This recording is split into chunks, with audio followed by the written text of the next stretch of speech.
Lin Zhen opened his eyes abruptly, and let out a foul breath from his throat. Where is this? As soon as the thought came to him, he was filled with fear. Because he found that he couldn't move, except for breathing hard, he couldn't even move his fingers, as if he was a corpse. Then, a voice without emotional fluctuations came from beside my ear. Return mission, Dawn. You can return after completing the return mission. Lin Zhen was stunned. The content of the voice confuses him. Return mission? Dawn? What the hell are they all? Just then, the sound of footsteps approached. Come and save me. Lin Zhen wanted to call for help, but found that there was no sound in his throat, and his eyes were covered by a white cloth, or in other words, when he was lying flat, his whole body was covered by a white cloth. The kind that completely covers the head. There was a slight hum from the direction of the footsteps. Soon a figure appeared in front of Lin Zhen, and he lifted the white cloth covering Lin Zhen's body. Lin Zhen, who thought he was rescued, heaved a sigh of relief, then looked at the figure who had lifted the white cloth, and his thoughts froze all of a sudden. Kakashi. Silver broom head, black mask. Lin Zhen would not admit his mistake. It was none other than an anime character he was familiar with, Hade Kakashi, who lifted the white cloth for him. At this time, Kakashi, who looked at Lin Zhen, shouted, "Medical class, there is still a survivor here." Immediately there was a burst of noisy footsteps in the distance, and then several personnel in medical uniforms surrounded Lin Zhen. How is it possible? I checked, and he obviously has no vital signs. Maybe it was in a state of suspended animation before. This kind of situation is rare. While communicating in a low voice, the medical staff helped Lin Zhen up and checked his body. And as he sat up, Lin Zhen's vision finally widened. What caught his eyes was a huge morgue. Hundreds of coffins were neatly placed in the room. Without exception, each coffin lay a corpse covered with a white cloth. Many medical staff are busy. Some even have a glass jar with a pair of eyeballs on hand because his body was still in a state of unconsciousness. Although Lin Zhengzhen was terrified, he didn't have any expression on his face, even his eyes were cloudy. Seeing Lin Zhen's dull face, Kakashi dressed in umbu asked the medical ninja who was examining Lin Zhen's body, "How is he?" The vital signs tend to be stable, but the spirit seems to be saying that. The medical ninja shook his head and sighed. Kakashi looked at Lin Zhen with a complicated expression, and told the medical ninja beside him, "You send him to the hospital for treatment, and I will report to Master Hokage." Hospital. Lying on the hospital bed, Lin Zhen still looked dull. However, he could feel that his body was gradually recovering, and his slightly trembling fingers were the best proof. At the same time, scenes of messy images were flashing in his mind. Shinji Uchiha, based on the messy revolving pictures in his mind and the scene in the morgue just now, he slowly figured out his current situation. He seemed to have transmigrated into the body of an 8-year-old boy named Uchiha Shinji. The time was the night when the Uchiha clan was extinct. It's just that he didn't understand how he had traveled to the world of Naruto after a good night's sleep, and how he had traveled to a corpse in the morgue. There is no doubt that the real Uchiha Shinji is dead, and died under Uchiha Itaka's knife. What was that voice before? The strange voice in his ears when he woke up in the morgue also made him particularly concerned. In short, he's in a mess right now. The confusion caused by absorbing Shinji Uchiha's residual memory, the shock caused by accidental time travel, the confusion about the future, the panic about the unknown, etc., were all filled with emotions, which made it impossible for him to calm down and sort out everything. Hiss. Suddenly, he gasped. Just now he absorbed the last memory picture of Uchiha Shinji before his death. That was the moment when Uchiha Itaka swung his sword. Perhaps because of fear, the picture in Shinji Uchiha's memory has been completely distorted. Everything else in the picture is blurred and distorted. Only the cold and scarlet Sharingan of Uchiha Itaka is extremely clear when he swings the knife. It feels like I've been stabbed for real. Lin Zhen's back was covered with cold sweat. Just fusing part of Uchiha Shinji's memory fragments, he inevitably suffered a huge mental shock. Before he could recover, he found that his vision suddenly became blurred. The dark eyes were instantly dyed red, and then one after another Guyu appeared, showing the 3 Guyu Sharingan. It's not over yet. Then the 3 Guyu swirled, and the ink dots melted in the scarlet eyes, transforming into 3 regularly intertwined ink circles in the shape of chinpin. After finishing all this, the ink circle dissipated and the scarlet faded. The pupils in his eye sockets returned to the ordinary black color again, and the moment just now seemed to be just an illusory bubble. Kaleidoscopic Sharingan. Lin Zhen was shocked. Although the change in eyes was short-lived just now, he knew that it was not an illusion. He had indeed opened the kaleidoscope Sharingan rumored by the Uchiha clan. Sharingan was started by Shinji Uchiha's intense emotions before his death. It's just that he died too fast, and Sharingan was extinguished with his life after awakening to the state of Sanguyu. After that, Lin Zhen came across, and the new soul stimulated Sharingan. The two relayed and completed the final kaleidoscope. Open. I didn't expect this guy to be a genius. After realizing this, Lin Zhen was deeply moved. Unwillingness, hatred, love, and other intense emotions can stimulate the Uchiha clan to open Sharingan, which he knows. But Uchiha Shinji was able to complete the awakening of Sangoku in the short moment before his death, and even touched the part of the kaleidoscope, which surprised him. You must know that the last person who could achieve this level was the Uchiha Obito, who single-handedly set off the Fourth Ninja World War. And under Uchiha Itaka's deliberate stimulation, Uchiha Sasuke, who got into Tsukuyomi and witnessed the death of his parents, just opened the Sangoku Sharingan. Therefore, Uchiha Shinji, who did not leave any deeds in the original time and space, is actually a rare member of the Uchiha family who has the potential to open the kaleidoscope Sharingan. Will I be Shinji Uchiha from now on? Lin Zhen was a little disappointed. He took over Shinji Uchiha's body and memory, and I'm afraid he can only live as Shinji Uchiha in the future. Lin Zhen, or Uchiha Shinji, looked confused at the moment. He is now covered in bandages, lying on the bed with a dispirited expression, unable to even get out of bed, when a voice suddenly tells him that the plane has been invaded. There is also a countdown timer. After waiting for a long time, there was no further text, and Shinji shouted in his heart, "Hey, what is the invasion? You should explain it clearly." Still no response. It seemed that everything just now was just an auditory hallucination.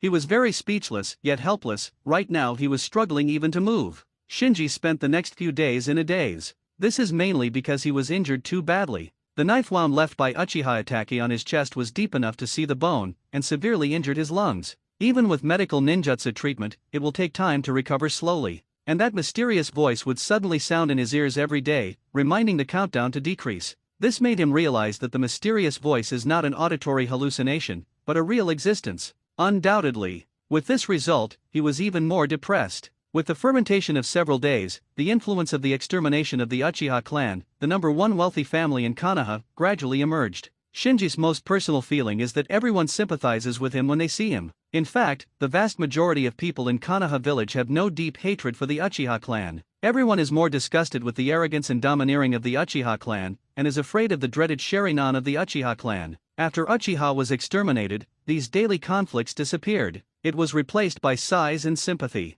After all, Uchiha fought several ninja world wars for Konoha and paid a lot of sacrifices. While receiving treatment, Shinji tried hard to adapt to all this. At first he was very terrified, worried that his identity as a time traveler would be exposed, and worried that someone would wipe out the roots and wipe out him, the remnant of Uchiha. But a few days passed, temporarily calm. At least in the hospital, everyone showed sympathy and kindness to him. Snapped. Shinji fell heavily to the ground. The nurse quickly stepped forward to help him up. With a concerned look on his face, "You are too anxious, you should rest for a few more days and try again." Enduring the pain, Shinji said, "The doctor said that my injury has almost recovered, and I can try to move my body." The nurse also wanted to persuade, but, "I can do it." Shinji refused the nurse's support. He took a deep breath and took another step. Even though every step was extremely strenuous, he still gritted his teeth and persisted. Whether it's the weird countdown, or the remnants of Uchiha who survived the genocide night, he is not qualified to enjoy leisure. Snapped. Fall down again.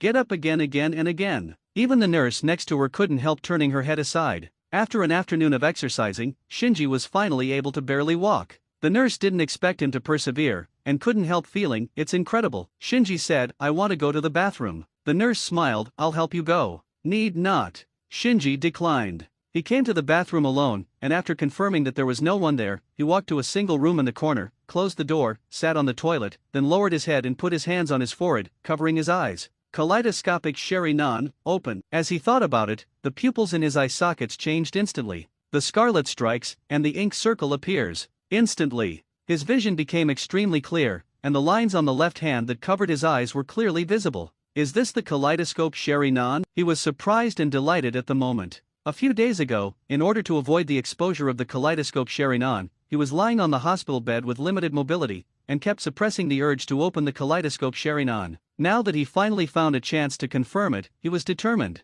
On the way back to the ward, he saw another survivor of the same family, Sasuke Uchiha. It's just that guy has been in a coma because of the mid-month reading, and it seems that it will be difficult to wake up in a short time. In the next few days, Shinji has been working hard to recover his body. At first, I could barely walk. With his unremitting efforts, slowly, he was able to trot and jump. And that mysterious voice that rang in his ears every day added an inexplicable urgency to his already busy life in the hospital. Although he still doesn't know what the so-called invasion refers to, but you can't go wrong if you prepare as much as possible. 1 week after admission. While examining Shinji's body, the doctor was amazed. "The speed of your recovery is much faster than we expected." Shinji replied, "Thank you." The doctor shook his head. Our medical ninjutsu can only heal wounds. Your physical recovery is the result of your hard work these days. Shinji clenched his fist, feeling the strength. It seems that his hard work during this time was not in vain. With the treatment of medical ninjutsu, his body has basically recovered now. After a few words of advice, the doctor left the ward. As soon as the doctor left, another figure walked in and asked Shinji with a smile, "How do you feel today?" Shinji nodded with a dull expression, "It's much better." The one who asked him was a young man with light blue hair and a smile on his face. The young man is Shinji's ninja school teacher Mizuki, but Shinji knows that he has another identity, and that is the eyeliner that Orochimaru placed in Konoha. Mizuki looked Shinji up and down, and then said, "Your injury is almost healed, and you can be discharged from the hospital today." Shinji nodded. After completing the discharge procedures, Mizuki led Shinji to an apartment building. After opening an apartment on the third floor, Mizuki handed the key to Shinji. "This will be your new home from now on." Shinji looked around and took the key silently. Mizuki handed Shinji another passbook, told him a few things about life, and then left with a smile. After closing the door carefully, the expression on Shinji's face became slightly richer. The passbook that Mizuki gave him was a pension issued by the village, which was more than 7 million yuan, which was not a small amount. After putting away the passbook, Shinji looked out the window.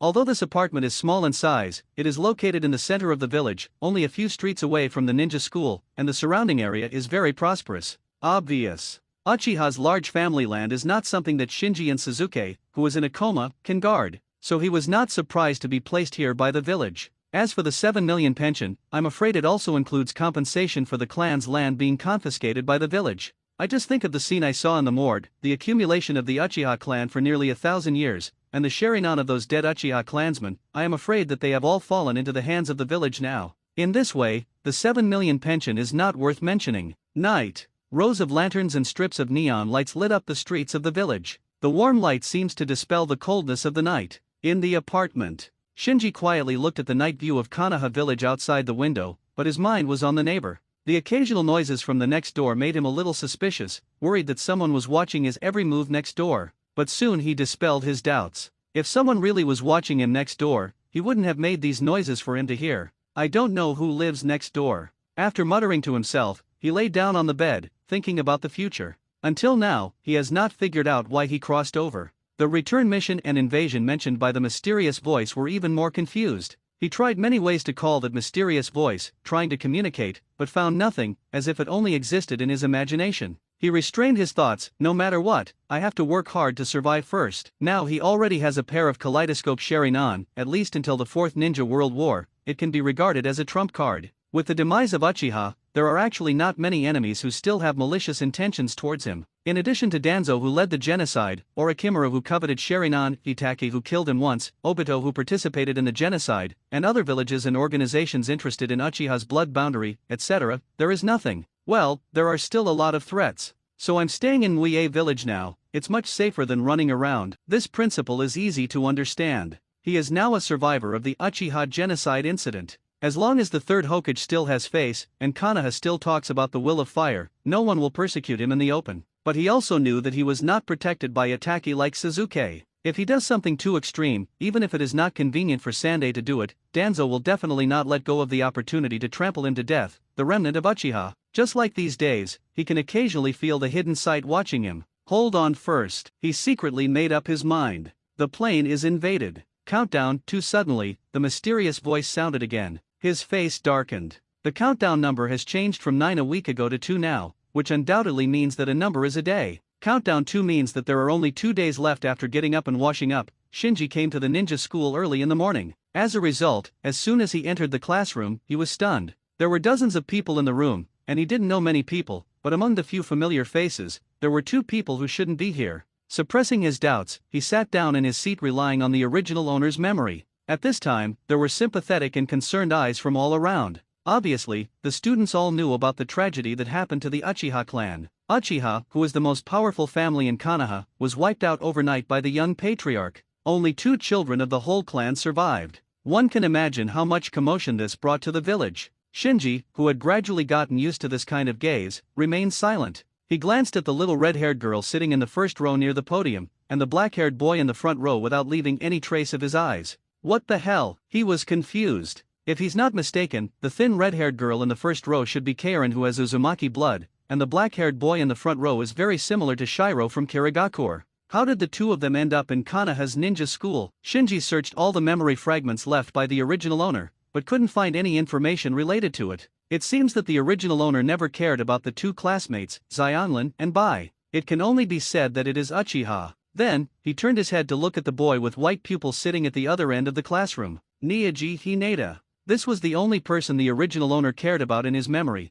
and he was also regarded as a competitor by the original owner. In a blink of an eye, the morning class is over. As a proud uchiha, the original owner had an average relationship with the classmates in the class, plus Shinji's indifferent expression on his face, so no one took the initiative to talk to him throughout the morning. Shinji was also happy to relax. He doesn't really want to get in touch with people right now, mainly because he is afraid of revealing his secrets. If you don't mind, let's eat together. Suddenly, a voice pulled Shinji back from his distracted thoughts. Shinji looked up and found that the suspected white boy sitting in front of him handed a food box in front of him. Seeing Shinji's puzzled face, the boy said, "Forget to bring your bento." It was only then that Shinji realized that he needed to bring his own bento for the lunch meal, but he didn't show it, and took advantage of the situation and asked, "Your name is?" The boy was not surprised or angry because Shinji didn't remember himself, and introduced himself naturally, "My name is Shiro." It really is him. Shinji's heart skipped a beat. The water in ninja school is a bit deep. The curriculum of ninja school at this stage is very simple. It's all basic knowledge such as survival skills in the wild, methods of tracking enemy footprints, and identifying the effects of various herbs that ninjas need to have. The slightly deeper courses only explain the principles of chakra refining by the human body.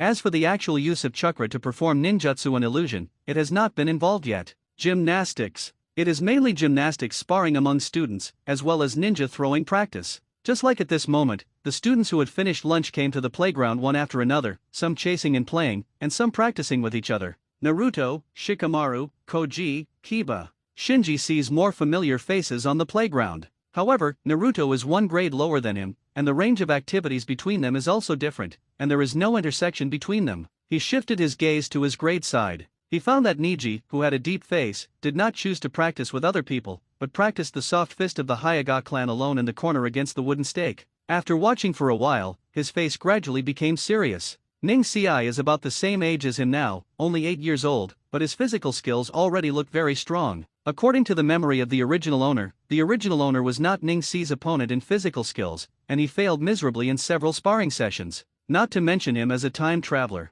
Because he found that the children here in the ninja world are completely different from the world he lives in. The 7 or 8-year-old children here are agile in their movements, and their offensive and defensive transitions are smooth and natural. Martial arts master. This TM is 8 years old. He originally thought that he now had a pair of kaleidoscope Sharingan, enough to condescendingly look down on the group of ninja school kids. But after some observation, without using Sharingan, he found that he seemed to be unable to deal with the unnamed miscellaneous fish in the same period. Not to mention meeting someone like Niji who has earned the title of genius. No, if the foundation is too poor, even with the kaleidoscope Sharingan, it will be difficult to exert 100% of the power of the kaleidoscope. In the hands of different people, the power of blood succession boundary is also different. What's more, the kaleidoscope Sharingan is still a consumable, and it cannot be squandered without restraint. At the same time, it also made him realize a problem. That is not counting kaleidoscope Sharingan, there is a big gap between his strength and the strength of the original owner. The orthodox uchiha of the original owner is second only to Ningji in the grade, and he estimated that his current strength is in the grade, mostly at the bottom. If this gap cannot be bridged as soon as possible, it may arouse the suspicion of some interested people. It's annoying, I'm not good at fighting. He was a little distressed, knowing what the problem was, didn't mean he could solve it right away. At this moment, Bai walked towards him and asked with some expectation, "Student Shinji, can I practice gymnastics with you?" Shinji, who was afraid of showing cowardice, groaned secretly in his heart, but shook his head on the surface. "You are too weak." Bai quickly apologized, "Sorry, I took the liberty." Seeing Bai sincerely apologize to himself, Shinji was a little embarrassed. Although he knew that something was wrong with Shiro appearing in Kanaha's ninja school, and there must be some kind of conspiracy, but he had to admit that Shiro was a very considerate person, and it was very easy to get along with him. Evening. Ninja school is over. While digesting what he saw and heard at the ninja school today, Shinji walked towards his apartment. When he reached the end of the street, he found that Bai was going the same way as him. After chatting for a while, he was a little surprised. "Is it you who lives next door to me?" Bai nodded. "Student Shinji, please take care of me." "Oh." Shinji nodded. When he got home, Shinji threw himself on the bed, letting his thoughts wander. Bai and Zionlin appeared in Kanaha's ninja school and became his classmates, which really made him a little uncertain. Is it the butterfly effect? or parallel time and space. Shaking his head, he withdrew his thoughts one by one, and subconsciously touched his chest. The previous knife wound with deep bones had completely disappeared under the treatment of medical ninjutsu, but he still remembered from time to time the scene before the death and the memory fragments of the original owner. This death experience is really uncomfortable. The plane is invaded. Countdown 1. Please be prepared. We will meet the invasion after 12 o'clock tonight. Shinji stood up abruptly and looked at the wall clock on the wall. At this moment, the time displayed on the wall clock is 8:05 in the evening, which is less than 4 hours away from 12 o'clock. Came to the window, looking at the Konoha village under the night. Shinji reviewed the layout of Konoha village again in his mind. Regarding the invasion, he has analyzed many possibilities these days, and has also thought about some countermeasures. For example, he has memorized the layout of Konoha village in his mind. He can tell where important institutions such as the Hokage building, Umbu building, and hospitals are with his eyes closed. Once an invasion really occurs, he can respond immediately. After all, this is Konoha. No matter what kind of intruder it is, Konoha will not sit idly by, so he can use this to deal with the invasion when he is in Konoha. Secondly, taking advantage of the 2 days of living alone, he gradually got used to the state of opening the kaleidoscope Sharingan, and carefully explored the skills of using the kaleidoscope Sharingan without excessive consumption of pupil power. With this pair of kaleidoscopes beside him, he still has a bit of confidence. At last. For insurance, he also spent money to buy a lot of ninja tools. 20 shurikens, 4 kunai forged from fine steel, and 30 detonating charms are all neatly packed in the ninja bag on his waist at this moment. Whether it's useful or not, it's always good to be prepared. Time, little by little. Click with a soft sound, the hour hand on the clock finally pointed to 12 o'clock. Shinji held a kunai in his hand, and looked around vigilantly, looking for a possible invasion, but nothing happened. A few minutes later, he frowned slightly. It can't be a prank, can it? Before he finished speaking, he disappeared into the room with a whoosh boom boom boom. When Shinji came back to his senses again, he found himself in a strange palace, and the roar of explosions could be heard from time to time. With his back bent, he came to the window and looked out. In the courtyard of the palace, hundreds of guards with bows and swords were besieging a giant monster with a dark blue body, a bloated body, and arms all over its upper body. Stop it. Protect your highness. Don't let it get close to the main hall. Amidst the cries one after another, the guards continued to attack the monster. Arrows shot out like raindrops, and some arrows were even wrapped with ignited detonating charms behind them. However, these attacks failed to stop the monster in the slightest. The monster's body was full of arrows, but it didn't care. The limbs that were blown off by the detonating talisman recovered quickly at a speed visible to the naked eye. Obviously, ordinary attacks have no effect on it, and the countless arms on the monster's upper body, every time it stretched out, could accurately grab a guard and drag the guard to the front. Then, swallow it in one gulp. Isn't this a hand ghost? Shinji, who was hiding in the side hall on the side of the courtyard, immediately recognized this monster as Demon Slayer, the hand ghost that had eaten Tanjiro's dozen or so senior brothers and sisters in the proving ground. It's just that the hand ghost in front of him was obviously much bigger than the one in his impression. Not only was it bloated, but it also had an unbearable stench. The courtyard soon filled with a pungent bloody smell, and there were stumps and broken arms everywhere, like hell on earth. Wrong. Although terrified, Shinji, who was hiding in the dark, still noticed something. He found that as the hand ghosts continued to devour the guards, their body size became larger and larger, and their attack frequency, strength, and even recovery ability also improved significantly. Needless to say, devouring guards makes it stronger, and the strength is very significant. Ghosts in Ghost Slayer can indeed become stronger by eating people, but this kind of strengthening needs to be accumulated over time. Like the hand ghost in front of him, his body size obviously swells after eating people. Shinji wonders if it has something to do with the chakra contained in the eaten guards. A ghost with terrifying recovery ability, if he has chakra again. Just thinking about it, Shinji felt a chill and his scalp was numb. In the courtyard, it seems that he felt the rapid improvement of his own strength, and the frequency of hand ghosts eating people has also accelerated a lot. It devoured the guard whole, and let out a disgusting moan. It's really delicious. The people here are so delicious. Oh ah. That's what the intruder is. Watching the guards rapidly decrease in the arena, Shinji forced himself to calm down. If you don't target weak points, normal attacks have very limited effects on ghosts. Just like those guards who are not afraid of death, no matter how many times they shoot, slash, or blow up the hand ghosts, they can't destroy the hand ghosts, and as long as the hand ghosts swallow them, they can quickly recover their consumption. Fortunately, Shinji knows the weakness of ghosts in Demon Slayer. The biggest weakness among them is undoubtedly the sun. As long as it is exposed to the sun, under normal circumstances, no matter how powerful a ghost is, it will be wiped out. Besides sunlight, another weakness of ghosts is their necks. Cutting off the necks of ghosts with a sunwheel knife is the most common method used by the ghost killing team to eliminate ghosts. In addition, ghosts are also afraid of a plant called wisteria. However, Shinji has neither a Japanese sword nor a wisteria right now. Looking at the time again, it was just past 0, and it was still early before sunrise.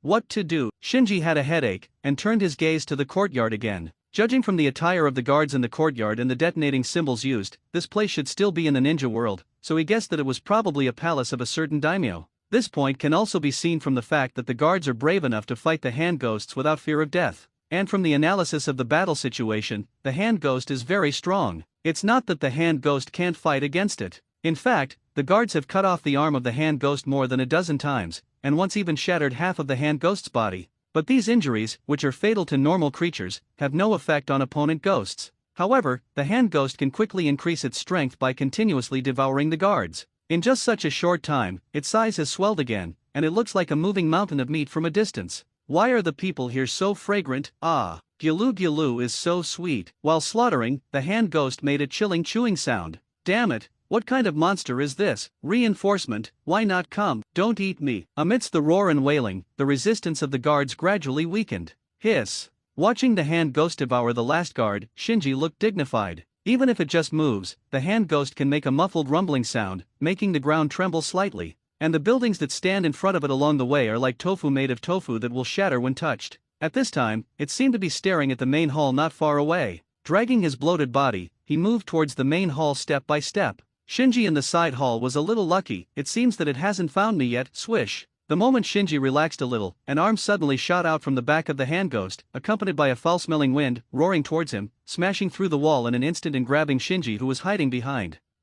Before he could react, Shinji was caught by the hand ghost. Then, he grabbed Shinji's arm and retracted quickly, pulled Shinji up into the air, and brought Shinji in front of the hand ghost. Oh, I've smelled it a long time ago. You are more fragrant than them, much more fragrant. I can't help but drool when I'm so greedy. The hand ghost stared at Shinji with an idiotic expression on his face, and his mouth was actually drooling. Shinji felt nauseous. Suddenly, the hand ghost seemed to sense something, and there was a little more madness on his already deformed face. So you are the light of this world, don't drive me away. Light. Seeing the hand ghost's reaction, Shinji realizes that his identity seems to be very special. Countless arms fluttered and swayed around, and the demon-like hand ghost became more and more crazy. It grabbed Shinji and raised it above its bloody mouth. As long as I eat you, I can stay here forever. This place belongs to me. Heaven, heaven. Shinji spat lightly, and said coldly, do you have some misunderstandings about the ninja world? This is hell. Before he finished speaking, Shinji's eyes turned scarlet. Accompanied by the roar, a yellow phantom was projected from Shinji's body, breaking off the hand ghost's grasping arm in an instant, and then turned into a huge half-body skeleton phantom made of bones. Shinji standing under the huge phantom in the smoke and dust is like a god. His scarlet pupils reflected a kaleidoscope pattern composed of 3 intertwined ink circles, and his whole body was murderous. The hand ghost was shocked. What the hell are you? Before the hand ghost could finish speaking, Shinji mobilized Susanoo, from top to bottom, and punched the hand ghost hard. Puff. The seemingly solid body of the hand ghost was vulnerable to the terrifying force of Susanoo, and with a burst of explosions, it instantly shattered to the ground, with flesh and blood flying everywhere. For a moment, the already bloody courtyard became even more messy. However, after just a few breaths, the flesh and blood that was smashed into the pit began to squirm, then rapidly expanded, and soon returned to its original appearance as a hand ghost. As expected of Light, hand ghost covered his mouth with his hands and snickered, oh ho ho ho, you can't kill me, you can't kill me. Cut. Shinji didn't talk nonsense, and urged Susanoo to punch hard again. Not surprisingly, the hand ghost was smashed by Shinji again. But this time, Shinji didn't wait for the hand ghost to fully recover, but when the flesh and blood of the hand ghost just squirmed, he punched it again. Boom boom boom. The Susanoo continued to hit heavily, making the pit on the ground bigger and bigger, and the crack extended tens of meters. The surrounding buildings were affected one after another and collapsed one after another. Even a corner of the main hall further away collapsed. After a while, Shinji stopped the offensive. Compared to the beginning, the mass of flesh and blood recovered much faster. In the end, the hand ghost still recovered, but its size shrunk a lot compared to when it had swallowed hundreds of guards just now. Damn it. The feeling of weakness made the hand ghost's face lose the previous madness, replaced by deep fear. It never thought that it would face such a monster, and just looking at Shinji's kaleidoscope sharing on, it couldn't help being terrified. It wanted to escape and continue to eat people to replenish its strength, but the Susanoo standing in front of it blocked all its delusions. With trembling hands, he took a step back subconsciously. No, you don't even have a knife. How could I die in your hands? Shinji walked towards the hand ghost slowly. It seems that you still don't understand what this place is, and soon you will miss the sun and the sun will knife. He knows my weakness. I'm going to die. The hand ghost's pupils shrank suddenly, his whole body and mind were occupied by fear, and his will collapsed instantly.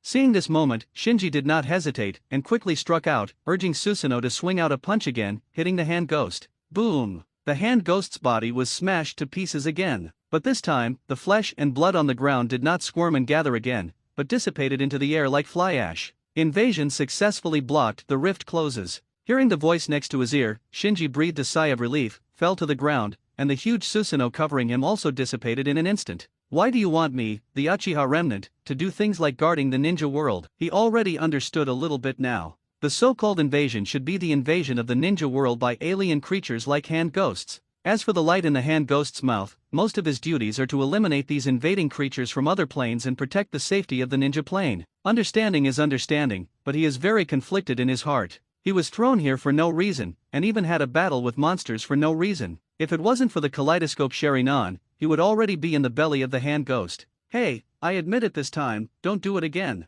I quit. Although he didn't know if the mysterious voice could be heard, Shinji still yelled out loudly. Scan to loot. Analyzing the loot. Trophy-based breathing method. Water breathing. Suddenly, where the hand ghost turned into flying ash, a blurred light group appeared. Hey, there are still spoils. Shinji walked up to the light group. Breathing method is a technique used in Ghost Slayer to strengthen the heart and lung function through breathing, thereby greatly increasing the speed and strength of ordinary people, and allowing fragile humans to fight against ghosts. Because it is achieved purely through breathing, there is no blood threshold for learning breathing methods. As long as you are talented and work hard enough, you can more or less get improved from breathing methods. As for the amount of improvement, it varies from person to person. However, this technique that does not involve complicated changes in the nature of chakra is undoubtedly a good thing for the current Shinji, so he reached out and grabbed the light ball. Instantly, the memory fragments of learning water breathing were absorbed into his brain one by one. At the same time, he also understood why the trophy for defeating the hand ghost was water breathing. Obviously, this is because the hand ghost has devoured more than a dozen swordsmen who have learned water breathing, and the memory fragments of these swordsmen have been integrated into its flesh and blood. Reward settlement in progress. Rating E. Obtain ninja gift chakra, a small amount.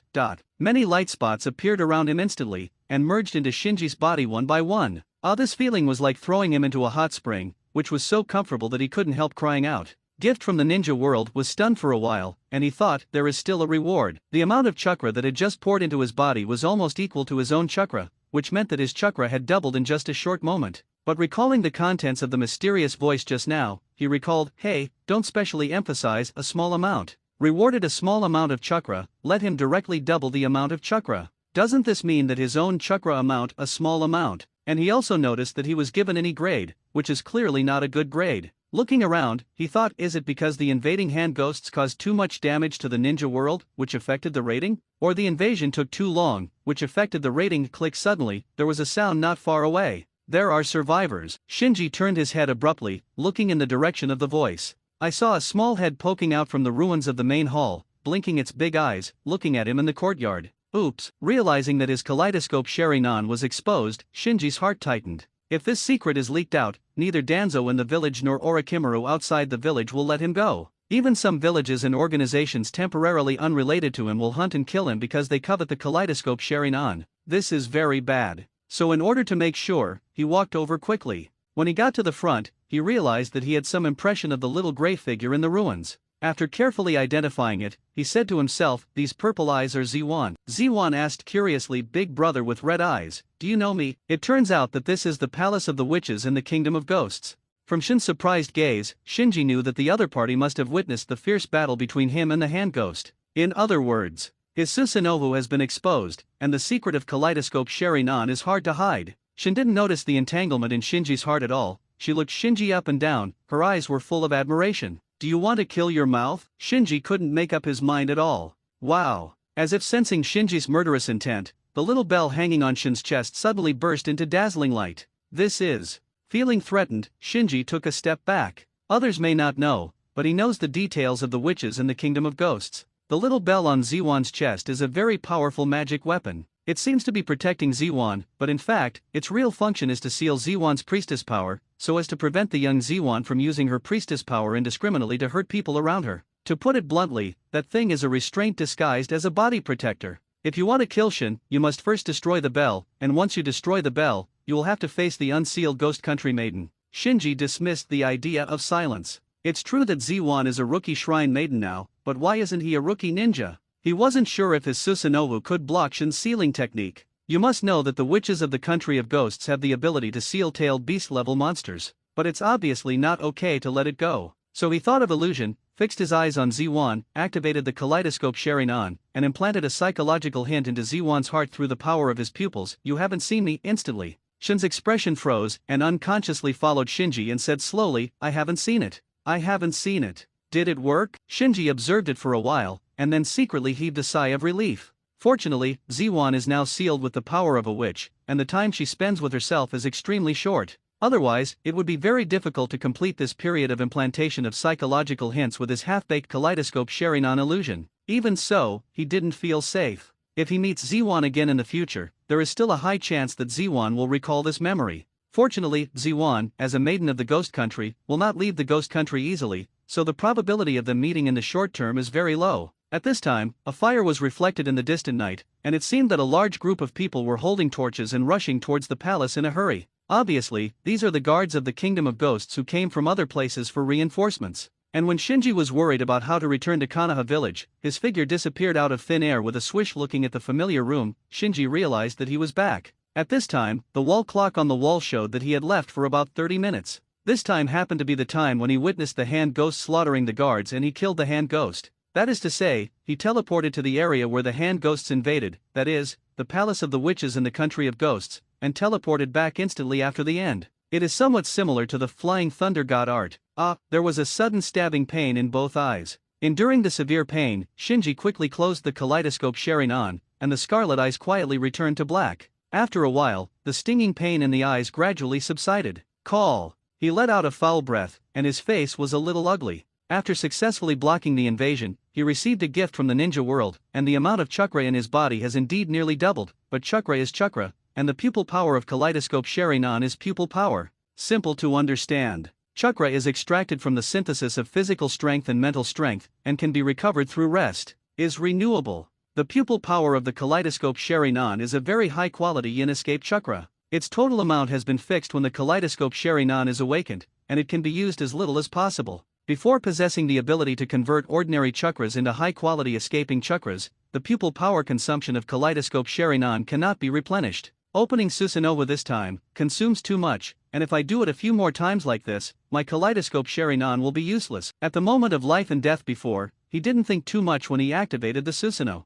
and the sharp pain in his eyes just now made him realize the indisputable fact that kaleidoscopic Sharingan is a consumable. Resting his forehead with his hand, Shinji sat down on the bed. This time the one who invaded the ninja world was a ghost from Demon Slayer, so the probability of it being a ghost next time is very high. But to deal with ghosts, he is not professional. To eliminate the hand ghost just now, he used the most stupid method. After smashing the hand ghost with Susanoo for the first time, he confirmed through the detailed insight of the kaleidoscope Sharingan that the recovered hand ghost was smaller than before. So he confirmed that although ghosts can continue to recover, they still need to consume some kind of flesh and blood power. As long as there are multiple devastating blows to the ghost in a short period of time, and the ghost cannot be replenished with flesh and blood, the ghost will also lose its ability to recover due to excessive consumption. But this method is suitable for bloated hand ghosts, but not necessarily for other ghosts. If next time you encounter a ghost with high agility and strong tactical ability, it will be difficult for Shinji to repeat this victory. We must find a way to truly restrain ghosts. It is undoubtedly the easiest way to cut the neck with a Japanese knife,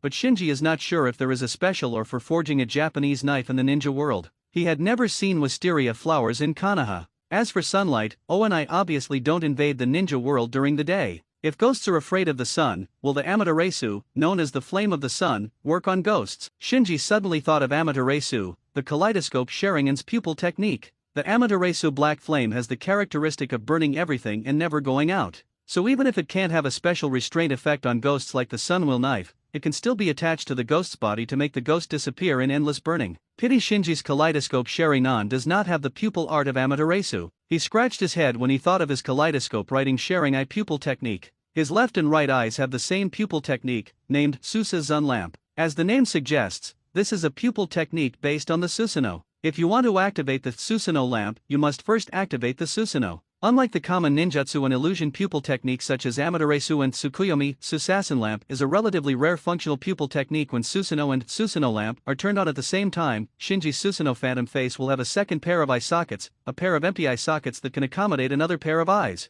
Good. The ability of the Susanoo lamp is to make his Susanoo control the second pair of eyes. From a certain point of view, the birth of this pupil technique may be the spiritual portrayal of sharing and synthesis of the original owner and him, the traveler. In Shinji's view, this pupil technique is actually very powerful. It's just that he doesn't have a second pair of eyes to control, so right now his kaleidoscope Sharingan is just a blank slate, and the only pupil technique he can use is Susanoo. Compared with the kaleidoscope pupil techniques such as Amaterasu and Ueda that can be cast with one eye, the burden on the body and the consumption of pupil power by Susanoo are much greater. If he used Susanoo to fight every game, he wouldn't be able to last a few games at all. Shinji sorted out his thoughts and figured out a solution. There are actually ways. The most simple and direct way is to find a pair of kaleidoscope Sharingan of close relatives, and evolve your own kaleidoscope Sharingan into eternal kaleidoscope Sharingan. No matter how bad it is, I still need to get a second pair of kaleidoscope sharing eyes that can be controlled by the Susanoo lamp, and have more pupil skills that can be used. Following this line of thought, he calculated how many pairs of kaleidoscope Sharingans currently have in the ninja world, not counting mine. There should be 4 pairs of kaleidoscopes in the ninja world now.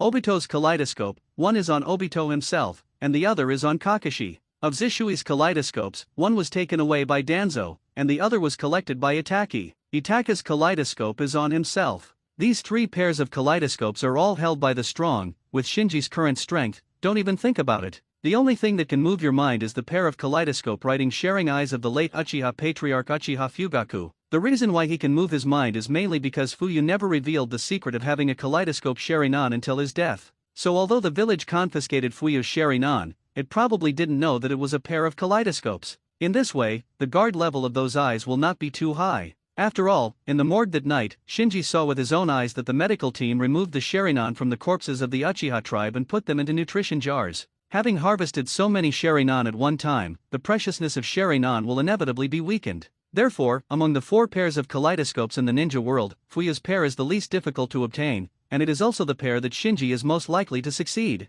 However, we must first find out where the village has sealed the Sharingan. Although it is urgent, Shinji knows that this matter cannot be rushed and must be considered in the long term, because if one is not careful, it is very likely that the kaleidoscope will not be obtained, and he will also get into it. In addition, it is also his top priority to improve his body and ninjutsu as soon as possible. As he thought about it, he gradually became sleepy. After the passion of the battle subsided, exhaustion hit him. Early in the morning, Shinji was awakened by a knock on the door. Yawning, he came to the door, opened the door and took a look. "What are you doing?" Bye-bye, who was standing at the door, said with a smile, "Student Shinji, you're going to be late."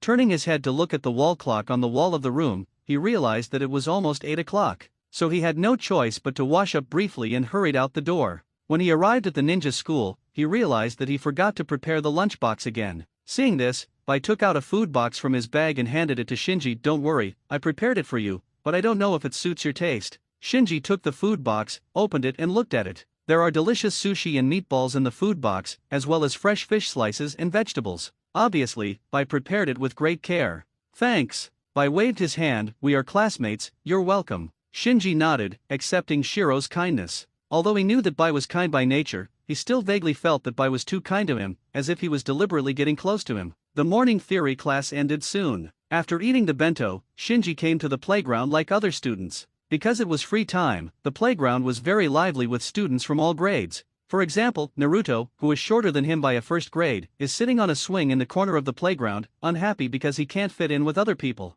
In another corner, Ning Ci appeared in front of the wooden stake unmoved, practicing soft fist profusely with sweat. There is also Xiao Li who foolishly runs around the playground. Let me find a place to practice too. After making up his mind, Shinji came to a remote grove in the school. After combing through the memory fragments left by the original owner, he decided to start with the big fireball art that the original owner had practiced countless times. As I Wei Shenhai Wuyan, he first refined the chakra, then meticulously completed the seal, and finally aimed at a big tree not far away. Boom! In an instant, a huge fireball spewed out from his mouth, rushed away, smashed hard on the big tree in the distance, and ignited the big tree and the surrounding grass together. Looking at the soaring fire in front of him, Shinji stayed where he was. In his memory, the original owner had practiced this technique countless times, but he hadn't successfully performed it once. So this time he didn't expect anything, just tried it casually and practiced seals. Unexpectedly, not only did it succeed once, but it was also so powerful that in such a short time, the fire had spread to the surrounding trees, burning a large area.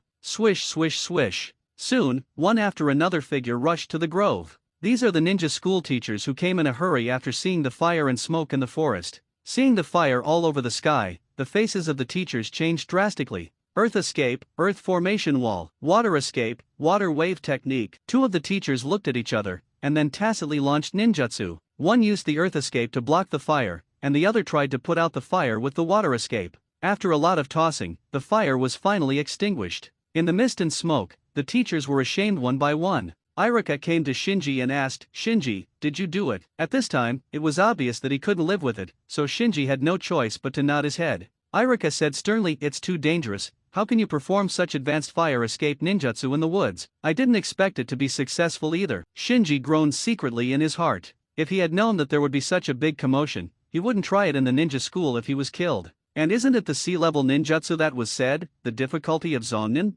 How did it succeed once? What is the difficulty? Mizuki came over with a smile on his face. Irika, don't blame him, after all, it didn't cause too much loss. The other teachers had complicated expressions. Being able to perform such a powerful fire ninjutsu at the age of 8 made them feel that the talent of the Uchiha clan is terror. At this time, the students on the playground were also attracted by the movement here, and surrounded them one after another. Hey, what happened? Is it a fire? The big trees are all scorched. Seeing the grove that had been ravaged by the fire, the students talked a lot. And after learning that it was Shinji who caused all this, many people cast surprised eyes. Shikamaru sighed with emotion, as expected of the Uchiha clan. Sakura and Ino stared at each other. Wow, this senior student is so cool. Xiaoli looked dull. That's great. Ning-Si's face was sullen, his eyes full of fear. At the age of 7 or 8, the students of the ninja school have basically not started to learn ninjutsu, and very few can master ninjutsu. So when he saw that Shinji could easily perform the sea-level fire escape ninjutsu that required a Chunin level to master, he felt an inexplicable threat.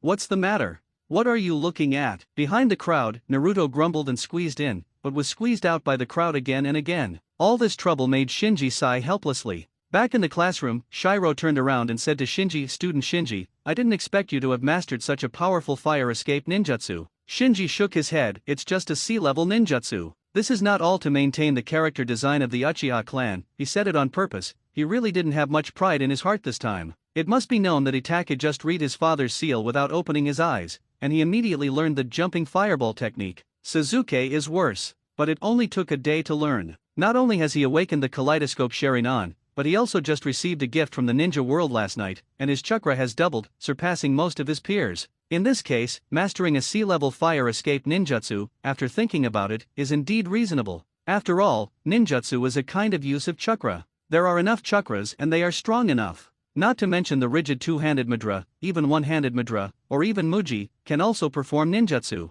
Thinking of this, Shinji glanced at Shiro. In his impression, Shiro belonged to the kind of genius who had mastered the one-handed mudra at a young age, and even Kakashi was severely surprised. Soon, Shinji found that he still underestimated the impact of this incident. By the time school was over in the evening, the news had spread thoroughly. Many students of the ninja school looked at him from sympathy to admiration, especially some female students. All of them were full of stars. Not only the students, but even the teachers of some ninja schools were more solemn when they met him. There are precedents for this. Uchiha Shisui is farther away, and Uchiha Itachi is nearer. They both made their name in ninja school at a young age. They were promoted quickly after graduation, and their status was far away in a few years. Far surpassed those teachers who had taught them in ninja school. Shinji was helpless, have a headache. With the ringing of the bell, the morning theory class ended. The students left the classroom one by one. Shinji rejected Shiro's invitation, took a lunchbox alone, and got into a deserted grove in the ninja school. After learning yesterday's lesson, he decided not to perform ninjutsu lightly in the ninja school,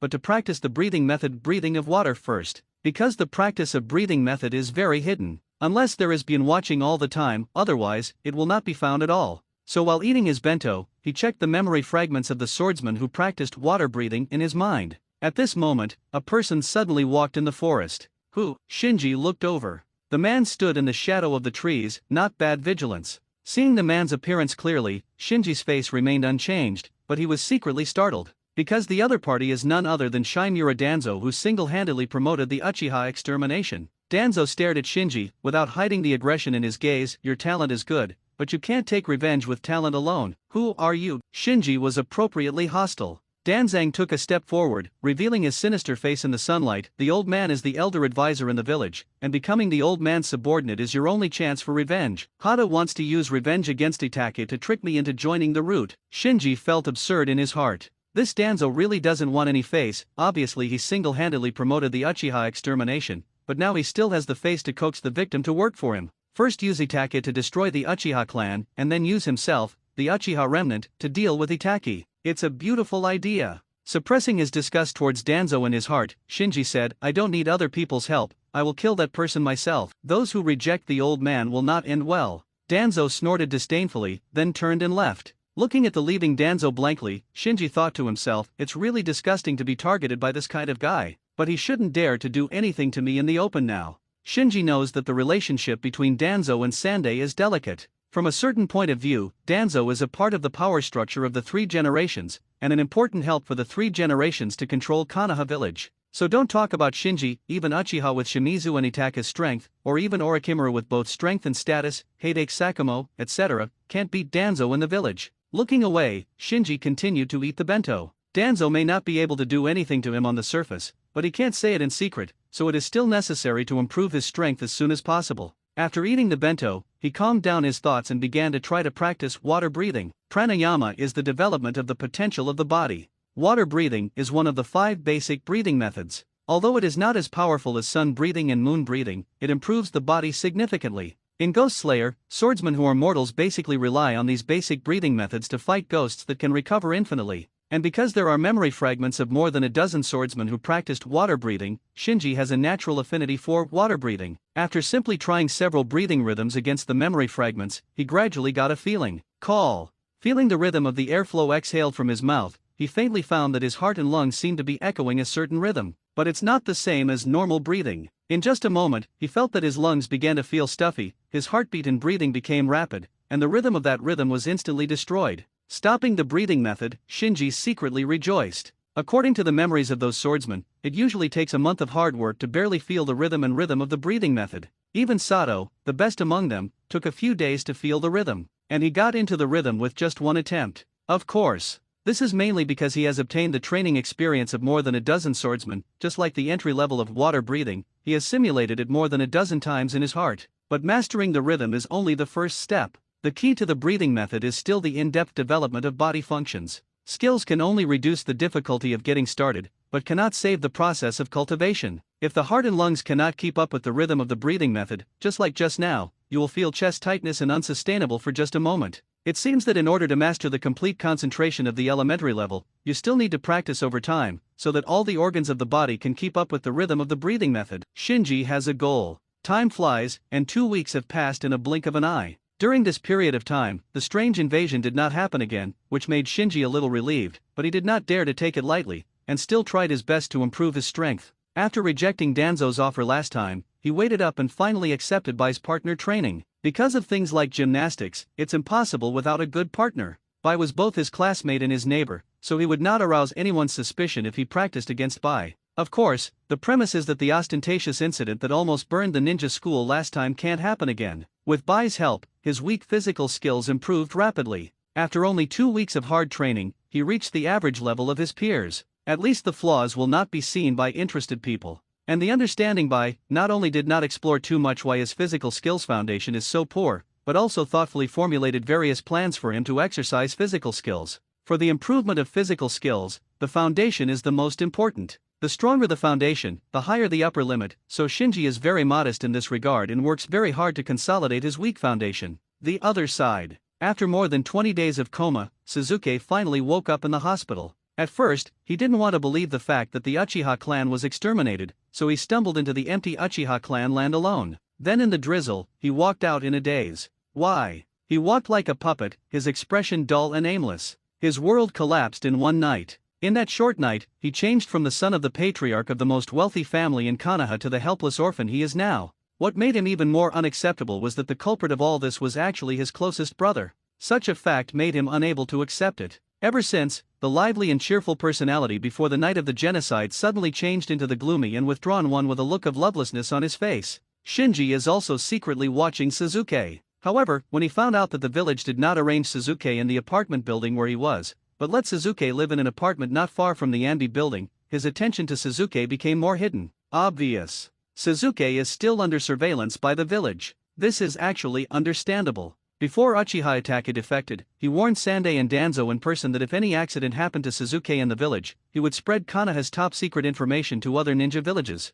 For Itachi, who wiped out the Uchiha clan alone, no one in the village dared to take it lightly. Even the third generation is no exception. So whether it is to appease Uchiha Itachi or contain Uchiha Itachi, the village must strengthen the monitoring and protection of Suzuki. Knowing this, Shinji not only didn't go to Suzuki's side. Instead, he deliberately pretended to be disgusted with Suzuki, and kept a distance from Suzuki to avoid attracting anyone's attention. Amidst the muffled sound of fists and feet intersecting, the two figures retreated separately. This is a remote practice field, and the two people in the field are Shinji and Shiro, who are practicing gymnastics. Seeing that his offensive was resolved again, Shinji frowned slightly. After these days of sparring, he can clearly feel that he is improving, but no matter how much he improves, Bai always gives him the illusion that if he puts more effort, he will win. As a result, he was repelled time and time again. Try the breathing method. After making up his mind, Shinji looked at Bai. Be careful, I'm going to use all my strength this time. Bai nodded cooperatively, his face full of solemnity. Full concentration, call.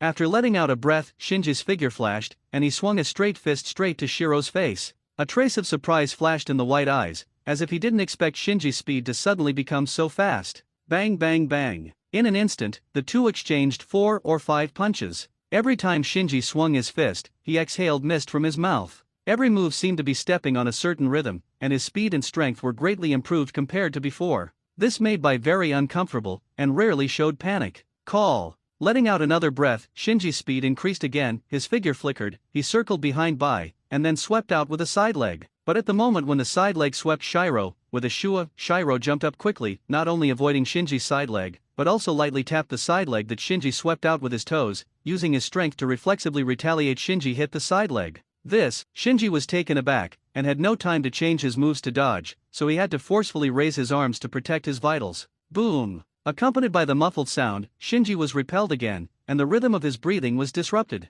Feeling the slight numbness in his arm, Shinji curled his lips. Bai, the strength of your leg is wrong, are you giving in to me? Bai Ching panted at student Shinji, parrying your attack is already very difficult, I don't have the energy to let you on purpose. Shinji shook his arm to relieve the pain. You are just letting me. Bai did not continue to explain, but walked to the sidelines and handed Shinji a bottle of water. Student Shinji, let's take a break. Shinji took the water and drank it silently. He knew that Bai was keenly aware of the limit of his physical strength, not only secretly lowered the intensity of confrontation, but also actively asked for a rest to take care of his face. After sorting out the fight just now, Shinji confirmed that the breathing method has obvious benefits for body skills. Without using the breathing method, based on his physical skills, he couldn't pose any threat to Bai. And once the breathing method is used, even in a half-baked state after only 2 weeks of practice, it can obviously cause a little trouble for Bai. The use of water breathing is still not proficient, and the rhythm is easily disrupted. Shinji secretly reviewed. Bai on the side drank his saliva, and asked casually, Student Shinji, can I ask, you are already very good, why are you still cultivating so hard? Shinji slandered in his heart, I said it was to protect the ninja world, do you believe it? The ghost knows what will invade the ninja world next time, he dare not slack off. Seeing that Shinji was silent, Bai tentatively asked, is it because of that person? Why did he do such a thing? Shinji glanced at Bai, then looked away, I don't know either. What Shiro was referring to was, of course, Itachi Uchiha, who slaughtered the entire clan. It is not surprising that he has such doubts, because many people in the village have the same doubts. Everyone doesn't understand why Uchiha Itachi, the young patriarch, wants to destroy his family with his own hands. But Shinji has an intuition that Shiro cares too much about him and the Uchiha clan, although Shiro conceals this very well. The next day. What? Chunin exam. Shinji in the classroom was a little surprised. On the podium, Mr. Irika was still talking about the various arrangements of the ninja school during the Chunin exam. To put it simply, junior students like Shinji are going on vacation. When it comes to the Chunin exam, Shinji subconsciously thinks of the Chunin exam in Naruto's episode in the original book. But in fact the Chunin exams are held every 3 years. There are also large and small scales. Like Naruto, the scale was very large, but under normal circumstances,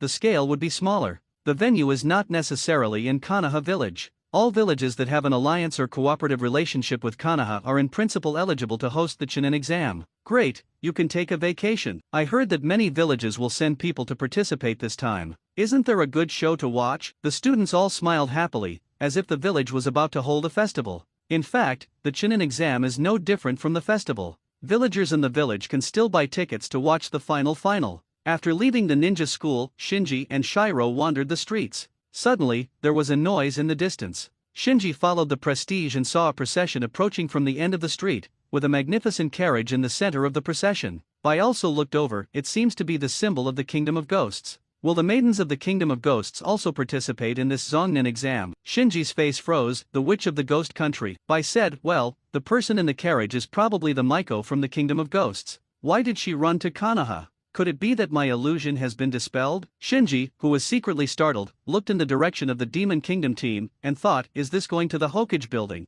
Finding that Shinji's face was a bit ugly, Bai asked with concern, what's the matter, is there any discomfort? Shinji shook his head and left the street. Even knowing that Shin's presence in Konoha was abnormal, he couldn't take any action. This is the central area of Konoha, and it is only a few streets away from the Hokage building. Any action he takes may lead to unpredictable consequences. The only thing he can do now is to pray that Ziwan hasn't lifted the psychological suggestion he imposed. In apprehension, Shinji spent the day. There was no Umbu who came to control him that day, and there were no rumors about him or kaleidoscope sharing on, as if the arrival of the witches of the ghost country had nothing to do with him. And later in the day, the teams from Sand Hidden Village, Kusanagi Village, Yu Hidden Village, Taki Shinobi Village, and Wu Hidden Village arrived in Konoha one after another. Hearing the news, Shinji was full of doubts. In my impression, the relationship between Konoha and Kirigakure is very tense, and Kirigakure seems to have never sent anyone to take Konoha's Chunin exam. There were obviously more people sent by other ninja village than usual. It seems that participating in the Chunin exam is a fake.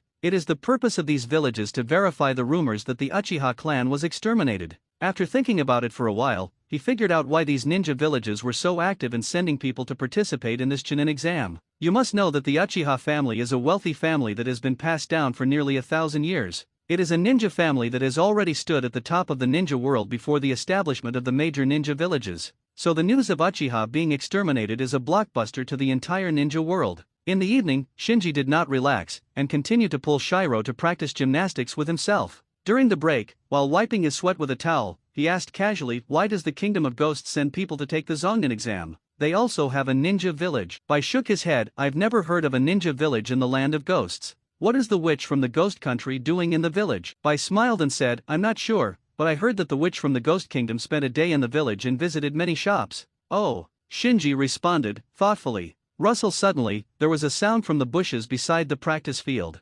Shinji and Shiro looked over. I saw a figure coming out of the bushes. She is small, wearing a gorgeous dress, her mouth is bulging, as if she is chewing something, and she is holding a bunch of 3 color balls in her hand. Asters? Shinji was shocked and recognized the other party's identity. This figure that came out of the bushes in a panic was not someone else, but the witch of the ghost country he had just talked to Bai. Shin didn't seem to expect that there would be someone in such a remote place. She made a booing gesture at Shinji and Shiro, and then she was about to sneak away with her gown. Shinji didn't expect to meet Shin again in this way, and his heart raised his throat. Ziwan tilted her head, hey, I really want to meet you, why can't I remember? Shinji shook his head, we haven't met before, is it? Ziun frowned, recalling seriously. Shinji didn't show it on the face, but he was a little panicked in his heart. After all, I was still a little uncertain about the effect of my illusion. Seeing Shin staring straight at Shinji, Shiro looked at the two of them curiously. Your Highness, where are you? At this moment, the shouts of the guards came from not far away. Little devil, get out of the way. Seeing that the guards were about to catch up, Ziwan didn't care about anything else,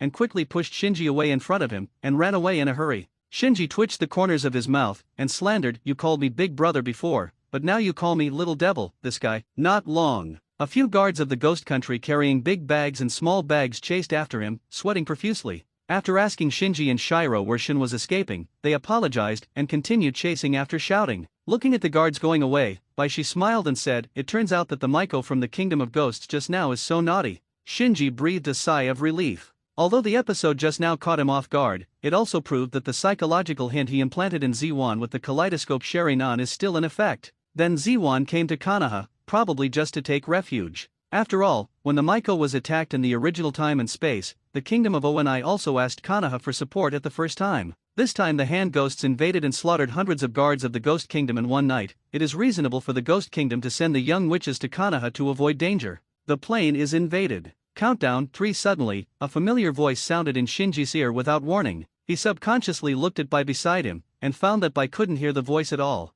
Seeing Shinji looking at him, Bai asked. Continue to practice. No, go back. Shinji shook his head. After returning to the apartment and closing the door, his face quickly darkened. The countdown to this invasion is only 3 days. A kind of uneasiness spread in his heart. The next day, because teams from other villages participating in the Chunin exam gathered in Konoha, the village became noisy. During the holiday, Shinji did not slack off, and he was still practicing gymnastics with Bai in the training ground. During the break, Bai smiled and said, "The mother-in-law at the meatball shop downstairs told me that the priestess we saw yesterday got rid of the guards again this morning and slipped out of the mission station in the Kingdom of Ghosts alone, wandering around the village." "Oh," Shinji responded casually. "But in the bottom of my heart, I made up my mind to hide from Ziwan during this time, so as not to bump into her again." Bai said again, "I heard that there may be a fireworks festival tonight." Firework festival. It seems to be to welcome the ninjas from other villages who came to take the Chunin exam this time. After a pause, Bai asked the students in the class organized to eat barbecue and watch fireworks together at night.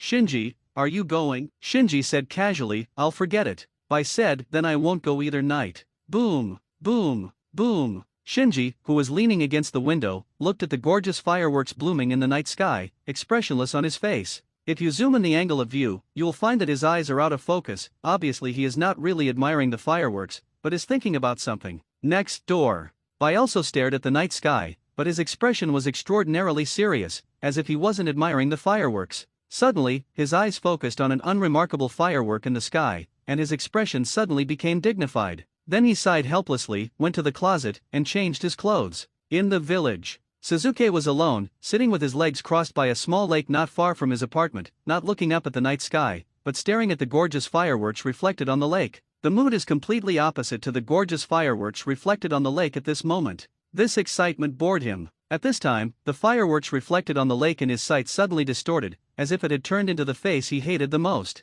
"I am going to kill you." Without even thinking about it, he took out his kunao and jumped into the lake with a plop, breaking the calm of the lake. In the apartment. "It's too risky to break through." Shaking his head, Shinji pushed the thought out of his head. No matter how desperately he wanted to get Fuyu's pair of kaleidoscope Sharingan, he couldn't take the risk of breaking into the Umbu building. This is irrational. But how to deal with this invasion is indeed a big trouble. You can't always use Susanoo, right? And why is the countdown this time so short? Shinji was secretly distressed. Click. Suddenly, there was a soft sound of closing the door next door. If it wasn't for the coincidence when the fireworks exploded, he might not have noticed it. "It's so late, Bai still wants to go out." Shinji was a little puzzled, but he didn't take it too seriously. After all, it's so lively outside, it's normal to want to go out for a stroll. But soon he frowned. After the faint sound of closing the door, there were no normal footsteps. Shinji restrained his breath, slowly came to the door, leaned against the door and listened for a while, before barely hearing Shiro's light footsteps coming downstairs.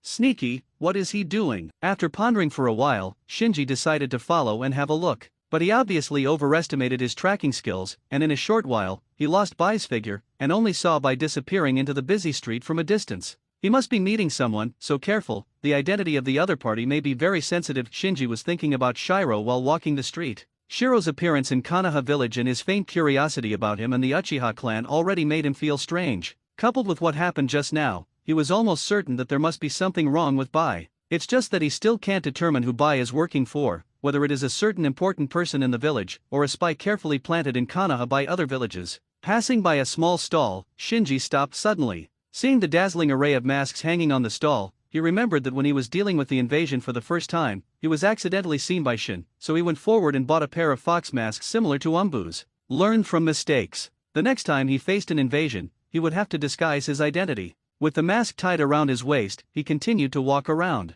Then, unknowingly, he came to the remote practice field in the small woods where he always sparred with Bai. Bang in the night sky above the head, gorgeous fireworks will still explode from time to time. Hey, the village is very noisy tonight. It's all here, and Shinji decided to hide for a while and practice water breathing in this training ground for a while. Swish swish. Suddenly, there were two breaking wind sounds not far away. Shinji was taken aback and hid sideways in the bushes. Immediately afterwards, the two figures, one fleeing and the other chasing, landed in the training ground. Even though he was wearing a mask, Shinji recognized that the one running ahead was Shiro, who had just sneakily disappeared into the night, while the one chasing him behind was actually an Umbu ninja in the village. The Umbu ninja stared at the masked Bai and said, "Humph. I was just spying on the kid next door, but I didn't expect to catch you, a big fish. Just catch it, you can't escape. Bai really has a problem." Shinji, who was hiding in the dark, had a serious look on his face. What surprised him even more was that the Umbu ninja who was chasing Shiro was originally sent to monitor him. In the driving range. Boom! Another firework blooms in the night. Umbu ninja glanced at the sky and said with a smile, "We will meet tonight. You guys really know how to pick the time, and almost let you succeed." Bai didn't make a sound, but slowly stepped back. Sure enough, the village is too kind. It should treat you and that kid next door like pests. Umbu ninja's tone was cold. Bai didn't hesitate anymore, and with a shua, he jumped into the woods next to the practice field and fled to the distance. Snort! Umbu ninja let out a cold snort, and was about to chase after him. But just as he was about to leave, he suddenly turned around and looked at the grass not far away. I saw a figure wearing a fox mask in the grass, slowly walking out. Who? Umbu ninja took out Kunao with a vigilant look on his face. Undoubtedly, the figure wearing the fox mask is Shinji hiding in the dark. He first glanced at the figure of Shiro who had gone away, and then moved his eyes to the Umbu ninja in front of him. He has been so close to Bai recently, if something goes wrong with Bai, he is likely to be implicated. What's more, from the words of this Umbu ninja just now, he felt undisguised malice. The other party should be the root of Danzo, and the purpose of monitoring him is probably to trouble him. In this case, if the other party is allowed to catch Shiro, Danzo will not make any sense, and will definitely take the opportunity to involve him at that time. Boom! Fireworks still bloom in the sky from time to time, but under the brilliant light and shadow of the fireworks, Shinji and Genbu ninja confront each other in a strange atmosphere in this remote training ground. Rustle at this moment, there was a sudden sound in the grass beside him. The two people in the tense confrontation noticed at the same time, and the vigilant root ninja threw the kunao in his hand directly at the grass. Almost at the same time, a small head poked out from the grass, with an apple in its mouth, and a pair of big eyes looked curiously at the two people in the training ground. Aster! Shinji was startled. The kunao thrown by the Genbu ninja is very close to the bewildered Ziwan at this moment. Maybe in the blink of an eye, Ziwan will be shot by the kunao and die on the spot. So he didn't have time to think, and instinctively stretched out his left hand towards Ziwan. Instantly, a yellow phantom was swiftly projected from his body, like an extension of his left hand, and instantly transformed into a huge skeleton arm, holding Ziwan in the grass. Clang! Immediately afterwards, with a piercing crash, Kunao was bounced away by the skeleton arm protecting Shin. The arena fell into silence for a while. The three people present, including Shinji himself, were shocked by this scene. Ziwan was taken aback for a moment, as if she had broken free from something, and then looked at Shinji with surprise on her face. "Big brother, is that you? You saved me again." Genbu ninja looked at the powerful phantom of the huge skeleton arm projected from Shinji's body, and his face changed drastically. "Who the hell are you?" Under the fox mask, Shinji also looked confused. "Is there something serious about me? Why do you use Susanoo? That guy Ziwan obviously has a magic bell." He regretted the Susanoo that he instinctively used. After a brief shock, the three of them moved at the same time. Shin crawled out from the bushes, not even caring about the apples that fell on the ground, and rushed toward Shinji. The root ninja subconsciously wanted to flee. Shinji's scarlet kaleidoscope Sharingan was already one step ahead, staring at the root ninja. In an instant, Umbu ninja's posture of squatting and jumping was abruptly interrupted, and then the whole person stood upright, froze in place. It seems to be dead. After temporarily trapping the opponent with illusion, Shinji breathed a sigh of relief. At this moment, Ziwan rushed up and grabbed Shinji's arm. "Brother, I didn't have time to thank you last time, so you left." Shinji, who lifted the Susanoo, looked helpless. It seems that after witnessing the activation of Susanoo by himself, the spiritual suggestion he had given Shin with the kaleidoscope Sharingan before had failed. Ziwan asked again and again, "Big brother, what's your name? Is it Kanaha's ninja? Can we be friends?" Shinji broke away from Shin's grip on his hand. Before Shinji finished speaking, Ziwan rushed to say, "I know, you don't want to reveal your identity. I promise, I will not tell anyone about you. This is our little secret." Little secret? Shinji was speechless. Shin pouted and looked at Shinji pitifully. "So this time, don't make me forget you, okay?" "All right." Shinji hesitated for a long time, and finally nodded with difficulty. Ziwan immediately beamed with joy. "Really? Really?" Taking off the fox mask on his face, Shinji showed a sincere face. "If you don't believe me, look into my eyes." Shin obediently looked into Shinji's eyes. Those were a pair of pupils exuding a bewitching radiance. Just one glance made people unable to extricate themselves, and they instinctively had the urge to explore. Shinji focused his eyes, took the opportunity to activate the kaleidoscope Sharingan quietly, and planted a psychological hint to Shin again. "You are here, and you haven't met anyone." Ziwan's gaze was blurred at first, then gradually dulled, and she continued to read, "I haven't met anyone. I haven't met anyone." After completing the illusion, Shinji patted Shin's shoulder lightly. "Sleep." Snapped. Ziun softened and fell to the ground. Looking at Shin, who fell asleep on the ground, and the root ninja who was temporarily trapped in illusion not far away. Shinji thought about it. Bai has a problem. He is not surprised at all. Because he knew that Shiro was from Kirigakure's ice escape family, and now it was strange to appear in Konoha's ninja school. It's just that even if Bai Zhen has a problem, given his current situation, he must help cover it up. That's why he decisively showed up to cover Bai's escape. He needs time to grow up. During this period of time, he couldn't give Danzo any excuse to attack him. It seems that Bai should be a spy planted in Konoha by other villages, and I don't know how he did it. Recalling what Neb Ninja said just now, Shinji has a rough judgment on Barrow's identity.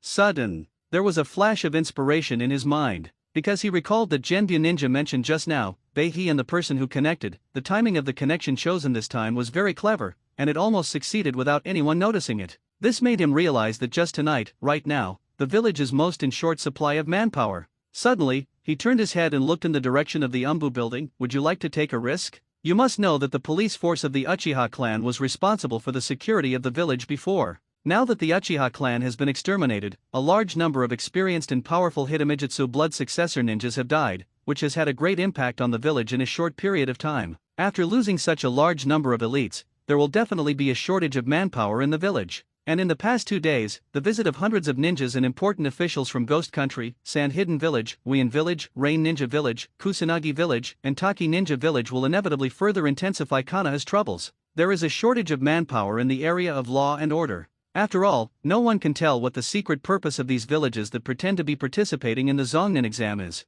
No matter from which point of view, the monitoring and vigilance of the arrangement must be one of them. But these all need manpower. So tonight, the Umbu building, which should be heavily guarded, is likely to be extremely empty. This belongs to the black under the lamp. Boom! Another firework bloomed in the night sky. The colorful lights and shadows reflected on Shinji's face, making his expression look dark and uncertain. The aching eyes in the eye sockets reminded him that he must get Uchiha Fugaku's kaleidoscope Sharingan as soon as possible. Otherwise, when the state of his own kaleidoscope Sharingan begins to decline, the chances of success will only get lower and lower. Withdrawing his gaze from a distance, Shinji's gaze turned to the Genbu ninja caught in the illusion. When the other party saw his Susanoo, he could only choose to keep silent, otherwise, he would be the one who died. But how to silence it still needs to be studied. He forced himself to calm down, sorted out his thoughts, and then walked in front of Genbu ninja, took out a few detonating symbols from the ninja bag at his waist, and stuck them in Genbu ninja's shirt. Afterwards, he activated the kaleidoscope Sharingan to implant a psychological hint into the root ninja, go to Cheyon's residence and detonate the detonating charm on his body.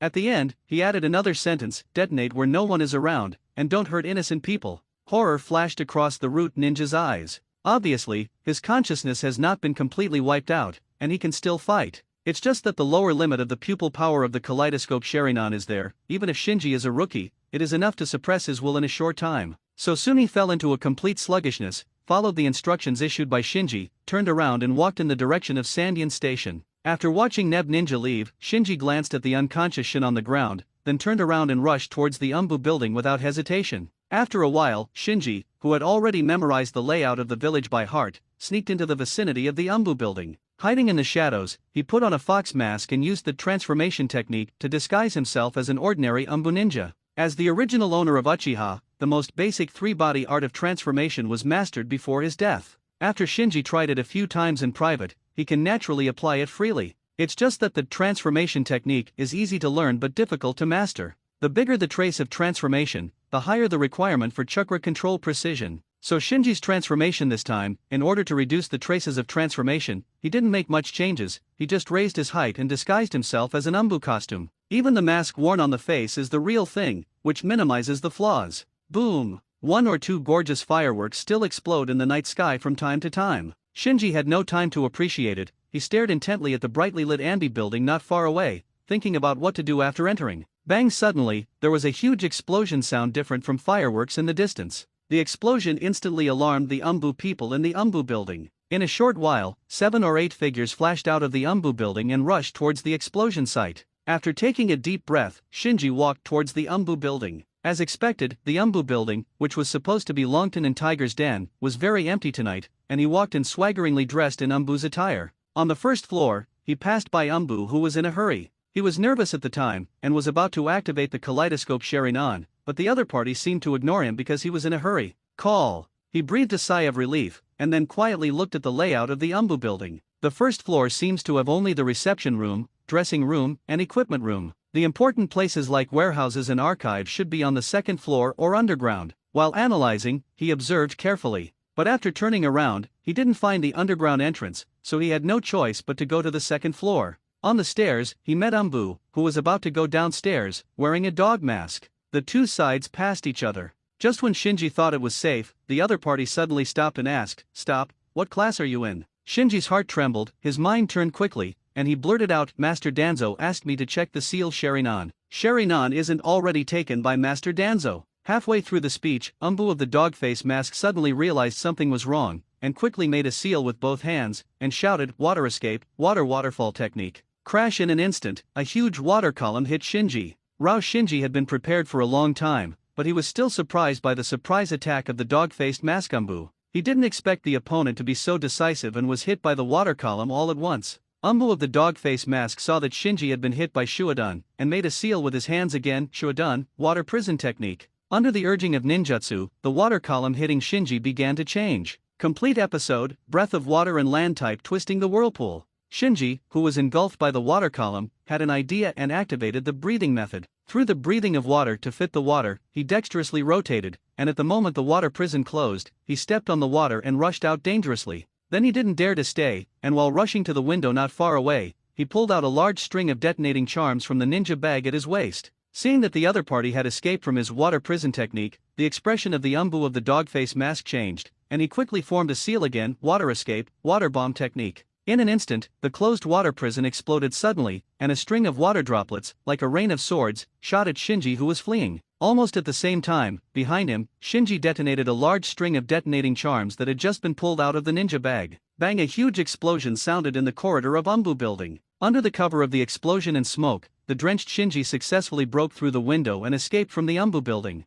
As soon as he landed, he felt a pain in his back. Undoubtedly, the explosion of the detonating talisman did not completely block the opponent's water bomb technique, but one or two strings of water bombs still hit him. But now he didn't care much, and launched the breathing technique with all his strength, controlled the wound to temporarily stop the bleeding, and then rushed into the shadows at an extremely fast speed. He had already planned the escape route before he acted, so although he was embarrassed, he was not panicked, and when he reached a blind area of vision, he immediately cancelled the transformation technique, and then threw the fox mask on his face, which had cracks in the battle, to a small lake not far away. Lake water kills odors. Crash! Sasuke stuck his head out of the lake. The moment he jumped into the lake and was soaked by the lake water, he realized that the reflection of the ferret on the lake just now was just his own illusion. Suddenly, he noticed a damaged fox mask floating on the lake not far away. Just floating there alone. He swam over to pick up the mask, returned to the shore, stared at the cracks on the mask, and asked, "Are you also abandoned?" At this moment, he felt that he was very similar to this damaged mask. Swish! Swish! Swish!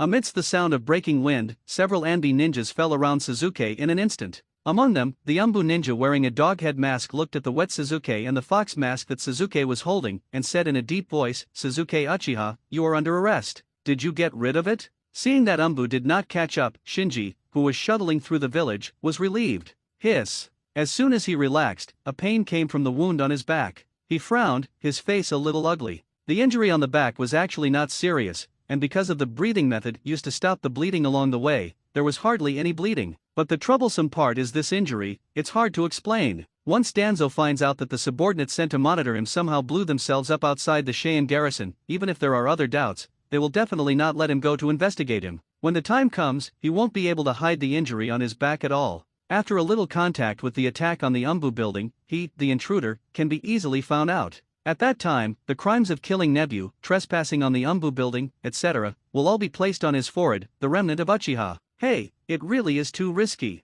Shinji sighed. It's not that he doesn't know the risks of doing so, it's just that he needs Fuyu's kaleidoscope Sharingan too much. At the same time, he didn't expect Umbu, who was wearing a dog face mask, to be so vigilant. From noticing something was wrong with him to making a move, it didn't even take a second, and he didn't even have time to react. And the display of ninjutsu is also extremely skilled. Surprise attack, trap the enemy, burst out, one after another. If he hadn't mastered water breathing, if he wanted to break out of the encirclement this time, he might have to activate Susanoo. Shinji turned into an alley, and began to hesitate in his heart whether to escape from the village or not. At this time, at the other end of the alley, a hurried figure walked towards him. Scented phosphorus? Shinji stopped in his tracks. The figure he met in the alley was none other than his classmate Xianglin. Xianlin didn't seem to expect to meet Shinji here, and was obviously taken aback, with an unnatural expression on his face. But she didn't stop, nor did she say hello to Shinji. Instead, she sped up her pace a little and hurried past Shinji. Shinji didn't want to make trouble, so he didn't choose to say hello. At the moment when the two sides rubbed shoulders, Xianlin suddenly stopped, turned around and asked, "Are you injured?"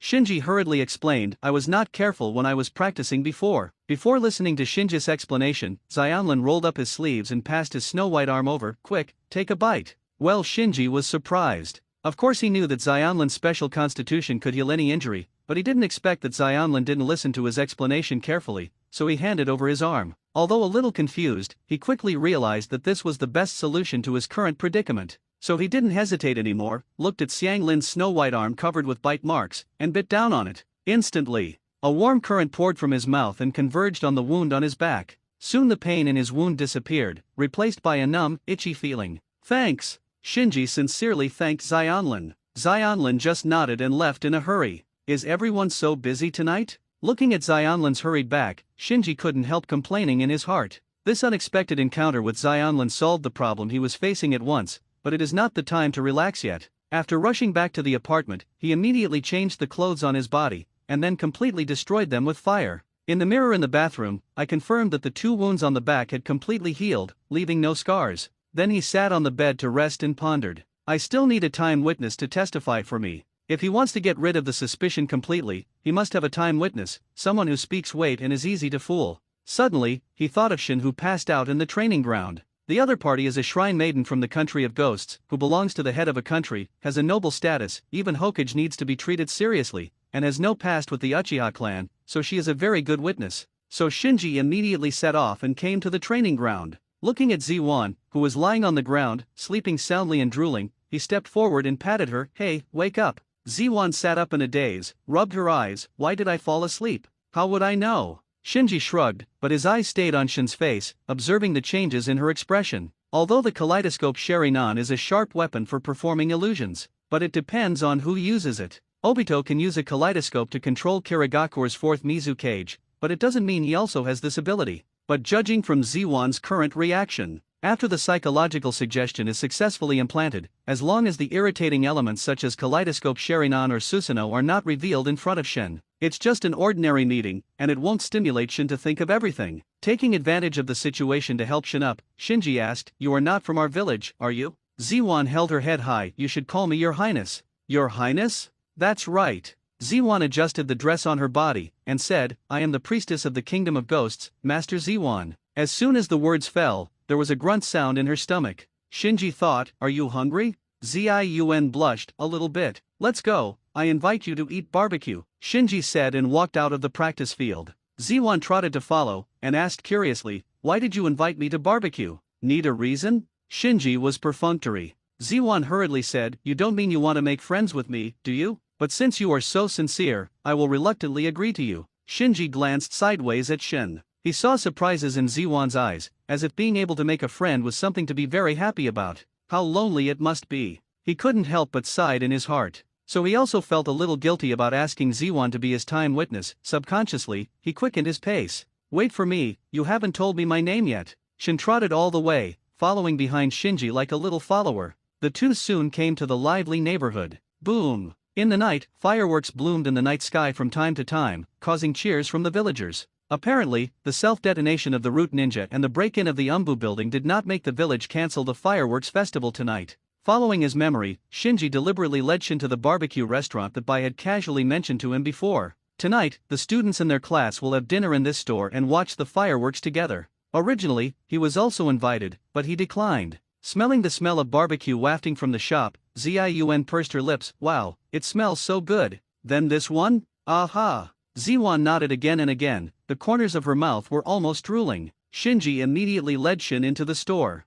Hearing the laughter of his classmates on the second floor, he didn't take the initiative to look for it, but deliberately chose a single room next door. He needs to create the illusion that he and Ziun have been eating here for a long time. Then find another opportunity to show up in front of the students next door, blend in with everyone, and let all the students become witnesses of his own time, proving that he has eaten barbecue and watched fireworks in the store all night. Soon, the oven and plates of fresh meat were delivered by the store. Shinji and Shin were also not polite. Under the gorgeous fireworks outside the window, they cleared away a table of barbecue like wind and clouds. Seeing that it was almost done, Shinji began to think about how to show his face in front of the students next door. After enjoying the meal, Ziwan pushed open the door of the private room and shouted proudly to the boss downstairs, "I have made friends, today I will treat the whole shop." The diners upstairs and downstairs immediately cheered when they heard this. Shin thrust her waist and proudly looked back at the stunned Shinji. Click. At this moment, the door next door was opened, and Tian said in a loud voice, "My classmate, I don't need your treat." As Tian pushed open the door of the private room, the students next door all looked over and saw Shin and Shinji, who looked dazed.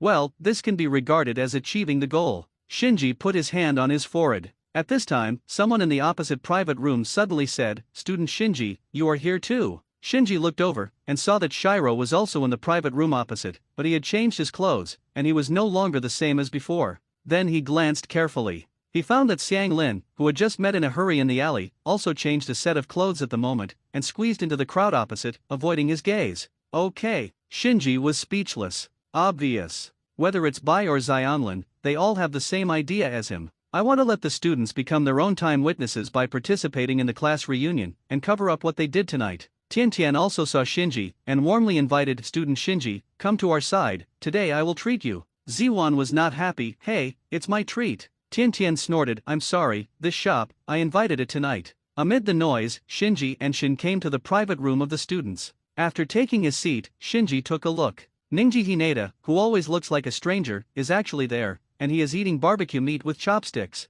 How should I put it, he is very serious. As serious as he is, there is Xiao Li, with a glossy mouth. These two guys, Shinji could tell that these two were just here to eat. Seeing Shinji looking at him, Xiao Li hurriedly said, "Student Shinji, the barbecue here is really delicious, try it soon." Niji just glanced at Shinji lightly, and then continued to deal with the barbecue on the table. "Hey, what about your demeanor as a son of a rich family?" Shinji slandered endlessly in his heart. At this time, Bai whispered to Shinji, "If I knew Shinji classmate, you would also like to go out for a stroll. I should invite you when I go out." "Fine." Shinji shook his head. He knew that Shiro was from Kirigakur, so if Shiro didn't work for some big man in the village, he was most likely Kirigakur's spy. Reminiscent of Shiro's mysterious meeting with people tonight when Kirigakur's people came to the village, he became even more certain that there was some kind of connection between Shiro and Kirigakur. It's just that if he remembers correctly, Kirigakur should still be under Obito's secret control, so he didn't understand why Kirigakur wanted to insert Baian into Konoha, and he couldn't understand how Kirigakur did it, but he had a faint feeling. Bai's target is likely to be him. To be more precise, it is him who is a member of the Uchiha tribe. Then, he glanced at Xianlin, who was sitting in the corner and was not talking much. He remembered that Xianlin and her mother should have been exiled to Cao Ninja Village, so her sneaking around tonight is probably related to Cao Ninja Village. It's just why Kusanagi sent her to Konoha. Shinji couldn't think of a reason for a while. You must know that Xianlin, with a special physique, even if he doesn't know anything, can play a better role than ordinary medical ninjas. They're all 25 boys. Thinking of this, Shinji was filled with emotion. Although he knew that Bai and Xianlin had a problem, he was not prepared to expose it. As a remnant of the Uchiha, he has no special feelings for Konoha, so he will neither deliberately destroy anything nor desperately defend anything. Be it Bai or Xianlin, they both helped him. From this point of view, he has no position to target Bai and Xianlin. At the same time, behind Shiro and Karen may also represent Kirigakur and Kusanagi, so maintaining the status quo is two more ways for Shinji. Concentrating his thoughts, he thought about the incident of breaking into the Umbu building just now. Obviously, the Umbu with the dog face mask sensed a flaw in his words, and then acted brazenly. Sherinan isn't already taken by Master Danzo. He pondered over the half-sentence that the other party hadn't finished. The reason why he revealed his secrets must be that there was something wrong with his answer, and combined with the half-sentence that Umbu didn't finish, he gradually came to a judgment. Could it be that Sherinan has been transported away by Danzo and is not in the Umbu building? Gone? Coming to this conclusion, Shinji frowned. If he remembered correctly, after the Uchiha was exterminated, the third generation should have disbanded Danzo's roots, so he didn't expect that in this case, Danzo would still have the power to take away all Sherinan from Umbu. These three generations loved Danzo too much. After analyzing these, he suddenly felt that tonight's adventure was not without any gains. At least he made it clear who had the Sherinan. Just when Shinji was distracted by his thoughts, Ziwan and Tian quarreled again. The little master Ziwan put her waist in the same way. "Let me pay the bill. This is not a small sum. Why do you have to fight with me?" Tian pursed his lips. "I have already agreed to treat guests, so I have to do what I say. Although our family's business is small, I can still afford the money for the treats." The students next to me heard Tian said that their business was very small, and couldn't help rolling their eyes. Shinji wanted to persuade you two by quickly grabbed Shinji. Leave them alone, let's concentrate on eating meat. Shinji turned his head and found that none of the students present was trying to stop the fight, and they were all concentrating on dealing with the barbecue on the table. Even Niji is no exception. No, Niji was more serious than the others. Practicing physical skills consumes a lot. Shinji was right when he thought about it. Shin is a priestess in the kingdom of ghosts. Her status is equivalent to that of a daimyo, the dignified head of a country. She has no idea what money is. The Tiantian family controls nearly 1/3 of the ninja business in the Land of Fire, and Tiantian is the master who has used ninja toys as toys since he was a child. The two little rich women are rushing to pay the bill, so let them go. So Shinji also joined the team of cooks. To be honest, after all the tossing and tossing all night, he was indeed hungry. Although he ate a lot just now, there was no sense of competing with others for food. While eating the barbecue, he did not forget to glance at Bai and Xianlin. He had a feeling that during the period when the Chunin exams were being held in the village, the forces behind Shiro and Xianlin would definitely continue to make trouble. If you use it well, you may be able to fish in troubled waters, and take advantage of the chaos to get Fuyu's pair of kaleidoscope Sharingan that was taken away by Danzo. In the end, the contest between the rich women ended in Ziyuan's disastrous defeat. Because Ziyuan didn't have the habit of carrying money at all, and the guards accompanying her paid the bill for her, so when she really had to pay, she was dumbfounded. They walked out of the barbecue restaurant together, and said to Ziyuan with a smile, every day, this restaurant is not bad, I will invite you next time.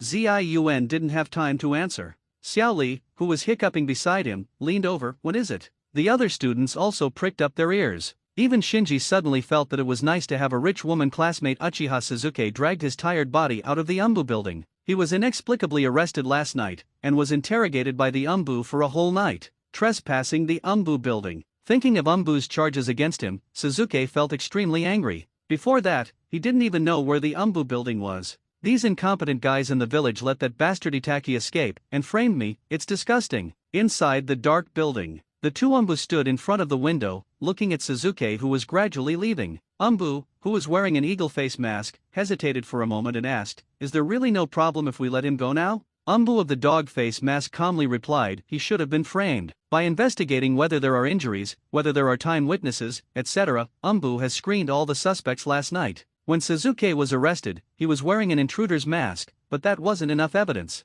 Who would have done it? It's hard to say. After a pause, Umbu of the dog face mask went on to say, the root that exploded with a detonating talisman outside the sand-hidden camp last night is said to be sent by Lord Danzo to monitor Shinji Uchiha. Umbu of the eagle face mask was startled for a moment, and immediately reacted, someone is targeting the survivors of the Uchiha clan? Well, the above is also the judgment. Overnight, Uchiha Suzuki was framed, and the root of monitoring Uchiha Shinji was assassinated. The other party did not cover up his purpose, just to see if our Konoha trusts the survivors of the Uchiha clan. The dark part of the dog face mask, in fact, did not say the whole thing. He suspected that the other party's real purpose was to find out the truth about the extermination of the Uchiha clan, the #1 wealthy family in Konoha. Umbu of the eagle face mask is also a smart person, and quickly realized this, angrily said, it's too much, what kind of place do they take our Konoha village? Anbi of the dog face mask sighed. The village has not completely come out of the haze of the Nine Tails rebellion, and now it has lost dozens of powerful pupil jutsu blood successor ninjas from the Uchiha clan.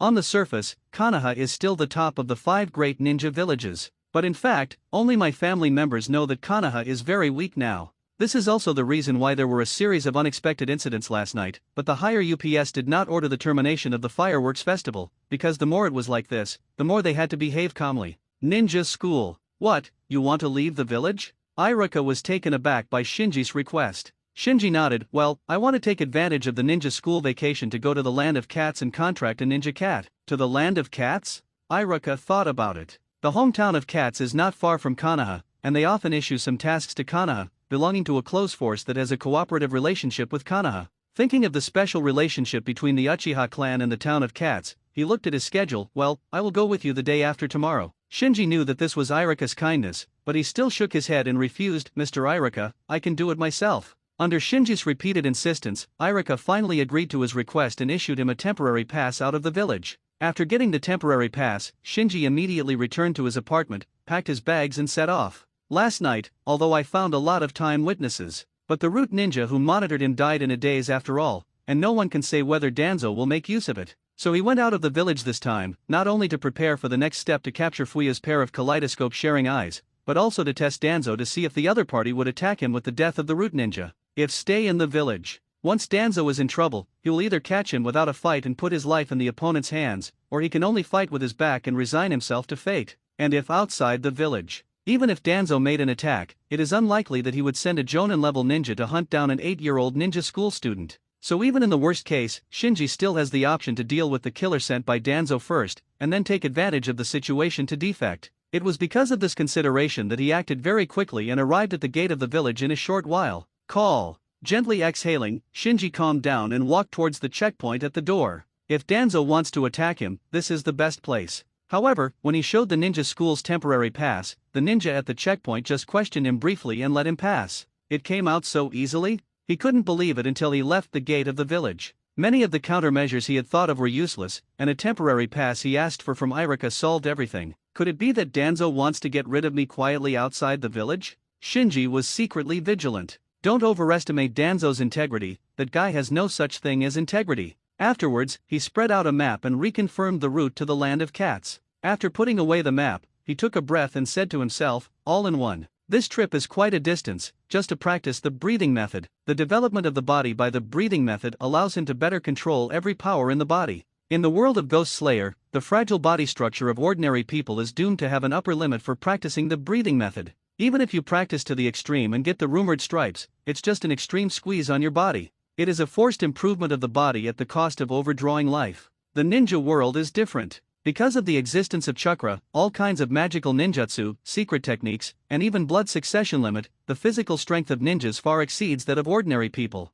Therefore, for ninjas with chakra, the upper limit of breathing is far higher than those swordsmen in Demon Slayer. Boom! With a muffled sound, Shinji's body rushed out in the direction of the cat town like an arrow from the string. Ordinary people would need a journey of 3 or 4 days, but under his full speed with the blessing of the breathing method, he arrived in the land of cats in half a day. And when he was walking on the streets of Cat Town, all the ninja cats on both sides stopped and looked at him, focusing on the Uchiha fan clan emblem on the back of his clothes. The Uchiha clan has always been a partner of Cat Town. From contract ninja cats to custom-made ninja tools, there is a lot of cooperation between them. Therefore, it should be normal for the Uchiha people to appear on the streets of the cat village. But Shinji's appearance today is a bit unusual, because he was the first Uchiha to step into the land of cats after the Uchiha was exterminated. While the ninja cats were watching Shinji, Shinji was also looking at all kinds of ninja cats around him. Cat Town is located in an abandoned city, so part of the city's structure is preserved. Because the original owner has never been here, Shinji doesn't know much about the town of cats.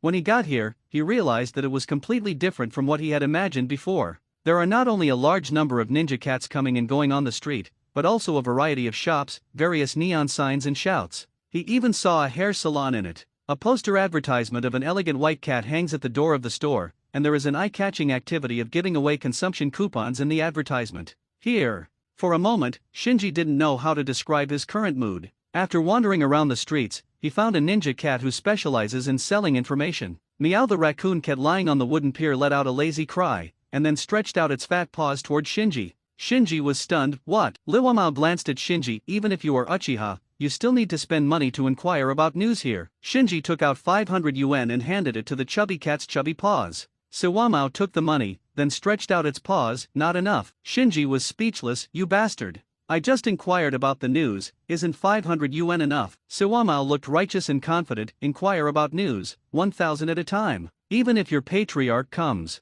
Forget it. What do you want to inquire about? Shinji didn't bother to argue with the fat cat. I want to find a ninja cat who is good at stealth, and it's better to know a little medical ninjutsu. The requirements are very high. Siwamao changed from his laziness just now, rubbed his hands, and introduced the ninja cat who is good at stealth in the cat town. Stealth is actually a racial specialty for ninja cats, so many people are good at it. But ninja cats who know a little bit of medical ninjutsu are rare. Even in the land of cats, there are only a few that meet the requirements. Cyclops, Mitsuha, Yukimaru. After bidding farewell to the raccoon cat, Shinji wandered around the cat town while considering the 3 candidates provided by the raccoon cat. Among the 3 ninja cats, One-Eyed Dragon is the most famous. It signed a psychic contract with a jonin in the Uchiha clan, and it has just lost its job recently. Seinyi came next, with relatively ordinary strength and experience. As for Yukimaru, it is said that it is still an immature kitten. It has neither combat experience nor signed a psychic contract with any ninja. It is the least famous of the 3 ninja cats. The purpose of Shinji's contract with ninja cats is to take away Uchiha Fugaku's pair of kaleidoscope writing sharing eyes from Danzo's root base.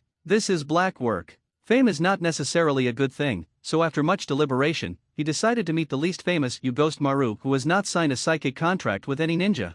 Following the address given by the raccoon cat, Shinji went around and finally found the home of Yugamaru in a narrow alley in the town of cats. This is a dilapidated hut, and there are still faint noises coming from the house. I glanced at the house number 33, Jukurako. It's here. Bang bang. Shinji went straight up and knocked on the door. Soon, the door was opened, and a little black cat looked out. Its eyes fell on Lin Zhan, and he looked up and down. The Uchiha family. Shinji nodded, and then asked, "Are you Yukimaru?" The black cat suddenly became interested, and introduced himself. "Yes, I am you, the beloved of the night, the elf under the moon, ghost, shadow domination, pill." The little black cat in front of him was obviously not big, and his voice was immature, but he was pretending to be old-fashioned, which seemed extraordinarily funny. Shinji curled his lips. "Just tell me what you know." Yugamaru immediately took over the question. "Good question. I am not only good at more than 10 kinds of ninjutsu, but also mastered medical ninjutsu, and what?" Yugamaru didn't answer, and directly formed a seal with both paws. Swish! In an instant, Yukimaru retracted into the shadow under it, and in Shinji's field of vision, there was only an imperceptible shadow on the ground. Shinji was stunned. "This is..." Yugamaru came out of the shadows at this time, with a proud expression. "Ho ho, this is no ordinary ninjutsu." Shinji's eyes lit up. "It's you. I want to sign a psychic contract with you." "Not urgent." Yukimaru stretched out his front paws and waved in front of Shinji. Then it opened its hands, with a haughty look. "I, the great Knight's beloved, moonlight elf, ghost, shadow dominator, Maru, in the land of cats, is destined to be famous in the ninja world in the future. Not just any ninja can do it. Sign a contract with me." Shinji frowned slightly. "What conditions do you have?" Yugamaru walked around Lin Zhan, looking up and down with critical eyes. "Have you awakened Sherinan? What is your position in the Konoha police force? Is it a Chunin? Is there any allowance?" Shinji had an unnatural expression when asked, feeling like he was applying for a job. Yukimura shook his tail. "Hey, don't tell me, you're just a ninja who hasn't even awakened Sherinan." Shinji said, "Well, I'm still in ninja school." Yugamaru spat in a low voice. "Student? Cut, how much money can I get?" At this moment, an orange cat came over with a box of wine, and then put the wine in front of Yugamaru. "Balbal, this is the wine your dad ordered yesterday. When will the bill be settled?" Yugamaru, who was still high-spirited before, suddenly froze. "What? It ordered another case of wine." The orange cat sighed at Yugamaru. "Hey, Cole Ball, don't say that I don't take care of you. This account can't be delayed any longer. I can give you 3 more days at most. In addition, ask your mother to urge you to iron the flour rolls. Head money." After all, the orange cat shook its head and left. Yukimaru froze, and shifted his gaze to Shinji, with a nervous expression. "Actually, I'm not familiar with that cat just now. I can't understand what it said at all." Shinji nodded. "I see, Briquette. My name is Yugamaru." Shinji nodded seriously. "Okay, briquettes." Lian Kaya covered his face with his hands and gave up correcting Shinji. Shinji stretched his neck, glanced at the room behind the coal ball through the crack of the door, and found that there were quite a few ninja cats in the room. One of the fat female cats, with curly hair all over her head, was playing cards with several other female cats. On the other side, a black tomcat slumped drunkenly on the sofa, surrounded by piles of empty wine bottles. In the corner, there are several black and white kittens playing happily with balls of string. Shinji withdrew his gaze. "Bringing a family." Briquette nodded helplessly. "Life is not easy." Shinji confirmed again. "Do you know medical ninjutsu?" The coal ball was honest. "Basic treatment is no problem." Shinji asked again, "What was that move just now?" The coal ball told the truth. "Through dunking, but I'm not yet proficient. I can only barely use it at night or in a dark place with the help of shadows." Blood inheritance boundary. Shinji was secretly delighted when he heard this. Although Briquette is not yet an adult, it perfectly meets his needs. After making up his mind, Shinji said, "I'm very satisfied with your ability, and I'm sure you will be satisfied with mine too." Briquette was curious. "What is your ability?" Shinji leisurely took out the passbook. After a while, Shinji left the alley contentedly. In order to contract the Briquettes, he paid a one-time contract fee of 500,000, and a high salary of 5,000 for a single channeling. Certainly. He also put forward many conditions. For example, Briquette is not allowed to disclose any information about him to other people, not even other ninja cats. At the same time, as long as he is still alive, Briquette is not allowed to sign a psychic contract with other ninjas, and must serve him exclusively. After getting rid of the Briquettes, Shinji didn't leave the cat town immediately, but went to meet Cyclops and Sanhua again, and then found the civet cat who sold the information again. This time, he directly held 1,000 yuan in his hand. "I have seen all the ones you mentioned, and I am not satisfied with any of them. If you want to earn this money, introduce me to another real one." "Awesome." The raccoon cat stared straight at the banknote in Shinji's hand. "What? You're not even satisfied with the one-eyed dragon? That guy is a ruthless cat who participated in the Third Ninja World War and fought against the upper ninja of Union Village. Too ugly. This reluctantly looked away from the banknote in Shinji's hand. After thinking about it for a while, Liwamao said, Princess Fengji. Shinji asked suspiciously, Princess, specialized in wind escape. Liwamao gave a understanding look. Shinji was taken aback for a moment before he could react. The Uchiha clan are generally good at fire escape and ninja throwing, so they are best compatible with ninja cats who are good at wind escape. The so-called wind helps the fire. As long as the two have a good understanding, they can often easily perform compound ninjutsu, greatly enhancing the power of ninjutsu. Therefore, for the ninjas of the Uchiha clan, ninja cats who are good at escape from wind are very sought after. And when Shinji was in a daze, Liwamao jumped up and took the money in his hand, then took out a poster from the small bag and threw it to him. Shinji took a look at the poster and found that the model on the poster was an elegant white cat with a good temperament. The more he looked at it, the more he felt that the white cat looked familiar, and then he suddenly remembered that this white cat was the white cat model in the street hair salon advertisement he saw earlier. Is it the princess of your cat town? Shinji raised his head after speaking, only to find that the raccoon cat in front of him had long since disappeared. Run away. Frowning, Shinji muttered, haven't I heard that there is a princess in the land of cats? Coal balls are specially used for black work and cannot be exposed to light. In order to cover up this, he had to contract another ninja cat, so he didn't get too tangled up, and followed the address on the poster to find Princess Fengji, who was filming a promotional advertisement. Seeing Shinji approaching with his own poster, Princess Fengji said reservedly, do you want to sign again? Hey, it's really disturbing to be chased by admirers like this. With that said, it walked on a catwalk and gracefully came to Shinji. Then it opened a box of ink pads, pressed its fleshy front paws into the ink pads, and then printed the front paws on the poster in Shinji's hand. Looking at the shallow cat paw print on the poster, Shinji looked strange. I'm not here to ask for an autograph. Princess Fengji said displeasedly, if you want to take a group photo, I advise you to give up such disrespectful thoughts. Shinji was too lazy to talk nonsense. Are you really the princess of the cat land? Princess Fengji proudly replied, besides me, is there another ninja cat as perfect as me in Cat Town? Shinji secretly said, the other party's identity is unusual, and it may not be so easy to contract with it. Then I thought about it again, contracting this well-known ninja cat can well cover up the existence of briquettes. Despair. So he threw out the contract. I want to sign a contract with you. You can fill in the price as you like. You can mention the conditions as you like. Princess Fengji, who had already turned her head away, stopped and gracefully came to the contract. After finishing the Princess Fengji, Shinji took away the contract and secretly sighed, from now on, I am the last cat slave of the Uchiha clan. Bah, the last ninja cat is Uchiha. Itake contracted ninja, and is the representative of Uchiha Ninjaryu. Suzuki will either play snakes or eagles in the future. So Shinji is indeed the last ninja cat Ryu Uchiha in the ninja world. After finishing the things to be done, Shinji did not stay in the village of cats, nor did he go to see the cat mother-in-law, but just replenished some ninja tools and detonating charms, and returned to Konoha at full speed. The purpose of going out of the village this time is to contract Ninja Cat and test whether Danzo will do anything to him, and it is not really about defecting, so the longer he stays outside the village, the less safe he is. Galloping all the way, at dusk, he finally saw Konoha's fence. He bent over and supported his knees, panting heavily. I don't know if it's because of the possession of chakra, but the durability of his beginner's breathing method is several times higher than that of the swordsman in the memory fragments when they first learned it. Sure enough, the higher the physical strength of the practitioner, the higher the upper limit of the breathing method. After calming down for a while, he walked towards the gate of the village. The ninja guarding the gate was a little surprised when he saw Shinji come back. The village of cats is indeed not far from the village, but under normal circumstances, with the footsteps of an 8-year-old ninja school student like Shinji, he should come back tomorrow at the earliest.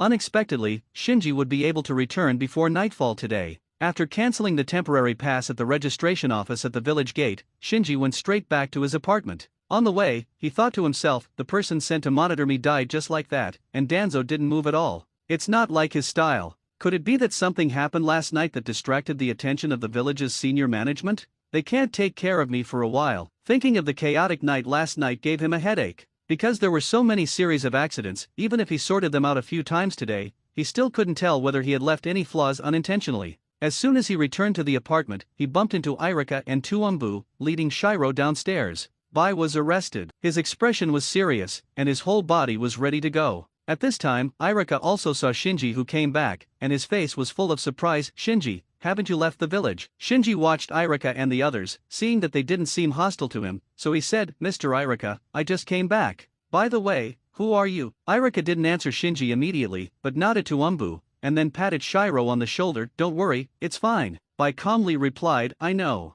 Soon, Umbu took Bai away. Watching the three walk away, Shinji turned to Irika and asked, Mr. Irika, why was Shiro taken away by Umbu in the village? After hesitating for a moment, Irika said, today the village received a protest from Kirigakure, and they want us to hand over Shiro. Shinji didn't respond for a moment. Seemingly considering his words, Irika paused for a while before saying, actually, Bai's family is not from our Konoha village. Shinji didn't answer, but continued to stare at Irika with puzzled eyes. Seeing this, Irika sighed. The Snow clan who was born in white is the blood successor family of Wien village. For some reason, the Snow clan was wiped out by Kirigakure, so the village took in the orphan of the Snow clan. White. Shinji's face darkened, so Kirigakure protested to us and asked us to hand over Shiro. Irika thought that Shinji was thinking of his own life experience, so he said, don't worry, the village will not hand over Shiro. Andy just now was sent by Hokage-sama to escort Shiro to the safe house. I understand. Shinji took out the key to open the door, and said to Irika before entering the house, thank you for issuing the pass for me this morning. Irika was stunned, you're welcome. Shinji nodded, and entered the room and closed the door.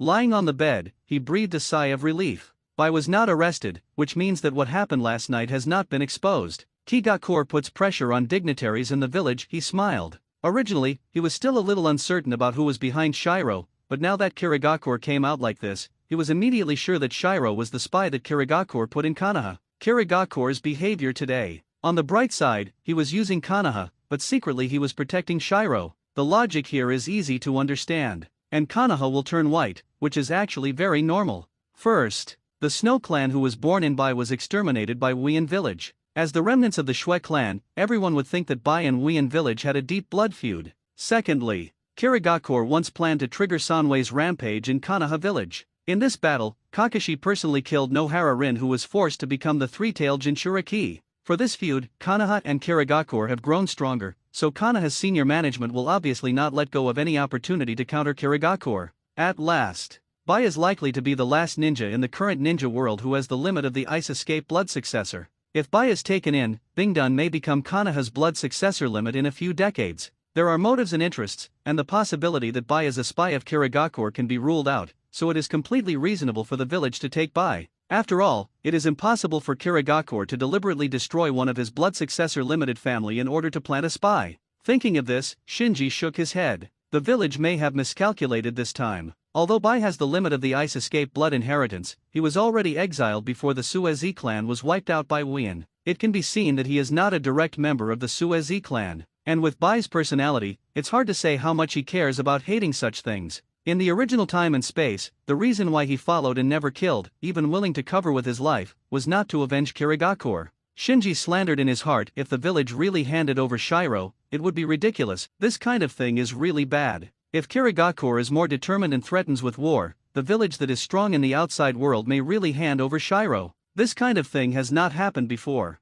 And after confirming that Shiro is Kirigakure's spy, he became confused again. Could it be that Kirigakure is a task assigned to Shiro by deliberately approaching me? He didn't understand what Kirigakure's purpose was. However, with Wien's operation today, the probability of Bai being investigated by the village will be reduced, and he will be much safer. The plane is invaded. Countdown, 2 At this moment, the mysterious voice sounded again, reminding Shinji that the invasion was approaching. He sat up from the bed all of a sudden, restrained his mind, temporarily put Bai's matter behind him, and began to think about his own matters. If I can get Uchiha Fugaku's pair of kaleidoscopes before this invasion, it will not only be a lot of insurance, but I can even try to brush up the ratings and strive for higher rewards. You want me to save the ninja world? Sorry, I want to squeeze your wool. While thinking about it, Shinji took out the map of the village and spread it on the bed. Excluding the central block, residential area, Hokage building, hospital, ninja school and other areas, the remaining area is Hayaga's family land. This area is the Nara family's deer park. This area is the Inyazuka family's kennel.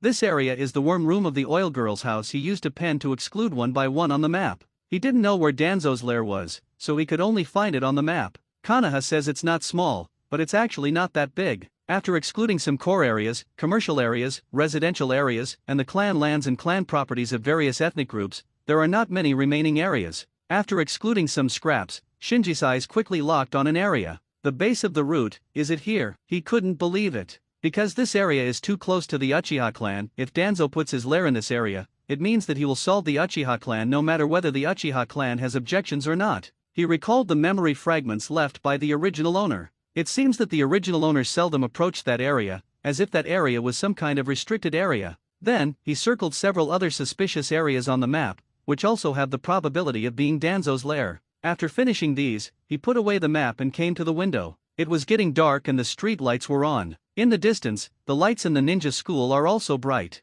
It seems that the teachers are making final preparations for tomorrow's Chunin exam. I can only act if there is another riot in the village during the Chunin exam. Shinji will not act blindly this time, he needs to wait for the opportunity. In the village, Suzuki, who was interrogated all night, went out to eat something after sleeping all day, then walked aimlessly, and came to a small river. Why is the whole world targeting me, damn it? Thinking of what happened last night, he still couldn't restrain his anger. At this time, his eyes were attracted by a figure across the river. He recognized the other party, Naruto Uzumaki, who was rumored to be a son of the fox demon in the ninja school, a guy he never cared about in the past. The other party seemed to be the same as him at this moment. It was already night and he should go home, but he was still walking aimlessly outside. Maybe it's the same situation. Naruto on the other side of the river also noticed Suzuki on this side. The two of them just looked at each other across a small river. After a while, Naruto walked to the shore, picked up a flat stone on the ground, and swung it in the direction of Suzuki. Slap, slap,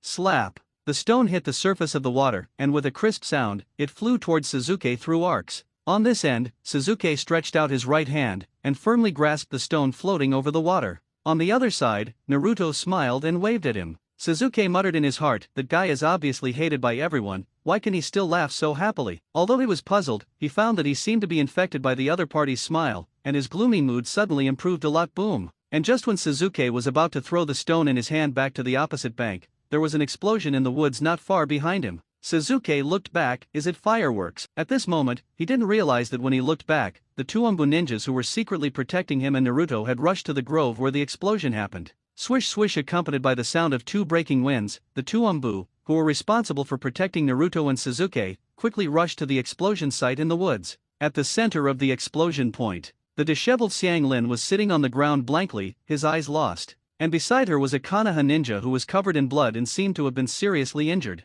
The two Umbu ninjas looked around vigilantly, and immediately stepped forward and asked Xianlin, what happened? Xianlin pointed in one direction, someone attacked me suddenly. Fortunately, Mr. Mizuki was nearby. That person injured Mr. Mizuki and ran over there. The two Umbu ninjas immediately realized the seriousness of the problem. Xianlin is registered in Umbu, and all Anbi ninjas know that this little red-haired girl is the orphan of the Uzumaki clan. How dare someone try to kidnap the orphan of the Uzumaki clan in the village? Audacious in the extreme. The two Umbu looked at each other, and there was a tacit understanding. They decided that one would return to Naruto and Suzuki immediately to prevent Naruto and Suzuki from being assassinated, while the other would pass on the news and chase the murderer in the direction indicated by Xianlin. Swish swish, in an instant, the two Umbu disappeared in place. By the small river. Seeing that there were no more abnormal noises from the grove, Suzuki looked away, and then weighed the stone in his hand. Naruto on the other side looked eager, waiting for him to throw the stone over. Seeing Naruto's clear eyes and hearty smile, Suzuki raised the corners of his mouth, and smiled for the first time after the genocide. Then, he threw his arm away and hit the stone in his hand towards the opposite bank. Slap, slap, slap. The thrown stone bounced several arcs on the water surface and flew towards Naruto precisely. Naruto happily reached out his hand to catch it. Crash! Almost at the same moment as the flying stones, countless detonating symbols were swept by a gust of wind, rushing towards Naruto from all directions. Coincidentally, Umbu, who had rushed back from the woods, saw the scene and was shocked. In the apartment, Shinji took a shower early. It was too tiring to go back and forth to the hometown of cats all day, so he planned to rest early tonight. Finally, he checked the ninja tool bag, sorted out the ninja tools and detonating charms that he had replenished in Cat Village, and then lay down on the bed. Every day, Shinji slowly closed his eyes. Boom boom boom. Suddenly, there was a series of huge explosions in the distance. Lying on the bed, he could even feel the whole bed trembling. Get up and look out the window. I saw the night outside, reddened by the flames all over the sky, as if the sky was burning. He knew that the village would not be peaceful during the Chunin exam, but he never expected that the peace would come so fast and so violently. The drowsiness was awakened instantly, and his mind started to work rapidly. An explosion of this scale is by no means an ordinary attack. There will definitely be riots in the village tonight. Check your ninja bag, change your outfit, and put on your mask. Shinji's full set of movements, done in one go. Then he turned the doorknob lightly and left the apartment. He didn't care about the explosion in the distance, but used the woods and shadows all the way to sneak to the area he had circled on the map before, which was most likely the area of Danzo's root base. It should be this one. He hid in a bush, calmly observing the surroundings, looking for clues. Swish! Swish! Suddenly, two figures flashed across his field of vision and rushed towards the place where the explosion just happened. The opponent's speed is extremely fast, and his actions are stealthy. If he didn't have a pair of kaleidoscope-sharing eyes, he might not have been able to find it. There shouldn't be an umbu guarding this kind of place. He beamed. Given the current shortage of manpower in the village, it is impossible to waste manpower in this area without any important facilities. Moreover, the two people who rushed to the explosion point just now were extremely fast, and they were not ordinary umbu at first glance. It is even more impossible for such elites to be deployed in this area. So the two people who rushed to the explosion point just now are very likely to be the direct subordinates of Danzo, and the base of Danzo is also very likely to be here. But he quickly lost his joy. Danzo's current subordinates certainly won't be too many, but they should all be his direct descendants. They will be very elite. Therefore, breaking into the root base by force is no easier than breaking into the umbu building, and it is even more dangerous to break into the root base by force. Because umbu needs to be responsible for the safety of the village, in case of emergencies, people will be dispatched to deal with them. But the roots of Danzang will not bear these responsibilities. Although Danzo said that he was guarding Konoha in the dark, in fact Konoha encountered crises several times, and he chose to stand still. The two roots just now were mostly just going to the spot where the incident happened to investigate the situation. So Shinji moved slowly in the grass, like a hunter, carefully and patiently looking for the entrance of Danzo's root base.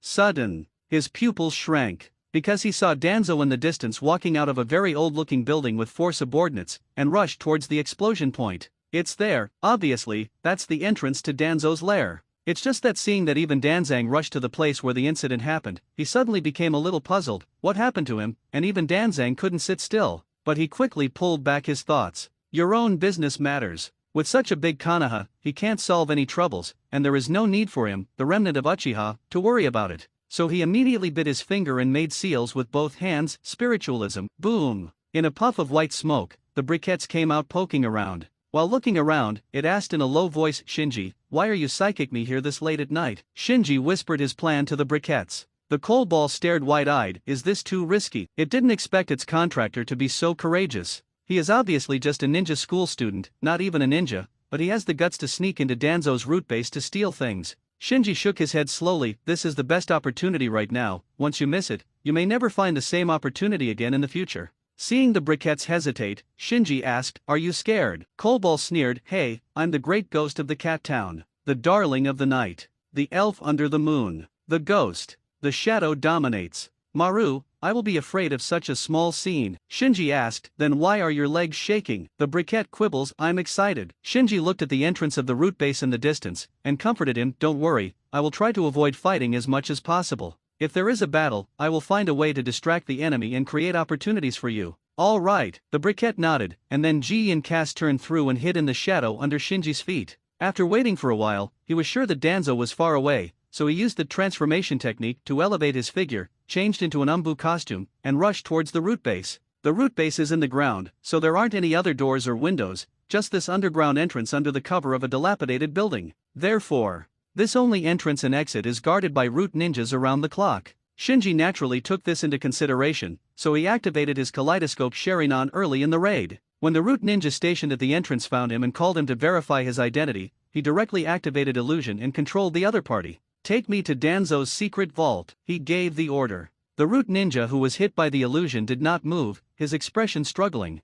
Shinji was surprised. It is true that he has never practiced illusion specifically, and no one has taught him the skills of performing illusion, but with the power of the kaleidoscope Sharingan, he has been reckless all the way and has not failed. Didn't expect it to fail here. He immediately realized that the opponent was not weak, and might even have been trained against illusions. With a chill in his heart, he activated the kaleidoscope Sharingan again. Take me to the secret vault. With the superposition of pupil power, the root ninja finally completely fell into Shinji's illusion, and walked towards the root base like a puppet. Shinji, dressed in Anbi, followed behind him like a companion. The inside of the root base is far bigger than Shinji imagined. After passing a long spiral staircase, his vision suddenly opened up. This even though he was mentally prepared, he was still taken aback. In front of him was a huge bottomless pit, like a building extending to the ground, and each floor had a circle of rooms dug out of the rock formation. The layers are connected in series through spiral staircases and cable bridges. Even just looking at it from a distance makes people feel oppressed and scared involuntarily. Continue. Under the urging of Shinji, the root ninja controlled by his illusion took another step.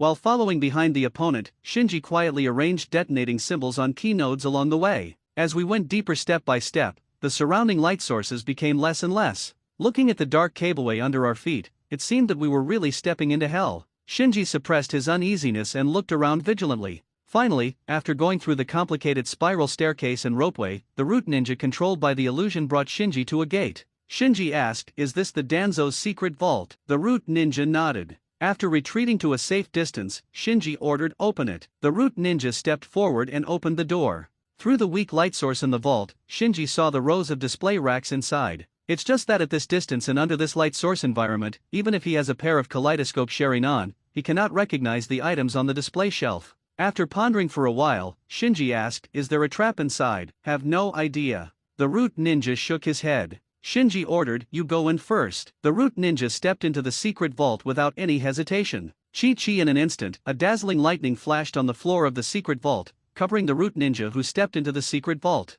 Painful wailing resounded through the passage. At the same time, countless warning lights embedded in the rock walls and the entire base flashed red, followed by sharp sirens. Shocked, Shinji turned around quickly. Swish! The root ninja who had just been shocked by the electric shock, was still emitting green smoke, and couldn't even stand still, shot a kunao at him. Shinji didn't bother, and immediately fled outside after avoiding the flying kunao. After a few moves, he jumped out of the passage and came to the spiral staircase outside. With just a glance, he found several figures rushing towards him from all directions amidst the shrill sirens. I looked back. The root ninja who was shocked also chased out from the tunnel. Shinji breathed a sigh of relief. Immediately, while galloping up the spiral ladder, he took out one after another from the ninja bag at his waist, which had already been tied with detonating charms. Then he threw these kunao one by one at the trap he had planted when he came. Boom! Boom! Boom! Soon, there were continuous explosions in the root base. Is he crazy? Damn it, stop him. Hateful. The root ninjas who besieged Shinji were furious one by one. Although the downward extending structure of the root base can effectively prevent the enemy from sneaking in, it cannot withstand the violent explosion damage inside.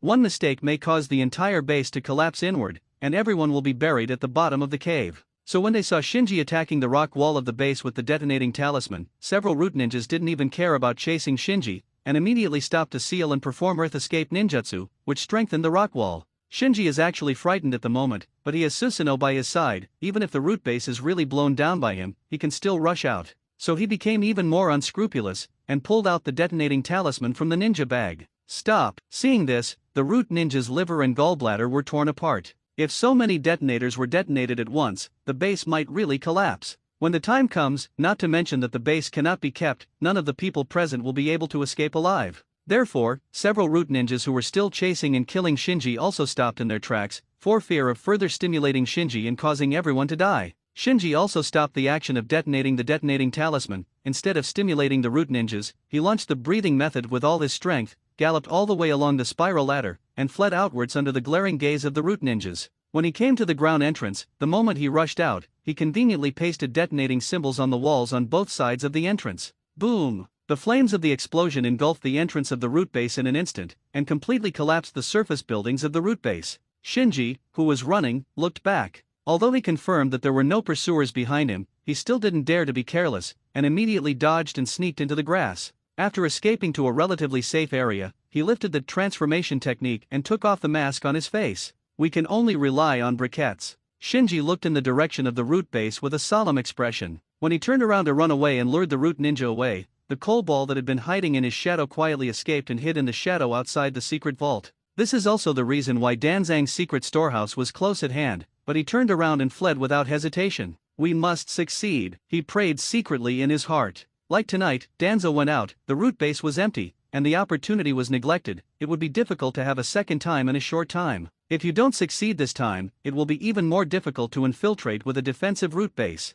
Roar! Just when Shinji was worried, there was a sudden roar in the distance, and then, a terrifying beast roar echoed over the village. Shinji followed the prestige and was stunned. 9 tails. Swinging 9 giant tails, the huge 9 tails like a hill are standing in the center of the village at this moment, calling at the moon. This scene. Many villagers recalled the terrifying memories buried deep in their hearts. The 9 tails rebellion back then was a nightmare that would never go away for many older Konoha villagers. Many parents, relatives and friends died tragically on that horrible night. The village even paid a huge price of sacrificing the 4th Hokage to barely quell the catastrophe. Now, the terrifying figure of Nine Tails appears again. It was almost exactly the same as that night a few years ago. Far away. With a look of astonishment on his face, Shinji jumped up and onto a big tree. The previous explosion was aimed at Naruto. Because he was minding his own business, he didn't pay much attention to the previous explosion. Seeing Kyuubi run wild in the village at this time, he realized that the previous attack was probably aimed at Naruto, the Kyuubi Jinchuriki.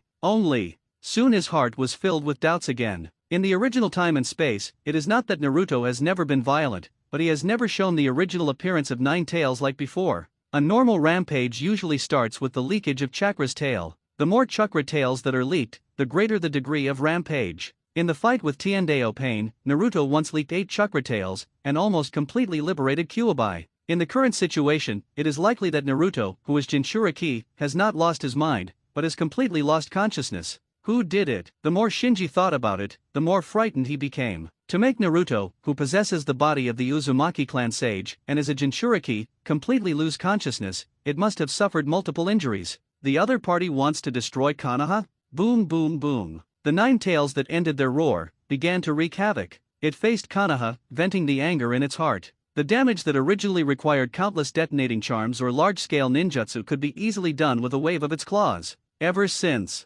explosions, shouts, screams, and cries mixed together, resounding over Konoha. Faced with such a scene, not to mention the villagers near Kyuubi, even Shinji, who was watching from afar, felt terrified. With a dry throat, he muttered to himself, "Is this the tailed beast? Human beings are too small in front of such monsters." In his impression of the last Kyuubi rebellion, because Kyuubi had obvious signs of being manipulated by Sharingan, Danzo banned the Uchiha clan from participating in the battle. The village suffered heavy losses. Now, even if the village wants Uchiha to take action, no one can do it, because Uchiha has been wiped out. Thinking of this, he was taken aback suddenly. Am I not Uchiha? As soon as this thought came to him, he immediately shook his head. Faced with a monster like Nine Tails with such a small body, I am courting death. Moreover, these days, his pupil power has been consumed a lot. If he doesn't succeed in getting the briquettes this time, it's hard to say how many times he can resist the invasion. It's really unwise to squander his pupil power at this time. Konoha Hidden Dragon and Crouching Tiger, you don't need me, the Uchiha remnant, to deal with Kyuubi. Shinji looked away, jumped off the big tree, and rushed towards his apartment. But along the way, he was always restless. I wondered if some of my classmates happened to be near the raging Kyuubi, wondered if Naruto would have an accident, wondered if the silly Shin would go to join in the fun, wondered if the barbecue restaurant I ate before would destroyed by Nine Tails. Even he himself didn't know why he thought of these messy things at this moment. And the constant explosions and cries in the distance made him more and more irritable and unhappy. Suddenly, he stopped. The black pupils in the eyes were already scarlet without knowing it. TCH, I shouldn't become the fastest legend in Kaleidoscope Uchiha. He felt that if he acted willfully and recklessly as he is now, he might become the fastest blind person in the Kaleidoscope Uchiha. After curling his lips, he put on the mask. Immediately, he looked at Nine Tails, who was in the distance with monstrous flames. It's not for saving people, I just want to see you unhappy, swish. With a dodge, he rushed in the direction of Nine Tails. Suzuki ran away in a daze. I just threw stones and hit the water, why did it become like this all of a sudden? Until now, he had no idea what happened. He just ran away instinctively, not daring to stop for a moment. But the disaster seemed to follow him like a shadow. No matter where he fled, the sound of explosions and cries lingered around him, lingering. On the street, one ninja after another passed him and rushed towards Nine Tails. But like a sand barrier blocking the tide, it was instantly washed away by the tide, leaving no trace. The street in front of Suzuki has been turned into ruins. He could only use his hands and feet in the ruins, stumbling forward, his vision was obscured by smoke and dust, and he couldn't tell the north, the south, and the east. I don't know where to run away. At this time, there were still a large number of Konoha ninjas, and reinforcements came one after another from all directions. But in the face of the furious Kyuubi, these ninjas were like moths to the flame, and they were quickly killed and injured by Kyuubi's offensive. The cries became thinner amidst the explosions and the collapse of houses. Suzuki, who was on all fours, almost crawling among the ruins, suddenly stopped. He looked at a broken mirror among the ruins and was lost in thought. In the mirror, his embarrassed face was full of panic, and he was lying on the ground like a dog with a broken spine. Damn it, I'm the noble Uchiha, how can I show such an ugly face? He struggled to his feet and turned to face Kyuubi. Even he himself didn't notice that the pupils in his eyes turned scarlet at this moment, and a black jade gradually appeared. At first, Kyuubi didn't care, Suzuki, the little guy standing on the ruins. However, when Suzuki activated Sharingan, and the yin escape chakra unique to Sharingan escaped from his body, it immediately sensed it keenly. Sharingan. Holding boundless hatred, Kyuubi lowered his head and looked at Sasuke. Seeing the huge nine tails staring at him maliciously, the courage that Sasuke mustered just now disappeared in an instant. Kyuubi lowered his head and slowly approached Sasuke. Why is it the damn Uchiha again? Sasuke was trembling all over, so nervous that he forgot to resist. Thinking of the past when he was enslaved and manipulated by Sharingan, Kyuubi couldn't hold back his anger anymore. He raised his paw abruptly and slapped Sasuke hard with a loud whistling sound. Am I dying? Sasuke, who was dumbfounded, only had this thought in his mind at this moment. And just as he was waiting for death to come, the giant claws of nine tails suddenly stopped in front of him. He looked up. Looking at the huge sharp claws that were only a slap away from the tip of his nose, Sasuke was sweating profusely, and his legs felt weak. At this time, he could no longer hear any sound in his ears, only the rumbling violent heartbeat in his chest. Therefore, he didn't realize that there was still a figure standing behind him. There is no doubt that this figure is Shinji, who hastily rushed over. In the sky full of smoke and dust, he stood on top of the ruins, staring at Nine Tails with cold eyes. With just one glance, he blocked Nine Tails' ferocious grab. However, although Kyuubi was restrained by his kaleidoscope Sharingan's pupil technique, it did not completely lose its resistance. It roared with a ferocious expression. Damn it! The power of the tailed beast, accompanied by a huge sound wave, quickly swept away in all directions.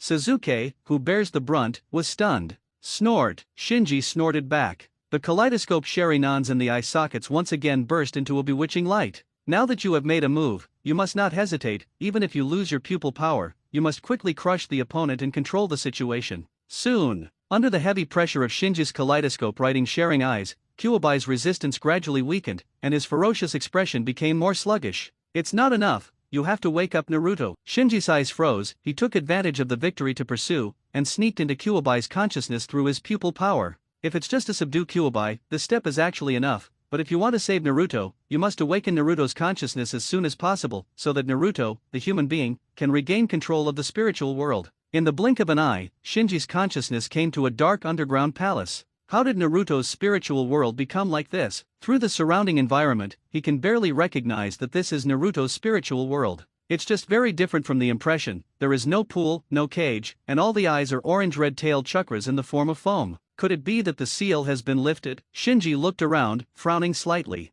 Back then, the fourth Hokage sealed 9 tails in Naruto's body, but they used double insurance. That is to say, apart from the seal on the surface, he and his wife, Naruto's mother Uzumaki Kushina, both kept a copy of chakra in Naruto's body for emergencies. But right now, this insurance doesn't seem to be working. He secretly wondered, is it because Naruto has completely lost consciousness? The chakra left in Naruto's body by the fourth generation in Kushina needs to obtain information from the outside world through Naruto's perception at a glance. If Naruto just lost his mind, they can naturally find out in time and stop it. But if Naruto completely loses consciousness, the chakra they stay here will inevitably be affected and react slowly. Regardless of analyzing too much, Shinji walked directly towards the area with the strongest tailed beast chakra. Perhaps feeling the consciousness of Shinji's invasion, the tailed beast chakras in Naruto's spiritual world gradually gathered, and soon formed a huge 9-tailed head. It glared at Shinji. It's the damn evil eyes again. Go back to your cage. Shinji didn't want to talk nonsense, so he slapped Kyuubi's face hard. Boom! The huge 9-tailed head formed by the tail beast chakra, like a blown balloon, burst open instantly. And as the head of 9 tails was blown off in front of Shinji, a corroded and rusty door appeared in front of Shinji. It's no wonder that the fourth generation has no perception. It turns out that the seal has not been completely destroyed. Shinji recognized at a glance that the gate was the seal of Kyuubi. Although the gate was severely corroded and seemed to be crumbling, the seal on the gate was still maintained. All the tailed beast chakra leaked from the cracks in the gate fence. At this time, the tailed beast chakra that had just been scattered by Shinji gathered again and turned into a huge 9-tailed head. It opened its teeth and claws, wishing to swallow Shinji in one gulp. No one can stop me this time. I will completely burn your village to the ground. Shinji strode forward. Wait until Uchiha is dead, go back. Although Shinji's consciousness is surrounded by endless tailed beast chakras, his kaleidoscope Sharingan pupil power, like a lone moon hanging high, dispels the darkness, dispelling the turbulent tailed beast chakras around. Open. As he moved forward step by step, these tailed beast chakras pervading Naruto's spiritual world were gradually suppressed, and they retracted helplessly behind the gate. Damn Uchiha, I'm going to tear you apart. After a while, only the incompetent and furious voice of 9 tails that was led behind the door remained in the entire spiritual world. Shinji came to the gate and finally saw Naruto lying on the ground with scars. The injury is so serious, it must have been plotted against. Shinji sighed, then stepped forward and shook Naruto instantly. Shinji regained consciousness and opened his eyes. The surrounding area was still a mess, shrouded in smoke and dust, like a battlefield, but the nine tails in front of him no longer had the prestige just now, but melted like melting ice cream. Knowing that this was Naruto's consciousness awakening, Shinji didn't stay any longer and quickly left the scene. And until Shinji left, Sasuke in front of him didn't notice at all. He just stared blankly at Kyuubi, watching Kyuubi's vertical pupils turn into the pattern of Sharingan, and watching Kyuubi gradually dissolving. Swish swish swish. Not long after, Konoha ninjas arrived at the scene. Among them was Kakashi, who came in a hurry. At this time, he had already opened the Sharingan in his left eye, preparing for a decisive battle with Kyuubi. When he was still young, he was forbidden to participate in the battle with Nine Tails, and he sat and watched the death of his teacher, the fourth Hokage, and regretted it. So this time on the way here, he had already made up his mind, even if he sacrificed his life, he would stop Nine Tails. However, the scene in front of him stunned everyone, including him. The extremely terrifying Kyuubi fell in front of the 7-year-old Uchiha Sasuke. A giant, lost to a child. This scene. The impact was so great that the Konoha ninjas who came over even forgot what they were going to do. At this moment, Kakashi noticed that Sasuke's eye sockets were scarlet Sharinans, and there were 2 conspicuous goblins on the pupils. This kid has awakened Sharingan? And it's Shuan Guyu. A kind of shock spread in his heart. With the dissolution of the Nine Tails, Naruto, the Nine Tails Jinchuriki, gradually emerged. The ninjas in the medical class rushed over immediately and checked Naruto's injuries. Afterwards, he nodded to Kakashi not far away, indicating that although Naruto's injury was serious, it was not life-threatening and could be rescued. Kakashi let out a long sigh of relief.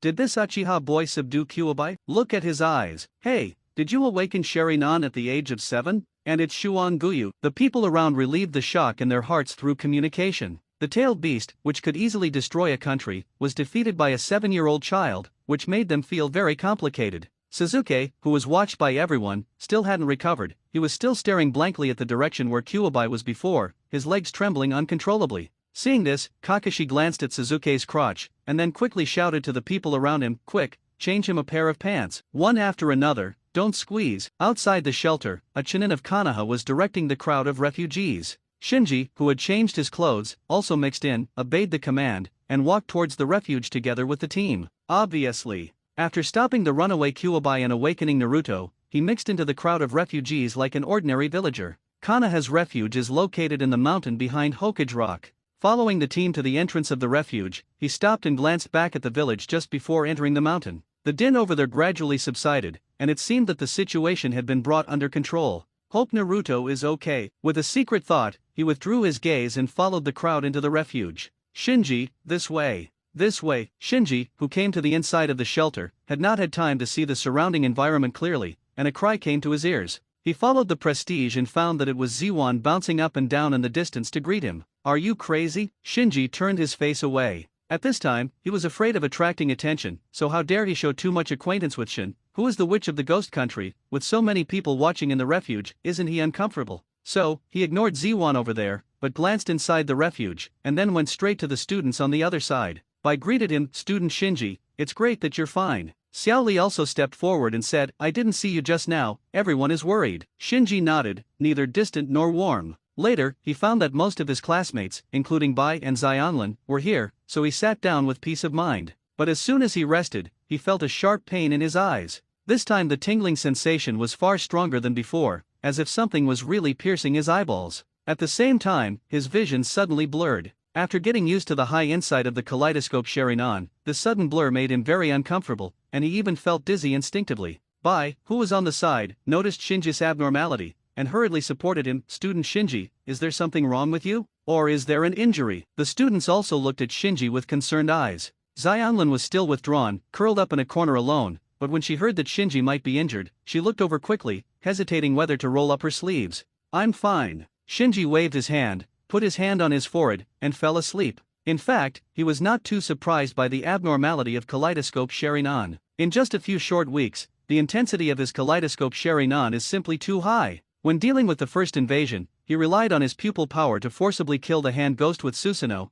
and then activated Susanoo again in order to save Shin. Just now, in order to subdue Kyuubi, he completely used the pupil power of the kaleidoscope Sharingan. No skill, all brute force. Although the terrifying Nine Tails was dealt with in an instant, the consumption of pupil power was far beyond his expectation. "Looks like I'm really going to achieve the achievement of fastest legend." Shinji laughed at himself secretly. If this momentum continues, he feels that it won't be long before he will have to adapt to the blind man's way of life. If you want to say regret, he looked up and looked around. Not far away, teacher Irika was holding a list and counting the number of students in the shelter. His face was full of anxiety and worry. In the refuge, there were cries everywhere. People's faces are full of fear and helplessness. In the last Nine Tails rebellion, there were 4 generations of Hokage in the village, but this time, who can subdue Nine Tails and save Konoha? Not to mention civilians, even the students of the ninja school felt fearful and uneasy. Tian Tian even pulled Irika, crying, "Mr. Irika, is it really okay outside? When can we go home?" Irika comforted, "Don't worry, nothing will happen, just trust everyone." Shinji, who saw this scene in his eyes, withdrew his gaze. "Forget it this time, I will definitely not be brave next time, for sure." Sudden, all the red warning lights in the shelter went out. An old man walked in and announced, "The situation has subsided, and everyone can evacuate the shelter in an orderly manner." Shinji took a glance and recognized the other party as Maidam Yan, one of Konoha's advisor elders. "Are you all right? Very good. Finally we can go home." In an instant, warm cheers resounded in the shelter. Many villagers who experienced the Nine Tails rebellion even embraced each other and wept, thankful that they survived the catastrophe again. Shinji also got up with everyone, and walked slowly towards the outside of the refuge. He was really exhausted this day. Naruto office. The third Hokage looked at the Umbu in front of him and reprimanded, "Why did such a thing happen? Someone will explain to me." Umbu stepped forward boldly, "Master Hokage, we have investigated what happened, and we can be sure that this is a premeditated attack." Then, Umbu lured the other party away from Umbu, who was protecting Naruto by attacking Kairin, and then plotted against Naruto, and reported it in detail. The elder advisor turned to bed and Xiao Chun frowned, "I don't want to hear this, I just want to know, has anyone caught it?" Umbu lowered his head, "I'm sorry, due to lack of manpower, we didn't catch the murderer who attacked Uzumaki Naruto." Inability. At this time, Danzo led 2 subordinates into the Hokage office. Umbu, who was reprimanded by Danzo, froze, and saluted Danzo helplessly, "I'm sorry." Danzo ignored Umbu, but asked the third generation, "Is the matter confirmed? Did Uchiha Sasuke control Kyuubi with his pupil technique?" 3 generations clasped their hands behind their backs, turned and looked out the window, without answering. From all indications, this was the case, but it was hard for him to imagine that a 7-year-old child could have such a talent. Zhuangzi Xiaochun took over the conversation. Although the scene was chaotic at the time, there were more than 10 witnesses who claimed that they saw Kyuubi's eyes change into the pattern of Sharingan from a distance. Only then did Sandai slowly say, "It has been confirmed from Kakashi that Sasuke has awakened Sharingan, and it is still Sharingan with Shuanguyu." Danzo's expression instantly turned ferocious. "I heard that when Uzumaki Naruto was attacked, he was nearby. It seems that we were all played by this brat." Turning to bed, Xiaochun was a little confused. "You suspect that Uchiha Sasuke planned this attack? Danzo, are you confused?" Danzo said angrily, "Just after Uzumaki Naruto was attacked, someone sneaked into my base while I was going to stop Kyuubi." Turning to bed, Xiaochun became more and more puzzled. What does this have to do with Sasuke Uchiha? At this time, a Genbu ninja behind Danzo stepped forward, first bowed respectfully to Sandai and Zhuangzi Xiaochun, and then explained, "The other party's pupil power is very strong. I just glanced at him from the corner of my eye, and I was caught by his eyes. The illusion is under control, no doubt." The root ninja who came to Naruto's office with Danzo was the same root ninja who was controlled by Shinji's illusion before and took Shinji to Danzo's secret vault. The third generation narrowed his eyes after hearing this, and his expression became more serious. Zhuangzi Xiaochun also realized the crux of the problem, and asked, "Are you sure? The other party controls you through the pupil technique." Genbu ninja nodded. "The other party is wearing a mask, and I can't see the appearance of the other party's eyes, but I can be sure that the other party must be a Uchiha who has awakened Sharingan." Danzo's direct subordinates have all received extremely strict anti-torture and anti-illusion training, so although he was controlled by the illusion at the moment of meeting, this root ninja still judged the identity of the other party through some details. But the problem is, with the Uchiha being exterminated, there is no Uchiha in the village who meets this point. No, there is one. Turning to bed, Xiaochun still had some disbelief. "Do you think Uchiha Sasuke can do this kind of thing?" Danzo snorted coldly, "If he can even subdue Nine Tails and control one of my subordinates, there is nothing strange about it." Turning bed, Xiaochun stared at Danzo. "But why did he take such a big risk to infiltrate your base, and even attack Uzumaki Naruto? You should know that this kind of thing is definitely not something he can do alone, because he wants to steal back to his father." Halfway through, Danzo stopped. He doubted Sasuke so much. Naturally he had his reasons. Just judging from Sasuke's behavior of sneaking into the roots without hesitating to take such a big risk, he feels that Uchiha Fugaku's sharing eyes may not be simple. For this reason, he did not tell the whole truth. Turning to bed, Xiaochun saw that Danzo was hiding something, and his expression was a little displeased. Danzo said directly to the third generation, "Give Sasuke to me." No matter what plans he has, what secrets he has, I will let him tell it himself. Sandei shook his head. Suzuki can't be handed over to you. Danzo stared at Sandei, and after a while, he turned and left Hokage's office without saying a word. It wasn't until he got out of the Hokage building that Danzo told his subordinates, "Monitor Uchiha Suzuki 24 hours a day, I want to know everything about him." Obey. The two root ninjas nodded quickly. One of them suddenly remembered something, and asked for instructions. "Master Danzo, do you still need to continue the surveillance of Shinji Uchiha?" Danzang said coldly, "No need. Being able to master the sea-level big fireball art at the age of 8 is indeed commendable, but there are no such talents in the village." But he awakened Sharingan at the age of 7, and he is still Shuanguyu, and his pupil power is so strong that he can subdue the runaway Kyuubi. This is not an ordinary character. Such a dangerous Uchiha, if you can't control it, you must get rid of it as soon as possible. In the apartment. Looking out the window, Shinji was a little dazed. Konoha, shrouded in night, is not peaceful at this moment. The streets are full of ninjas and villagers cleaning up damaged houses and treating the wounded. Fortunately, this riot ended quickly. Although Kyuubi's destructive power was astonishing, but because of Shinji's timely action, the village was not damaged much, only the block near the small river was damaged. Therefore, the casualties were very small, and the main casualties were those Konoha ninjas who rushed to the scene of the incident in the first place.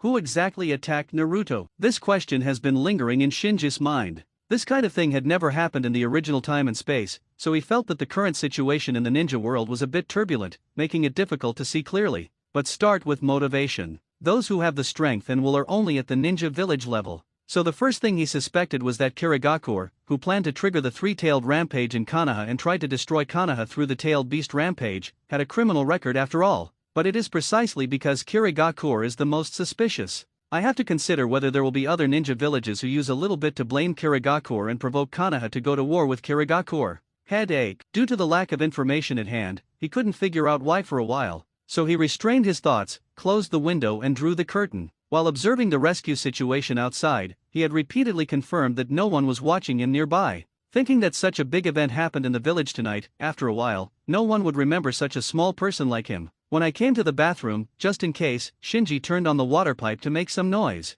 Then, amidst the sound of crashing water flow, he slowly bit his fingertips and performed a psychic spell in the seal. Boom! The briquettes cautiously walked out of the rising white smoke. Shinji was a little apprehensive. "How about it, did you get it?" Seeing that the surroundings are safe, the coal ball immediately trembled, holding its head high. "Are you kidding me? I am the great you, the darling of the night, the elf under the moon, the ghost, shadow domination. Maru, how could I miss it?" Something. Shinji's eyes lit up. Briquette took out a palm-sized nutrition jar from the small bag he was carrying, and handed it to Shinji. "Hey, it's here." Shinji took the nutrient jar and stared at the pair of eyeballs floating in the nutrient solution. Maybe it's because Uchiha Fugaku didn't open Sharingan before his death, so the pupils of these eyeballs are ordinary in color, just like ordinary eyes. If you don't know the inside story, it's hard to imagine that this is a pair of kaleidoscope Sharingan. Actually, judging whether a pair of removed Sharingan is a kaleidoscope Sharingan is not as easy as imagined, because even if it is transplanted into your own eye socket, you may not be able to identify it immediately. For example, Kakashi, his left eye is a kaleidoscope Sharingan that awakened at the same time as Obito's right eye, but until now, he thought his left eye was an ordinary 3-Godama Sharingan. In the original time and space, it was about the time when Naruto followed Jiraiya to practice. Kakashi, who had transplanted Sharingan for more than 10 years, realized later that his left eye had opened the kaleidoscope, thus mastering the kaleidoscope pupil technique Shinwei. So Danzo failed to discover the secret of Fuyu's sharing eyes, which is actually quite normal. Finally got it. At this moment, Shinji felt that the painstaking planning and risky attempts these days were all worthwhile. The briquettes licked their hairs and said, "You don't know how dangerous it was at that time." Danzang's secret vault was packed with a display case of Sharingan. "It was hard for me to find this pair. I almost lost it. Caught by them." Shinji happily patted the head of the coal ball. "Thanks for your hard work." The briquette knocked Shinji's hand off with one paw. "Don't touch my head, I won't grow taller." Shinji laughed heartily, and took out a full 10,000 yuan. 5,000 as a reward, and the rest is for rewarding you. The coal ball happily put the banknotes into the small bag on his body. "By the way, Shinji, haven't you awakened Sharingan? Why take the risk of going to Danzo to steal this pair of Sharingan? These eyes are very useful to me." Shinji didn't explain much.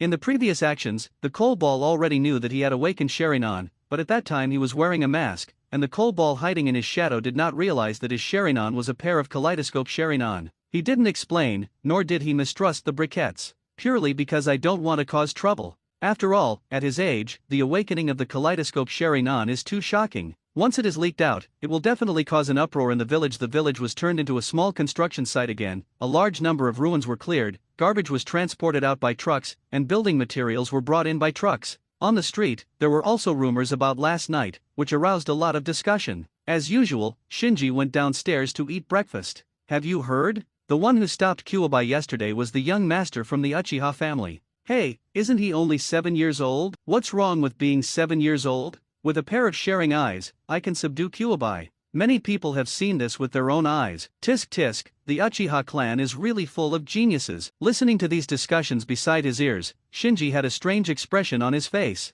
No wonder I haven't noticed anyone watching me since last night. So the village thought it was Suzuki who subdued Kyuubi. He suddenly wanted to laugh, but Suzuki helped him out of nowhere for no reason. You must know that under Kanaha's current situation, it is not a good thing to be related to elements such as Uchiha and Sharingan, so at this time, the more prominent Uchiha's remnants are, the easier it is to be targeted. But he saved Suzuki's life yesterday, and it's not wrong for Suzuki to help him. And unlike him who is helpless, Suzuki is surrounded by Uchiha Ataki, so if the village wants to murder Suzuki, it has to weigh it. Then, he thought that he had stolen Uchiha Fugaku's Sharingan from Danzo. With Danzo's personality, Suzuki might be blamed for this. After all, in terms of motives, Suzuki, the son, most wanted to get back his father's Sharingan.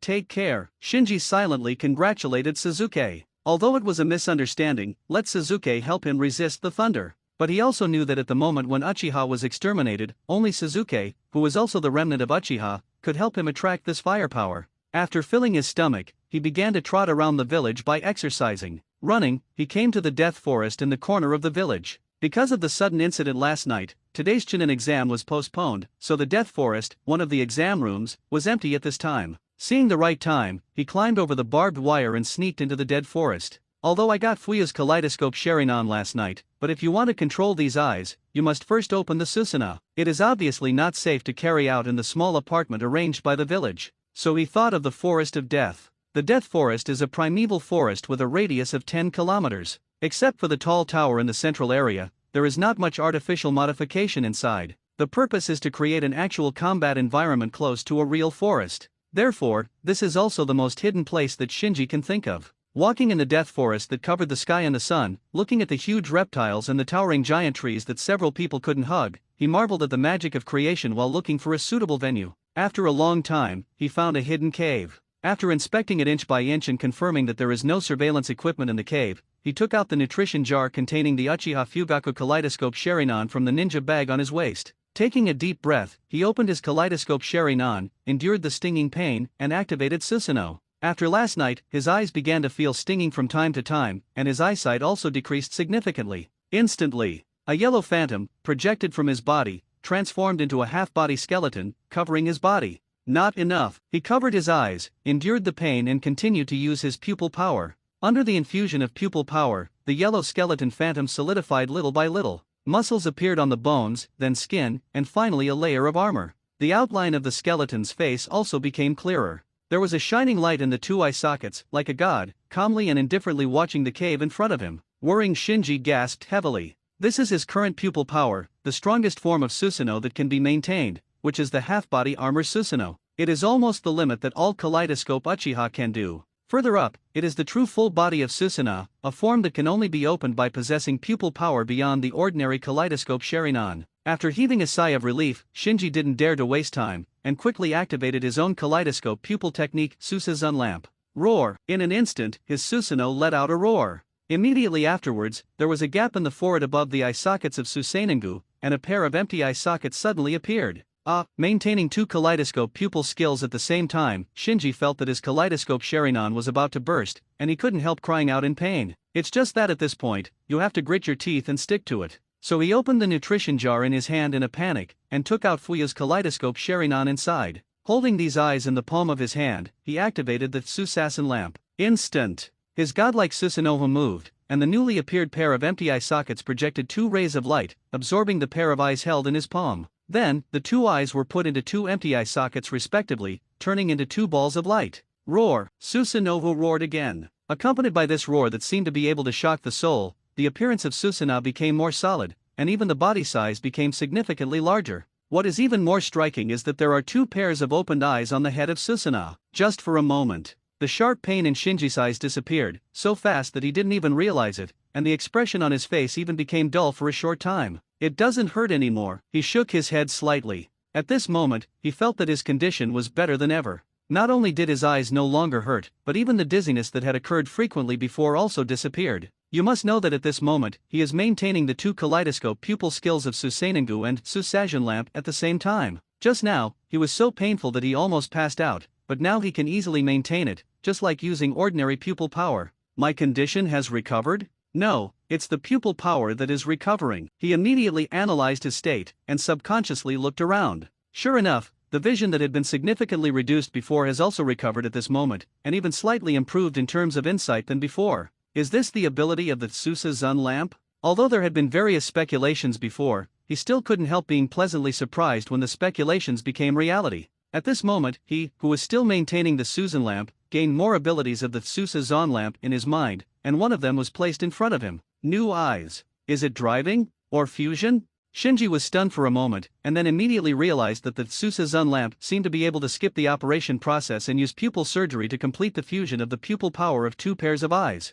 At the same time, this also made him understand that the control of the Susazun lamp is control, and fusion is fusion. The two are completely different concepts. Control. It refers to the use of the second pair of empty eye sockets to accommodate the second pair of eyes, so as to obtain part of the pupil power of these eyes, or partial pupil surgery. That is Shinji's current state. Usually in the driving state, the full power of the second pair of eyes is not available. This is also easy to understand. After all, the second pair of eyes are the eyes of other people, and certain rejection and resistance are unavoidable. As for how much power you can get from the second pair of eyes, it depends on the strength of your own eyes. For example, the same as the kaleidoscope Sharingan, Shinji uses his own kaleidoscope to control Fuyu's kaleidoscope, and can only barely obtain 50% of the power of Fuyu's pair of kaleidoscopes. If Shinji himself has the eternal kaleidoscope Sharingan, then using the eternal kaleidoscope Sharingan to control the kaleidoscope can obtain 70% of the power of the kaleidoscope. Furthermore, if one uses the eyes of reincarnation to control the kaleidoscope, with an absolute advantage, one can even unearth 80 to 90% of the power of the kaleidoscope, which is close to complete control. Fusion. As the name implies, it is to fuse two pairs of eyes into one and complete the fusion of pupil power. At that time, there will be only one pair of eyes left. All fusion has wear and tear, this is the law of nature. Just like in the original Time and Space, Suzuki fused Itaka's kaleidoscope Sharingan, and successfully obtained the eternal kaleidoscope Sharingan, but failed to perfectly receive all of Itaka's kaleidoscope pupil techniques. Monthly reading is wasted like this. Therefore, there are also restrictions on the integration of the Susazun lamp. It's just that there is a characteristic of the Susazun lamp, that is, the loss of fusion is judged by the strength of one's own pupil power. Using the kaleidoscope to fuse the kaleidoscope, the loss may be the same as the surgical fusion, and there is a high probability that the pupil technique of the fused kaleidoscope will be lost. Even if one's own pupil power is not as good as the opponent's, the fusion will fail. And if the kaleidoscope is fused with the eternal kaleidoscope Sharingan, then the loss will be less, and it will be in a barely acceptable state. By analogy, the stronger one's own eyes are, the smaller the fusion loss will be. If the strength of one's own eyes reaches a certain level, one can even try to fuse other blood succession limited eyes, such as white eyes. After understanding the information of the Susanoo lamp, Shinji did not rush to make a decision, but first lifted the Susanoo to avoid unreasonable consumption of pupil power, and then sat quietly in the cave and thought stand up. Judging from the characteristics of the pupil art of Susazun lamp, undoubtedly, the stronger one's pupil power is, the greater the room for manipulation, whether it is control or fusion, it is the same on this point. So from this perspective, improving the pupil power of one's own eyes is the best choice. And now Shinji has also discovered that after controlling Fuyu's kaleidoscope Sharingan, his pupil power has improved a lot, exceeding the level of a normal kaleidoscope. But he still couldn't supplement his pupil power by refining the yin escape chakra himself. That is to say, his current pupil strength is below the eternal kaleidoscope Sharingan, and above the ordinary kaleidoscope Sharingan. It seems that first merging into an eternal kaleidoscope Sharingan, and being able to replenish pupil power self-sufficiently is the kingly way. Shinji had a plan in his heart, but his expression was very solemn. After controlling Fuyu's pair of kaleidoscopes with the Susasen lamp, he not only understood a lot of information about the Susasion lamp, but also obtained a lot of information about Fuyu's pair of kaleidoscopes. One of them made him feel very troublesome. That's Fuyu's kaleidoscope pupil power, which is even higher than him. In other words, he is actually controlling the strong with the weak. The kaleidoscopes he's been awakening for 7 or 8 years actually have more pupil power than my pair of kaleidoscopes that have only been baked for a few weeks. How is he using them? Shinji was speechless. He knows that his kaleidoscope Sharingan is a bit ruthless recently, but Fuyu's kaleidoscope Sharingan was awakened in the Third Ninja World War. Counting the time, it was earlier than Suzuki was born. After so many years, the preserved pupil power is so much more than his. This is too capable. The judgment of the Tsusuzun lantern is not wrong, so after Fuyu awakened the kaleidoscope Sharingan, he never used the kaleidoscope pupil technique a few times at all. Even, it is very likely that in his entire career of possessing the kaleidoscope Sharingan, he has never opened a Susanoo once. Shinji frowned slightly. The moment he thought of fusion, the Susan lamp had already given him a foreshadowing. Using the weak to control the strong, the probability of fusion failure is extremely high. This also made him understand why all the people in the ninja world who successfully merged into the eternal kaleidoscope Sharingan were all blood relatives throughout the ages. Uchiha Madara, Uchiha Izumi brothers are also good. Uchiha Suzuki, Uchiha Itachi brothers are also good. Also, because only blood relatives who are fused by blood, the strong and weak relationship between the two pairs of kaleidoscopes will be confused, and there will be no resistance to each other. Although Shinji and Uchiha Fugaku are of the same race, they are not blood relatives. There is a clear difference between rooting and chakra characteristics in blood succession, so Fuyu's kaleidoscope will instinctively resist fusion if the relationship between strength and weakness is reversed. With the Tsusuzun lamp, Shinji can forcibly integrate Fuyu's kaleidoscope. But at the moment, his kaleidoscope is weak, while Fuyu's kaleidoscope is strong, so that Tsusuzun lantern can only help him control Fuyu's kaleidoscope at present. Shinji closed his eyes, silently feeling his own kaleidoscope. In fact, the control of the Tsusuzun lamp can be regarded as a mild fusion. Just like just now, at the moment when he controlled Fuyu's pair of kaleidoscopes, Shinji's own kaleidoscope's loss of pupil power also recovered to a certain extent due to external stimulation. He estimates by feel. Now that he is controlling two pairs of kaleidoscopes, his pupil power is about 1.5 times that of his initial one. Because I don't know whether the pupil power recovery phenomenon that occurred when I first controlled the second pair of eyes was only one time, or it can also be triggered later. Therefore, it is impossible to determine whether there is a small amount of pupil power recovery ability now. At the same time, perhaps it was because Shinji's own pupil skills occupied very little, so he was lucky to obtain the two kaleidoscope pupil skills contained in Fuyu's pair of kaleidoscopes this time. Among them, the pupil technique contained in the left eye is, unsurprisingly, Amaterasu. From this point of view, both Itachi and Suzuki possess the pupil technique of Amaterasu, probably because of the spiritual portrayal of Sharingan and the factor of blood inheritance. And when Shinji learned about the kaleidoscope technique of Uchiha Fugaku's right eye, his expression suddenly became weird. This pupil technique. After a pause, Shinji showed an expression of "so that's it" on his face. That makes sense. Uchiha Fugaku's right eye pupil art is called Izanagi. No matter whether it is the name or the effect, it is somewhat similar to the famous forbidden technique Izanagi of the Uchiha clan. Simply put, Izanagi is a tampering of fate. The caster will choose the one that is beneficial to him in the bifurcation of fate, and then graft it to reality to change the fate. This is a technique that can really warp reality. So its price is also very high. Once it is activated, it will permanently lose a Sharingan, so it is listed as a forbidden technique. And Fuyu's right eye pupil technique Izanagi Ming is different from Izanagi. Its effect is to spy on the bifurcation of fate and obtain unknown information from the bifurcation of fate. That is to say, Izanagi Ming cannot really tamper with fate and distort reality like Izanagi. Its abilities are more of a peek into events that haven't happened. For example, when it confronts each other. At this moment, fate will have an unknown fork due to changes in subtle environmental factors. There will be a fork where A and B fight, and there will be a fork where A and B take a step back. Then, it will continue to evolve into a fork where A defeats B, or a fork where B defeats A. The forbidden technique of Izanagi is to distort and rewrite the fork that is not good for oneself. Izanagi Ming is able to spy on some bifurcations of fate before things happen, that is, to spy on a certain possibility that has not happened. For example, if A has Izanagi life, then before fighting with B, he can activate Izanagi life to spy on the success or failure of this fight. By spying on the future bifurcation of fate in advance, obtain the information of the confrontation that has not yet happened. If he finds that he has a high probability of losing, then it can avoid fighting and prevent this battle from happening, so as to avoid a fork of fate that is not good for him. So, in the end, Izanagi can really tamper with fate and distort reality. And Izanagi Ming can only artificially avoid unfavorable fate by spying on certain information in the future. After thoroughly understanding the characteristics of the pupil art of Izanagi Ming, Shinji finally understood the contradictory behavior of Fuyu in planning the Uchiha rebellion.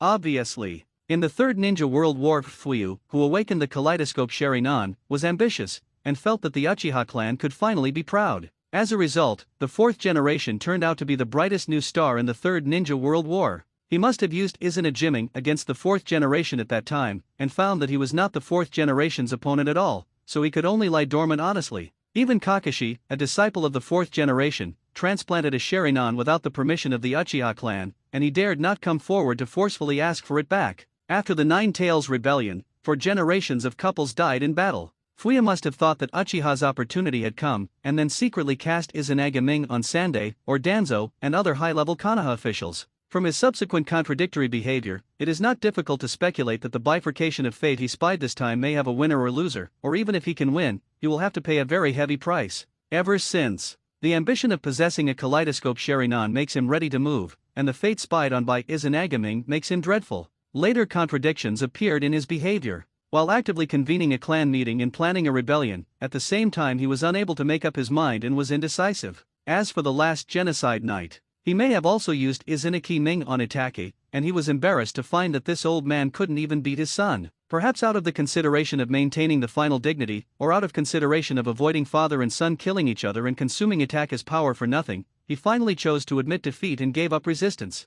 Thinking of this, Shinji was startled. At first, after learning about the ability of Izanagi, he thought it was a very powerful and even terrifying pupil technique. After all, information is sometimes priceless. One can exchange pupil power for future information, even if it is a short piece of information that is very close to the present. If used well, it can almost be regarded as predicting the future. But when he reviewed Uchiha Fugaku's life, he was horrified to discover that the technique of Izanagi no Mitsuki had unknowingly distorted Fugaku's character. Can be the patriarch of the Uchiha clan, and awaken the kaleidoscope Sharingan. Regardless of talent, Uchiha Fugaku should be the leader of the Uchiha clan. However, after mastering the Izanagi life, the patriarch's performance is simply indescribable. With top geniuses like Uchiha Shisui and Uchiha Itachi successively appearing in the clan, in just 7 or 8 years, Uchiha, who was a 1,000-year-old wealthy family, was sent on the road to extermination of the clan. Even if a pig sits in this position, it's impossible to perform worse than Fuyu, right? While slandering from the bottom of his heart, Shinji was also secretly vigilant.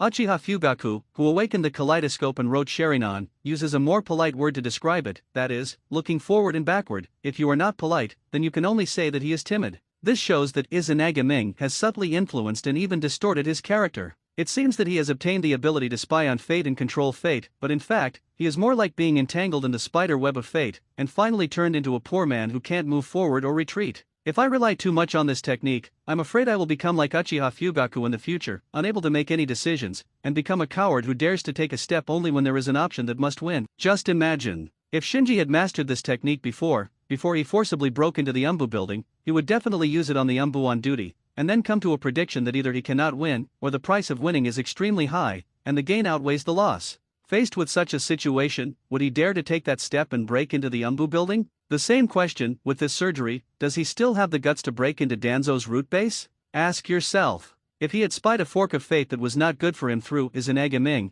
he might not have dared to break into the Umbu building and root base one after another as boldly and cautiously as he is now. If you don't have a certain Xingxing, you can't control this kind of art that involves fate. Shinji sighed softly. Before, he thought that launching Izanagi to spy on fate would cost only the power of the pupils, but now he thinks that in addition to the powers of the pupils, he also has to pay for the courage that cannot be measured by value. Only then did he realize that Izanagi, like Izanagi, is actually a forbidden technique with an unbearable price. After learning about the hidden dangers of relying on Izanagi's life, Shinji secretly made up his mind not to use this pupil technique lightly until the critical moment. Fate is not something that can be played with casually. Gathering his mind, he slowly got up. At this time, although the pupils in his eyes had returned to the ordinary ink color, but only he himself knows that after he successfully controlled Fuyu's pair of kaleidoscopes using the Suzaki lamp, his left eye now contains Amaterasu, and his right eye contains Izanagi. Even without the use of Susanoo, he is already very lethal. To deal with ghosts, I have another method. Even if Amaterasu has no special restraining effect on ghosts, its characteristic of burning everything and not extinguishing until the target is completely burned,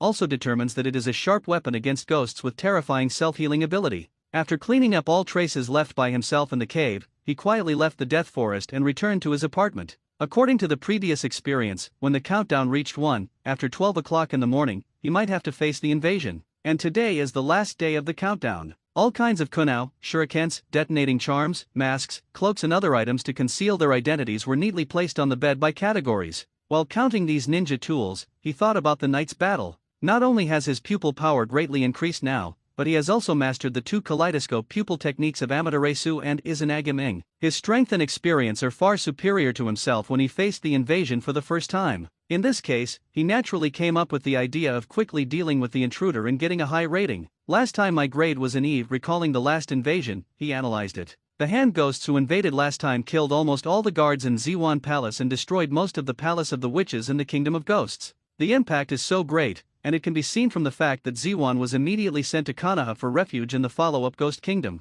It seems that the impact of the invaders on the ninja world is also a reference factor for ratings. His eyes sharpened a little. After thinking about it, he came to a conclusion, that is to solve the intruder as quickly as possible, so that the intruder cannot have any form of impact on the ninja world, and most of them will be able to get a high evaluation. Things are easier. He began to put the ninjas placed on the bed into the ninja bag in an orderly manner. In a short time, I don't lack pupil power, but as long as I can't replenish pupil power by myself, even 2 pairs of kaleidoscopes will run out of pupil power at that time. I don't know if getting a high rating can reward me with some pupil power. Thinking of the reward, his thoughts began to wander. The last reward was chakra, which shows that the kaleidoscope pupil power may also become a reward. Going one step further, the kaleidoscope Sharinan is actually a kind of chakra organ, so can it also be a reward? He was looking forward to it. After packing up the ninja gear, Shinji came to the training ground. Bai was still protected by Umbu in the safe house in the village, so he had no partner for the time being, so he practiced the breathing method while familiarizing himself with the other pair of kaleidoscopes, his own eyes.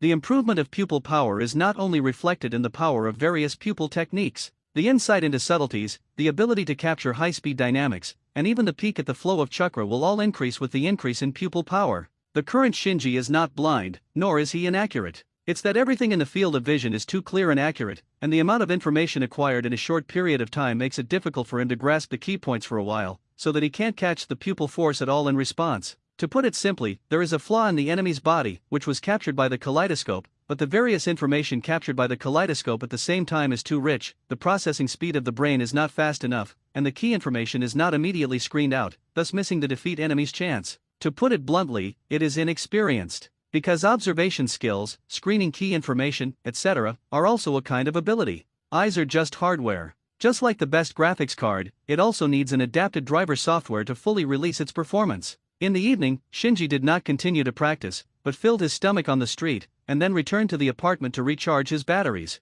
Soon, night fell. After a day of cleaning, all the areas destroyed by the Berserk Kyuubi have been sorted out, and the reconstruction work has started in an orderly manner. Looking at the bustling market outside the window, Shinji slowly closed the curtains. The plane is invaded. Countdown 1. Please be prepared. We will meet the invasion after 12 o'clock tonight. At this time, the familiar voice sounded in his ear. Only this time, not only did he not panic, but his face was full of eagerness, and his eyes were full of anticipation when he looked at the wall clock on the wall. Time ticked by. Click accompanied by the light sound of gears. The hour hand on the clock dial finally pointed to 12 o'clock. Here we go. He put on the mask slowly. At this time, he had already tied the ninja bag around his waist, changed into clothes without the Uchiha clan emblem, and put a cloak on it. Everything is ready, just waiting to be sent. Mysterious interference detected. Suddenly, another mysterious voice came from his ear. Mysterious interference. He frowned. The source of interference is detected. It is an unknown lantern bearer, and the search for the enemy fails. The enemy will be searched again after 24 hours. Shinji sat back on the bed, slowly took off the mask, revealing the solemn expression under the mask.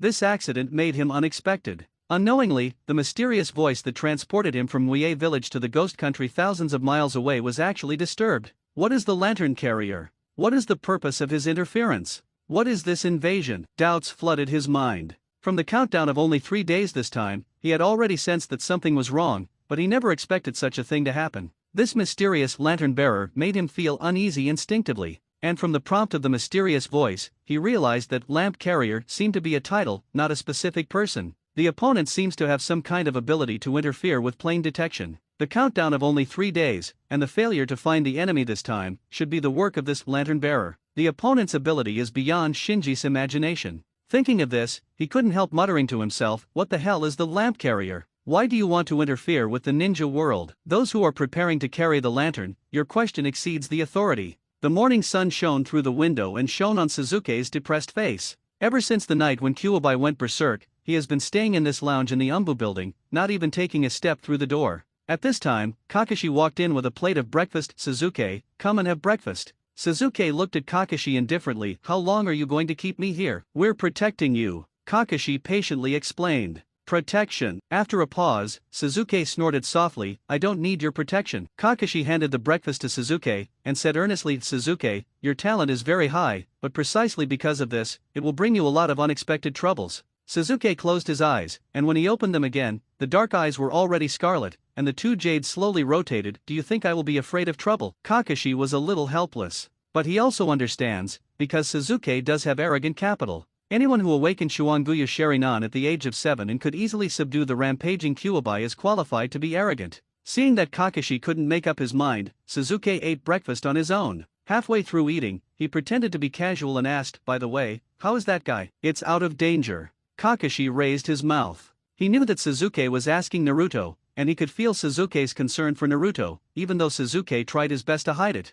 After a while, Suzuki asked suspiciously again, why is there such a monster in that guy's body? Is he really the son of the fox demon? Kakashi hesitated for a moment, and told the truth, Naruto is Jinchuriki of our Konoha village. Then, he briefly explained to Suzuki what Jinchuriki is. If it were someone else, he wouldn't talk so much. But Suzuki Sharinan has the ability to subdue Kyuubi, and may become the best candidate for the village to deal with Kyuubi's rampage in the future, so the third generation has already hinted at him, asking him to disclose some information about Naruto to Suzuki.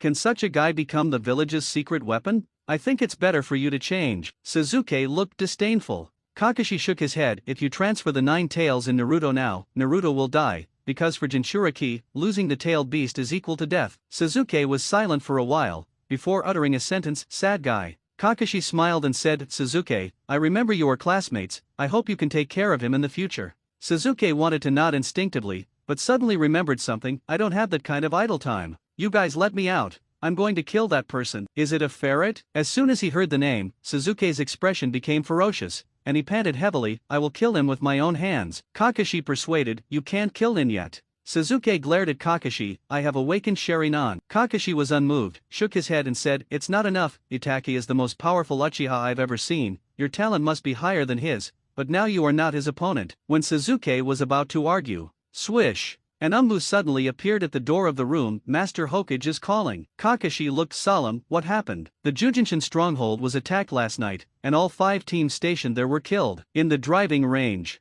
As usual, Shinji came here early to practice the breathing method. He found that as his body gradually adapted to the breathing method, his strength, speed, reaction, and even the efficiency of chakra refining had improved significantly. Then, through the memory fragments in his mind, compared with the improvement speed of the dozen or so swordsmen who practiced water breath, his improvement was even more obvious. Because of this, he gradually fell in love with practicing the breathing method. This kind of strengthening visible to the naked eye is really intoxicating. A person with an identity like mine interferes with the ninja world, so what is his purpose? While practicing the breathing method, he was still analyzing what happened last night. His duty is to protect the ninja world, and the mysterious voice calls him the one who prepares the lantern, so it can be inferred that the lantern bearer is the name of a person like him who guards a certain world. The unknown lantern bearer who disturbed the ninja world last night is probably the guardian of other worlds. Since this is the case, there should be no conflict of interest between Shinji and the other party, and everyone should keep their own and perform their duties. But the behavior of the other party last night, no matter how you interpret it, was obviously hostile.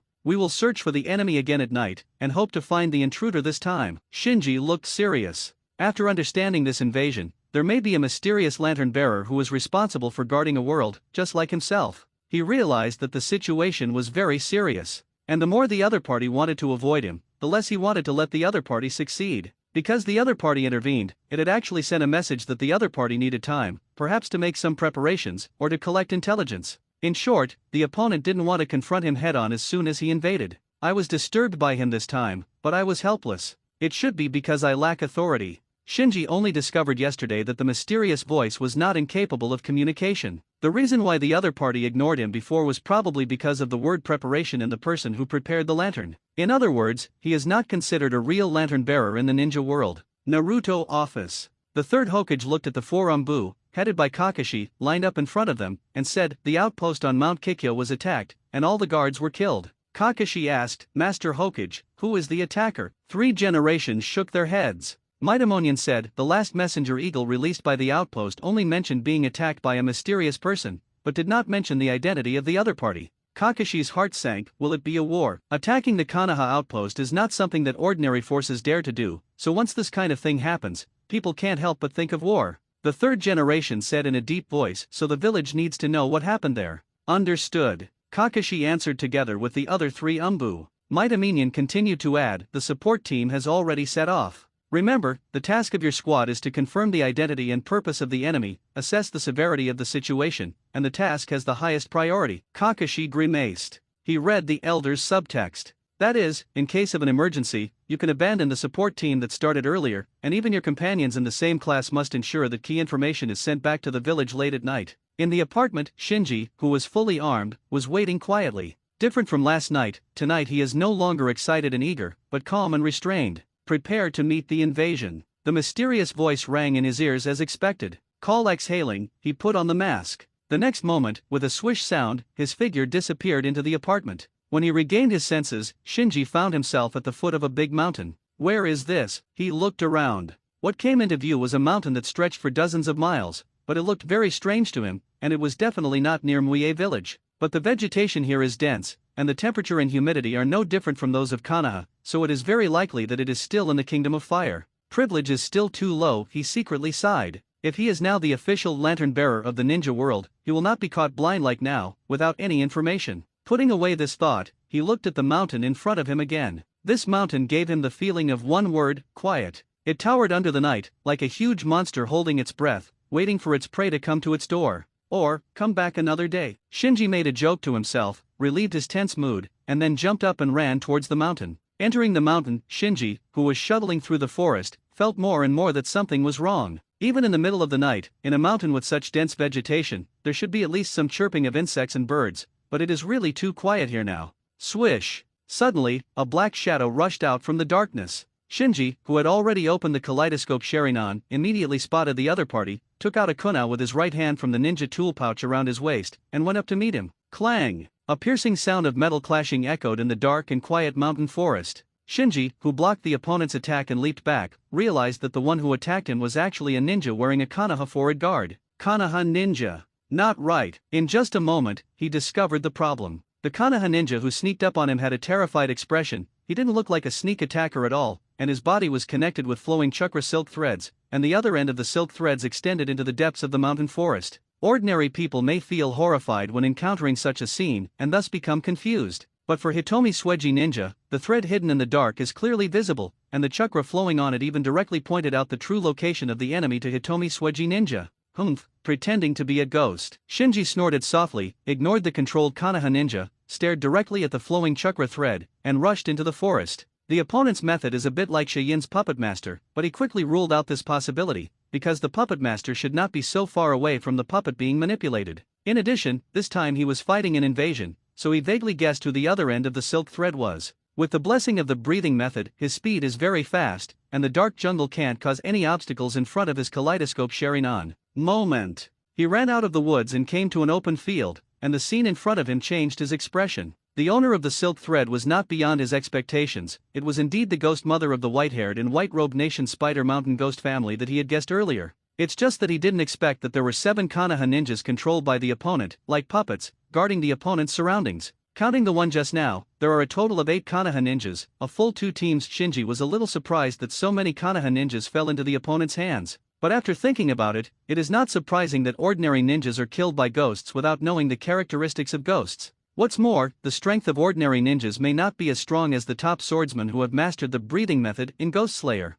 You must know that the warriors of the Iron Country, even if they don't know how to use ninjutsu, rely on their sharp sword skills and tenacious will to gain a foothold in the ninja world. Among the ninjas, even if it is a jonin or even a cage-level powerhouse, a slight negligence may easily ruin their lives. For example, the third generation of Kaze Cage, known as the strongest Kaze Cage, was plotted against by the Scorpion and died for no apparent reason. In the end, even the corpse was made into a human puppet. The truly terrifying thing about the ninja world is the high upper limit. The top combat power can cut the moon with a sword and cross the galaxy. Of course, those with this kind of strength are extremely rare in the ninja world. In the ninja world, there are more ordinary ninjas who fight through kunai and detonating symbols. These ninjas, including Shinji, are actually not qualified to despise ghosts. After adjusting his mentality, Shinji took a look at the ghost mother, and his face became a little dignified. The chakra that flowed on the silk thread before, he was still holding on to luck, hoping that it would escape from the manipulated Konoha ninja. But now after seeing the ghost mother, he had to admit that the ghost invading the ninja world in front of him already contained chakra in his body. Just like he was learning the breathing method, the ghosts who invaded the ninja world were also trying to master chakra. And these ghosts also have a unique advantage, that is, they can savagely plunder chakra by devouring ninja people and absorbing them with flesh and blood. On the opposite side, Ghost Mom didn't expect Shinji to find her so soon, so when Shinji observed her, she was stunned for a while. However, she quickly reacted and urged all the Konoha ninjas controlled by her to besiege Shinji, go to hell, instantly. In the involuntary panic, the 7 Konoha ninjas were controlled by silk threads to attack Shinji. Full concentration. Shinji suddenly burst out with a bang, stepping on a crack on the ground, and his whole body passed through the encirclement of 7 Konoha ninjas like an arrow from the string. Brush. Then the kunao in his hand drew an arc in the air, and precisely cut off the silk threads behind the 7 Konoha ninjas that controlled them. The 7 Konoha ninjas who got out of trouble in an instant were startled, and subconsciously turned their heads to look at Shinji. Shinji glanced at them lightly. Puff, puff. In an instant, the sound of falling to the ground sounded one after another.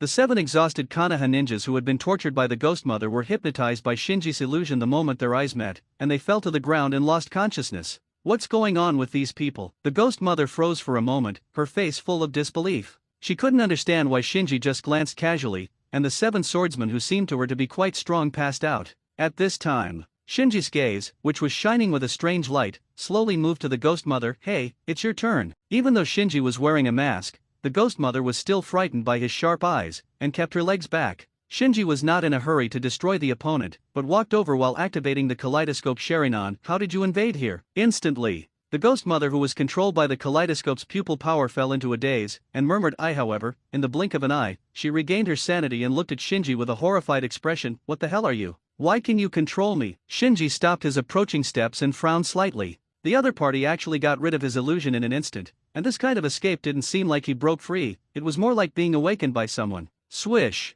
At this moment, a black shadow appeared at Shinji's feet. Without raising his head, he knew that something was falling rapidly above his head. The black shadow in front of him was the shadow cast by the moonlight on the opponent, so he jumped back. Boom! As soon as he dodged, a huge figure smashed into his original position. Accompanied by the roaring sound, the ground was cracked, and the cracks were like spider webs, extending more than 10 meters in all directions in an instant. There's another ghost. Shinji was taken aback. He always thought that there would be only one intruder, so he held back just now, trying to use illusion to torture some information, but he didn't expect that there was a ghost hiding on the mountain. And just by looking at his body shape, he recognized that the other party was the ghost father of Nation Spider Mountain Ghost's family. From the grass on the other side, a figure slowly came out. Shinji glanced out of the corner of his eye. The third ghost, Sister Ghost. Crash! At this time, on a big tree directly behind Shinji, a ghost with a human face and a spider body dangled from the tree with spider threads, and slowly hung down. The fourth ghost, Brother Ghost. Shinji's face became more serious. Not to mention the appearance of 4 ghosts in a row, they all have very strong chakra on their bodies, and they seem to have devoured the creatures of the ninja world. Sister Gui covered her mouth and chuckled. Another one delivered to your door. Brother Gui asked, why is he so fragrant? The ghost father with a spider face and a human body sneered, I can't help tearing him apart. Amid Father Ghost's grinning laughter, the 3 ghosts, Mother Ghost, Sister Ghost, and Brother Ghost, consciously cooperated to vaguely surround Shinji. These ghosts don't talk about martial arts, Shinji secretly slandered. Obviously this is the ninja world, which is supposed to be his home field, but he was beaten up by a group of invading ghosts, who should ask for reason. Just when Shinji was about to let go of the fight, the 4 ghosts suddenly looked into the depths of the forest. Seeing this, Shinji also looked over. In the dark forest, a thin figure slowly walked over. Fifth of the last string, tired. Shinji wasn't surprised this time, because with the appearance of the 4 ghosts, it was only natural that as the actual head of the Nation Spider Mountain Ghost family, the 5th of the 12 ghosts, Lee, appeared.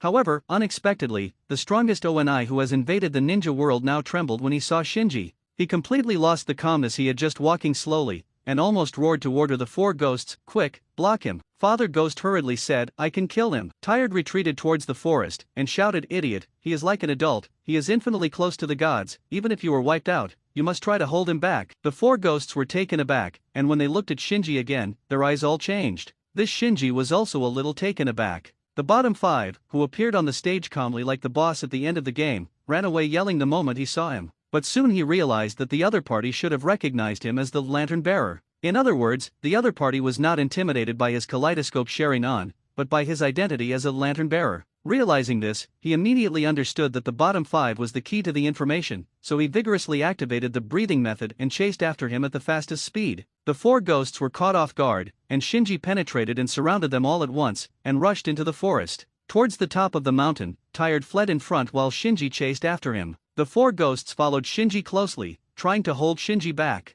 It's just that the speed of the 4 ghosts is not as good as Shinji Kuai, who fully urged the breathing method, not only did not shorten the distance, but was thrown further and further away. As for Shinji, who was chasing and fleeing, the Tired too soon came to the top of the mountain. Turning around and looking at Shinji, who was chasing after him, he was a little bit annoyed. A bunch of trash who can't do anything well. Shinji asked, "Why did you invade here?" Tired stared at Shinji full of apprehension, as if he had made up his mind. He raised his hands violently. As he raised his hands, the heart-piercing screams of the 4 ghosts came from a distance. Shinji frowned, thinking to himself, what is he doing? At this time, 4 pillars of blood flew from a distance, and strangely merged into Tired's body. Instantly, Tired's originally thin body swelled rapidly, reaching 2 meters in the blink of an eye, and his lower body became like a spider, with 8 legs growing out. He absorbed the power of the 4 ghosts? No, the power of the 4 ghosts was originally bestowed by him. He took back the power of the 4 ghosts. He is going to fight with me. Shinji became alert. He didn't underestimate the enemy because the other party was afraid of him. Because Lei, who has taken back all the power of Nation Spider Mountain Ghosts family, is the 5th of the true perfect body, plus Lei's body is full of chakras that are not inferior to Jonin. What level of power has this ghost reached so far? It's hard for anyone to judge. Perhaps it was the peak power that gave Lei some confidence. With the determination to die, he shouted, "Blood Ghost Art, Reticle Rotation." In an instant, silk threads flew out from Tired's fingertips, and intertwined into a large rotating net in midair, covering Shinji overwhelmingly. Wherever he passed, no matter if it was a tree or a rock, under this bloody net, they were as fragile as tofu, instantly smashed into pieces. Under Shinji's repeated dodges, the space for maneuvering is getting smaller and smaller. He also tried to use kunao to cut through the bloody net and break out, but the kunao made of fine steel broke in two when it touched the silk net, which scared him immediately to give up the idea of taking risks. Seeing that Shinji was trapped by his blood ghost technique and was about to die under the net, he was tired and ecstatic. "You are much weaker than I imagined. It seems that I will make meritorious service for you today." Tired voice did not fall. A yellow phantom projected from Shinji's body.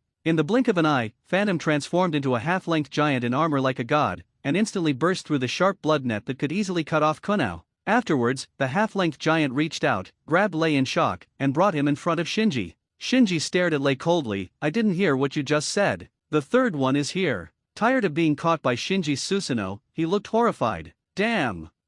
He roared loudly and struggled hard, but with all his strength, he couldn't shake Shinji's Susanoo at all. Those threads that can easily cut through the kunao made of fine steel are hard to penetrate after being strangled into the armor of Susanoo. The big hand of Susanoo was like a cage, grabbing him tightly. "Exit Susanoo." Shinji stared indifferently at the last 5 in front of him, and asked in a deep voice, "Tell me, what is your purpose of invading here?" Tired subconsciously dodged Shinji's gaze. Obviously. After absorbing the blood of the Ghost Mother, the experience of being manipulated by the illusion when the Ghost Mother encountered Shinji was also learned through the blood. This is the ability of ghosts. They can get everything from blood, including intelligence information. So he knew that Shinji's eyes possessed some kind of incredible magical power. Even if they were only slightly swept, it might cause his sanity to fall. Thinking of such a terrible consequence, I felt tired and crossed my hands. Cha-cha. In an instant, his own body was cut into countless pieces by his own silk thread, and then scattered from the fingers of Shinji Susanoo. Immediately afterwards, the fragments scattered all over the ground were linked by silk threads and quickly gathered together.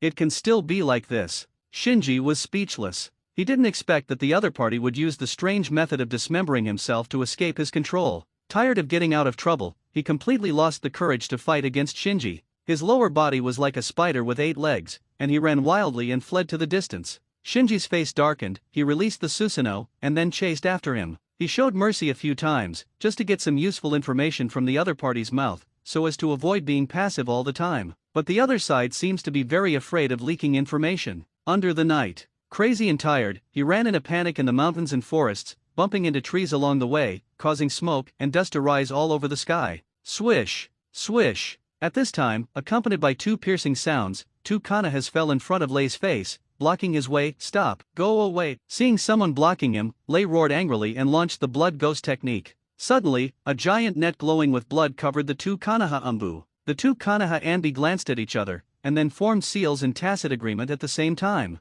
Fire escape, fire dragon bomb. Fang done, a big breakthrough. One of them performed fire escape ninjutsu, and the other performed wind escape ninjutsu. The wind fuels the fire. Under the boost of the wind escape ninjutsu, the fire dragon bullet instantly turned into a fire dragon, and rushed straight to the blood net, and the tiredness behind the blood net. While completing the joint ninjutsu, the two experienced Anbu did not foolishly wait for the result, but started to seal again, predicting the route of tired dodge, and preparing to launch the second round of offensive. When they thought about it, Tired's blood net would definitely be burned to ashes by their own joint ninjutsu, and Tired would inevitably avoid the fire dragon bullet. Once Tired stopped sprinting and started to dodge, they could take advantage of the situation to launch a second round of offensive. As they expected, the blood net was indeed burned by their powerful joint ninjutsu, but the Tired behind the blood net did not dodge, but slammed straight into the fire dragon bullet. He's going to commit suicide. The two Anbu were startled together, their eyes filled with disbelief. However, what surprised them even more was that a gray shadow covered with sparks jumped out from the pillar of fire, and then rushed to Anbu, who cast fire escape with lightning speed, biting Anbu's neck. Anbu, who was bitten by the neck, was coughing up blood, and the look in his eyes quickly dimmed until he died. His face was full of disbelief. The other Anbu was terrified and speechless. With his rich experience, he could tell at a glance that the monster in front of him, which was severely burned and some parts were even carbonized, was not a clone. But that's why he was horrified. How could the other party have the courage to resist the joint ninjutsu performed by the two of them, and more importantly, why the other party didn't die? With such a serious injury, even if there are medical ninjas by his side, it may not be possible to save him. The other party, like a normal person, was gnawing on his companion vigorously. Anbu was startled. This monster was eating people. Tired with blood in his mouth, he glanced at the remaining Anbu with a ferocious expression, and then licked his tongue. The people in this world are really delicious. Anbu is like facing a big enemy. What kind of monster are you? Tired directly shouted. Blood ghost art, engraved line prison. Although Anbu was terrified, his movements were not slow. Seeing the blood net rushing towards him, he quickly formed a seal and pressed his hands on the ground. Done. The wall of the earth formation, bang, an earthen wall rose from the ground, blocking Anbu's face.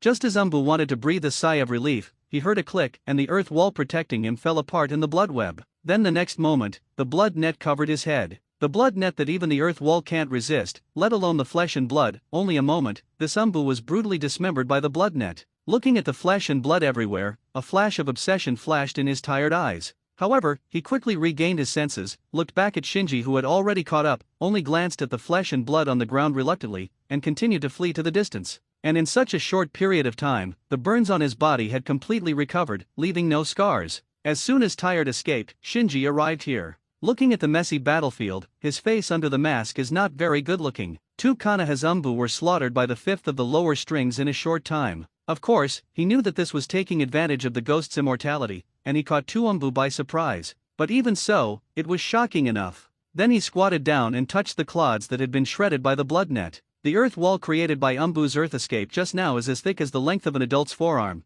but even such a thick earth wall can't resist the blood ghost technique of the bottom five. This ghost has already proficiently used chakra to enhance the blood ghost technique. Shinji's eyes narrowed, and he thought to himself, he must die. If he is allowed to pass on the experience of using chakra to all ghosts, it will be a huge disaster for the ninja world. You must know that the blood ghost technique of ghosts is also very magical. Among them, there are many perverted vampire techniques that involve manipulating dreams, spirits, and even space. If all the ghosts mastered the means of using chakra, no one could judge how powerful the ghosts would be. Therefore, this scourge cannot stay. Chasing all the way, Shinji finally blocked Wu Lei's way in a mountain stream. Facing Shinji, who was chasing him all the way, Tired was not as arrogant as he was when he dealt with Konoha Anbi just now. With nowhere to escape, he went berserk, didn't give Shinji a chance to torture him, and vented his blood ghost art indiscriminately. One after another blood nets were thrown layer upon layer around. Swish, swish, swish. All the places swept by the blood net are all fragmented. All of a sudden, in the mountain stream, there were pieces of wood, flying stones, and water splashing everywhere, creating a mess.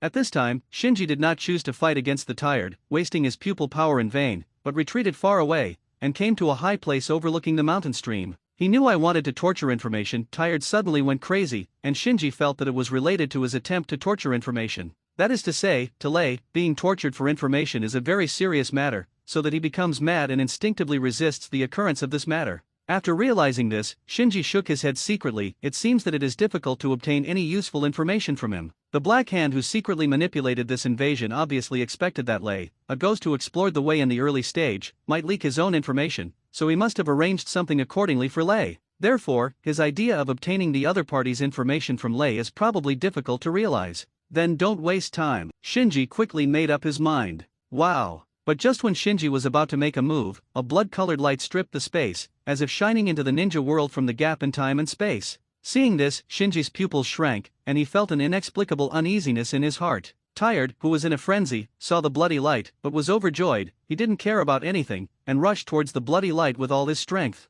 Shinji's expression was serious, and he didn't care about analyzing what the bloody light that suddenly appeared was. He jumped into the air from a high place, and activated Susanoo in mid-air before he landed. Boom! The gigantic Susanoo that looked like a god fell from the sky, smashed hard into the mountain stream, and directly smashed the tired body that was rushing towards the bloody light to pieces. It was almost shattered all over the ground, becoming a pile of dregs. The flesh and blood suddenly separated into 4 or 5 parts, and then 8 spider legs grew out of each part of flesh and blood, running towards the bloody light in all directions. While running, he shouted, "You can't catch me! You can't catch me!" At this time, he was only tens of meters away from the bloody light. With his speed, it can be said that he could reach it in the blink of an eye, so he completely lost his fear of Shinji, and his tone was full of pride. Susanoo, Shinji looked over indifferently. Whoosh! A black flame suddenly floated out, like a goose feather, and fell evenly around the bloody light. Tired instinctively felt that the black flame in front of him was not easy, but the bloodlight was close at hand. As long as he escaped into the bloodlight, he would have completed the task, so he was divided into 4 or 5 and rushed straight into the black flame.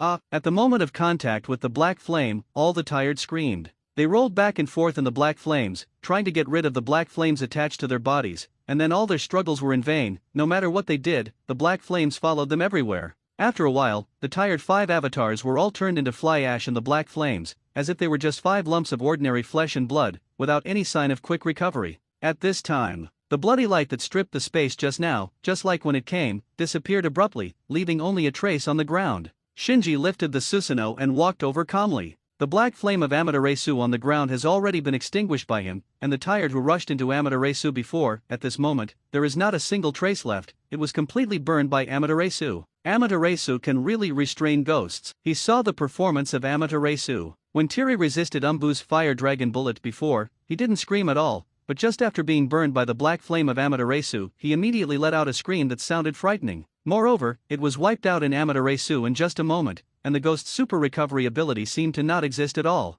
But at this moment, Shinji frowned slightly. He remembered that Lei, the leader of the Spider Mountain ghost family, was the last member of the 12 ghost months. But just when he was tired and divided into 5 clones, the hair that had been covering his left eye disappeared, and what Shinji saw in the eyeball of his left eye was Xiao Lu. Did I remember wrongly? Shinji shook his head, and then put the doubts behind him. Anyway, tiredness has already been eliminated by him. Whether it is sent to the army or landed, it doesn't matter. Invasion successfully blocked. The rift closes. The mysterious voice finally sounded. Shinji breathed a sigh of relief, and the mysterious voice sounded, which meant that he eliminated all the invading ghosts without any omission. Although he couldn't get information about the mastermind behind the scenes from ONI, he also successfully prevented ONI from passing back information about the ninja world, especially the experience of using chakra. Chakra can be used not only to perform ninjutsu attacks, but also to heal wounds, and even to create things out of thin air to stimulate life. If a ghost completely masters the skills of using chakra, the consequences will be disastrous. Scan to loot. Analyzing the loot. Trophy, silk thread manipulation skills. Trophy, special spider silk, can be strengthened by chakra. 2 clusters of light appeared in the messy mountain stream. Thread manipulation skills and spider silk. Shinji came to the light group, stretched out his hand, and took the 2 light groups into his hands. Instantly, a series of techniques for manipulating silk threads flooded into his mind. These are obviously profound skills, but he easily understood and became familiar with them, as if he had been studying silk thread manipulation for decades. This is all the experience of manipulating the silk thread. As a spider ghost, the manipulation of silk threads has become a tired instinct, and all these have become Shinji's experience at this moment. Then, Shinji looked at the ball of spider silk in his hand. This ball of spider silk is so light that it doesn't feel heavy at all when held in the hand, and it feels very soft to the touch, not at all like the blood thread that has just been broken into pieces. On a whim, Shinji tried to shake the spider's thread with the skill of manipulating the thread he had just acquired. Swish! Under the blessing of his chakra, the soft spider silk instantly turned into a sharp blade, cutting a big tree not far away in two. So strong. If you use this ball of spider silk to sneak attack in the dark, most people can't resist it at all. However, according to Lei's experience in manipulating the silk thread, he knew that the spider silk actually had a weakness, and the weakness was nothing but the flame. Under the roasting of the flame, the spider silk will instantly become soft, and then turn into fly ash. Reward settlement in progress rating A gift from the Ninja World A-level ninjutsu, random. Achieve the A-level evaluation, you can give up the ninja gift and get a random reward A-level ninjutsu. Shinji was a little moved when he heard that. You must know that such well-known ninjutsu in the ninja world as Extinguishing Fire, Bakufu Randyu, and Shadow Clone Body Art are all only B-level. A-level ninjutsu, many of them are Chidori, Spiral Pill, multiple Shadow Clone Jutsu, which can be called unique ninjutsu. Under normal circumstances, those who can master A-level ninjutsu are the worst ninja. Therefore, when he heard that A-level ninjutsu could be obtained, he was really moved. It's just that the word random followed made him hesitate. In A-level ninjutsu, there are indeed many ultimate moves of the unique skill level, but there are also many ninjutsu that are not very useful to the current Shinji. After all, the level of a level mainly refers to the difficulty of learning the ninjutsu, not all the manifestation of the power of the ninjutsu. For example, the technique of Clone Big Blast is A-level. There is also the Blade of the Wind that used to kill Moonlight Gale in the original Time and Space, and it is also a ninjutsu with a difficulty level of A. In addition, there is the Great Waterfall art of Waterdune, the Huanquan Swamp of Tudun, and the Sand Brain Manipulation art of controlling the human brain. For Shinji, who has a kaleidoscope Sharingan, these A-level ninjutsu are actually of little significance, neither can greatly improve his combat effectiveness, nor can it make up for his shortcomings in some aspects. So if you get these A-level ninjutsu randomly, it's actually quite a loss. More importantly, he was in Muie Village. As the head of the 5 major ninja villages, there is no ninjutsu in Konoha Village. There are actually many ways for him to acquire ninjutsu, so there is really no need to gamble here. If you really want to gamble, why not try the random rewards you get after reaching the A-level evaluation? At least he can get a glimpse of the origin of the mysterious voice from this random reward, and what reward he can get out. After some weighing, he made a decision: give up the ninja gift, I want a random reward. Random rewards are being generated at acquired merit points, 20 points, the total merit value is being settled, total meritorious service value, 26 points. Shinji blurted out, merit value? What is this? Merit points can be used to increase rank and upgrade authority. The mysterious voice gave a rare response. You can upgrade your privileges. Shinji's eyes lit up. It's really sleepy, someone sent a pillow. He remembered that the mysterious voice had mentioned that he was currently preparing to carry the lamp, so his questions were often ignored by the mysterious voice because the preparing to carry the lamp had insufficient authority. Therefore, it is imminent for him to elevate his authority. Because only when the authority is elevated, can he regain his information passivity, and understand more comprehensively what the lamp carrier is, who is behind the invasion of the ninja world, and what is his purpose of invading the ninja world. Okay, help me elevate my authority. Upgrading to Junior Lantern Carrier requires 10 merit points. Are you sure? 10 o'clock? Sure. Shinji nodded without thinking. Privilege escalation: you have become a Junior Lantern Carrier. Shinji asked, can you continue to improve? Upgrading to Lantern Carrier requires 100 merit points, and your remaining merit points are 16 points, which is not enough to continue to improve. Is it time to ask questions now? Shinji thought secretly while experiencing the changes brought about by the elevation of authority. He completed 1 E-level evaluation, 1 A-level evaluation, plus 20 meritorious points randomly rewarded, for a total of 26 points. Calculated in this way, the total merit value of the 2 missions is 6 points. And a rating is likely to be 5 points, while an E rating is 1 point. I still have 16 merit points left, which means that I have to get at least 17 more A-level evaluations before I can be promoted to Lantern Carrier. After a pause, Shinji shook his head. No, it can't be counted like this. As long as once you reach the A-level evaluation, you will have a chance to get a random reward, which is also the way to get merit points. Taking this time as an example, he got 5 points of merit for the A-level evaluation, and another 20 points of merit for the random reward, that is to say, he got 25 points at once. If he can maintain this efficiency, as long as he gets 4 more A-level evaluations, he will be able to be promoted to the lamp bearer smoothly. At this time, his eyes stopped on a trace on the ground. This mark was left after the bloody light that stripped the space before disappeared. It looked like a burn mark, and it was 1 or 2 meters long. Shinji asked, what is this? Light marks detected. The mysterious voice immediately gave an answer. Shinji hurriedly asked, lamp mark? What is that? This time the mysterious voice did not give an answer immediately, but after a while. The plane has been anchored by unknown lamp marks. Junior Lantern Carrier, unfortunately, we were captured. Shinji immediately stared at the inconspicuous trace on the ground. Can you remove it? Light marks cannot be removed. Shinji's expression darkened immediately. Afterwards, he inquired in detail about the lamp mark. Obviously, This lamp mark comes from the mysterious lamp bearer, and its function is very simple. It is used to anchor the ninja world. As long as the lamp mark can successfully shine into the ninja world, the opponent can locate the ninja world through the lamp mark. With further inquiry, Shinji got a surprising news. Everything in other worlds is highly poisonous to the ninja world. The everything here doesn't just refer to those ghosts who invaded the ninja world. The flesh, objects, traces of existence, information left on ghosts, and even the memories left in the brains of ninja creatures are all poisonous. This kind of poison will pollute the ninja world and form an anchor similar to the lamp mark. The more anchors linking the two worlds, the more blurred the boundary between the two worlds will be, and eventually the two worlds will overlap and collapse completely. Shinji was stunned for a long time before asking, isn't he also a lantern bearer? Why did he do this when he knew it would endanger the two worlds? Maybe this question is beyond Shinji's authority, maybe even the mysterious voice can't understand why the other party. Returning, Shinji stood quietly for a while before taking off his camouflage mask and cloak. It didn't take much time to fight the invasion this time. The wall clock on the wall showed that it took only about 40 minutes, but he felt very tired. He can't bear this burden. Looking out of the window, he looked at the quiet Mui village in the middle of the night. An inexplicable sense of loneliness grew in his heart. Now no one except him knew that the crisis was coming, and he couldn't shout out loud. It seems that everything can only be borne silently by him, the remnant of Uchiha. Why choose me? He began to feel guilty, doubting whether he had the ability to avoid the destruction of the ninja world. However, he did not allow this pessimistic mood to continue to spread, but he quickly calmed down and thought about how to deal with it. The burden is already on your shoulders, let's do our best. As a junior lantern bearer, he now has the authority to recruit 2 waiters. In other words, he can choose 2 helpers in the ninja world, 2 helpers who can tell the truth without worrying about being polluted by other worlds.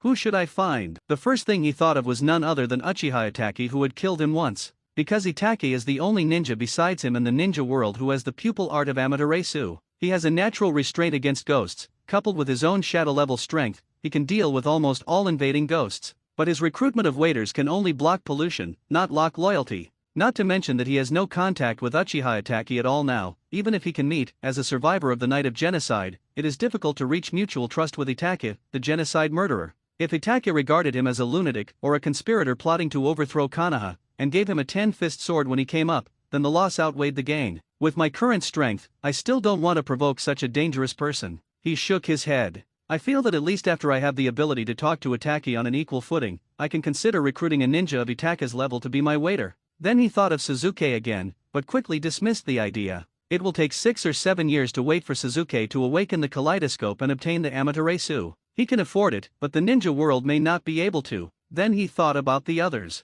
This helper can't be too weak. If it's too weak, it won't be of much use. And it can't be too strong, because the strong usually have a ninja village or organization to which they belong, and it's unlikely to obey him, the remnant of Uchiha, and it's difficult to guarantee that information from other worlds will not be leaked, causing secondary pollution. And the helper had better have the means to deal with ghosts. Even if you can't solve the ghost quickly, you need at least the ability to trap the ghost, and wait for him to solve the ghost, or wait for the sun to appear to solve the ghost. Pity. He screamed for a long time, and there was no one around him who was trustworthy and possessed this ability. After sighing, he thought of the land of the dead string in tired eyes again. He clearly remembered that Lei was the 5 of the last strings in the 12 ghost moons, but now it has become the land of the last strings. At first he didn't pay much attention to it, but now that he thought about it, he realized that something was wrong. This time, it was the same lantern bearer who was manipulating the invasion behind the scenes. The world of Ghost Slayer has probably undergone tremendous changes. If he still speculates with the old impression in his mind, he will overturn. And Aster's.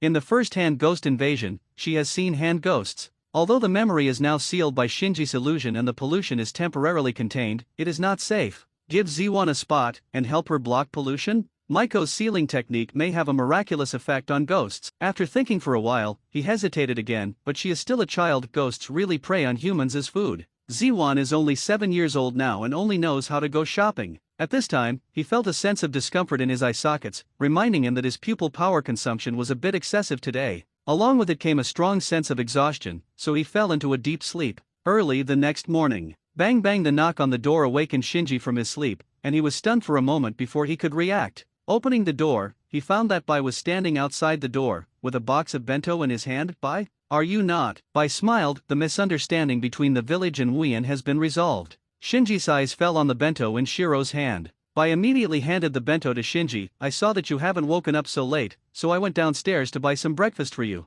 Shinji looked back at the wall clock in the room, and found that it was already 10 o'clock in the morning. After inviting Shiro into the apartment, Shinji ate breakfast while listening to Shiro talk about the negotiation process between the village and Kirigakure. It turned out that because of the Kyuubi runaway incident that night, Kirigakure, who was the most suspicious of himself, approached the third generation immediately, saying that Kirigakure had nothing to do with this matter. In order to show their sincerity, they also voluntarily gave up asking Konoha for money. White request. So Bai regained his freedom today. I see. Shinji was thoughtful, and an idea came to his mind. Bai asked at this time, I heard that the village has reduced the part of this Chunin exam. After the written exam in the morning is over, the final competition will be held in the arena in the afternoon. Shinji-san, do you want to go and see it? Shinji also wanted to breathe a little bit of relief, so he nodded. Not long after, the two came to the arena together. Perhaps because the previous incident of the nine-tailed runaway was resolved too quickly, the villagers were not only not affected, but were greatly encouraged.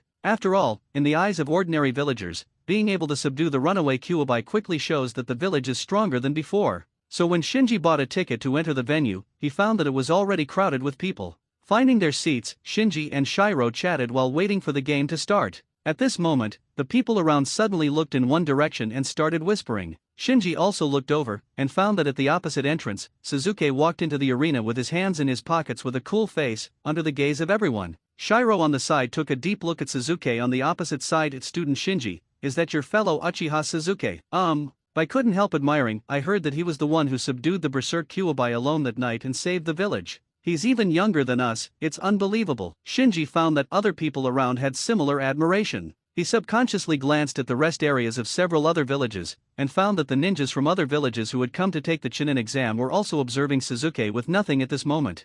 Feeling the attention from all directions, Suzuki kept a cold face, the corners of his mouth raised slightly. Why does he seem a little proud? Shinji looked puzzled. Looking at Suzuki's expression, it seems that he really felt that he subdued the running Kyuubi. This confused Shinji very much. He remembered that although Suzuki was scared to pee at that time, he didn't pass out. Logically, he should be able to feel that someone was right behind him. Never mind. Shaking his head, Shinji didn't continue to struggle with these. No matter what, the misunderstanding has been caused anyway. Suzuki helped him attract all the attention. Even if he does something out of the ordinary now, I am afraid it will not attract too much attention from the village's senior management. After all, there is nothing more worthy of attention than opening eyes at the age of 7 and subduing the running nine tails. Bai asked again, student Shinji, are you familiar with Suzuki Uchiha? Shinji shook his head. Before the genocide, Suzuki is not only the second son of the patriarch, but also deeply loved by Uchiha Shisui, the #1 master in the clan, and belongs to the person born with a golden key in his mouth.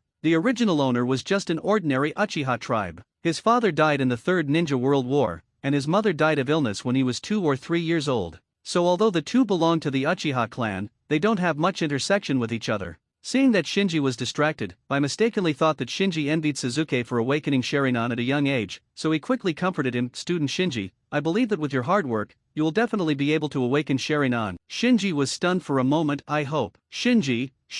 At this time, a call came from not far away. When Shinji heard that his head was getting bigger, he glanced over and found that Shin was greeting him from a distance. After a while, Ziwan threw off the guards, ran to Shinji's side, and sat down squeezed. Shinji moved towards Bai, and said, you better stay away from me, otherwise, I will bring you misfortune. Ziun covered her mouth and laughed. Shinji and Shiro looked confused, not knowing why Shin was giggling. Ziwan waved her hand, don't worry, I also often bring misfortune to those around me. So, we are destined to be friends, it's worth it for you to let this go. Shinji was speechless, so he could only slander in his heart. Then he quietly observed Ziwan, and asked the lamp to detect if there was any pollution on Ziwan. The result made him feel relieved. There was no pollution on Ziwan's body. Obviously, if the memory of ghosts is sealed, the pollution will also be temporarily curbed. Ziun suddenly pointed to Suzuki, who was opposite. Who is that guy opposite? Why is everyone talking about him? Seeing that Shinji didn't intend to speak, Bai explained, he is a fellow student of Shinji's classmate, his name is Uchiha Suzuki. The night that Kyuubi ran away, he was the Kyuubi he subdued.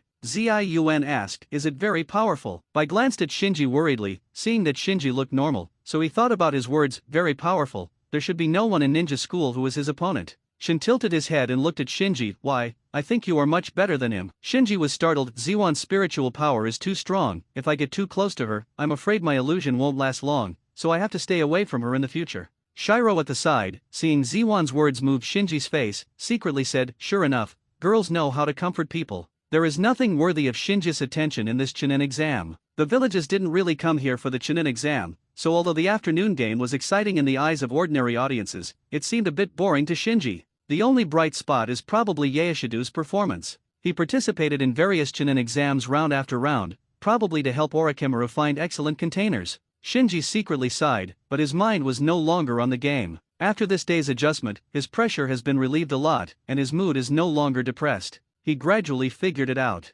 Although the current situation seems to be full of dangers, as long as he grows fast enough, all crises can be easily resolved. So instead of being worried and timid, it is better to let go of your courage. After the Chunin exam, Shinji bid farewell to Shiro, left Shin behind, and came to the ninja school alone. In the office, he found Irika, who was still dealing with official business. Mr. Irika. Irika said, "Shinji, didn't you go to watch the Chunin exam? Just ended." "Really?" Irika glanced out the window, and then asked Shinji, "Why are you coming to school if you don't go home?" Shinji went straight to the point, "Mr. Irika, I want to learn some ninjutsu." Irika was a little surprised. "Learn ninjutsu?" Shinji nodded, "Yes, I want to learn the shadow clone technique and our uchiha clans extinguish fire." His next plan required the use of the shadow clone technique, but it was too strange to only propose to learn the shadow clone technique, so he added a dispensable fire escape.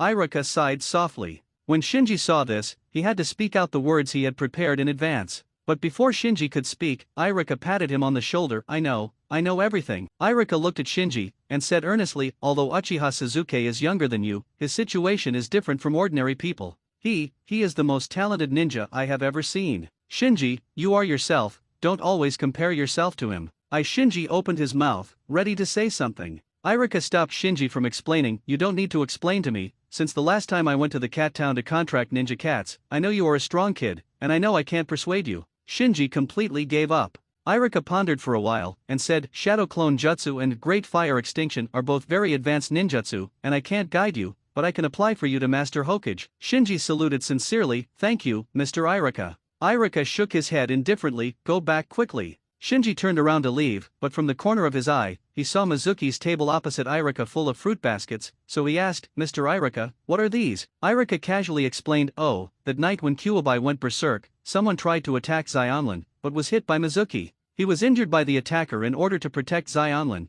and he is still in the hospital. These fruit baskets are today the teachers in charge of the Chunin exams who didn't have time to go to the hospital sent them, and I'll send them to the hospital later." Is Mizuki and Xionlin Naruto's attack that night related to them? Shinji's expression changed. He didn't say anything more, and left the office calmly back at the apartment. While eating the dinner he bought on the way, Shinji was thinking about how to go next. The most urgent task now is still to enhance the strength. Although his combat power is already impressive due to the kaleidoscope Sharingan, the problem of pupil power consumption has not been resolved. If this problem is not resolved, his combat power will always be temporary. Even if he now has 2 pairs of kaleidoscope Sharingan, and his pupil power is much stronger than before, he still can't withstand the consumption of a game. And his current combat power is almost entirely based on the kaleidoscope Sharingan. Once the pupil power of both eyes is exhausted, his combat power will plummet. 1 A-level evaluation, the ninja world will only give random A-level ninjutsu. Thinking of this, he felt that the probability of getting a pair of kaleidoscopic writing Sharingan that can be fused with the luck of the ninja world is a bit low, because the value of an A-level ninjutsu is far from that of a pair of kaleidoscope Sharingan. It was hard for him to imagine what kind of evaluation he had to achieve before the ninja world would bestow rewards of the level of kaleidoscope Sharingan. But there are only a few pairs of kaleidoscope Sharingan. If I don't rely on rewards, where can I find a pair of kaleidoscope Sharingan that can be fused? Shinji found that this was a deadlock.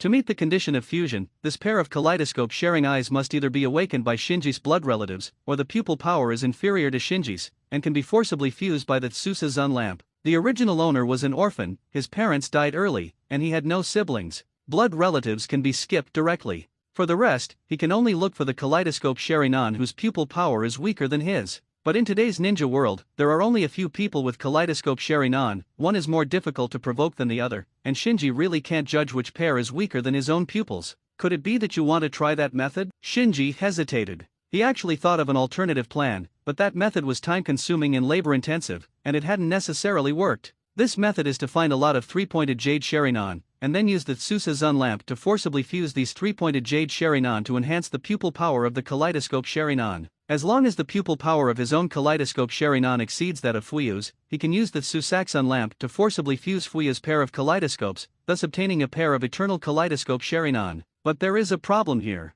It is not an exaggeration to describe the difference in pupil power between the Sanguya Sharingan and the kaleidoscope Sharingan. So if you want to change the strength of the pupils between two pairs of kaleidoscopes by fusing the Sanguya Sharingan, how many Sanguya Sharinans need to be smashed in? In today's ninja world, Uchiha has been wiped out. With a large amount of Sharingan reserves, only Uchiha Obito, who inherited Uchiha Madara's legacy, and Danzo, who promoted Uchiha's genocide, remained. Don't think about Obito, Shinji doesn't have the ability now. As for Danzo, the last time Shinji was able to get away with it was mainly due to Danzo's carelessness and the Kyuubi runaway incident. Danzo didn't expect that at the moment when Uchiha was wiped out, there were still people in the village who dared to attack his root base and neglected the defense. But after the last time, Danzo will definitely strengthen his defenses. At the same time, Shinji's stealing of Fuyu's Sharingan will inevitably make Danzo realize the particularity of Fuyu's Sharingan, thereby increasing the importance of all Sharingan. Under such circumstances, it would be difficult to steal another pair of Sharingan, let alone looting all Danzo's inventory.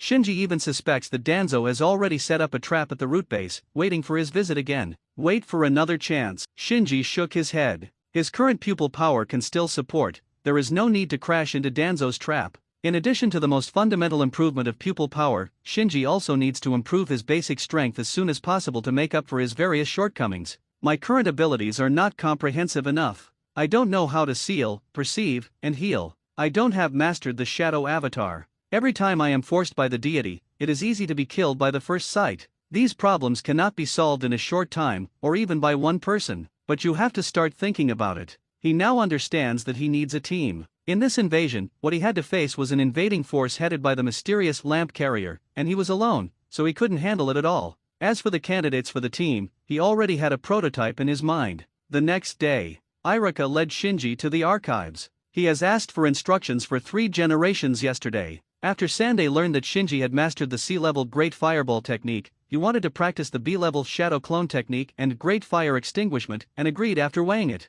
This is mainly because the Uchiha clan themselves have collected a large number of ninjutsu scrolls, some of which are forbidden. After the genocide was exterminated, all these ninjutsu scrolls were confiscated by the village. Now the Uchiha people apply to learn ninjutsu through normal channels, and it is not easy for the village to refuse. And from the perspective of the 3rd generation, it is still within the controllable range for Shinji to learn a few B-level ninjutsu. After all, what the village really needs to pay attention to now is Suzuki. After explaining the purpose of coming to the administrator, Irika told Shinji, "You can borrow the ninjutsu scrolls of Shadow Clone Technique and Great Fire Extinction here, but you can't take it away or copy it, understand yet?" Understood. Shinji nodded slightly. He really didn't expect Irika to be so concerned about his own affairs. He only applied yesterday, and today he has the result. Afterwards, he first borrowed the ninjutsu scroll of Great Fire Extinguishing, pretended to learn it, and then asked the administrator to borrow the ninjutsu scroll of Shadow Clone Technique. The Shadow Clone Jutsu is a B-level ninjutsu, and under normal circumstances, only Jounin can learn it.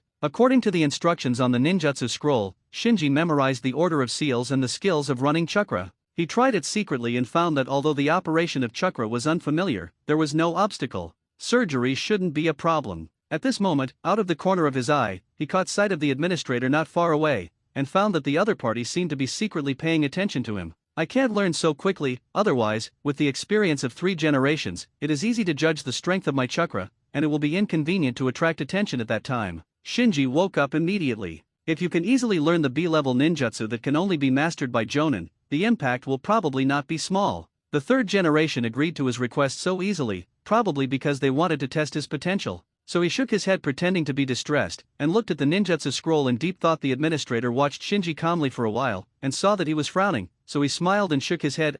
Young guy, B-level ninjutsu is so easy to master." Shinji here. Frowning on the surface, he has already begun to try to understand the principle of the Shadow Clone Technique. Able to perform ninjutsu and have a thorough understanding of ninjutsu. They are 2 completely different concepts. Especially in ninjutsu such as transfiguration, shadow clone, etc., which pay attention to details, it is even more obvious. If you don't have a deep understanding of ninjutsu and are not proficient in controlling chakra, the shadow clone technique you perform can't be fooled by insightful and experienced ninjas. On the contrary, if it is the shadow clone art performed by the elite, then even a ninja who has the limit of pupil art and blood succession is difficult to distinguish. In the original time and space, Naruto was still able to show off the multiple shadow clone art in front of various powerful pupil art blood succession ninjas in the later battles, and it is precisely because of this sudden there was a sound of footsteps in the quiet archives. Shinji, who was disturbed by the noise, looked up and found that the owner of the footsteps turned out to be Suzuki, who also came to borrow ninjutsu scrolls.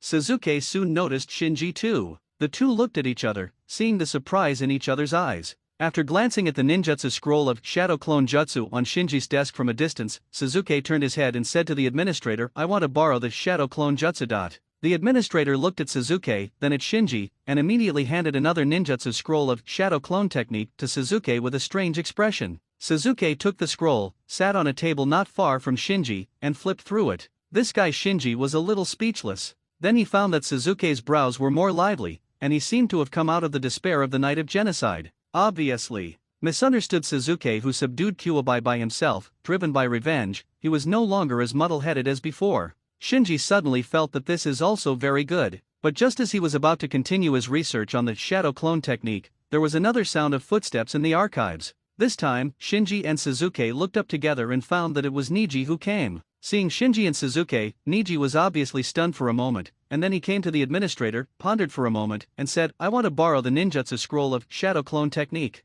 The administrator's expression suddenly brightened. He looked at a few people, and then smiled and handed the ninjutsu scroll of Shadow Clone Technique to Niji. Seeing that Niji also chose the Shadow Clone Technique, Suzuki looked over like a demonstration, with a rather unfriendly expression. Niji didn't back down, met Suzuki's gaze, found an empty seat and sat down. "Do you know why I want to learn the Shadow Clone Technique? It's in this volume." Shinji became more and more speechless. He learned the Shadow Clone Technique to prepare for the next plan, but he didn't expect these two guys to compete with him as soon as they came. Soon, silence was restored in the archives. It's just that except for Shinji, who is really studying the Shadow Cloning Technique, everyone else puts half of their energy on observing other people. Whether it is Suzuki or Niji, they will pretend to glance at other people unintentionally from time to time, and secretly evaluate the progress of the other party's practice. When the museum closed at noon, the three of them returned the ninjutsu scrolls one by one. Neither of them revealed the progress of their practice, and they all left the archives silently. Shinji, who was at the end, slandered from the bottom of his heart, "Originally I learned the Shadow Clone Technique, and there should not be many people who paid attention to it.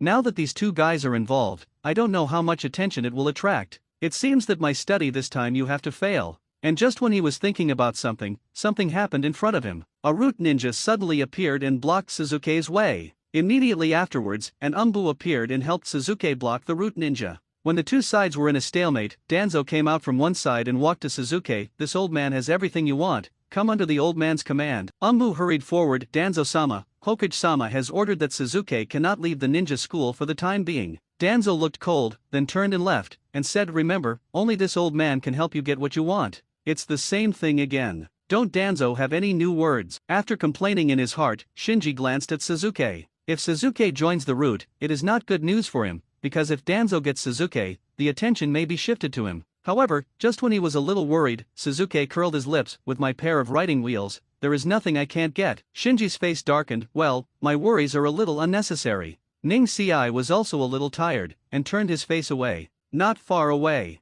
Danzo, who left first, is now listening to the report of Genbu Ninja, who left later. After listening, Danzang's eyes were filled with anger. Did he really say that? Yes. The root ninja nodded. Danzo said to himself, "It seems that the one who stole Uchiha Fugaku's Sharinan last time is really this brat." The root ninja asked, "My lord, Suzuki Uchiha has always been guarded by Umbu, who has been arranged by 3 generations. Do we need to continue to monitor?" Danzo said coldly, "Continue to monitor, and we must find out where he hid Uchiha Fugaku's Sharinan. There must be some secret hidden in that pair of Sharinan." Understood. In the next few days, Shinji, Suzuki, and Niji would come to the archives every day to study the Shadow Clone Technique. Just as Shinji predicted before, as long as he has a relationship with Suzuki, the traffic will come immediately. Not long after, there were rumors in the village that the geniuses of the Uchiha family and the geniuses of the Hyuga family were competing to learn advanced ninjutsu. Just imagine, 3, 7 or 8-year-old ninja school students are competing to see who can first master the B-level ninjutsu that should only be mastered by Jonin.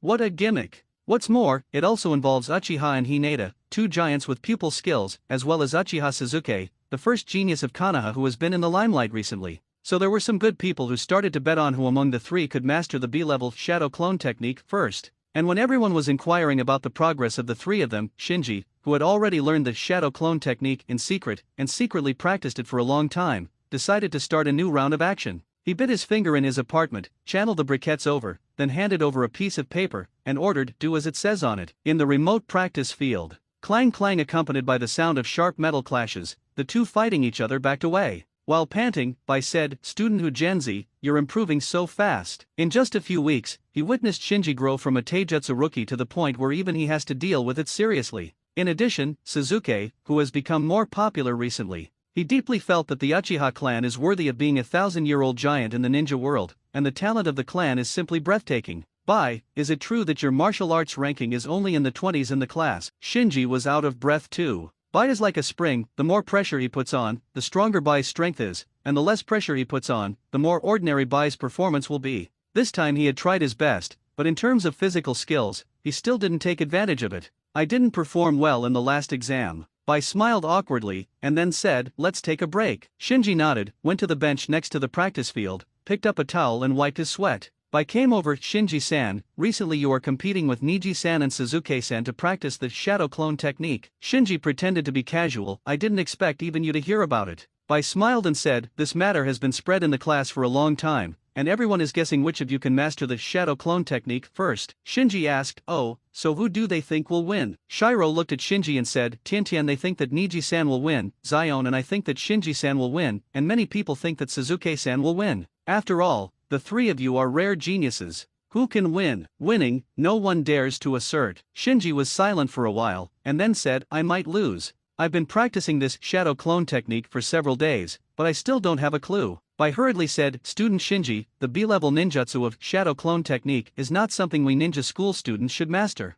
Don't put too much pressure on you. And I heard that Niji and Suzuki for the students, there is no progress for the time being." Shinji shook his head and fell silent again. Of course he knows that the shadow clone technique is not so easy to master, which involves the cutting and shaping of chakra. If your own chakra is not enough, don't mention anything. That's why Naruto stumbled when learning other ninjutsu, but he learned the advanced version of multiple shadow clone jutsu, which is the shadow clone jutsu. Shinji also relied on the gifts from the ninja world he had received before, doubled his chakra, surpassing the level of his peers, and was able to learn it so quickly. Suzuki and Niji were only 7 or 8 years old. The body is not fully developed. Even if the talent is high, the total amount of chakra is not enough. It is not easy to master the shadow clone technique in a short time. So it's normal not to be able to learn, thinking that everyone is Uchiha Itaki. Seeing the night fall, Bai suggested, "Student Shinji, let's go back. Ninja school will resume classes tomorrow." "Good." Shinji nodded. At this moment, a figure slowly walked towards the practice field from the shadows.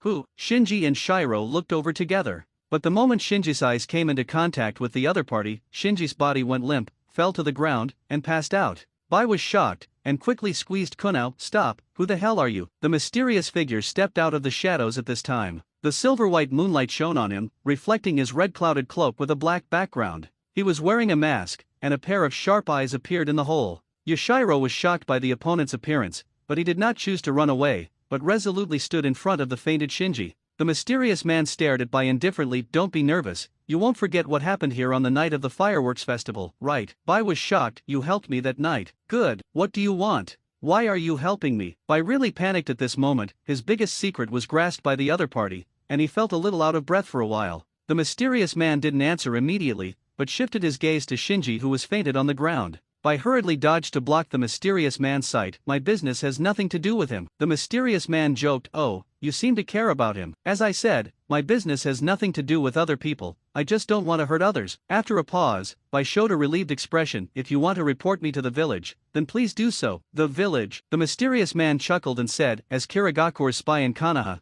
there seems to be something wrong with your identity." Bai was stunned for a moment. Just now he said the word village without even thinking about it, but shouldn't his village be Kirigakure? The mysterious man said, "Don't worry, I have no interest in reporting you, I just fancy your talent." "My talent?" Bai was a little puzzled. There are countless young geniuses in Konoha, and Shinji fell to the ground. He couldn't figure out why the mysterious person chose him. The mysterious man glanced at Shinji on the ground, and said with a smile, "You are much stronger than this kind of trash." Bai said with a cold face, "He's not trash." The mysterious man didn't bother with this, and continued, "Now I give you 2 choices, join my organization, or die. Of course, if you make the wrong choice, he will also die." Knowing that he had no choice at all, Bai asked, "What do you want me to do for you?" The mysterious man calmly said, "You don't need to feel embarrassed now. If what I want you to do in the future violates your principles, it's not too late to refuse." Bai thought about it. Right now his handle is in the hands of the opponent, and the opponent can make Shinji, who is a Uchiha clan, faint to death at a glance, and his strength is definitely not weak. If you break face with the other party at this time, not only will you die, but you will also implicate Shinji.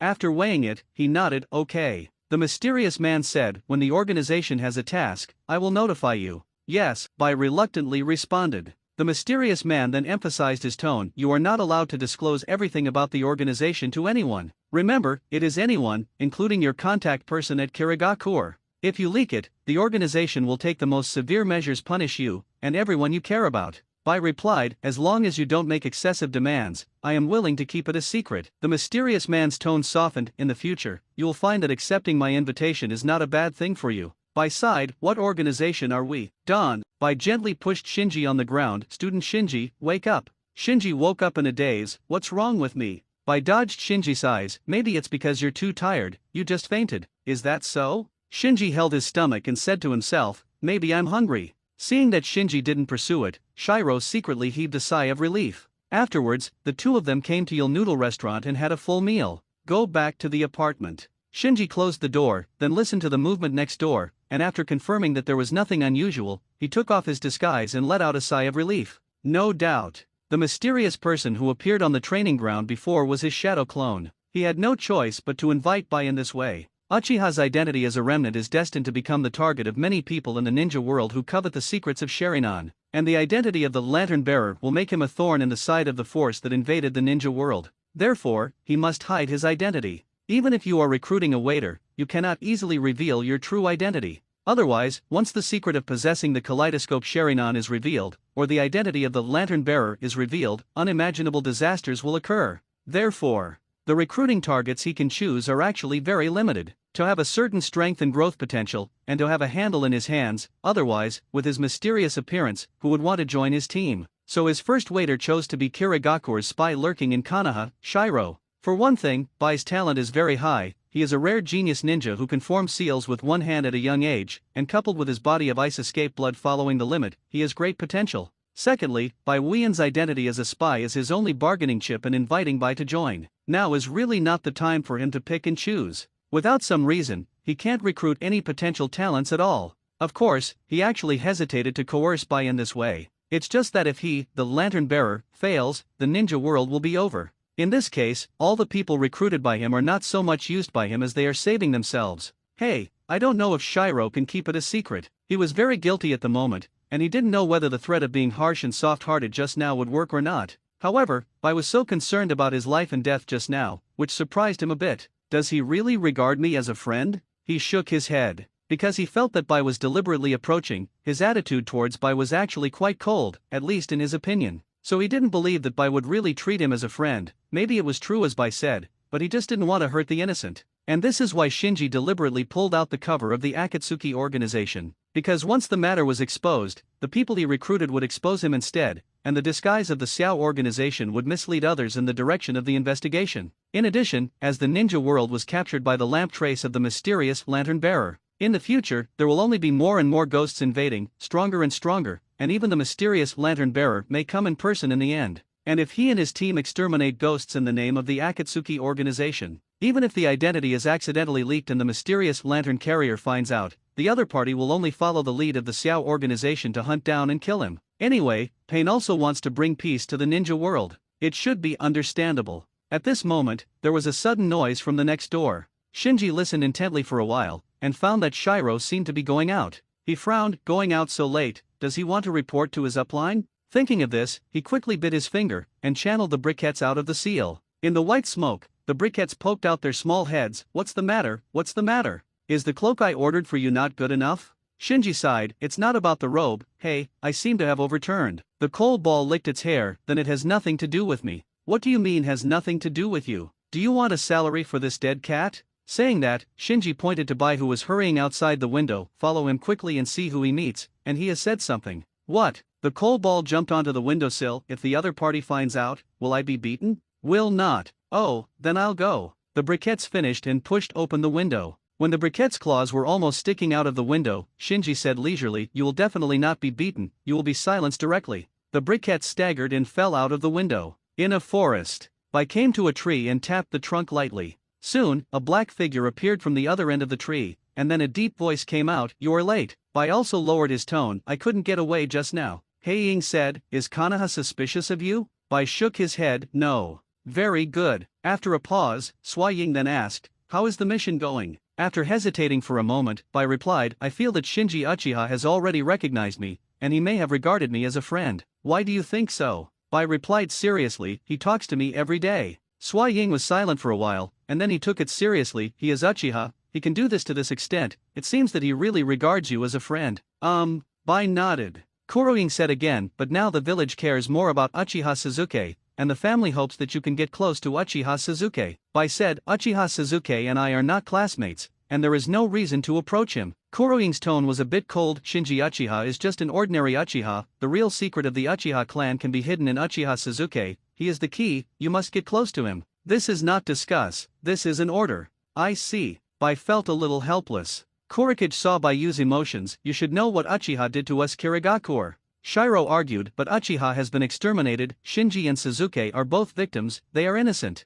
Ying snorted coldly, "Is a victim who can subdue the berserk Kyuubi at the age of 7? Up to now, you still dare to underestimate Uchiha, don't we have enough dead people in Kirigakure?" "I understand." Shiro lowered his head and obeyed the shadow. Black Shadow changed the topic, "Approach Uchiha Suzuki, investigate whether he still has contact with Uchiha Itaki, and also investigate whether Suzuki has joined an organization." Bai asked, "What organization?" "It was a very terrifying organization. We received information that Loquat Juzo, one of the defected former Ninja Sword 7, and Uchiha Itaki joined that organization and became members of that organization." Next, Ying emphasized his tone, "The village has now listed that organization as extremely dangerous, and all information related to that organization is the top priority." Bai immediately realized the seriousness of the problem. Loquat Juzo and Uchiha Itaki are both influential figures standing at the top of the ninja world. Just thinking about the organization that such a character joins makes people shudder. In Bai's anticipation, Ying slowly said, "The name of that organization is Xiao."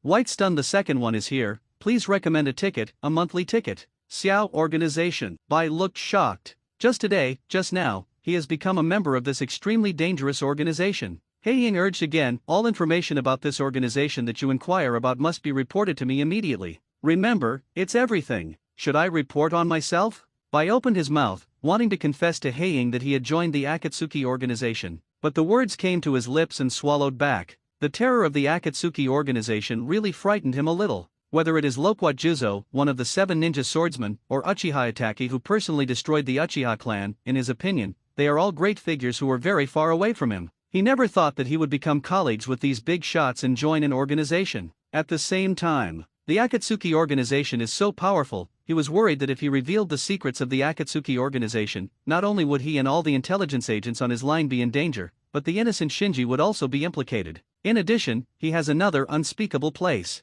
That is, although he has already joined the Xiao organization and became a member of it, he doesn't know much about the Xiao organization than other people. Even if he is asked to report now, he will not be able to provide any valuable information. Ever since, he fell into a deep entanglement alone. Seeing Bai's serious expression and frowning, Ying thought he was shocked by the relevant information from the Akatsuki organization, so he didn't pay much attention, and finally said, "I'm here today, be careful when I go back." After all, the black shadow disappeared behind the tree, and the forest returned to silence. After a long time, Bai sighed quietly. What happened in this day is really too bizarre. On the front foot, he still hasn't figured out why he was selected and forced to join a mysterious organization called Xiao. On the back foot, he was ordered to investigate all information about the Akatsuki organization. Right now his mind is buzzing. In the apartment, after listening to the report from the briquettes, Shinji was surprised, "That's all he said?" While counting the banknotes earnestly, the briquette replied, "Yeah, that's all." Why didn't he report to his upline? Shinji was puzzled. Seeing Bai going out mysteriously at night, he already felt that he had overturned, and was mentally prepared to abandon Bai, the waiter. Unexpectedly, Bai actually kept his promise and did not reveal the secret. Satisfied, he put the banknotes into the bag, and then the coal ball remembered and said, "Yes, he is approaching you on purpose, you have to be careful." "I already knew." Shinji's expression didn't change. He had already noticed that Bai deliberately approached him, but he didn't know why before, but now he finally knows the reason. Others may not know what Uchiha did to Kirigakure, but he does. To be precise, it was not the Uchiha clan who attacked Kirigakure, but Uchiha Madara. During the decades when he escaped by feigning death and hiding in the ninja world, for a long time, he relied on the power of Sharingan to secretly control Kirigakure. Several ninja world wars, as well as several civil strife in Kirigakure, have his shadow behind them. Even in the Third Ninja World War, Kirigakure planned to trigger Mitsuo's rampage in Konoha, and he secretly planned it. It was also because of that incident that Rin Nohara was killed in battle. Obito ran away and became black, and became Uchiha Madara's toolman ever since. So it is not incomprehensible that Kirigakure hates Uchiha. It's just that Kirigakure has been kept in the dark in the original time and space. Later, the fourth generation of Mizukage, who was just about to revitalize Kirigakure, was also controlled by Obito, causing Kirigakure to sink again. It wasn't until the fifth generation of Mizukage came to power that Kirigakure came out of the haze controlled by Sharingan. But now I don't know what happened. Kirigakure seems to have discovered what Uchiha Madara did to them before, so he tried his best to insert Bion into Konoha and investigate Uchiha. Now it seems that Kirigakure has already taken precautions. If Obito wants to secretly puppet the fourth generation of Mizukage, I'm afraid it will not be so easy. Shaking his head, Shinji took back the scattered thoughts. The matter of Kirigakure has nothing to do with him, he himself is devastated now. How can he have any leisure time to worry about Kirigakure? Anyway, only Bai can keep a secret, and Kirigakure can do whatever he likes. He doesn't want to care about it, and he can't care about it. At this time, the briquettes secretly glanced at Shinji. Sensing the gaze of the coal ball, Shinji asked, "What's wrong?" Little Shinji, the briquettes walked towards him. Shinji said, "Don't put the word small in front of my name." The coal ball stretched out its front paws, and gently pushed Shinji, "Be careful, don't die." Shinji froze for a moment, suddenly a little moved. Without waiting for Shinji to speak, the coal ball continued, "My debt is not yet paid off." Shinji's face darkened immediately. "Hee, you really care about me." Briquette nodded heavily. "Of course, I don't want to lose my job so soon." Shinji grabbed the coal ball by the back of the neck and lifted him up. The briquettes hurriedly yelled, What are you doing? Your business hours are not over yet." Shinji said, regardless of the coal ball's struggling, "Follow me, there is another goal. A junior lantern bearer can have 2 attendants. Now that one is done, Shinji wants to get the next one done as soon as possible." Not long after, he sneaked to another apartment building not far from his apartment with the briquettes. Pointing to a household on the 2nd floor, he whispered to the coal ball, "You obediently hide in the shadows. After I leave later, you will monitor the owner of this household to see if she has any unusual behavior, and you will watch until dawn. You can go back." The briquettes raised their paws. "I protest. Protest is invalid." After Shinji finished speaking, his figure flashed and disappeared into the night. In the apartment on the 2nd floor, Xianlin hugged her knees with her hands and curled up on the bed. Although there are many classmates in school, her special status makes her afraid to get close to anyone, for fear of attracting suspicion. It is for this reason that she is extraordinarily withdrawn. And thinking of the classmates in the class, Shinji, Shiro and others who had a similar background to her, she had the urge to approach them proactively. "I really want to be friends with them." This feeling of being alone in the crowd, but always being alone, is really uncomfortable. Sudden, there was a sound from the balcony outside. Xiang Lin just got up to check, when he saw a figure walking in from the balcony. Fortunately, the other party did not approach her, but casually leaned against the wall, looking at her leisurely. "Who are you?" Xianlin suddenly tensed up. The other party was wearing a mask and a big cloak with red clouds on a black background, looking quite mysterious. No doubt, it was Shinji who sneaked into Karen's apartment. He pretended to be joking and said, "Frankly speaking, I am a little curious. What do you want Kuobai to do?" Xiang Lin felt as if struck by lightning when he heard that, subconsciously took 2 steps back. His eyes were full of panic. On the night of the fireworks festival, Shinji actually became suspicious of Xianlin. Later, he heard that on the night Naruto, looking at the back of Shinji leaving leisurely, Suzuki and Niji's teeth were about to be ground. Being greatly surpassed by their opponents in a field that they consider themselves superior, this is really unacceptable for the 2 of them who are known as geniuses. So, both of them turned their heads at the same time, glaring at the only senior student left in the field. "What are you guys doing? I admit defeat. Don't kill me." The senior student had never seen such a scene before. He was so frightened that he ran out of the grove screaming and crying. As the last senior student who was still standing fled, only Suzuki and Niji remained standing in the arena. As for the other senior students, they were all lying on the ground at this moment, or passed out, or groaned in pain. Even so, both Suzuki and Niji felt very upset, with the expression on their faces as if they were defeated. At the same time, they were also secretly surprised by Shinji's physical skills. Of course, in front of so many classmates and teachers, neither of them directly showed this fear. Suzuki put his hands back into his pockets again. "I just moved my hands casually. I didn't expect Shinji to be so serious." Ning Ci didn't want to hide anything at first, but when he heard Suzuki start, he hesitated and said, "I'm not in a hurry, so I didn't take it too seriously." After speaking, the 2 looked at each other. they both saw a trace of guilt in each other's eyes. Seeing that a bullying turned into a farce, the students rushed up one after another, asking questions. Outside the woods, the teachers of the ninja school all had complicated expressions. No one knows better than them the difference in physical fitness, strength, agility, etc. between 7 or 8-year-old students and 11 or 12-year-old students. Under normal circumstances,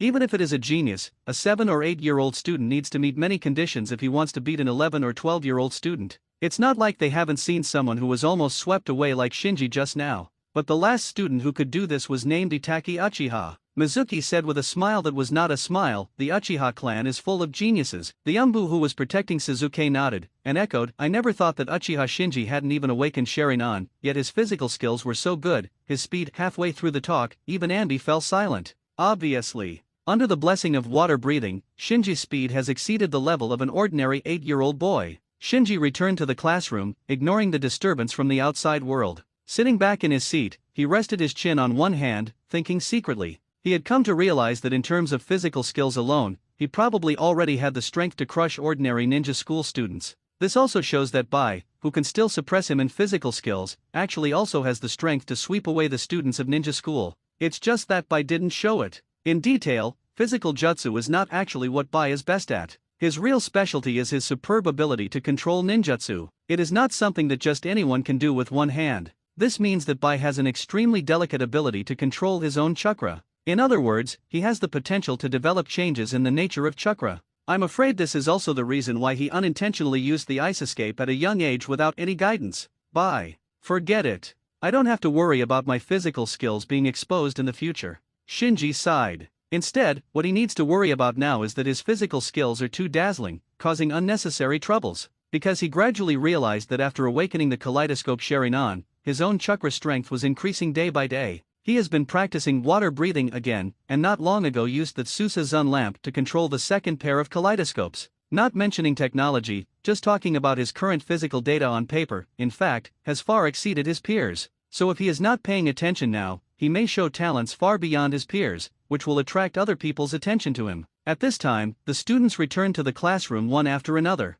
Bai quickly walked up to Shinji and said, "Student Shinji, your performance just now was great." "That's right, so many senior students were all beaten to the ground by you alone. Shinji, can you teach me taijutsu?" Every day, Xiao Li also gathered around, chattering non-stop. Shinji sighed in his heart, secretly said, "Trouble is coming." Niji also came over at this time, pushed aside the crowd, and said to Shinji, "I look forward to the next class assessment with you." Shinji looked at Niji's white eyes, and for some reason remembered the upgraded version of Tenseigen. "Oh, then you have to work hard." Ning Si's expression froze, and then his face flushed instantly. But he didn't argue, but clenched his fists tightly. The so-called facts speak louder than words. Shinji has already proved his own strength in the fight just now, so now he can only secretly make up his mind to catch up. At this moment, the sound of lamps suddenly came from Shinji's ear. The plane is invaded. Countdown 1. Shinji was stunned for a moment, and then changed his expression. The countdown is only 1 day, so it's not past 12 o'clock tonight to meet the invasion. Knowing that it would be easier for the opponent to invade the ninja world after being anchored by the lamp marks of the mysterious lamp carrier,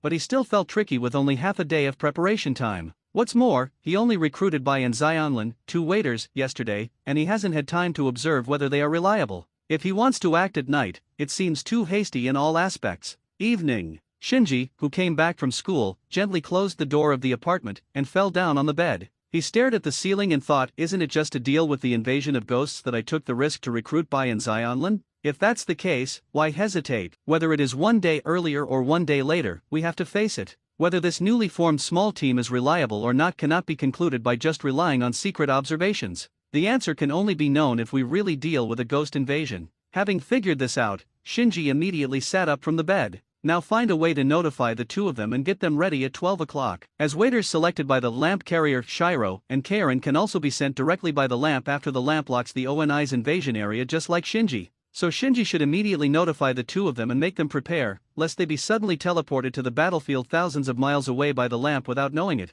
and the scene would be embarrassing. The first update. Hey, what is this? Shiro, who was temporarily invited out by Shinji for a midnight snack, returned to the apartment and found an extra sticky note on the table. He stepped forward to pick up the sticky note and looked at it, and his face immediately became serious. Same moment. Xiang Lin, who came home late, also found the note on the bedside. She hesitated for a moment, then stepped forward to pick up the sticky note and looked at it, then her face changed, and she subconsciously turned her head to look at the wall clock on the wall. Shinji's apartment. Just like preparing to meet the invasion last time, he neatly arranged all the ninja tools on the bed, counted them carefully, and put them into the ninja tool bag by category. Then he fixed the spoiled spider silk he got last time on his wrist and hid it in his sleeve. After doing all this, he glanced at the wall clock, then lay down on the bed, closed his eyes and meditated. The whole apartment fell silent, only his soft breathing and the boring but precise sound of the gears of the wall clock remained. 9 o'clock, 10 o'clock, 11 o'clock. Time passed slowly, and the hour hand finally pointed to 12 o'clock. Almost as soon as the hour hand made a light sound, Shinji closed his eyes on the bed, opened his eyes, and sat up. This moment, there was no hesitation or entanglement in his eyes. He quickly formed seals, completed the transformation technique, raised his figure to the level of an ordinary adult, and then put on a black-bottomed red cloud cloak and a mask. The invasion area has been locked. Junior lantern carriers, please prepare for the invasion. Just as he was putting on the mask, the sound of lamps sounded in his ear at the right time. He slowly closed his eyes, and when he opened them again, there were kaleidoscope sharinans shining with a strange light in his eye sockets. Let's go. Whoosh! He disappeared into the apartment without a sound. Whirring the howling cold wind rolled the fallen leaves and swirled in the air. At this time, a figure appeared out of thin air. The swirling fallen leaves seemed disturbed by the sudden appearance, and fell to the ground in panic, merging with the soil. Taking a step, Shinji stepped on the fallen leaves and looked around. Where is this? Whizzing! Soon, 2 more figures appeared out of thin air. There is no doubt that these 2 are Shiro and Karen, who were recruited by Shinji as waiters.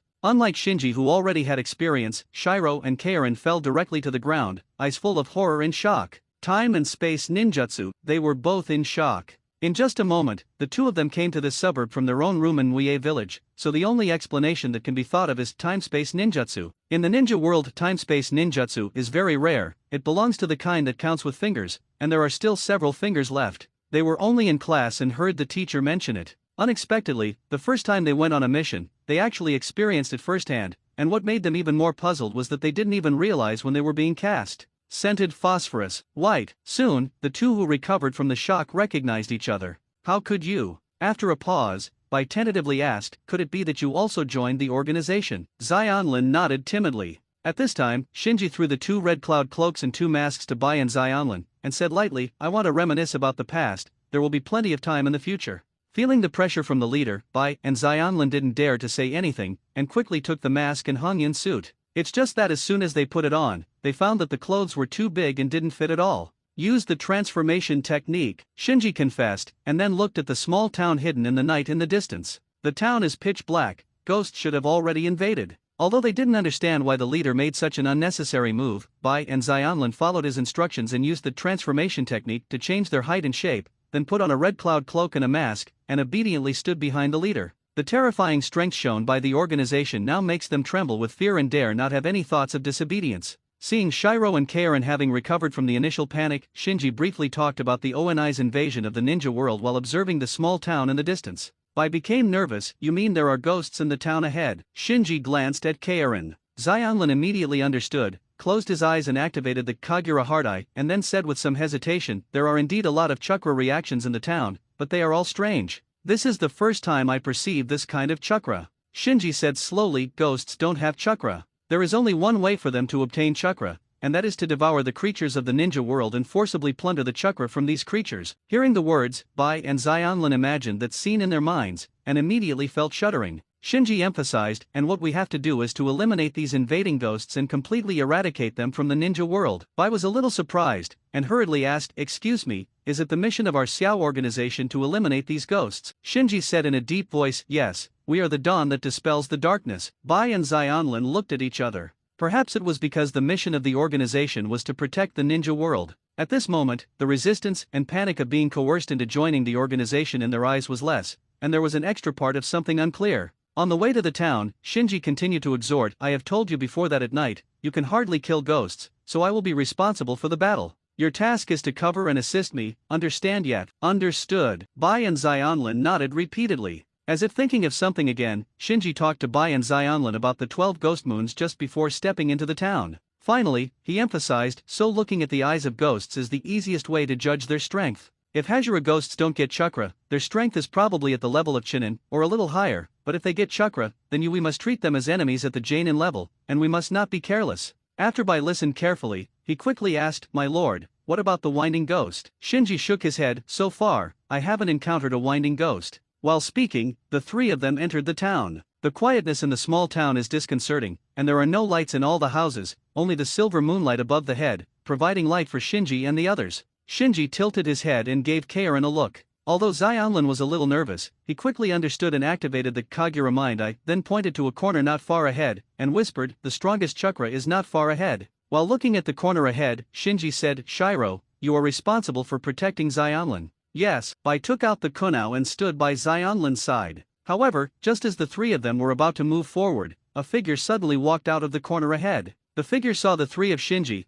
and slowly opened his hands. "I can smell the fragrance of you from so far away. You are really delicious lambs. Good boy, go to sleep." One of the last strings, Nightmare. Shinji stared at him for a moment. Although the other party was hiding in the shadows, with the inside of his kaleidoscope Sharingan, he still roughly saw the other party's appearance and recognized the other party's identity. Careful. Then he softly reminded Bai and Xianlin behind him. Seeing that such a powerful leader was on guard, Bai and Xianlin naturally didn't dare to be careless, and they all became extremely vigilant. Nightmare in the shadows came over at this time, with his arms open, his expression twisted to the point of madness. "I can't help but want to swallow you in my stomach. Go to sleep." This time, following Nightmare's words, ripples stirred in the air and quickly spread toward Shinji. Not good. Shinji secretly thought that something was wrong, and at the moment when the blurred ripples hit, he activated the kaleidoscope Sharingan with all his strength. Ripple hit Shinji's body, and then dissipated into the night. Shinji checked himself to make sure he was not injured, and then he was about to see if Shiro and Karin behind him were injured, but was surprised to find that Shiro and Karin were gone. How can it be? He was taken aback. He was in the state of kaleidoscope Sharingan, and it stands to reason that Bai and Xianlin could not disappear from his side silently. Suddenly, he realized something, and suddenly looked at one of the lower strings on the opposite side. Nightmare on the opposite side also gave a light snort at this time. Shinji couldn't believe it. "I was dragged into a dream by you. Why are you the only one who entered the dreamland?" Nightmare looked at his hands with a puzzled face. "Why did I also enter?" "Really?" Shinji frowned. From Nightmare's words, he confirmed that it wasn't Bai and Xianlin who disappeared, but that he was hit by the other party's blood ghost spell and fell into the dream created by the other party. Fortunately, he activated the kaleidoscope Sharingan in time, and withstood all the blood ghost spells of the opponent, allowing Bai and Xianlin behind him to escape. Nightmare seemed to have noticed something, and took a few steps forward, staring at Shinji. "Is it your eyes? It took advantage of my dream and dragged me in." Shinji's expression suddenly changed, because as Nightmare approached, he finally saw the words in the opponent's eyes clearly. However, different from what he remembered, the pupil of Nightmare's left eye was not engraved with the words "next one," but "next army." How could he be the last member? Shinji won't remember wrongly, this guy is one of the lower strings, the strongest ghost of the lower strings. So it was the same situation with the fifth tired of the lower string before. It's not that Shinji made a mistake, but the ranking of the ghosts of the lower string has changed. The world of Ghost Slayer was completely different from what he had imagined. Thinking of this, Shinji no longer hesitated, and immediately launched the Amaterasu, but no matter how he mobilized his pupil power, he couldn't release the Amaterasu. Nightmare laughed nervously. "No one understands dreams better than me. Here, we are all fragile and fragile products. Did I lose all my abilities in the dream?" Shinji felt a little uncomfortable. Losing his ability meant that neither he nor Nightmare could do anything to each other here. But fortunately, Bai and Xianlin were not caught in the trick. In his thinking, with Bai's astuteness, he would definitely discover his anomaly soon. As long as Bai wakes him up, the game will be stable. Puff. Suddenly, Shinji spat out a mouthful of blood without warning. He looked down, only to see that a small piece of his chest was sunken, as if he had suffered a heavy blow. Nightmare smiled. "Beyond the dream, it's not just that you have companions. If you get hurt outside, it will also be reflected in the dream in reality." While defending against the ghost's attack, Bai shouted at Xianlin, "Xianlin, take your lord away." "Good." Xianlin quickly picked up Shinji, who was in a coma, and turned into another alley. The mutation happened too fast. Just for a moment, the ghost that appeared mysteriously fell into a coma at the same time as the leader, and then several ghosts suddenly emerged from the surrounding shadows. One of the ghosts, before she could react, attacked the sleeping leader and wounded him. If Bai hadn't blocked the ghost's subsequent attack, both the leader and her would have been killed by the ghost now. Thinking of being in Kanaha's apartment not long ago, but now being hunted down by vicious ghosts, and the powerful leader unconsciously fell asleep, Xianglin wanted to cry without tears. "Don't let those ghosts catch you." The only thing left to support her now is to run for her life. The other side. Bai blocked all the ghosts. In front of him, apart from the mysterious ghost that fell asleep at the same time as the leader, there were 4 other ghosts. It's just that these 4 ghosts are very weird. 2 of them had the words Xiao engraved in their eyes, and the remaining 2 had the words Xylo engraved in their eyes. It's just that there is a big cross mark on all the lettering. According to my lord's description, these should all be Xiaxian ghosts in the 12 ghost moons, but why are there 2 Xiao and 2 Xylo? Can Xiaxian ghosts be plural? And that fork, what does the number mean? Unqualified. For a time, he was full of thoughts. A ghost licked its tongue. You guys should be the so-called ninjas in this world, right? Bai stared at the flesh and blood left between the ghost's teeth, and asked, are you eating people? The ghost grinned and said, don't worry, you will enter my stomach soon. Bai Vinyan's frightened expression gradually hardened. To be honest, he just joined the Akatsuki organization yesterday, and he was not ready to fight monsters like ghosts at all. But seeing the other party's bloody killing of creatures, he felt that the existence of the Xiao organization was meaningful, and these man-eating ghosts must be eradicated. So there was no hesitation in his heart, and he quickly formed a seal with both hands. Ice escape secret technique, magic mirror ice crystal. Crash. In an instant, a cold ice mirror appeared out of thin air, forming a semicircle, covering Bai and the 4 ghosts inside. At this moment, Bai stepped back, retracting into an ice mirror. I know I can't kill you, but I will try my best to drag it until dawn. The 4 ghosts looked at the huge ice cover covering themselves, and looked at each other for a while. Xiang Fo's sighed. She walked around with the injured Shinji on her back, and suddenly saw a house with a faint candlelight, so she rushed in. Is anyone here? Xianlin called, hoping someone could help her. At this time, there was a sound of footsteps in the depths of the house. Xianglin looked over expectantly, and found that it was actually a ghost with several drums inlaid on its body, walking towards her slowly. In a dream. Shinji took off the mask, wiped the blood from the corner of his mouth, and said with a smile, it seems to have stopped. I thought I would be killed by you directly. Nightmare was also a little surprised. He thought that Shinji in reality would be directly killed by the ghosts outside, but he didn't know that after being injured once, there would be no follow-up. I didn't expect to be the one who lost the chain. Really, let those 2 rookies face such a dangerous situation. After shaking his head, Shinji looked at Nightmare. Hey, aren't you curious about my eyes? Then I'll let you take a closer look. As soon as Shinji finished speaking, his kaleidoscope Sherinan burst out with a strange brilliance. Your eyes. Nightmare froze for a moment. The madness on his face was gradually replaced by fear. Although it doesn't know what Shinji's red pupils mean, but as a ghost who is good at the spiritual field, it instinctively feels the danger.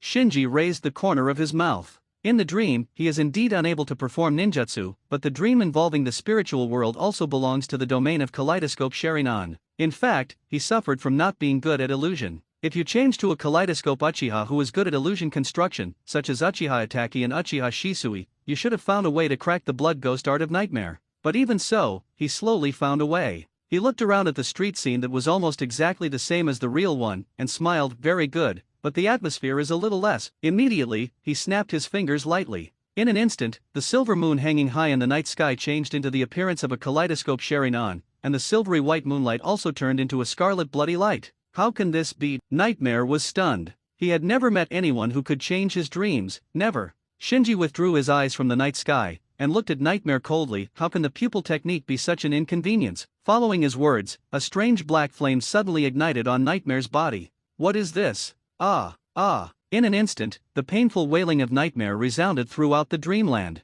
In reality, seeing the ghost with several drums inlaid on his body walking towards him, Xianglin's heart suddenly rose to his throat. Am I going to die? She backed away subconsciously with Shinji behind her back. Even in this desperate situation, she still did not abandon Shinji, who was still in a coma. Gugui stared at Xianlin, sniffed his nose, and then stared at him. I feel the power from your blood, and I can become stronger after eating you. Xianlin had goosebumps, and she was about to escape with Shinji behind her back, but when she opened the door, she found that the outside was not a yard, but another strange room. Xianlin was taken aback. The drum ghost who just beat the drum quickly approached Xianlin. This ghost can manipulate space. Xianlin, who was already scared, became even more frightened after realizing this. Among the ninjas she is familiar with, the only one who can manipulate space is the 4th Hokage, who shined brilliantly in the 3rd Ninja World War. Therefore, being able to control space is a symbol of strength in her opinion, and it is by no means something she, a ninja school student, can compete with. So she carried Shinji behind her back and ran wildly in the house in a panic. She passed through corridors, rooms, and kept running away,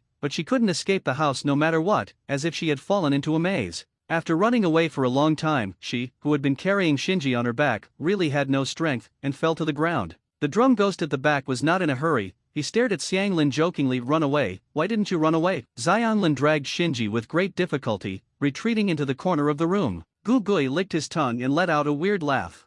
Xianlin, who had been cornered, squatted on the ground, holding his head with his hands. It's over. this time I'm really going to be eaten. Soon, the drum ghost came to Xianlin. It looked condescendingly at Xianlin, who was curled up into a ball. I like the look of despair in food the most, such food is the most delicious. Tick-tock tick-tock. Hearing the sound of Gugui's saliva dripping onto the floor, Xianlin quickly covered her ears. She was only 7 years old and didn't know how to face such a desperate situation. Ah, I can't help it. The drum ghost opened his mouth wide and rushed towards Xianlin. Sensing the approach of the pungent bloody smell, Xianlin closed his eyes. Are you finally going to die? Maybe I can be freed this way. Boom. At this moment, the pain that Xianlin expected did not appear, but a deafening loud noise came from his ear instead. She opened her eyes cautiously, and found that the leader who had been in a coma had stood up at some point, and there was a yellow-orange chakra phantom projected from the leader's body, turning into a huge skeletal arm, smashing the drum ghost into the wall. Xiang Lin, who survived the catastrophe, was overjoyed. My lord. Shinji waved his hand. Sorry, I dozed off just now. Xianlin burst into tears. It's great that you can wake up. Shinji looked at the drum ghost who was smashed into the wall by him, and said to Xianlin, don't worry, the next battle will be left to me. The drum ghost crawled out from the ruins at this time, staring at Shinji viciously. I'm going to swallow you. Xianlin thought of something, and hurriedly said, my lord, this ghost can control the space by beating the drum, and all the rooms in this house are controlled by it. You have to be careful. The corner of Shinji's mouth twitched. No matter how you manipulate it, it's just a house. Roar! After all, with a roar, the Susanoo, who originally only had a skeleton arm, quickly became bigger and bigger, and in the blink of an eye, he turned into a half-length giant in armor. Bang! In an instant, accompanied by the sound of rumbling, the huge Susanoo collapsed the beams, broke the roof, and exploded the whole house from the inside out. Standing on the ruins of the mansion, the drum ghost stared blankly at the godlike Susanoo. Who are you? Not only it, but even Xianlin, who was standing beside Shinji, was stunned by the scene in front of him. At this moment, Shinji asked, where's Shiro? Xiang Lin, who came back to his senses, quickly replied, he just blocked several ghosts by himself in order to cover me. I don't know what's going on now. Is it? Shinji's face darkened, and then he didn't say any more, and directly urged Susanoo to grab the drum ghost, and then squeezed it tightly. Snapped. Under the tremendous force of Susanoo, the drum ghost's struggle was meaningless and was instantly crushed into pieces. Then Shinji's gaze was fixed, and a cloud of black flames floated on the debris of the drum ghost, burning the debris inside and out. The whole process is only in a few breaths. Xianlin looked dumbfounded. She didn't even realize the ghost's legendary ability to regenerate infinitely, and saw the leader burn the ghost into fly ash. And relying on her super perception, she immediately realized that the black flame displayed by the leader was not a fire escape in the ordinary sense. Cough, cough. After salting the drum ghost, Shinji bowed his head and coughed twice, with blood in his cough. Seeing this, Xianlin quickly passed her arm over. My lord, I'll heal your wounds. Shinji was also polite, and took off half of the mask on his face, and bit on Xianlin's arm. When he was dragged into the dreamland by the nightmare before, the sneak attack of the outside ghost broke several ribs in his chest, and the injury was really serious. The mobilization of Susanoo and Amaterasu just now was also carried out with great pain. After recovering a bit, Shinji didn't care about taking a rest, so he directly lifted Xianlin and put it under his arm. Which direction is Shiro? Xianlin closed his eyes to perceive for a moment, then pointed to the distance. Boom, boom, boom. The four ghosts are bombarding the ice mirror that traps them with all their strength, but no matter how they attack, they can't smash the ice mirror with one blow. At most they can smash 1 or 2 cracks on the mirror. Once these cracks appear, they will be instantly repaired by hiding in the ice mirror. Hateful, this damn ninja. Catch him later, we must not let him die too happily. Several ghosts shouted and cursed one after another. They also discovered that although their flesh and blood bodies could regenerate infinitely, their strength was limited after all, and they couldn't shake these ice mirrors that were glowing with bursts of cold air. Of course, these ghosts don't know that the seemingly ordinary ice mirror is actually the product of the fusion of the 2 chakra properties of water and wind, and it is the blood succession boundary. Its strength is far beyond that of ordinary single-attribute chakra ninjutsu. However, Bai, who was hiding in the ice mirror, was not as relaxed as he seemed. The few ghosts trapped by him will not get tired and are not afraid of being injured. Even if the arm that hit the ice mirror is broken, they can recover quickly, so he must constantly consume chakra to repair the ice mirror. Looking at the sky, his face sank like water. There are still 6 or 7 hours before dawn, and he doubts whether he can last until the sun comes out. Seeming to see through Bai's worries, the ghost yelled, how long can you last? I smell fear from you, you've already been scared out of your wits. Bai said calmly, even if you die, I can't let you leave here alive. At this time, one of the ghosts with a crossed Zioa was engraved in one of their eyes, and said to the 3 ghosts beside him, split your chakras to me, and I will use the blood ghost technique to break this kid's ice cube. Although the remaining 3 ghosts were dissatisfied, they didn't seem to be able to think of a better way, so they let the ghost swallow part of their bodies. Nausea. Seeing that ghost gobbling up the bodies of other ghosts, Bai felt nauseous. After eating parts of the other 3 ghosts, the chakra on that ghost's body soared, and it roared angrily, "Blood ghost art, ghost image." The ghost that activated the blood ghost technique turned into an afterimage and crashed into Bai Bingjing with lightning speed. Click! Accompanied by a crisp sound, 4 or 5 cracks appeared on the ice mirror hit by the ghost. Not good. Bai didn't care about saving chakra, and immediately formed a seal, recondensing the ice mirror. Seeing the effect, the remaining 3 ghosts urged, "Hurry up and break through these icebreakers, I'm hungry." The ghost who activated the vampire technique smiled grimly, "Don't worry, I'll take care of this ninja right away." For ghosts, they don't care about the consumption of chakra at all. As long as they eat enough people, they can quickly replenish it. So this ghost is almost strengthening its vampire technique by burning chakra, launching wave after wave of impacts on Bai's ice mirror. Bang bang bang. During the continuous impacts, more and more ice mirrors in the ice cover were damaged. Bai, who was only 8 or 9 years old, couldn't stand such consumption at all, and soon his chakra was exhausted. Boom! Finally, with a loud noise, a chain reaction occurred in the damaged ice mirrors, and the entire ice mask shattered in an instant. Seeing that the ice cover that had trapped him for a long time finally shattered, the 4 ghosts all showed ferocious expressions. However, after the surrounding ice slag and cold air gradually dissipated, the cruel and ferocious expressions on their faces suddenly froze, because they saw a huge yellow half-length giant standing outside the damaged ice cover. Grown UPS, and seeing Shinji and Karen standing under the yellow half-length giant, Shiro, who fell to the ground, turned from despair to surprise. "Well done." Shinji nodded at the dialogue, and then urged Susanna to grab the ghost that had devoured the bodies of the other 3 ghosts. Then he glanced at the remaining 3 ghosts. In an instant, the 3 ghosts were engulfed by the black flames and turned into flying ash amidst howling. Seeing that the 3 companions were burnt to nothing, the ghost caught by Shinji's Susanna turned pale with fright. "Then what kind of flame is that black one?" Shinji ignored Oanai's question at all, and immediately cast an illusion on Oanai, tortured, and asked, "Why do you want to invade the ninja world? What's your purpose?" Facing Shinji's kaleidoscope Sharingan, the ghost didn't have the slightest resistance, and immediately fell into a daze, and replied in a daze, "We are here for..." Boom! Halfway through the speech, the ghost exploded without warning. Shinji frowned. Is that so? He had guessed before that these invading ghosts might have been tampered with by the mysterious lantern bearer, and they might not be able to find any information through torture. Try it now, and sure enough, the exploded ghost did not recover, as if it had been decapitated by a Japanese sword, and turned into fly ash. Then, Shinji took another look at the location where Nightmare was before, and seeing that Nightmare was missing, he asked Bai, "Where's that ghost?" Still in shock, Bai came back to his senses and replied, "Not long ago, it suddenly turned into fly ash and disappeared just like the ghost just now."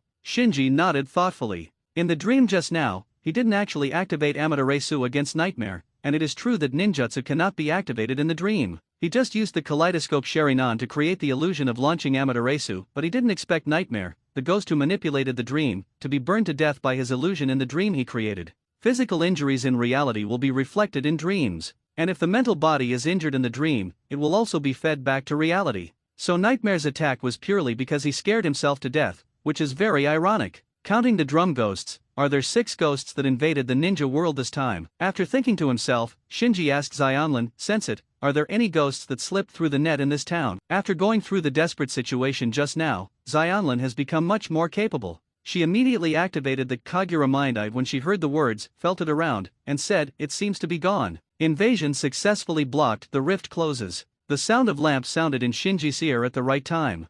He breathed a sigh of relief when he heard the confirmation from Lantern. This time, he and his newly opened team were almost wiped out to meet the invasion. Scan to loot. Analyzing the loot. Trophy, Dreamland Construction. Trophy, Snare Drum, can change the spatial layout of the building. Trophy, Haste, Ninjutsu transformed from vampirism. Seeing the light clusters being photographed in front of him by the lamp, Shinji finally showed a smile on his face. It's a great harvest. At this time, Shiro and Kallen also saw the light group surrounding Shinji, and were amazed. Shinji was lost in thought. This dream construction is undoubtedly the ability of Nightmare, and dreams belong to the spiritual realm, which is very suitable for his kaleidoscope Sharingan. Due to the lack of guidance, illusion has always been his shortcoming. With the dream construction, it might be able to make up for this, so he decided to accept the spoils without much thought. What really made him difficult was the snare drum and quickness. The small drum is an entity. If he takes it with him, his identity will be exposed, so the small drum can only be rewarded to Bai or Xionlin. The same goes for haste. If he accepts it himself, he can only use it when dealing with invasions. If he usually uses it in the ninja school, he will be easily recognized by Bai and Xionlin. Although the small drum can only be used in the building and has limited potential, it can be used as a life-saving prop at critical moments. Having Xianlin with her can give her an extra guarantee. As for the quickness, let me give it to Bai. He originally physical skills are good, with this, physical skills will become stronger. After making up his mind, Shinji first took away the light group of dream construction by himself, and then told Shiro and Xianlin, one for each person. Shiro is on the left, and Xianlin is on the right. Bai Vinian imitated Shinji and stretched out his hand towards the light ball, then he was stunned for a while, and then a look of surprise appeared on his face. Xianlin also grabbed the light ball, and then found that the light ball in his hand turned into a palm-sized drum. Hey, isn't this the drum on that ghost? No, it seems a little smaller. She recognized that this drum was very similar to the drums on the drum ghost before, only smaller in size. At this time, Shinji had absorbed the memory fragments of dream construction, and his face was filled with joy. As he expected, Nightmare, the ghost of dreams, and the experience of constructing dreams made up for his shortcomings in illusion. Although the improvement of illusion is not achieved overnight, it takes constant practice, constant trying. But at least now, he no longer has to rely on himself to guess and imagine like before, like a blind man touching an elephant. Gathering his thoughts, Shinji looked at Shiro and Keirin. Seeing that the two of them were full of joy, they knew that they had understood the role of the lute, so they said in a deep voice, "Now I want to tell you one more principle, you must remember it firmly. Please tell me." Hearing Shinji's serious words, Bai and Xianlin immediately became serious. Shinji said slowly, "Remember, anything related to ghosts, including items, information, and even memories in people's brains, is harmful to the ninja world." What? Bai and Xianlin were taken aback, and Xianlin almost threw away the snare drum in his hand. Shinji did not appease them, but said more severely, "So all information about ghosts is not allowed to be leaked to the outside world, and all spoils obtained from ghosts are limited to their own use, and must not be leaked to the outside world." Xianlin couldn't help asking, what will happen if it is accidentally leaked? Glancing at Keirin, Shinji replied, "Once leaked, those items and information that do not belong to the ninja world will become the chains anchoring the world where the ninja world and the ghosts are, and will continue to spread and become pollution. The unrelated worlds are pulled together." Xianlin swallowed her saliva. Then what? Then, the two worlds will go to destruction together. After saying all this, Shinji suddenly felt a lot easier. Xianlin was full of puzzlement. Since this is the case, why did those ghosts invade our world? Wouldn't their world be destroyed as well? Bai seemed to understand something, and said, "Is this why you used illusion to torture that ghost just now?" Shinji nodded lightly. "Frankly speaking, I don't know why ghosts invade the ninja world." Bai and Xianlin felt a little heavy. Shinji saw it in his eyes, and secretly said, "Sure enough, the pressure will not disappear, it will only transfer." Thinking of the ninjutsu he had just obtained, Bai asked worriedly, "My lord, will this information in our minds endanger the ninja world?" Xianlin also looked at Shinji nervously. Shinji shook his head, "Don't worry, we are the exception. Only we can shield this kind of pollution, but the shielding is only for ourselves. If your loot leaks out, the pollution will spread." Xianlin gripped the snare drum tightly. Shinji looked at her and said, "It's best to keep it close to you all the time." "Yes," Xiangfos nodded hurriedly. She actually likes this small drum that can control space, but she didn't know that this small drum had such a big risk before. Fortunately, the snare drum is only the size of a palm, and its appearance is very simple. Without any chakra reaction, even if it is brought around, it will not attract attention. Okay, remember what I just said. The memory of ghosts is also a kind of pollution, so now we will split up and gather all the survivors in the town. Shinji gave the order. Bai and Xianlin already knew the seriousness of the matter, so without any objection, they quickly acted according to Shinji's orders. The town is not big. After being ravaged by 6 ghosts, there are only more than 100 survivors left. Fortunately, all these people fell into the dream of the dream ghost, and Shinji and the others did not take much effort to find everyone and gather them together. Looking at the more than 100 survivors lying all over the street, Bai asked in a trembling voice, "My lord, what about these survivors?" Xianlin couldn't bear to turn his head away. If memories are all pollution, then the only solution is to clear all survivors with ghost memories. Seeing Bai and Xianlin misunderstood, Shinji said lightly, "Where are you thinking? Ghosts can leave memories in their minds, and I can take those memories away." After all, he activated the kaleidoscope Sharingan. In an instant, Shinji sneaked into the dreams of these survivors, used the illusion of kaleidoscope Sharingan to seal the memories of ghosts in the survivors' mental bodies one by one, and then implanted a false memory that the town suffered a fire tonight. After exiting the dreamland, he covered his eyes and gasped for breath. Sealing the memories of hundreds of people at the same time, and then using illusion to implant a false memory, even for kaleidoscope Sharingan, is an extremely heavy burden. He thinks it's worth it if he can avoid getting his hands dirty and slaughtering hundreds of innocent people by paying a little power.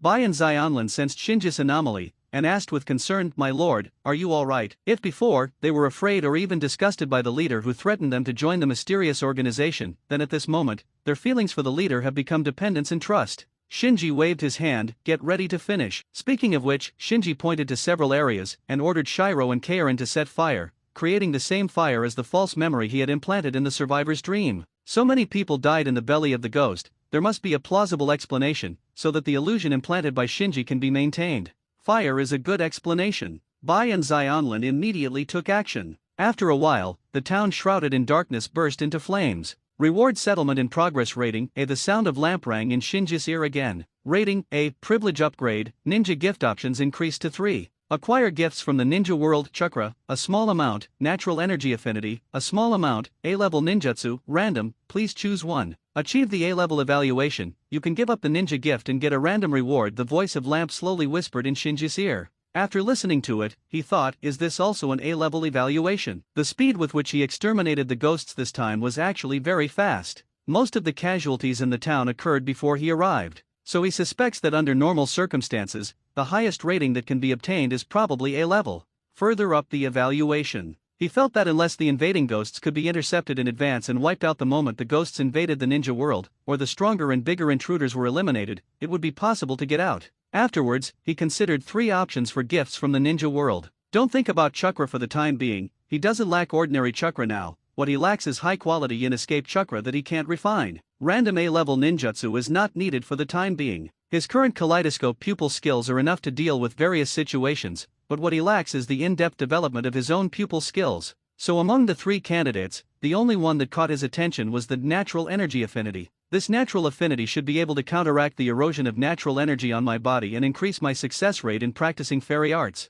In the ninja world, there are actually traces of whether one can successfully master immortal arts. The essence is that the stronger the body's ability to withstand, the more chakras it has to dilute the erosion of natural energy, and the greater the probability of successfully mastering the magic, such as the first generation and Naruto. So this natural affinity gifted by the ninja world is quite exciting to Shinji, but after careful weighing, he still decided to give up the gifts from the ninja world and draw random rewards, because he feels that the most fundamental thing is to increase his authority. As long as the authority is high enough, the rewards in the future will only become more and more abundant. If you are greedy for the immediate improvement and give up the long-term plan, if you encounter that mysterious lantern bearer in the future, you will probably suffer a lot due to insufficient authority. So he made a decision, I choose to give up the ninja gift. Random rewards are being generated. Acquired merit points, 25 points. The total merit value is being settled. Total meritorious service value, 46 points. I didn't expect to get 25 meritorious points this time. It seems that the meritorious value of the random reward is not fixed.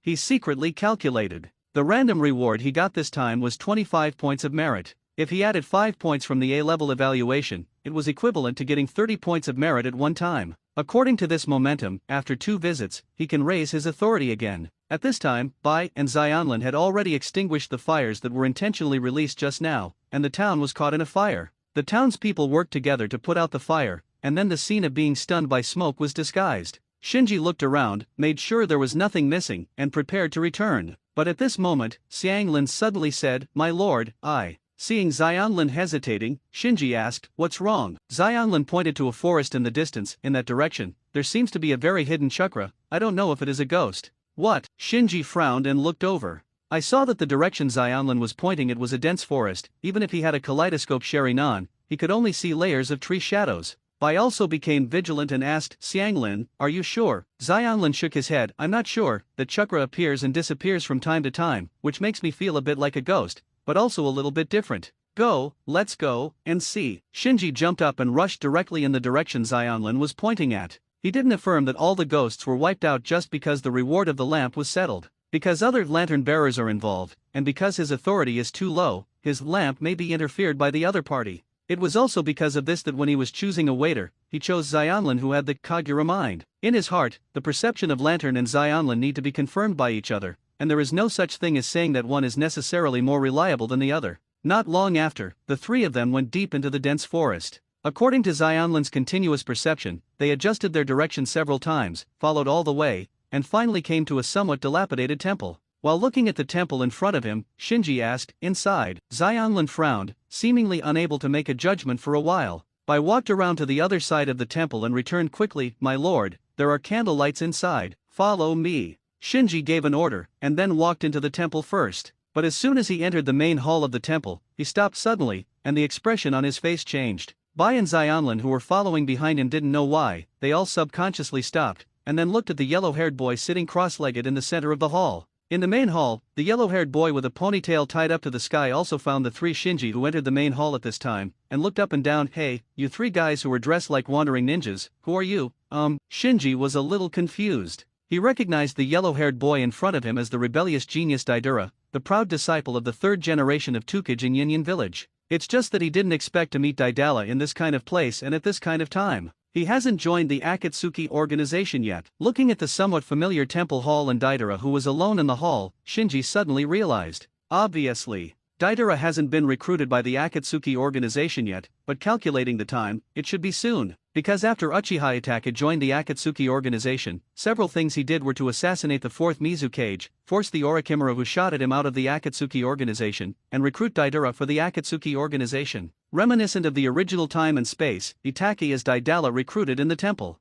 So Shinji speculates that Itaki is probably already on his way to recruit Daidara, and it may even be within a day or two. After all, Daidara couldn't stay in a deserted temple for too long. "Hey, what am I asking you? Why did you come here in the middle of the night? You're all wearing masks. Could it be that you were sent by the old man to arrest me?" The corner of Deidara's mouth twitched, as if he had found some fun, and put his hands into the clay bag at his waist. "What should I do?" Shinji groaned secretly. The appearance of the three of them as members of the Akatsuki organization has been seen by Daidara. Even if they turn around and run away now, after the Akatsuki organization recruits Daidara, they will know that someone is pretending to be themselves. At that time, the Akatsuki organization will inevitably track them down. His purpose of using the Xiao organization as a shield could not be achieved. At this time, Daidara took out 2 balls of detonating clay from the clay bag. "I happen to have an inspiration, let everyone see my art." Knowing that there is no way to be kind, Shinji had no choice but to bite the bullet and take a step forward, and said lightly to Daidara, "I'm here to invite you to join us." Daidara frowned and said, "Who are you?" "Xiao. I haven't heard of it. Don't bother me with an organization of wandering ninjas like you. Let me show you what art is." With that said, Daidara needed a ball of detonating clay. In just a moment, a lifelike clay spider was born on his hand. Boring stuff. After a pause, Shinji continued, "I won, you can join us. How dare you underestimate my art?" Daidara was furious and threw out the clay spider in his hand. Boom! The violent explosion swallowed the three of Shinji in an instant, and the main hall was also affected, and half of it collapsed. Daidara stood in the dilapidated hall and laughed loudly. "With only this strength, you dare to underestimate my art? What a ridiculous organization."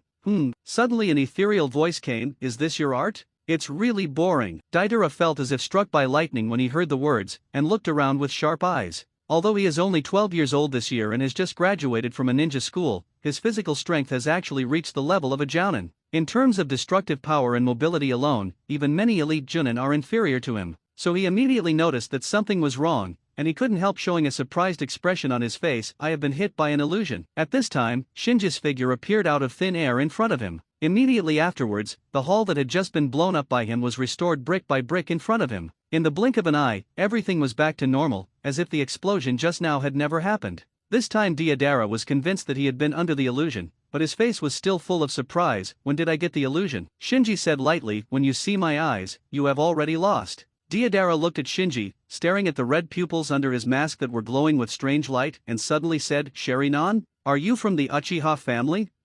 Looking at the surprised Deidara, Shinji suddenly thought of something, and immediately had a thought. Instantly, a dazzling light appeared behind him, so that Deidara couldn't look directly at him, and could only subconsciously reach out to cover his eyes. Then Shinji said, "You and your art are not worth mentioning. Do you want to know what is the real brilliance? Join us." While speaking, Shinji continued to activate his pupil power. All the detonating clay in Daidara's hands turned into fly ash, even the clay bag on his waist. Seeing all this, Daidara was stunned. His artistic conception is his ninja way, explosion is justice. But now in front of Shinji's sharing eyes, the explosion he is proud of has become a boring play that can be deleted, modified, and repaired at will. He couldn't even control the detonating clay in his hands. Everything about him, even his persistence and belief, had all become ridiculous. Is this the real art? No, how can there be art more splendid than explosions? Damn it! He stared at his hands in pain. Seeing that Deidara began to waver, Shinji said, "Only by joining us can you see greater things." All right. Although Deidara was not reconciled, he was still willing to admit defeat. And as he nodded, he suddenly felt a trance, and when he came back to his senses, he found that the temple was still the same temple, and the three Shinji in front of him were still the same three people,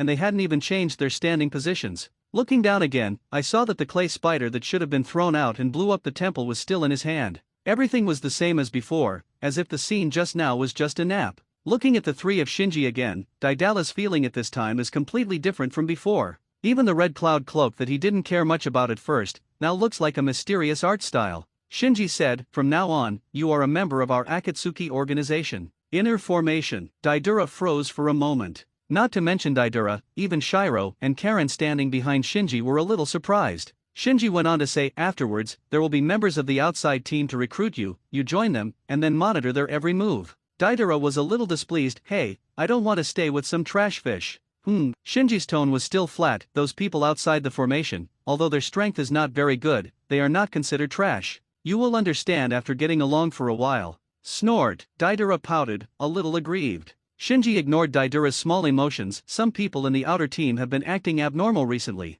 You should be careful not to reveal your identity as a member of the inner team." Daidara asked, "Then how can I contact you?" "Contact a ghost." After slandering from the bottom of his heart, Shinji said casually, "Don't worry, I will contact you." "Oh well." Daidara sat back on the ground, but glanced at Shinji from time to time. Shinji stopped talking nonsense, turned around and led Bai and Xianlin out of the hall. When he came to a place where there was no one outside the hall, Bai asked, "My lord, just now." Before Bai finished speaking, Shinji shook his head, signaling him not to ask more questions. Bai understood immediately and fell silent. Shinji looked at Xianlin again. "The chakra you sensed before, is it him?" Xianlin shook his head. "I'm not sure, the feeling just now has disappeared." Shinji murmured, "Now that the clues are broken, if you continue to stay here, you may bump into the real Akatsuki members who came to recruit Daidara. At that time, if one is not good, the group may be wiped out." Seeing Shinji hesitate, Xianlin said apologetically, "My lord, I'm sorry, maybe I was wrong just now, and this kind of thing has actually happened before." Shinji waved his hand. "You are only 7 years old, even if you make mistakes, it's normal, don't take it too seriously." Xianlin felt less guilty after listening. Glancing at the sky, Shinji said, "Okay, we've delayed enough this time, let's go back. It's actually not safe to leave the apartment for too long. After all, the three of them either have the blood succession boundary or have the immortal body. They belong to the focus of the village. The possibility that Umbu will suddenly inspect their residence cannot be ruled out." Whoosh! In an instant, the three disappeared into the woods. At this time, a black figure poked its head out from a bush not far away. Its embarrassed face was full of fear. "It turns out that they contract chakra, and it is worthwhile for me to give up half of my flesh and blood and all the things I have seized. The chakra who came here was almost caught by them." Afterwards, Sui Ying looked at the temple, thoughtful. "Xiao organization? Lord Lantern, who is in charge of this world, is the leader of this organization? I want to send this information back." After returning to the apartment, Shinji immediately released the kaleidoscope Sharingan, and then resisted the discomfort from the eyes, and put away the mask and the red cloud cloak.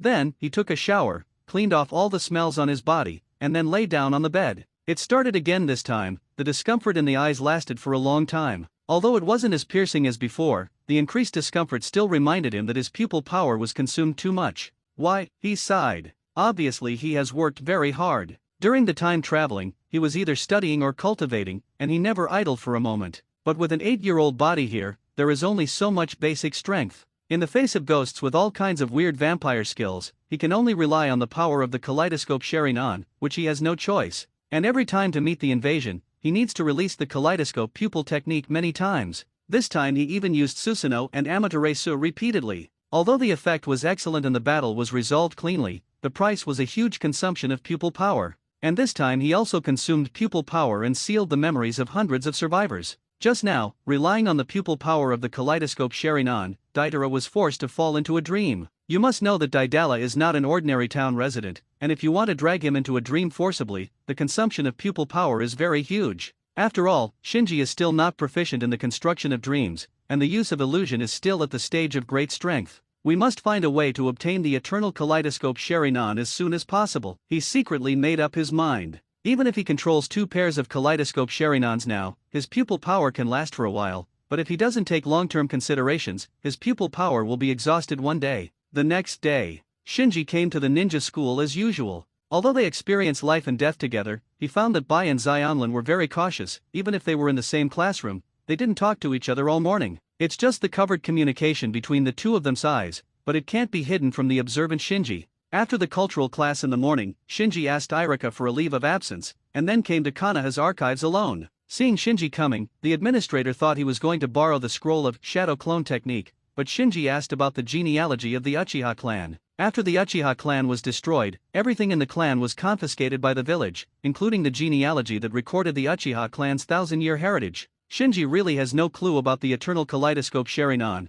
so he wants to look through the family tree to see if he can find any clues. Genealogy. After checking the storage records, the administrator took out a tome from the archives and handed it to Shinji. Thanks. Holding the genealogy of the Uchiha clan, Shinji found a seat and sat down. Flipping through the pages of the genealogy, his fingertips slid across the names one by one, and finally landed on Shinji Uchiha. Found it. After finding his name, Shinji followed his lineage and looked up. Mother Uchiha Emiko, Father Uchiha Warehouse. It is clearly marked on the genealogy that his mother, Uchiha Emiko, did not open her eyes. Although his father, Uchiha Kangura, had Sangautama Sharingan, he died in the Third Ninja World War, and even his body was destroyed. He sighed softly. Hey, the way of blood relatives really doesn't work. Although he had given up hope, he still turned a page forward. Grandfather Uchiha Geniki, Sangodama. Grandmother Uchiha Hari, eyes closed. Grandpa Uchiha. Suddenly, his gaze narrowed, and his gaze, which had already passed by, suddenly returned to the name of his grandmother Uchiha Hari.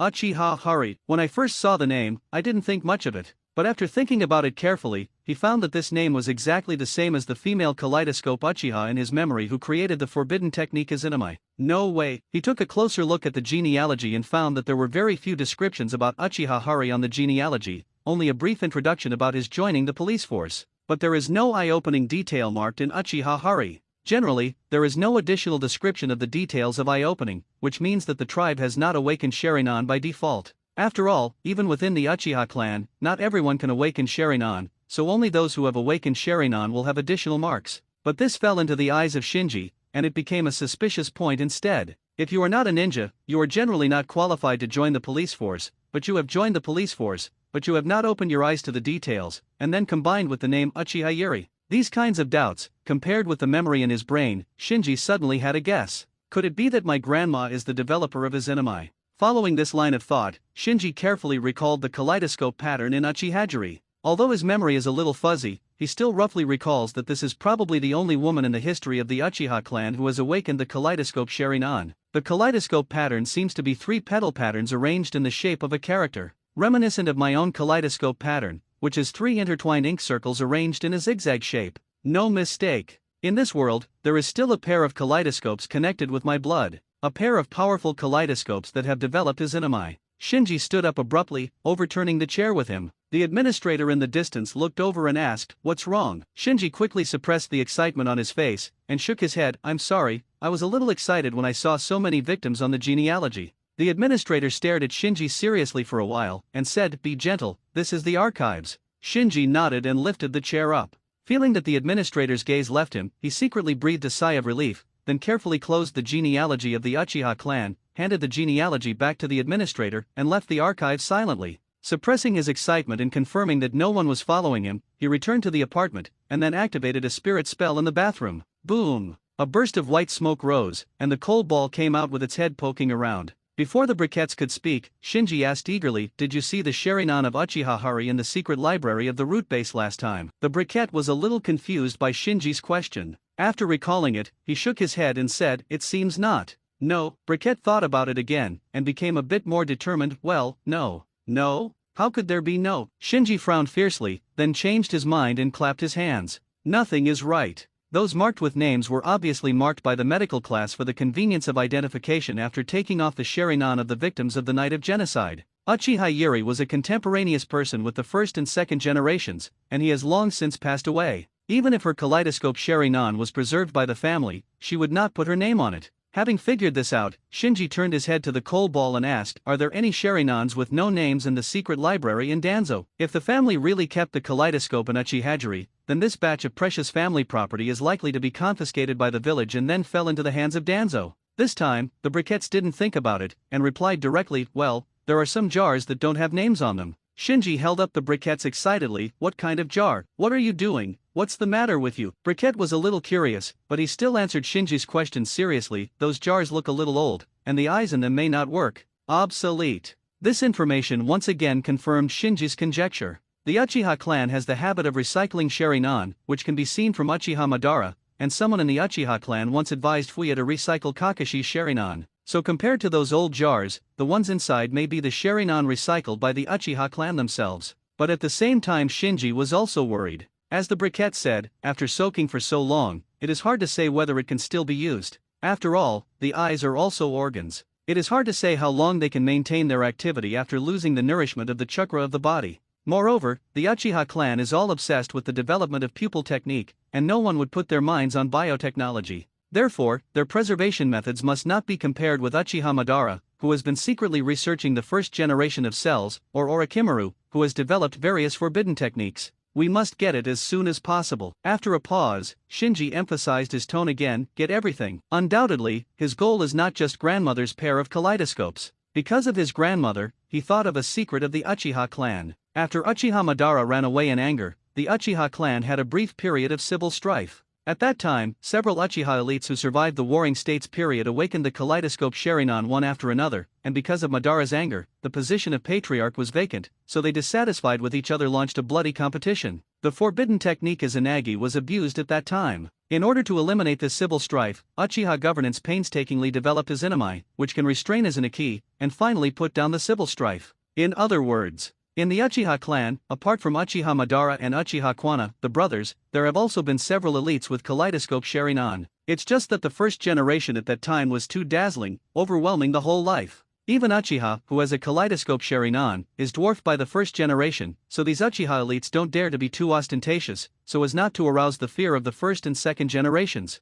This point can be seen from the fact that there is no indication of Uchiha Hari's eye opening in the genealogy. To know such things as genealogy, outsiders cannot see it. Even so, the Uchihas at that time did not leave any flaws, which shows how much they were afraid of the first and second generations. However, Shinji suspects that the second generation may have vaguely seen through the hiding of the Uchiha clan, so he is afraid of the background of the Uchiha clan, and has always maintained a contradictory attitude towards Uchiha while wooing and suppressing. Even, Shinji suspected that the second generation had secretly attacked the Uchiha clan. Otherwise, it is difficult to explain why Danzo, the second-generation disciple, mastered Izanagi, a forbidden technique even among the Uchiha clan, before the Uchiha clan was exterminated, and relied on this forbidden technique to sneak attack Shisui broke the balance of power between the village and the Uchiha clan. Where did Danzo's Izanagi come from? Judging from Shisui's reaction when he was attacked, Shisui didn't expect Danzo to meet the forbidden technique of the Uchiha clan called Izanagi. Therefore, the Uchiha family is unaware of Danzo's meeting Izanagi, which means that Izanagi is likely to be stolen. It is also this kind of mutual fear with the village that makes Shinji think that those Uchiha elites who have awakened the kaleidoscope may keep their kaleidoscope Sharingan for future contingencies.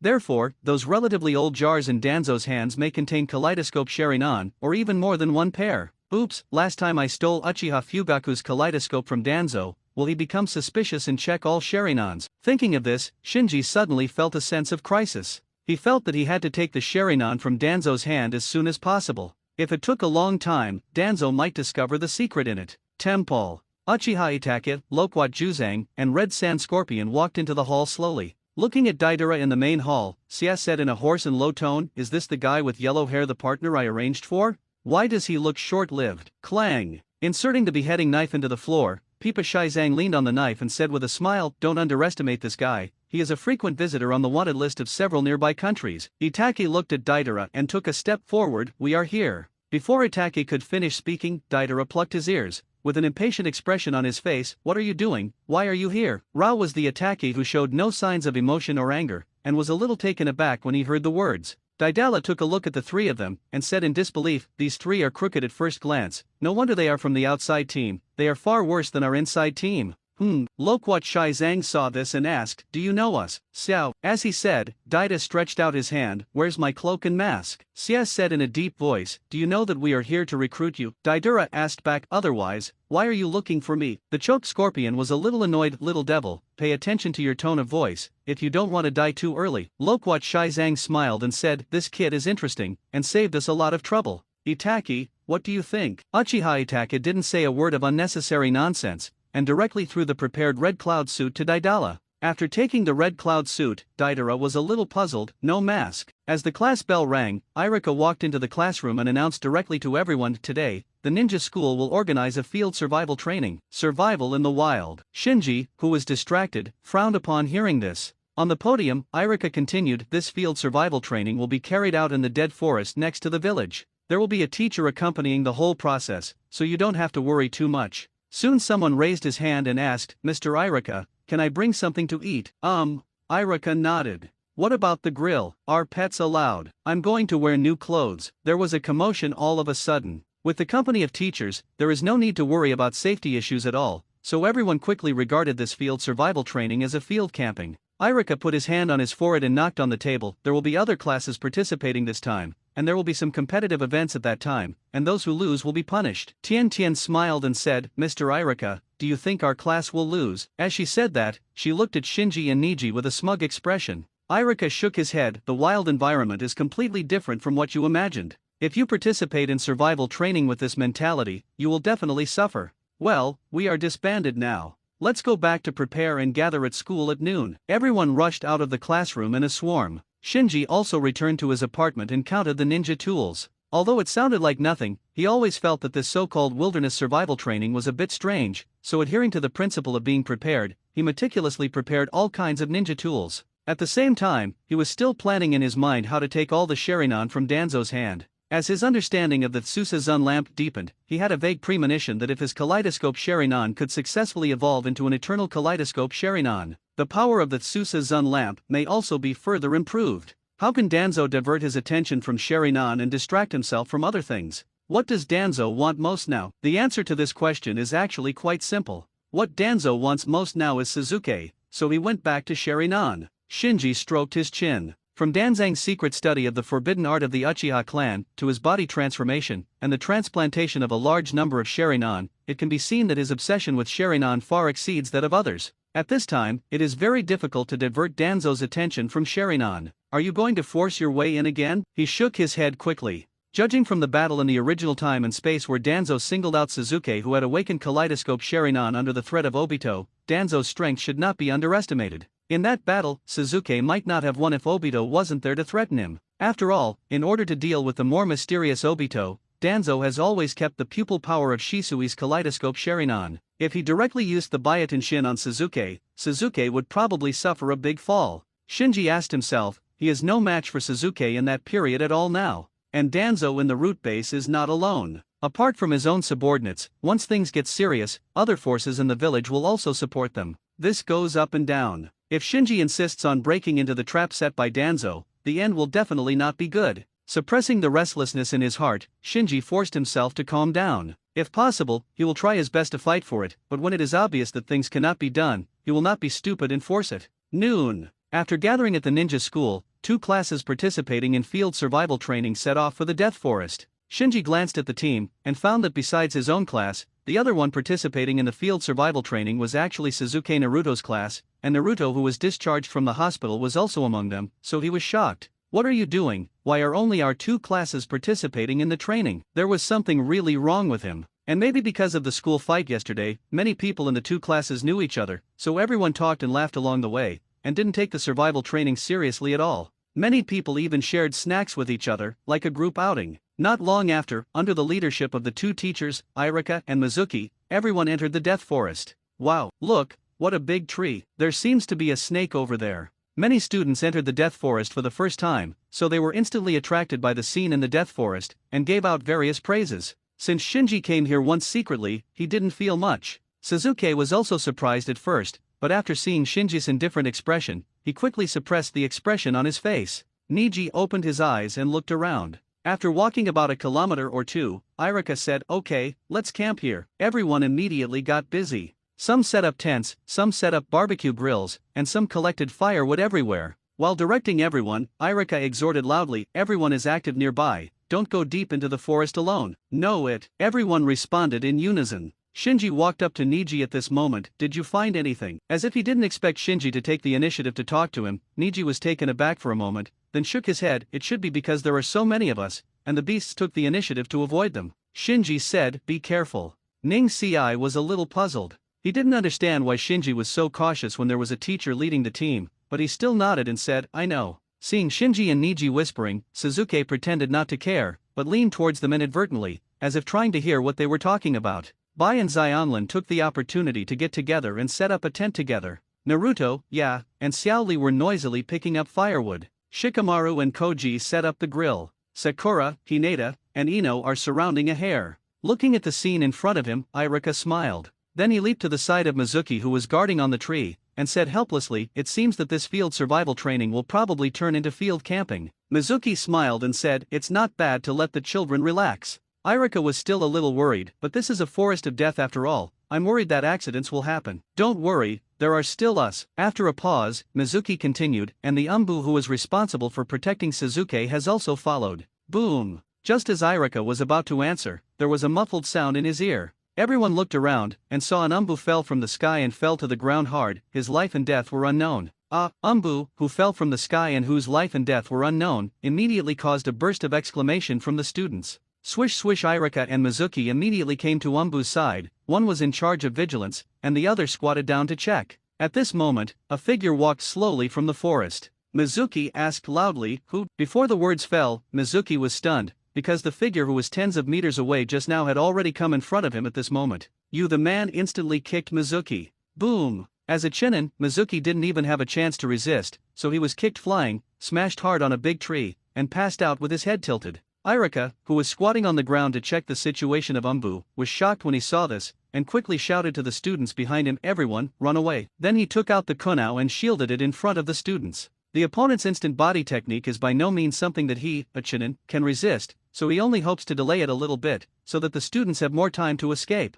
However, in the next second, the opponent just made a casual hand knife, and Irika's body softened and fell to the ground. How is it possible? The teachers are Chunin. The students were all so frightened that they even forgot to run away. And after Mizuki and Irika were dealt with casually, the figure continued to walk towards the group of students. In the crowd, Shinji's expression darkened. Could it be Orochimaru? Although the mysterious man's face was covered with bandages, he couldn't see his appearance clearly, but he vaguely guessed the identity of the other party from the extremely fiery eyes when he looked at Suzuki and the tongue sticking out from his grin. Suzuki stood up at this time, and shouted to Shinji and Niji, "It's just right, we can compete again." Shinji glanced at Suzuki and thought to himself, "You are really brave." Niji, who rolled his eyes, had a serious face, and reminded, "Don't be careless." The amount of chakra on his body is more than 10 times more than that of Jonin I have ever seen. What? Suzuki was taken aback. Shinji secretly said, "Is it really Orochimaru? It can be more than 10 times more chakra than the general ninja, which is at least the level of the shadow class,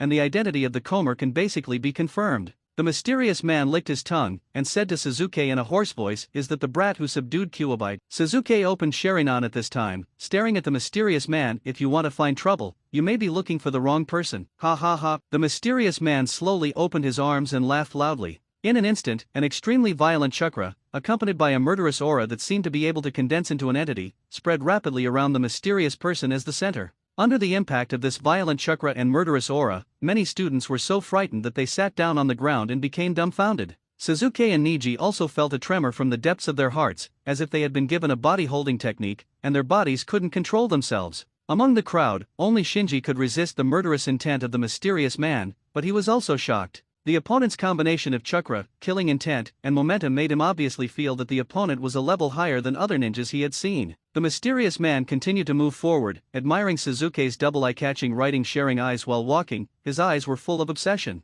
Realizing that the situation was wrong, Suzuki bit his tongue, relied on the pain to barely break free from the awe of the opponent's power, and shouted to Naruto, who was not far behind him, "Idiot, don't run." Shinji also turned around and shouted to Bai, "Take everyone away." Bai hesitated for a moment, but finally followed Shinji's arrangement and began to organize everyone to escape. The mysterious man did not stop the students from escaping. He looked at Suzuki and Shinji with a playful look on his face. Shinji has figured it out now. If the other party is really Orochimaru, it must have been attracted by the news that Suzuki awakened Sharingan and subdued Kyuubi. And at this point in time, Orochimaru may have just been defeated by Itaki, and has developed a strong interest in Sharingan. After trying to understand this point, he felt very troubled. He and Suzuki are the only two remaining Uchiha remnants in the ninja world except Uchiha Itaki, and Dashimura's target is probably the two of them. Soon, all the other students stumbled away, and only Shinji, Suzuki, and Niji were left in the field to confront the mysterious person. Shinji knew that it was useless to escape, the other party was coming for him. Suzuki and Niji felt that they had to stand up because of their genius titles.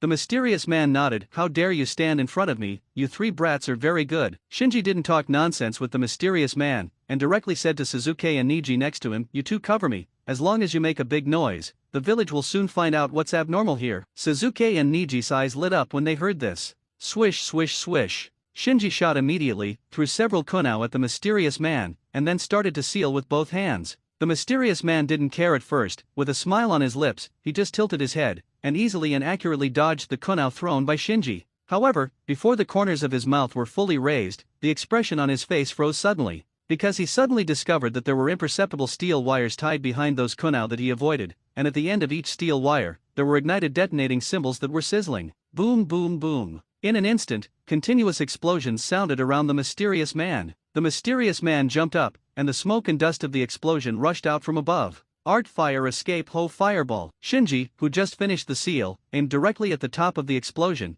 and released the fire escape ninjutsu. The mysterious person had just landed on the branch of a big tree, and the huge fireball that lit up the entire forest came as expected. The mysterious man was slightly surprised, and then the whole thing was swallowed by the fireball. Seeing the fire that seemed to burn half the sky, Suzuki and Niji were stunned. Of course they knew that Shinji had already mastered the great fireball technique, but they never expected Shinji's great fireball technique to be so powerful. This kind of power is not the fireball they know at all. Shinji, who had completed the first offensive, did not foolishly wait for the result to be announced, but turned around and fled. In fact, even if the mysterious man hadn't jumped upwards, his big fireball technique would still aim upwards, because his purpose was not to kill the opponent, but to ignite the canopy above the forest, causing the thick smoke to rise, causing fire in the village. Attention! When they passed Suzuki and Niji, seeing them both staring blankly at the blazing canopy above their heads, Shinji had no choice but to grab them with one hand and shouted, "Why are you standing still? Run away!" After a while, the mysterious man came out from the smoke and dust, looked at the direction in which the three were fleeing, and licked his tongue. It's so interesting. Why are we running away? Didn't your ninjutsu hit him? Suzuki was a little puzzled, and even more unwilling in his heart. He opened his eyes at the age of 7, subdued Kyuubi, saved the village and other dazzling deeds to establish a sense of superiority. When facing Shinji, he was always slapped mercilessly in the face again and again. This made him very depressed. Shinji, who fled to the forefront, ignored Suzuki's complaints. He can't expose his kaleidoscope Sharingan yet, because once exposed, his previous intrusion into the Umbu building and root base will be investigated by the village. At that time, he would either defect or leave the village alone. And once he chooses to defect, the difficulty will rise in a straight line if he wants to take back the Sharingan of the Uchiha clan from Danzo. Ning Ci suddenly said at this moment, the opponent is catching up. What? Suzuki was a little surprised. That kind of fire can't even burn him to death. Shinji counted the remaining ninja tools in the ninja tool bag on his waist, then thought about it, and said, we can't escape like this anymore, we need to find a place to set up an ambush. Suzuki and Niji nodded. The speed of the three of them is obviously not as fast as that of the other party. If they escape like this, they will be caught up soon. Instead of rushing into the battle at that time, it is better to find a place to arrange it now, at least it can improve the chances of winning and delay it longer. Swish! Accompanied by a burst of wind, the mysterious man fell from the sky. It seems that Shinji's big fireball technique just didn't hurt him at all, and he still has the smile on his mouth, calm and unhurried. Seeing the footprints on the ground extending into the grass in front, the mysterious man followed the footprints and walked over. But just as he was about to step into the grass, he stopped suddenly, in the grass on the other side. Seeing that the mysterious man was about to step into the trap, but stopped at the last step, Suzuki shouted nervously in his heart, "Step down quickly. Come on. What are you waiting for?" Shinji knew that the other party had seen through his trap, so he swung kunao and cut the wire beside him. Thump, thump, thump. As the steel wire beside Shinji was cut off, a chain reaction was triggered instantly. The steel wires arranged in different directions were continuously broken, and then entangled in the air, weaving into a huge steel wire mesh, headed towards the mysterious people or covered. This time, not to mention the mysterious person, even Suzuki and Niji, who watched Shinji arrange the steel wire, stared wide-eyed. What kind of operation is this? What happened next moved the two of them even more. While under the wire mesh cover, several other steel wires were pulled, and these pulled steel wires were pulled back quickly, pulling out a long string of detonating symbols, wrapping around the mysterious person from all directions. Boom boom boom. In an instant, the mysterious man who had nowhere to escape was engulfed by a huge explosion. Without waiting for Niji's white eyes to confirm, Suzuki stood up from the grass. I got it, call. Before he could finish his sentence, a bad wind came from behind. Anyway, he opened Sharingan, and he reacted immediately, turning around and elbowing. However, this elbow strike was missed, and before he could recover, he felt a sharp pain in his abdomen, and then he was kicked and flew out, hitting a big tree in the distance hard. The mysterious man twisted his neck at this time, and his gaze shifted from Sasuke to Shinji. Can you reach this level before you open your eyes? Shinji frowned. In the ambush just now, he manipulated the silk thread obtained from the ghost, and used the Uchiha clan's ninja tool throwing to the extreme. But because the kaleidoscope Sharingan cannot be opened, a flaw was left after all, which was spotted by the mysterious person and easily cracked with the instant body technique. This is a gap in absolute strength, and it cannot be easily smoothed out by an ambush. Sasuke clutched his stomach and struggled to stand up. Damn it, you bastard SA. The mysterious man flashed in front of Sasuke in an instant. Sasuke was taken aback for a moment, and then he was punched hard in the stomach again. Puff Sasuke spat out a mouthful of blood, and curled up on the ground in pain like a shrimp ball. He is only 7 years old. Even if he awakened Sharingan, he is no different from a baby in front of the mysterious person. Ning Ci said, he is very strong, let's go together. While calculating the remaining ninja tools, Shinji cooperated with Niji to rush out. The mysterious man didn't even turn around, he just glanced back at Shinji and Niji, with the same playful expression on his face. Ning Ci knew how powerful the opponent was, so he directly skipped all the temptations, and came up with the strongest Rukwon 8 diagrams 32 palms he has mastered so far. However, the mysterious man broke his soft fist and hit his lung with just a chop and a pick with his right hand, making him unable to breathe for a while, and fell limply to the ground. Shinji did not go up to close combat with the mysterious man, but threw several kunao, and then rushed into the grass beside him without waiting for the mysterious man to fight back. Seeing these kunao that were shot, the ends were still tied with steel wires and detonating charms as before, the mysterious man shook his head slightly, and then jumped far away on a big tree in a flash. But the expected explosion did not happen. Not only that, 2 kunao were shot out from the grass suddenly and quickly, hitting the previous kunao, changing the direction of the kunao. The mysterious man standing on the tree suddenly focused his eyes. These bitternesses passed through the gap between Sasuke and Niji's legs from a tricky angle, and wrapped the steel wires behind them around their legs one after another. With force at one end, he pulled Sasuke and Niji's legs bound by the steel wire, and dragged them into the grass together. The mysterious man on the tree twitched his mouth and revealed a weird smile. In the grass. After arranging the remaining detonating symbols and steel wires, Shinji carried Sasuke and Niji on his shoulders one by one, and continued to flee for his life without looking back. He knew very well that his physical skills were not much better than Sasuke and Niji's. If you really want to fight the mysterious person in close combat, you will probably be knocked down by 3 or 2 moves. After running away for a while, Ning Ci said with difficulty, let me down, I can walk by myself. Sasuke also quickly shouted, I can go by myself too. Shinji put the 2 down and gasped heavily. In order to escape just now, he almost used the breathing method to the extreme, and now his lungs are still burning with pain. Sasuke asked Niji with lingering fear, is that guy chasing you? Just as Ning Ci was about to open his eyes to observe, he was stunned by a figure falling from the sky. Immediately afterwards, another figure fell, knocking out Sasuke who was beside Niji. Shinji quickly jumped back and became alert, and then discovered that the ones who stunned Niji and Sasuke turned out to be 2 ninjas dressed in roots. Danzo also participated. He always thought that this incident was planned by Orochimaru, but he didn't expect Danzo to also intervene. But in an instant, a thought flashed through his mind, if Danzo's subordinates deliberately grabbed him into the root base, wouldn't he save the trouble of sneaking into the root base? And this time, it has become a big deal. The 3rd generation will inevitably come forward, and Danzo will definitely give priority to the 3rd generation at that time. At this time, he, who was brought back to the base by the root ninja, can use this opportunity to take back all the Sharingan in Danzo's hands from the inside of the root base. So, when the root ninja shot at him, he pretended to be unable to resist, got punched, and fell to the ground. Hey, I'm such a genius. He fell to the ground and pretended to be dizzy, and he was secretly delighted, waiting to be taken back to Danzo's lair by the root ninja. At this time, 2 root ninjas communicated in his ears. One of them said, bring Uchiha Sasuke back. Another person pointed to Shinji and Niji, what about the remaining 2? Don't worry about the rest. Shinji was stunned for a moment, his mind full of question marks. What the hell, I'm Uchiha too, why didn't you take me away? Shinji was very annoyed. He has already started planning in his mind how to pack and take away the Sharingan in Danzang's secret library after being taken into Danzang's lair later. Unexpectedly, these 2 roots ignored me. How unreasonable. At this time, Sasuke, who was caught under the armpit by the root ninja, suddenly woke up. Who are you? The 2 root ninjas were a little surprised. Obviously. Sasuke, who had awakened the Shuanguya Sharingan, although he couldn't dodge the root ninja's sneak attack just now, he still noticed it in advance and adjusted his body slightly so that the opponent didn't hit the area with the most dense nerves and blood vessels. At the same time, the root ninja received the order to take Sasuke away, and the strength of the sneak attack was not very strong, so this made Sasuke wake up quickly.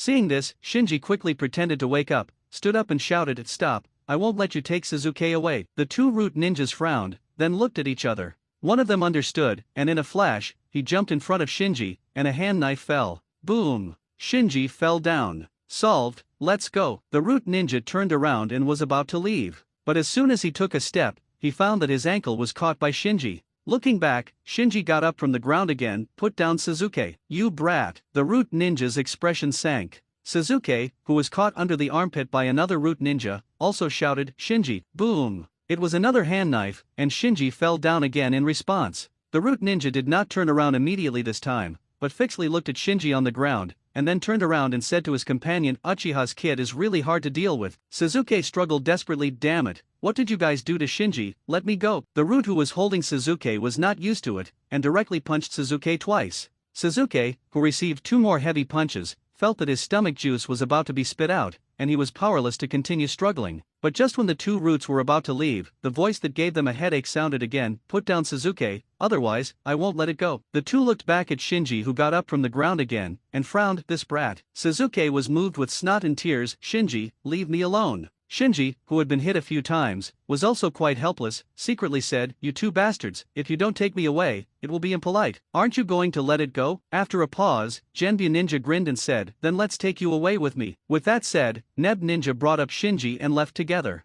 Swish swish swish. The root ninja took Shinji away, and not long after Sasuke, a team of Umbu rushed here along the traces and found Niji fainted on the ground. After awakening Niji, an Anbi wearing a dog face mask asked, "Who attacked you? Do you know where Sasuke Uchiha is?" Ning Sei shook his head and recalled, "I didn't see the attacker clearly." Us, Umbu of the dog face mask focused his eyes and asked, "Who else was with you at that time?" Seeing that Shinji and Sasuke were no longer around, Niji immediately realized something, and said, "The ones with me are Shinji and Sasuke." Then, he briefly told Umbu about the process of the 3 of them being chased and killed by the mysterious man. Swish! Another Umbu landed next to the dog mask Umbu. "The other children have been found." That's right. There are only 2 Uchihas left missing. After finishing speaking, Umbu of the dog-face mask sighed softly, "Report to Lord Hokage, within the root base." Looking at the familiar spiral staircase going deep into the ground, Shinji silently remembered everything along the way. Since the last time he came, the internal structure of the base has undergone many changes, and obvious signs of reinforcement can be seen in many places. The structure of the spiral staircase is also more complicated,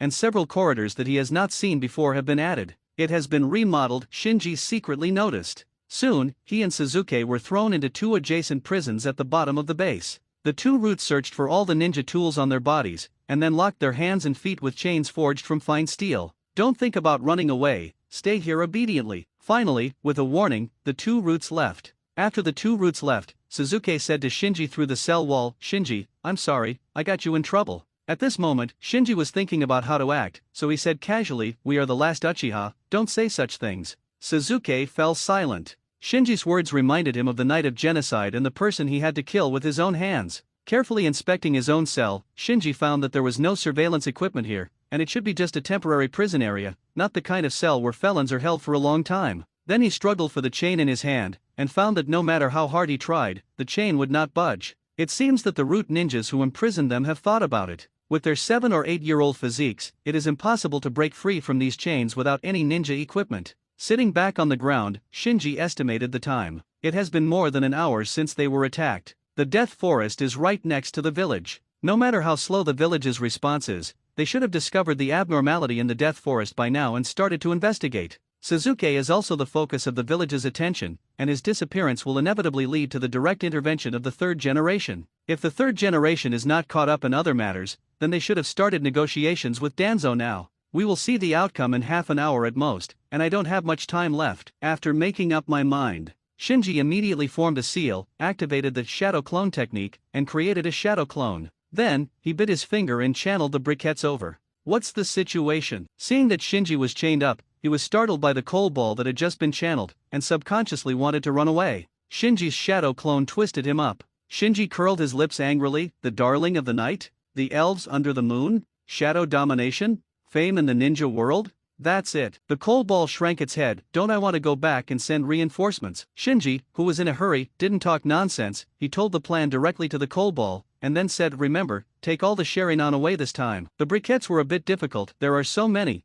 how can I get them? Shinji asked. You don't have something like a seal scroll? The cold ball replied, of course there are, but there are ninja tools in them. They are very valuable. Shinji waved his hand. I'll pay for the loss of ninja tools. In short, this time, you must take away as much as possible of Sharingan. When the cold ball heard it, he smiled immediately, and then followed Shinji's instructions, blended into the shadows, sneaked out of the cell, opened the cell door from the outside, and set off with Shinji's shadow clone. Seeing that his shadow clone and briquettes had gone far away, Shinji channeled his second ninja cat again. It's not enough to rely on the briquettes alone, he also needs to create chaos and cover the actions of the briquettes. A Princess Fengji, who came out of the white smoke, looked at the dark cells around her with disgust. Then she patted her feet and jumped onto Shinji, as if she didn't want to be stained with her white hair by the floor of the cell. Shinji stretched out his hands and unfolded the chains. Quick, use Feng Dun to help me cut these chains. In terms of cutting, Feng Dun is the strongest. A high-level wind escape can even cut through the defense of Susanoo. Feng Ji was a little dissatisfied. You channeled me to do this kind of rough work. Shinji knew that the white cat was very arrogant, so he coaxed and lied. This is life-saving. You don't want me to die with only a single-digit lifespan. Feng Ji raised her head. Then I will save your life. Then she quickly formed seals, and shouted at the chains that locked Shinji's hands. Feng Dun, shockwave, S.A.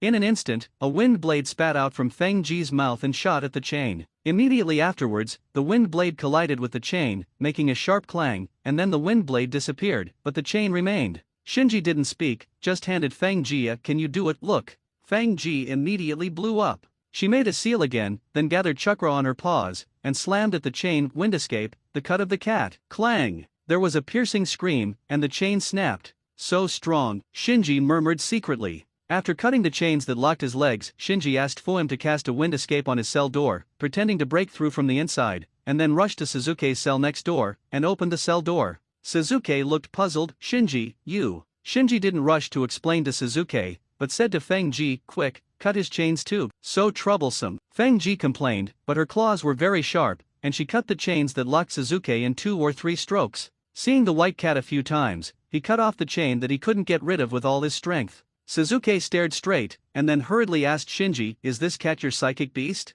Just now next door, are you talking to her? Well, don't talk so much, let's run away. Shinji greeted Suzuki and escaped from the prison area together. During the escape, Suzuki kept paying attention to the white cat on Shinji's shoulder. Obviously, he didn't expect Shinji to be so comprehensive. Not only did he surpass himself in ninjutsu, taijutsu, and ninja throwing, he even had psychic beasts before he graduated from ninja school. A sense of urgency spread in his heart. In his opinion, his only advantage now is Sharingan. If Shinji catches up with this, he will lose completely. Shinji naturally didn't know what Suzuki was thinking in his heart, he was calculating the timing at the moment. In the original time and space, in order to retake Yamato from Danzo, who had mastered the wood dun, the third generation personally led Umbu to raid Danzo's base. Therefore, when the third generation may rush in at any time, he must disrupt the situation as soon as possible to create opportunities for his shadow clone and briquettes on the other side. So he deliberately led Suzuki past a siren that he had discovered. Did he? In an instant, the alarm sounded loudly in the root base.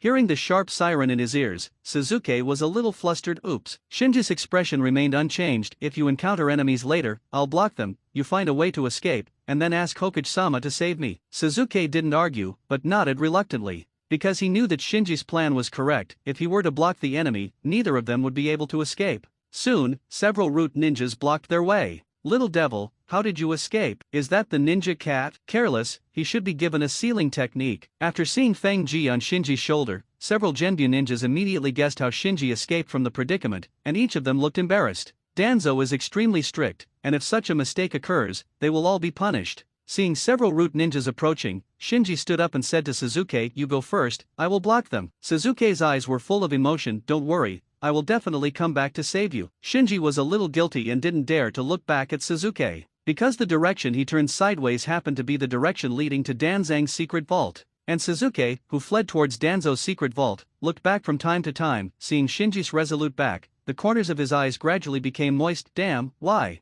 Why can't I always help? The root ninjas obviously cared more about Suzuki. Seeing that Suzuki had escaped, they hurriedly pursued him. At this time, Shinji shouted to Feng Ji, you escape with wind, I escape with fire. Feng Ji said while forming seals, you have to be careful, if you burn my hair, I will terminate the contract with you. Although it was the first time for the two to cooperate, they had a perfect understanding. Shinji quickly completed the seal, fire escape, the art of fireball. Fang Ji on his shoulder released her ninjutsu immediately after the fireball was completely shot out. Fang done, big shockwave, bang, the wind helped the fire, and Shinji's fireball more than doubled in an instant, almost filling the entire tunnel.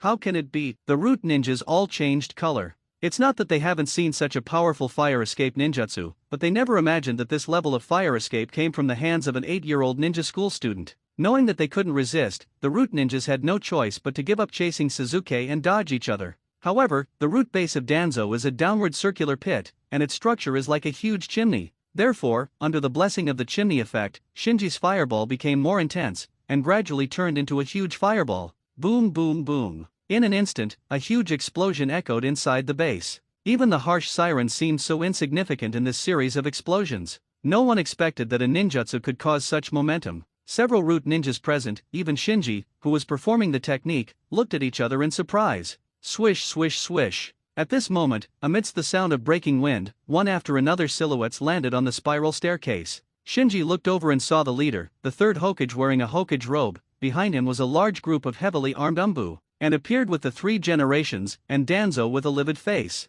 He glanced at Shinji unkindly, and then asked his subordinates, "Where is Sasuke Uchiha?" A root ninja hurried forward and pointed in the direction of the secret library. "My lord, Uchiha Sato help him escape over there." Boom! An explosion interrupted the root ninja's report, and the direction of the explosion was exactly the direction of the secret vault he was pointing at. Dark building. Trial room. An Umbu stared at Shinji and asked slowly, "Is this the whole story?" Shinji nodded honestly. He said everything except what he shouldn't have said. Umbu asked, "According to your description, the mysterious man should be far stronger than you. Why can you escape so easily?" Shinji shook his head. "I don't know. It was true, if you know who kept chasing them, none of them would be able to get away." Umbu didn't bother with this question, and continued to ask, "Is that ninja cat your psychic beast?" "Well, I went to the village of cats to make a contract not long ago. Teacher Irika issued the pass for me to leave the village. He can prove it for me." Umbu glanced at Shinji. "We will verify." Afterwards, Umbu pondered for a moment and asked, "Have you noticed any abnormal behavior of Sasuke Uchiha?" "What's abnormal?" Umbu considered his words, and asked slowly, "For example, on the way to the root base, would his panic be acted out? Or, when you escaped together, was he using you to fend off root ninjas? Pursuit?" Shinji frowned. He realizes that Andy is suspicious of Sasuke. This is not a good thing for him. No matter how many doubts there are on Sasuke, as long as he hasn't done it, he can investigate it clearly in the end. So if he follows Umbu's suspicion and puts the matter on Sasuke, he will definitely reap the consequences in the future of. So he replied, "I am in charge of the queen, and it was a strategy that was discussed at the beginning. He didn't use me." Umbu emphasized his tone. "He didn't induce you?" "No." After shaking his head firmly, Shinji asked back, "Why do you ask that?" "Because Shinji was also one of the parties involved." Umbu did not hide it. "The place where you were before was a secret facility in the village. When you were escaping, a theft happened there, and we were in a place not far from the scene. The location found Sasuke." Shinji asked, "What's missing?" "Lost." Halfway through, Andy suddenly got stuck. It was Sharinan that was stolen from the root base, and Danzo was furious, and Umbu, who was present at the time, knew it. It's just that it's really bad for him to say that the lost item is Sharinan in front of Uchiha, Shinji. Seeing the awkward atmosphere, Shinji changed his mind. "Could it be that mysterious person who attacked us in the Forest of Death did it?" Umbu froze for a moment. Shinji continued, "Nonsense, after attacking us, he suddenly disappeared, and maybe he followed us to that facility. This possibility is not ruled out." After a pause, Umbu said, "Okay, you can go." Shinji nodded, and before leaving the interrogation room, he asked again, "Where's Sasuke?" Umbu waved his hand. "You don't have to worry about him, he's in the Hokage building." After sorting out Shinji's statement, Umbu also left the interrogation room. Another Umbu who was guarding the door saw his colleague come out and asked, "How is it?" Umbu, who interrogated Shinji, said with a smile, "This kid doesn't know anything, and it seems that he was kept in the dark the whole time. I heard that he performed very well this time." Umbu, who interrogated Shinji, shook his head. "It's a pity that I haven't opened my eyes yet. In terms of potential, I can't compare with Sasuke Uchiha." Shinji sighed. When he went downstairs, he happened to meet Niji, who had just finished his investigation. The two nodded, and walked out together in silence. Shinji was silent because he was sorting out this action and checking if he had any flaws. Ning Si was silent because what happened today hit him too hard. He didn't expect that the soft fist he was so proud of was so vulnerable. It was like a joke in front of the mysterious person. At the same time, he had to admit that when facing a strong enemy, Shinji's response surpassed him. In this way, the two walked out of the Umbu building together. "They're out." With a shout, the students standing outside greeted Shinji and Niji. Seeing Shiro, Karen, Tenten, Lee, and Naruto, Shikamaru, Koji, Hinata in Suzuki's class, Shinji wondered, "What are you doing here?" Tien Tien said, "If it weren't for the three of you, we might have suffered." Shikamaru also said, "You guys saved our lives today." Naruto looked into the Umbu building. "Where's Suzuki?" "Suzuki is still in Hokage building." After a pause, Shinji said, "We are all fine, so don't worry." Ziun, who came out of nowhere, suggested, "Let's celebrate by eating barbecue together." Shinji and Niji couldn't bear the students' kindness to repay, so they were forced to go to the barbecue shop. Everyone ate barbecue and chatted, and they talked about the mysterious person who appeared in the Death Forest today. Everyone still remembers the horror of the mysterious man. Many of the people present were descendants of the Blood Succession family or the Mystery family, and they had seen many powerful ninjas in their daily lives, but none of them could compare with the mysterious person who appeared today. The other party is the kind of strong man who can scare a lot of people into immobility purely by his aura. It is precisely because of the terror of the mysterious man that Shinji, Niji, and Suzuki who dare to stand up against the mysterious man have become idols in everyone's eyes. Ziwan said to everyone with a carefree voice, "I'm right, Shinji is very strong, stronger than you all." Shinji had a black line on his face. "Hey, you're not here today, don't talk nonsense." When Shinji said this, Shin regretted it. "I didn't expect your ninja school to be so fun, I want to go to ninja school." The other side. Hinata came to Ning Ci. "Brother Ning Ci, thank you for saving me today." Ning Ci's face turned frosty. "I can't bear Miss Zong's thanks, and I have no intention of saving you today, brother Ning Ci." Hinata was a little overwhelmed. The students on the side started whispering when they saw this. "What's the matter, don't Niji and Hinata belong to the same family?" "Seicheish, don't talk nonsense, Hinata is the main family of the Hyuga clan, and Niji is a separate family. Is there any difference? Isn't Hinata still called brother Niji?" In short, Ning Ci doesn't like to mention family matters to others. Listening to other people's comments, Ning Ci subconsciously reached out to touch his forehead, but when he stretched out his hand in midair, he clenched his fist and put it down again. Clan, separate. In the eyes of others, it may be just a title, but only when you are in it, you will understand the bitterness of being a separated family. Although Ning Ci was young, he had tasted too much of the bitterness of separation. "I still have something to do, let's go first." Without waiting for everyone to respond, he got up and left. In the dark underground palace, the mysterious man who attacked Shinji and others in the Forest of Death before was sitting on a stone chair, quietly watching a severed hand on the table not far away. On the little finger of the severed hand, there was also a ring marked with the word empty.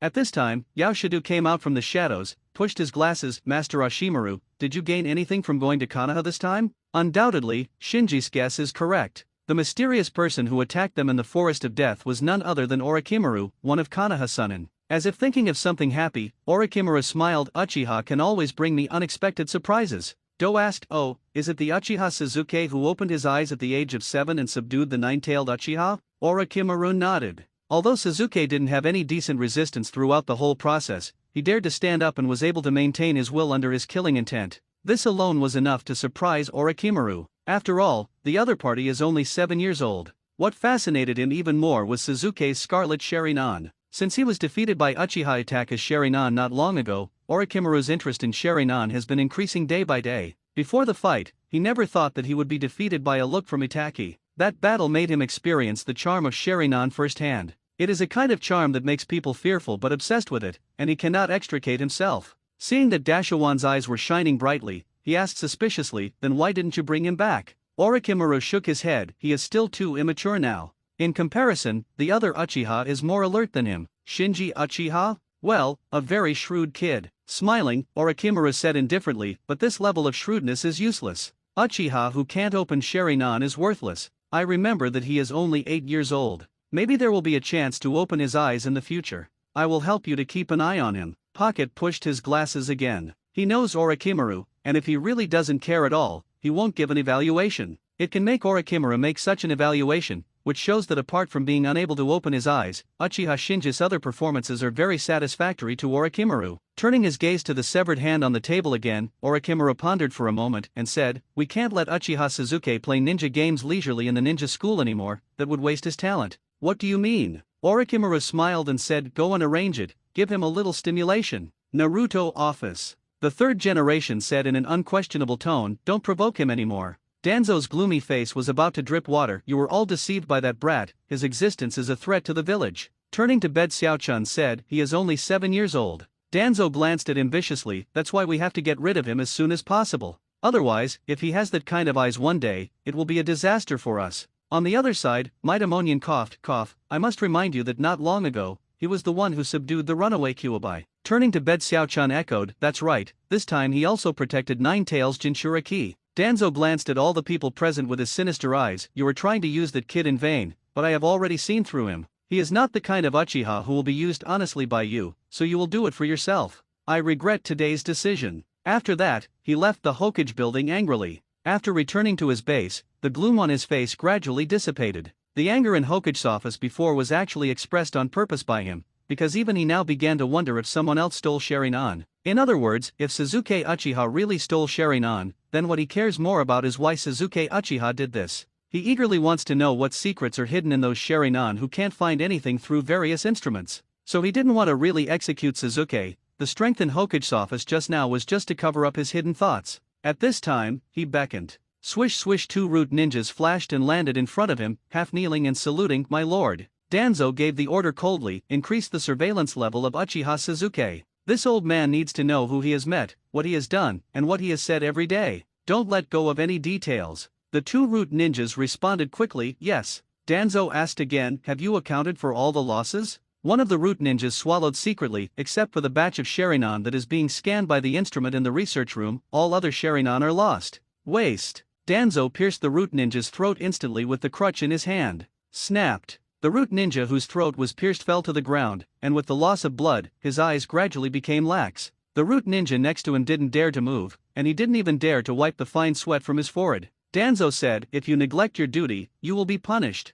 Yes. The remaining root ninja looked respectful. Danzo looked around the base at this time, remembering the fire escape ninjutsu released by Uchiha Shinji here before, and his face became gloomy again. The reinforced base was not damaged by a fire escape. What really annoyed him was that a mere remnant of Uchiha dared to cast fire escape on his territory. This was a contempt for his authority. Things like weeds dare to shout in front of this old man. A murderous intent flashed in Danzo's eyes. There are too many secrets hidden in Uchiha Sasuke, and there is also a Uchiha attack covering him. Even if the third generation does not stop him, he will not really kill Sasuke. But Shinji Uchiha, who is untouched and covered by no one, he has no scruples. And because of the previous performance in Hokage's office, neither the third generation nor the other two elder advisors were willing to conflict with him on unimportant matters. So as long as he doesn't touch Uchiha Sasuke, and don't go too far, there should be no resistance from the village's senior management. Thinking of this, Danzo said, have you restored the portrait of the mysterious attacker in the Death Forest? Genbu Ninja nodded quickly and said, yes, we have restored the other party's height and appearance based on the witness's description. However, the other party is likely to have disguised himself,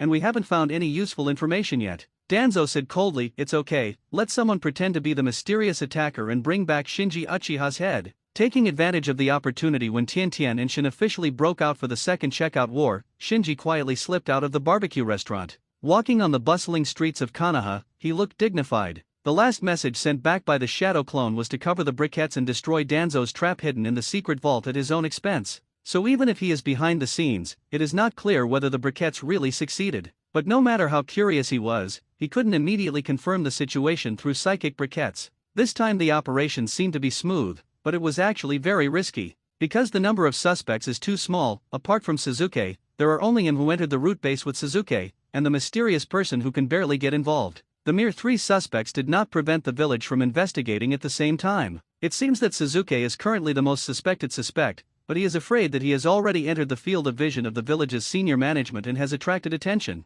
Will the village torture Sasuke mentally? Shinji was also a little uncertain right now. It stands to reason that mental torture involves the spiritual realm, and a little carelessness will damage the brain of the tortured person. Therefore, in the absence of hard evidence, the village will probably not take such radical measures against Sasuke, but not afraid of 10,000, just in case. If the village really doesn't care about its reputation or Uchiha attack, let the Yamanaka clan use secret techniques to sneak into Sasuke's brain. The suspicion of Sasuke will be cleared immediately. At that time, the remaining suspects will be only him and the mysterious man. If even Sasuke is mentally tortured, then the village will definitely not let me go. He has self-knowledge, and if he really reaches that point, he probably won't be able to escape the mental torture of the village. At that time, he has only 2 choices, either to defect directly, or to use his kaleidoscope Sharingan to touch the Mountain Clan's spiritual magic. Let's see if it's the Mountain Clan's spiritual mysticism that can see through his brain, or whether the dream he built can fool the other party's perception. In short, this step is very dangerous.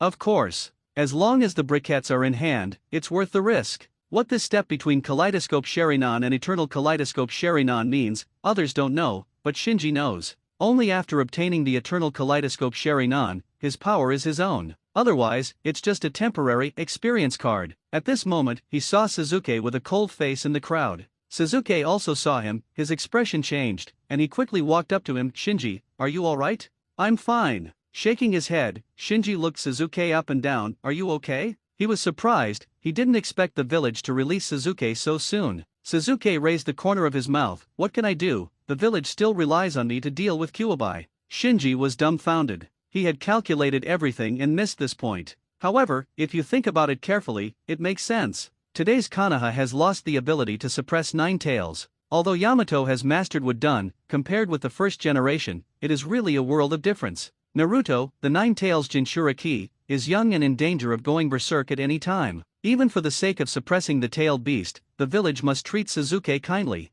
I didn't expect that a misunderstanding at the beginning would actually help me solve a big problem. Thinking of this, he secretly rejoiced and was filled with emotion. Soon, the two walked side by side, but both fell silent. Sasuke was very moved by Shinji's help today, but Shinji's strength also made him particularly concerned, and he felt a sense of urgency in his heart. After all, Sasuke doesn't need friends, what he needs is revenge. The two were speechless all the way, and quickly passed through the busy street and came to the deserted river. Ha! Sasuke suddenly let out a small sigh. Shinji looked up and saw a lonely figure standing by the river. That figure was none other than Niji, who left the table in a hurry at the barbecue restaurant. Hey, Niji! Sasuke beckoned. Niji turned around, saw Shinji and Sasuke, and asked curiously, why are you together? Sasuke replied, I met on the road. Didn't you just say that you have something to go first? Pointing to Xiaohe, Shinji said, this is your business? After being teased by Shinji, Niji smiled and shook his head. I have to say that fighting against the mysterious man together today has allowed the three of them to establish a special friendship,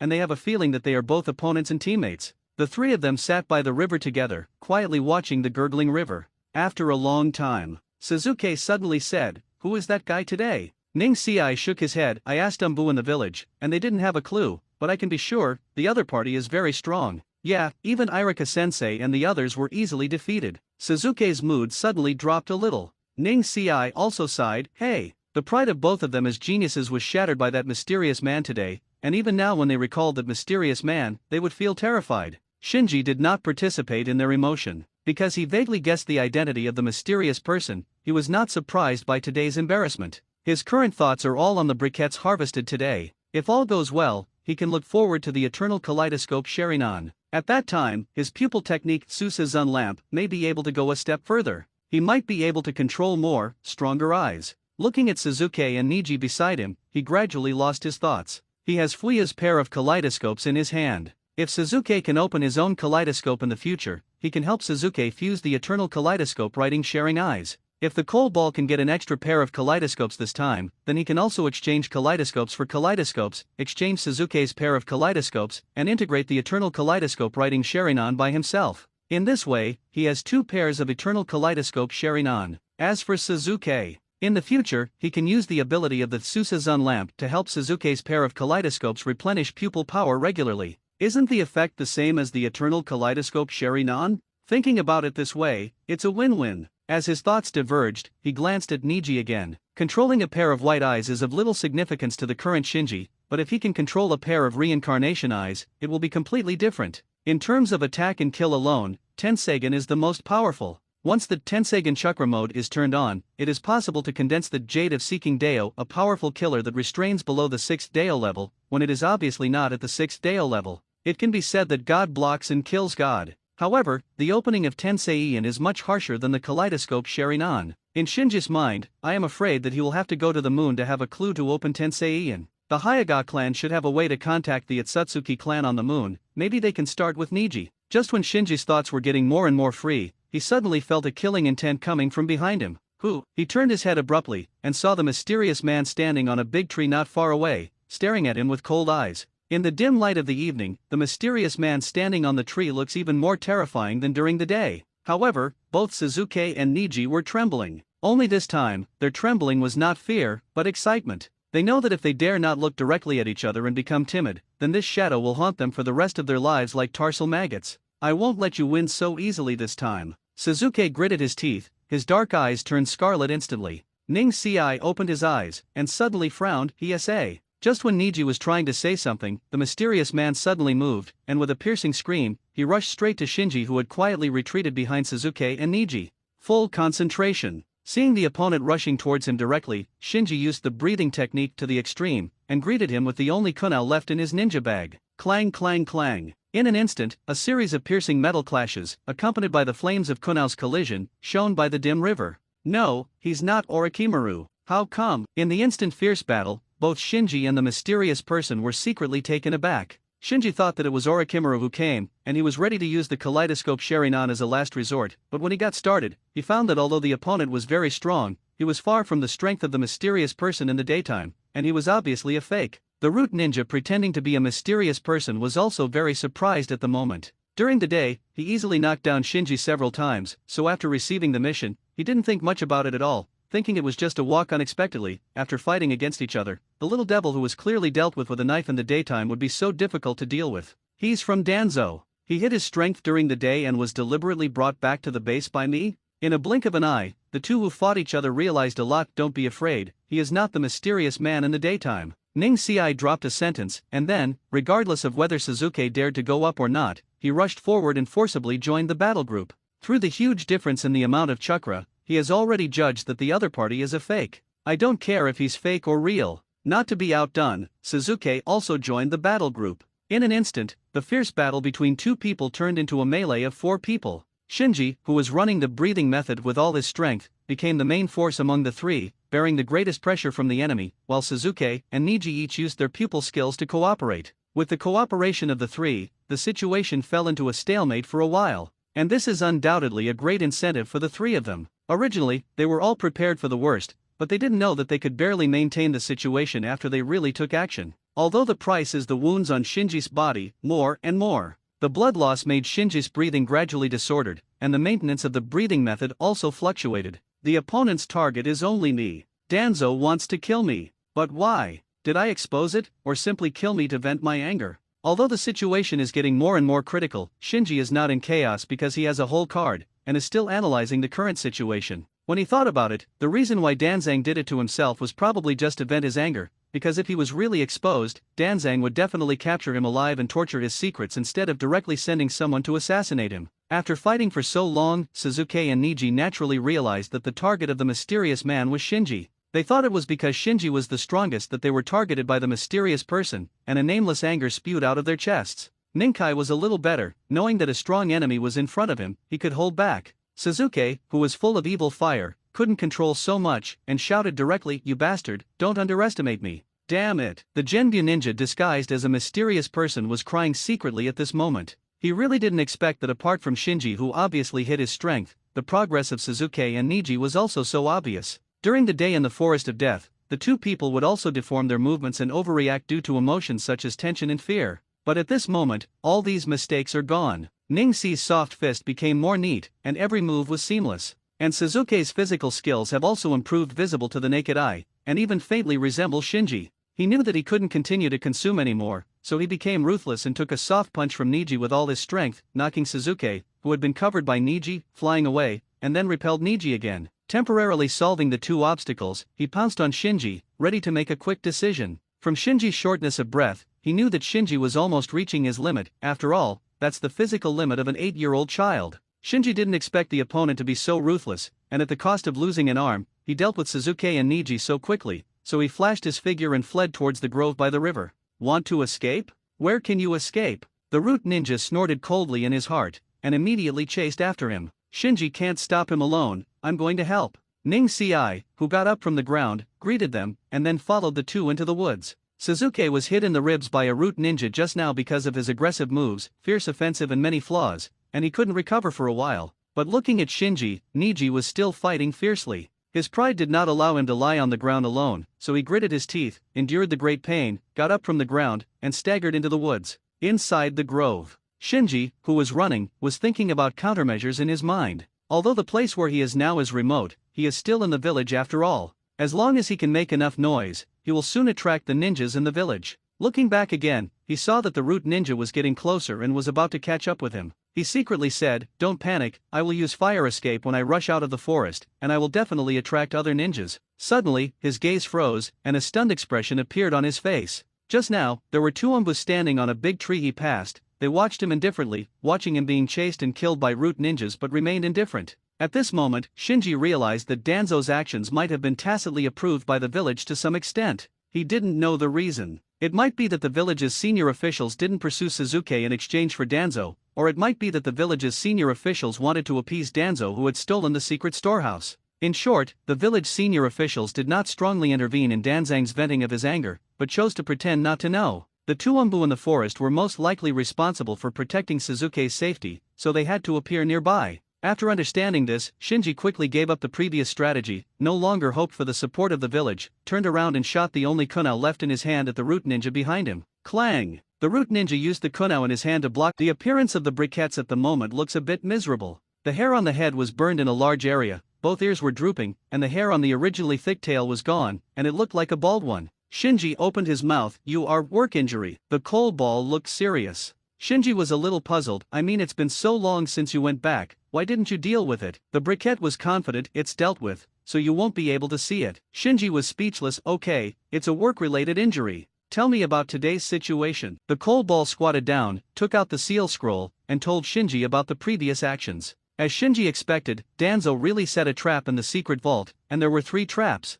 The first 2 were cracked by Shinji's shadow avatar, but the third one was a very secret seal trap. Shinji's shadow avatar triggered the trap when it was cracked, and the activated seal was instantly covered, and half of the body was cut into pieces sealed in. Because of this, the message sent back by the shadow clone is very fragmented. Shinji only knows that the shadow clone died with the trap in order to break the trap, and the activation of the 3 traps also activated the alarm in the secret library. The coal ball didn't care about avoiding the flames from the secret storehouse, and forcibly took away all the Sharingan in the secret storehouse before the root ninja arrived. Spread the seal scroll on the ground. The coal ball was imprinted on his hand, and his mouth was not idle. "If I ran a second later, you might not see me now." How dangerous the situation was at that time, you didn't unbelievable. After all, the small paws of the coal ball were printed on the sealing scroll. Boom! Another white smoke was stirred up in the bathroom. When the white smoke dissipated, Shinji saw more than a dozen jars, large and small, with 2 eyes floating in each jar. These jars are new and old. The new ones, which Shinji saw when he woke up in the morgue, should have been collected from the corpses of the Uchiha tribe by the medical ninjas in the village on the night of the genocide. The old ones, of varying styles, obviously existed for no short span of time, and from the outside, as the briquette said before, some of them have obviously begun to rot. 1, 2, 3, 17, 19 Shinji counted, and there are 19 cans in total, that is, 19 pairs of Sharingan. Then he asked the briquettes, "Is that all?" The briquette shook his head quickly. "When I went last time, there were at least 30 or so cans. I don't know why, but there were more than a dozen cans missing. Is Danzo taking it for experiments? Or has he put it on his arm?" After secretly guessing, Shinji asked again to the coal balls, "The ones that are missing, are they new jars or old jars?" The briquettes thought for a while. "It seems that they are all new." Shinji breathed a sigh of relief. The ones in the new jar are all Sharinans collected by night of the genocide. Except for the pair of Uchiha Fugaku, the others should be ordinary 3-pointed jade. So the real treasures in these Sharingan are the Sharingan that looks a bit rotten in those old jars. Danzo doesn't know what to buy. Shinji smiled. But if he didn't know the secret and only looked at the appearance, he would also think that the sharing eyes in the old jar were of little value.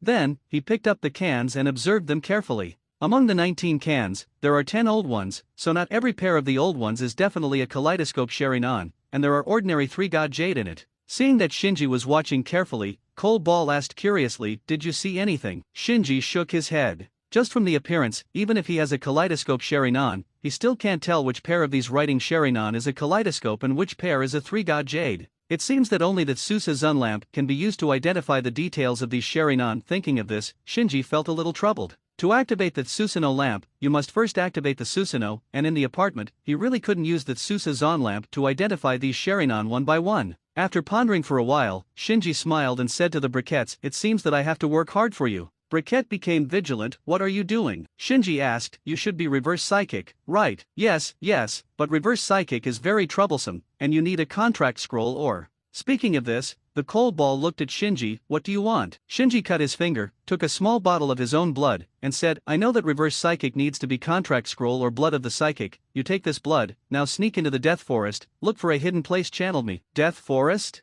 It's late at night, what are you doing there? And why do you want me to channel you? Briquette's one question after another. Shinji said, don't ask about this, just do what I say, and your salary will be doubled today. Briquette didn't say a word of nonsense. I'm leaving now, go. The Briquette moves at night. If there is no White Eye, most people really can't find him, so let him go to the Death Forest first, and then use the reverse spirit in the Death Forest, so that Shinji can appear in the Death Forest without anyone noticing. Bingo. Of course, there are some preparations to be made before leaving. Shinji quickly closed his seal, separated a shadow clone and stayed in the apartment to deceive others. It didn't take long for him to feel it. He didn't resist, and with a bang, his real body turned into a puff of white smoke and disappeared into the apartment. When he opened his eyes again, he found that he was already in the quiet forest. The Briquettes asked from the side, is it okay here? Shinji jumped up to the crown of the tree, looked around, and confirmed that he was in the depths of the Death Forest, then fell to the ground, settled the bill for the coal balls, waved his hand and said, go back. Go back. The coal ball counted the banknotes, happily released the psychic, and returned to the hometown of cats. After sending away the Briquettes, Shinji found a cave, and after confirming inch by inch that there was no messy surveillance equipment installed in the cave, he activated the Susanoo. Instantly, a yellow half-length giant appeared in the cave. At this time, Shinji and Susanoo put out a jar of Sherinan jars. Which can to start with? His eyes flicked over the old 10 jars. These old jars should be the Sherinan collected by the Uchiha clan themselves. As for why there are only 10 jars, it seems normal to him. After all, when Uchiha Madara left, he took all the stocks of the Uchiha clan. The Uchiha clan was later recollected. And because Izanagi is banned within the clan, the Uchiha clan's desire to collect Sherinan is not so strong. After all, in the absence of mandatory orders, not everyone is willing to donate their own after death. Shinji's psychological expectations are actually not high. In his mind, as long as there are the pair of kaleidoscope Sherinan in the 10 jars in front of his grandmother Uchiha Hari, even if all the Sherinans in the other 9 jars are useless, the risk today is worth it. So he nervously opened an old jar while activating the Susanoo lantern. Right now, after he activates the Susan lamp, he only has 2 pairs of eye sockets. In other words, if he wants to recognize other Sherinan, he must first remove the pair of kaleidoscopes of Uchiha Fugaku that he drove before. After taking a deep breath, he activated the pupil technique and released the control. Soon, a stabbing pain came from his eye socket. I used to drive 2 pairs of kaleidoscopes before, so it was not too difficult to activate the Susanoo and Susanoo lantern at the same time. At this moment, after releasing Fuyu's kaleidoscopes, all the pressure fell on his own kaleidoscopes, and he felt overwhelmed immediately. Enduring the great pain, he carefully put Fuyu's pair of kaleidoscopes into the brand new nutrition jar prepared in advance. Then he quickly took out the Sherinan from the old jar and held it in his hands. As the Susanoo lamp was activated again, a ray of light shot out from the empty eye sockets, shone on the pair of Sherinan eyes in Shinji's hand, and absorbed them into the empty eye sockets of Susanoo. Why in just a few breaths, the message from the pair of sharing eyes entered Shinji's mind, causing him to let out a sigh. The pair of writing sharing eyes are ordinary 3-god jade, and due to the long time and neglect of maintenance, they have lost all pupil power and rotted. After adjusting his mood, Shinji opened the second old jar, took out the Sherinan inside, and then activated the Susanoo lamp again to remove the rotten Sherinan, and replaced it with this pair. Then he was taken aback suddenly, and said in surprise, kaleidoscopic. In the second jar, he opened a kaleidoscope. But soon his surprise calmed down, because on this pair of kaleidoscopes, he didn't feel the feeling of being connected by blood. That is to say, this pair of kaleidoscopes is not the pair of grandmother Uchiha. Moreover, the owner of this pair of kaleidoscopes should have used Izanagi before his death. The right eye of the kaleidoscope has completely lost its pupil power and lost its light. Only the left eye is still intact, but the loss of pupil power is also very serious. According to the feedback given by the Susanoo lamp, if it is not nourished, the pair of kaleidoscopes will rot at most half a year. Fortunately, I snatched it in time. If I delay for a while, this pair of kaleidoscopes may be useless. Shinji was overjoyed. And the kaleidoscope is like this, so if the remaining Sherinan in the jar is not a kaleidoscope, it is hard to say how much activity will be left. After taking off the pair of kaleidoscopes, Shinji put it into a brand new nutrition tank prepared in advance, and placed it side by side with Fuyu's pair of kaleidoscopes. Then, he opened the third jar. Corrupted 3-gauge jade 4th jar. Corrupted 3-gauge jade 5th jar. Corrupted 3-gauge jade. After opening 3 rotten 3-god jade in a row, Shinji covered his eyes and took a rest. Repeatedly activating the Susanoo lantern put a heavy burden on his kaleidoscope Sherinan, and in just a short while, he felt the stinging pain in his eye sockets intensified. After a short rest, he looked at the remaining 5 jars, feeling more and more anxious. His target this time was the pair of kaleidoscopes owned by his grandmother Uchiha Hari, but the half-open cans were still missing. Then he opened the 6th can. After switching to the Sharingan in the 6th can, he was suddenly taken aback, with an expression of disbelief on his face. How can it be? This is another pair of kaleidoscopes, but unlike the previous pair, this pair of kaleidoscopes has lost all pupil power. Even if Shinji uses the Tsusa Zun lamp, he can't extract any pupil power from it. Shinji was stunned for a long time before he murmured, even the kaleidoscope is rotten. If it was just a pair of 3-hook jade, it would be spoiled if it rotted, but after finally getting a pair of kaleidoscopes, it was also spoiled, which made him very uncomfortable. And as he continued to perceive these old Sharingan, he gradually discovered the law of corruption.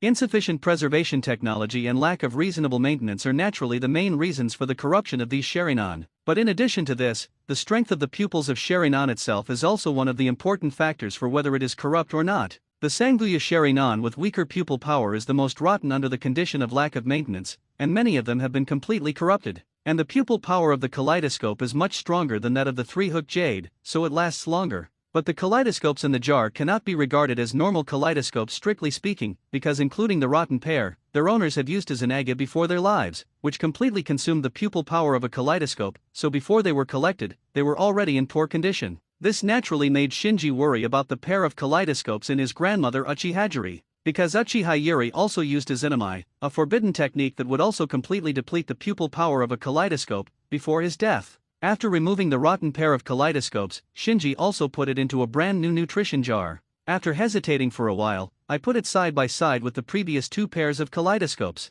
After all, it used to be a pair of kaleidoscopes, maybe there is any way to save it, so Shinji is a bit unwilling to give up like this. Looking at the remaining 4 jars again, he picked them up wholeheartedly. With the example just now, not to mention whether the kaleidoscope of grandmother Uchiha is in these 4 jars, even if it is still a question mark whether it can be used. Opened the 7th can. Corrupted 3-gauge jade opened the 8th can. 3-go jade in poor condition. This pair of 3-hook jade should be collected relatively recently, so it is relatively well preserved. Opened the 9th can. Corrupted 3-gauge jade. Looking at the last jar, Shinji was stunned. He sold 2 pairs of kaleidoscopes that had no blood relationship with him. In the end, it would be embarrassing if the pair of kaleidoscopes owned by his grandmother Uchiha, who was the main target, was not found. I have never been so flustered in my previous life. Rubbing his face with his hands, he opened the 10th can, then took out the Sharingan inside and held it in his hand to activate the Tsusa Zun lamp. Soon, a special feeling came back to his mind. This pair of Sharingan is related to him by blood. No, it should be said that this pair of Sharingan is related by blood to him.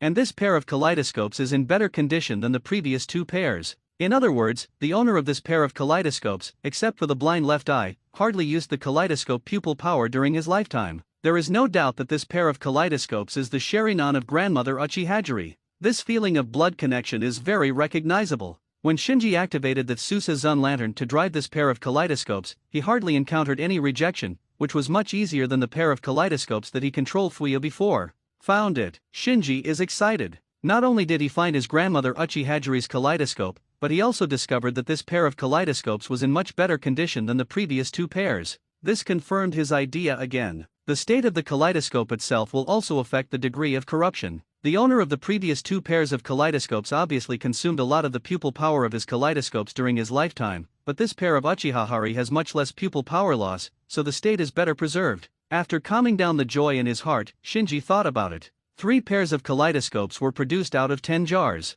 Although 1 pair was rotten and unusable, the harvest this time far exceeded his expectations. But now a new problem arises. These 2 pairs of kaleidoscopes, which are still usable, have both used forbidden techniques and permanently lost the pupil power of 1 eye, is in a state of disability. Shinji has sensed it with the Tsusa Zun lamp, and even the pair of kaleidoscopes used by his grandmother Uchiha cannot be directly fused because of incomplete pupil power. How to recover these 2 pairs of kaleidoscopes? Shinji stroked his chin. It is not impossible to restore the kaleidoscope of permanent blindness, and Uchiha Madara did it in the original time and space. The epic battle between him and the first generation ended when he launched the Izanaga feigned death. Afterwards, he studied the first generation cells, combined Yin Dun and Yang Dun, and finally elicited the power of everything that combines Yin and Yang before he died. Kaleidoscope Sharingan evolved into Samsarayan. Therefore, it can be seen that the power of everything that combines Yin and Yang is the key to recovering permanent blindness. But the power of everything is not so easy to handle. It mainly involves the first generation of cells.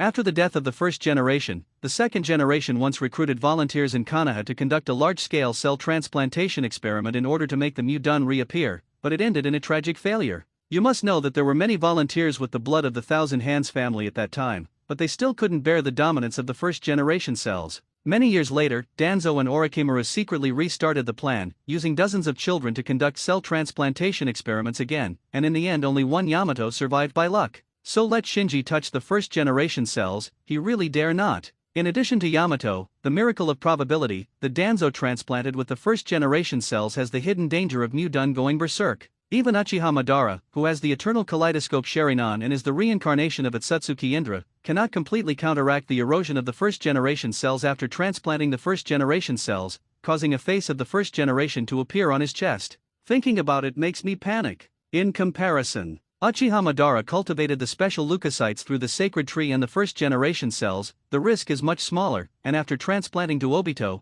there is almost no legacy. White cells. Thinking of this, Shinji thought of Deidara, who happened to meet before. I don't know if he has joined the Akatsuki organization now. If he joins the Akatsuki organization, maybe he can get some white blood cells through him. The effect of leukocytes has been verified by Obito. There is only one Obito of the kaleidoscope left, and the ability to use the kaleidoscope pupil technique of Shinwei as the Great Fireball technique casually relies on the Beiju power bank. Withdrawing his thoughts, Shinji's eyes moved to the jars containing the kaleidoscope Sharingan. In fact, besides leukocytes, he has another method. It is to use the left eye with the power of the pupil in the kaleidoscope to make a pair with the right eye of the grandmother Uchiha with the power of the pupil. Then use his own kaleidoscope to activate the Susan lamp to forcibly fuse the two kaleidoscopes. If you do this, although the success rate of fusion will be reduced, there is still a high probability that you can successfully fuse a pair of eternal kaleidoscope Sharingan. The only price is the permanent loss of a pair of kaleidoscopes. After all, the two eyes of a pair of kaleidoscopes have the effect of pupil power linkage. The two Sharinans in Kakashi's eye sockets in Obito back then evolved into kaleidoscope Sharinans in different people at the same time through this linkage of pupil power.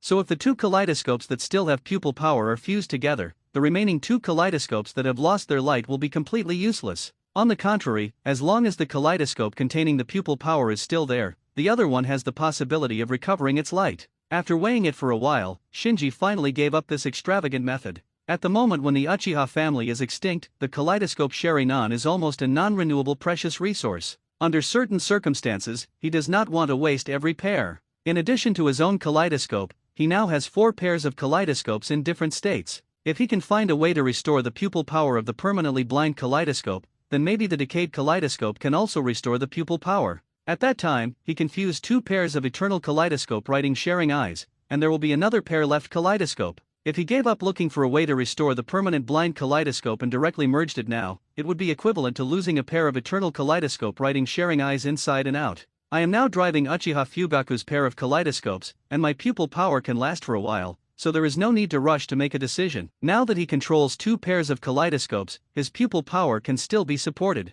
When the time comes when the pupil power can no longer be supported, if he has not found a way to restore the blind kaleidoscope, then he will have time to fuse the 2 kaleidoscopes that contain pupil power. After letting go of the entanglement, Shinji carefully felt the pair of kaleidoscopes owned by his grandmother Uchiha Hari. Grandma's blind left eye contained a pupil technique named Wojin. Because she had completely lost her pupil power, Shinji didn't know what the pupil technique's effect was. And the pupil technique contained in the grandmother's right eye is called Zibi, which means the pupil technique linking the heart. As long as it is a spirit body that has been marked by pupil power, Shinji can communicate at the spirit level through the direct connection if the distance from Shinji is not more than 100 kilometers. This pupil technique is somewhat similar to the magic lamp body technique of the reincarnation eye. Couldn't I use this technique to hold meetings remotely in the future? While Shinji was spreading his thoughts, another doubt arose in his heart. Why did grandmother Uchiha Yuri keep this pupil art, which is obviously an auxiliary function, and what effect does the weights of sacrificed by her have? The third one is here. I've been adding updates for the past few days, and I'm a little dizzy. Ask for a recommendation ticket, a monthly ticket, follow up. Please everyone. Yawn. In the classroom, Shinji let out a long yawn. I looked back at him. Student Shinji, did you not rest last night? Kind of. Shinji nodded. Last night he was busy until late at night, and later he tested all the Sharingan he got with the Susagen lamp to avoid mistakes. The final harvest is 2 pairs of half-damaged kaleidoscopes, 1 pair of total loss kaleidoscopes, and 10 pairs of 3-go jade in different states, but all can be used. With such a harvest, he could wake up with a smile in his dreams, so he really didn't sleep well last night. Is it because of the attack? After hesitating for a moment, I continued, I heard that you were attacked again last night. Shinji nodded, his reaction was very flat. I then asked, has the attacker's identity been investigated? Why did he attack you? It should still be under investigation. As Shinji said, he looked out the window. He can't predict what Danzo will do next, but as long as his previous affairs are not exposed, Danzo will not be able to deal with him openly. As for the assassination like last night, to be honest, he was really not afraid, and even had some expectations. This kind of thrilling actual combat is much better than daily sparring, not to mention him, even Niji and Suzuki's strength has improved significantly after yesterday's incident. Seeing that Shinji seemed to have something on his mind, Bai didn't talk anymore, and said, "Student Shinji, if you need help, you can come to me." Shinji replied with a smile, "Okay." He can understand Bai's kindness, but he really doesn't worry about Danzo. What he is really worried about right now is how to maintain those Sharingan. The pair of kaleidoscopes in Grandmother Uchiha Hari are fine, even if they are soaked in the nutrition jar for a while, there is no need to worry that they will rot immediately. But the other pair of half-damaged kaleidoscopes couldn't be dragged anymore. If it can't find a host to transplant as soon as possible, and let the active chakra nourish it, it may take half a year at most, or a few months at least, and it may follow in the footsteps of the pair of total loss kaleidoscopes. But it is impossible for Shinji to replace his kaleidoscope and nourish it with his own body. With only one eye left like that, his combat power is not guaranteed at all.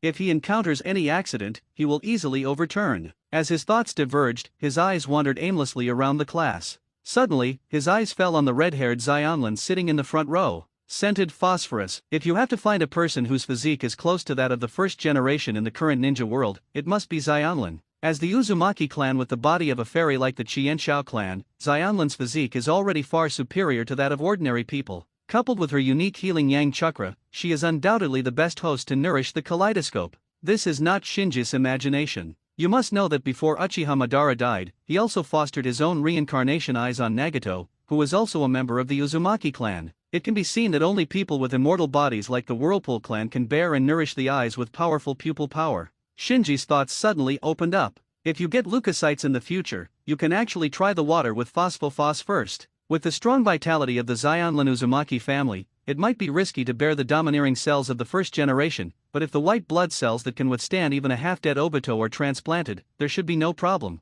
The white blood cells were cultivated by Uchiha Madara using the sacred tree and the first generation cells, which contain the powerful yang chakra of the Senju clan. If Xionlin is successfully transplanted, then she will have both the vortex and the immortal body of the Thousand Hands race, and the yang attribute chakra in her body may be raised to another level. At that time, she will be able to become a power bank beyond Baiju. And being nourished by this powerful yang chakra for a long time, the blind kaleidoscope may have the hope of seeing the light again. At that time, if I transplant a pair of eternal kaleidoscope-writing sharing eyes into Xionlin, will there be a possibility of evolving into the sharing eyes? Shinji's thoughts were completely out of control. He is very clear about the birth process of Uchiha Madara's reincarnation eyes. He transplanted the first generation cells with Madara's half-damaged eternal kaleidoscope to obtain the powerful yang chakra contained in the first generation cells, and completed the fusion of yin and yang. The power of everything not only restored the half-lost eternal kaleidoscope Sharingan in one fell swoop, but also evolved Eternal Eye into Samsara Eye. In short,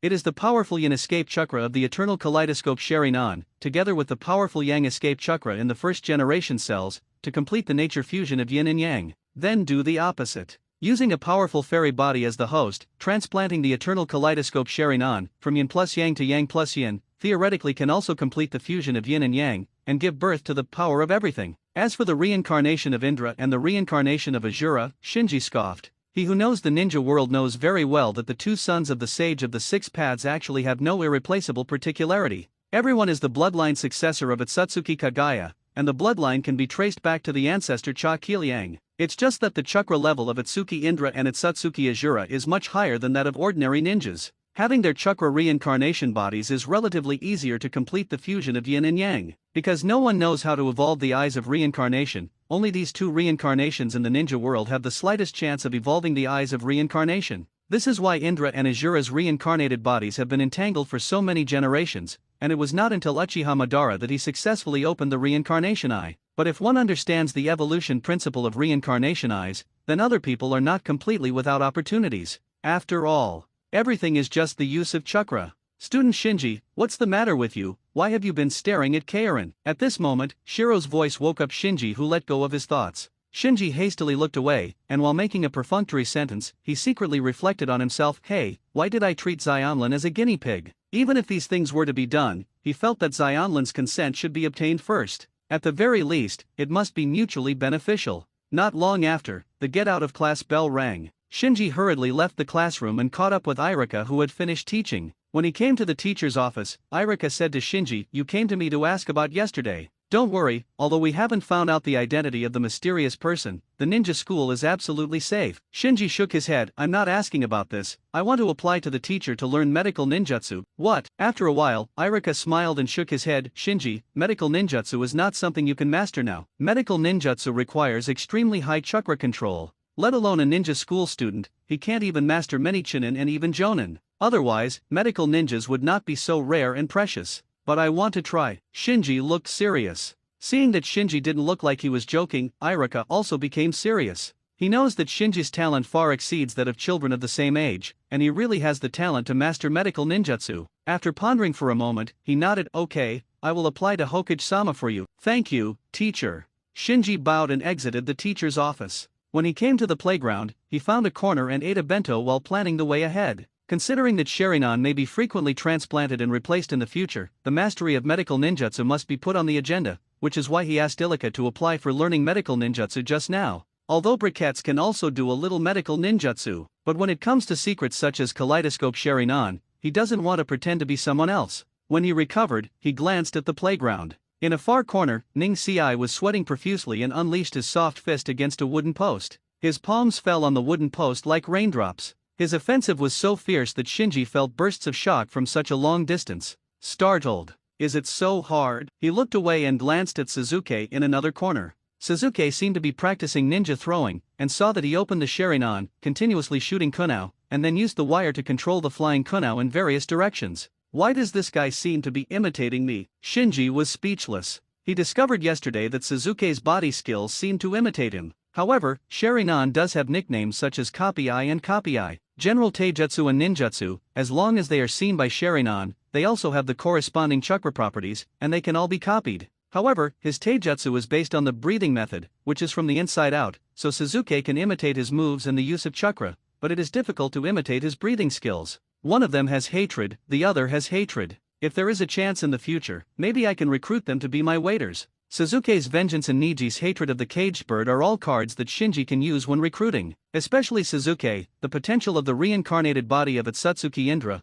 only a few people in the entire ninja world can match it. If he can be subdued and recruited as a waiter, it will definitely be a lucrative business. As for Niji, thinking of the ending of Niji in the original time and space, Shinji sighed faintly. A genius who has fought against fate all his life, a teenager who will always suppress his emotions, and a ninja who never backs down in the face of a strong enemy, the final ending turned out to be death in Ping-A. Such an ironic ending is really embarrassing. From Niji, Shinji thought of himself. He is also struggling against fate with all his heart. Maybe he will die in a fate match like Niji in the future. Who knows? At this time, he remembered the last time he faced the invasion. Xionlin took him for a big circle in the forest, but bumped into Daidala, which was obviously abnormal. So until now, he couldn't judge whether it was Xionlin's perception error that time, or there were other reasons. The other side. Irika acted resolutely, and immediately notified Shinji's application to the third generation after agreeing to Shinji. In Naruto's office. Because they were discussing what happened in the Death Forest yesterday, it happened that the two elder advisors were also present. After Irika left, Xiaochun turned to bed with a puzzled face. Shinji Uchiha applied to learn medical ninjutsu?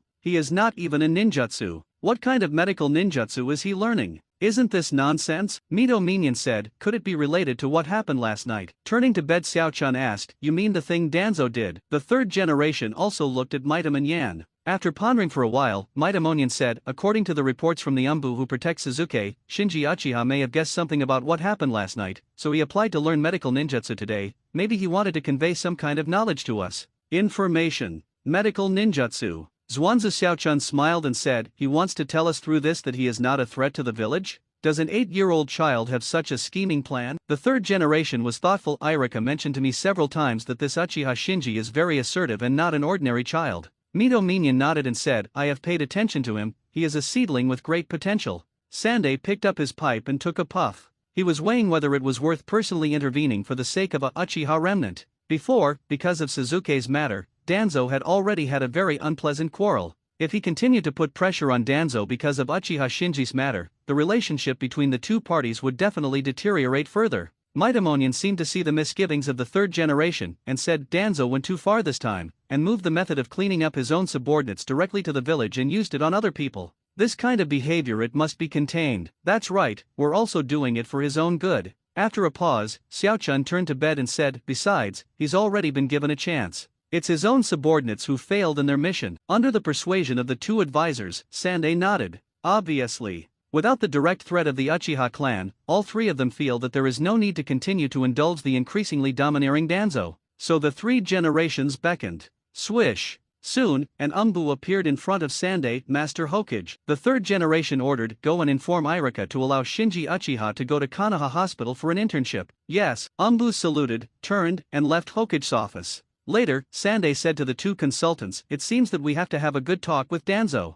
Turning to bed, Xiaochun said, it's cheaper for that Uchiha kid, but he has such a deep mind, is it really appropriate to keep it? Mito Minion couldn't help laughing, the Uchiha clan has been wiped out. Are you still worried that he will set off a coup by himself? The third generation thought about it seriously. Kakashi is not suitable to stay in Umbu anymore. Let Kakashi contact Uchiha Shinji. If he is dissatisfied with the village, we can only deal with it as soon as possible. We must not let him influence Suzuki Uchiha. Turning to bed, Koharu and Mito Minion nodded together.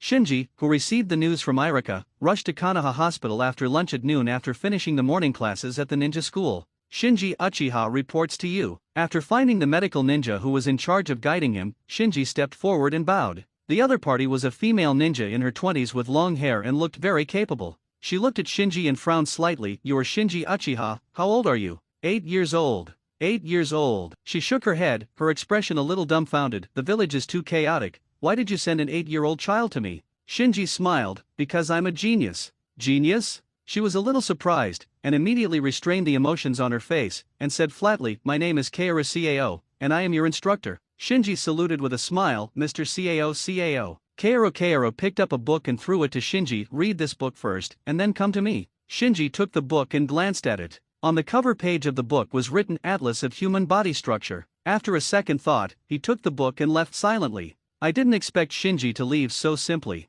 Kaoru Kusanagi was ready to teach Shinji a lesson, but he choked back, so he curled his lips and whispered, I want to see how talented you are. Shinji, who left Konoha Hospital, did not go back to the apartment, but turned to the archives. He can naturally see that Kaoru Kusanagi intends to make things difficult for him, but for him who wants to master medical ninjutsu, it is only natural to learn basics like Human Body Structure Atlas. So he not only studied the Atlas of Human Body Structure seriously, but also borrowed all the books on medical ninjutsu that he could find in the archives. A week later, Shinji came to Konoha Hospital again with the Human Body Structure Atlas and found Kaoru Kusanagi. Mr. Kusado, I have finished reading this book. When Kusanagi Kaoru saw Shinji, he froze for a moment. Shinji didn't show up for a week, and she thought Shinji had given up learning medical ninjutsu. After receiving the Human Body Structure Atlas, she chose a few questions at random to take the exam. When she saw Shinji's answers fluently, she was surprised and said to herself, he finished this book in just 1 week? I spent a whole year back then. It's been a month since I finished it.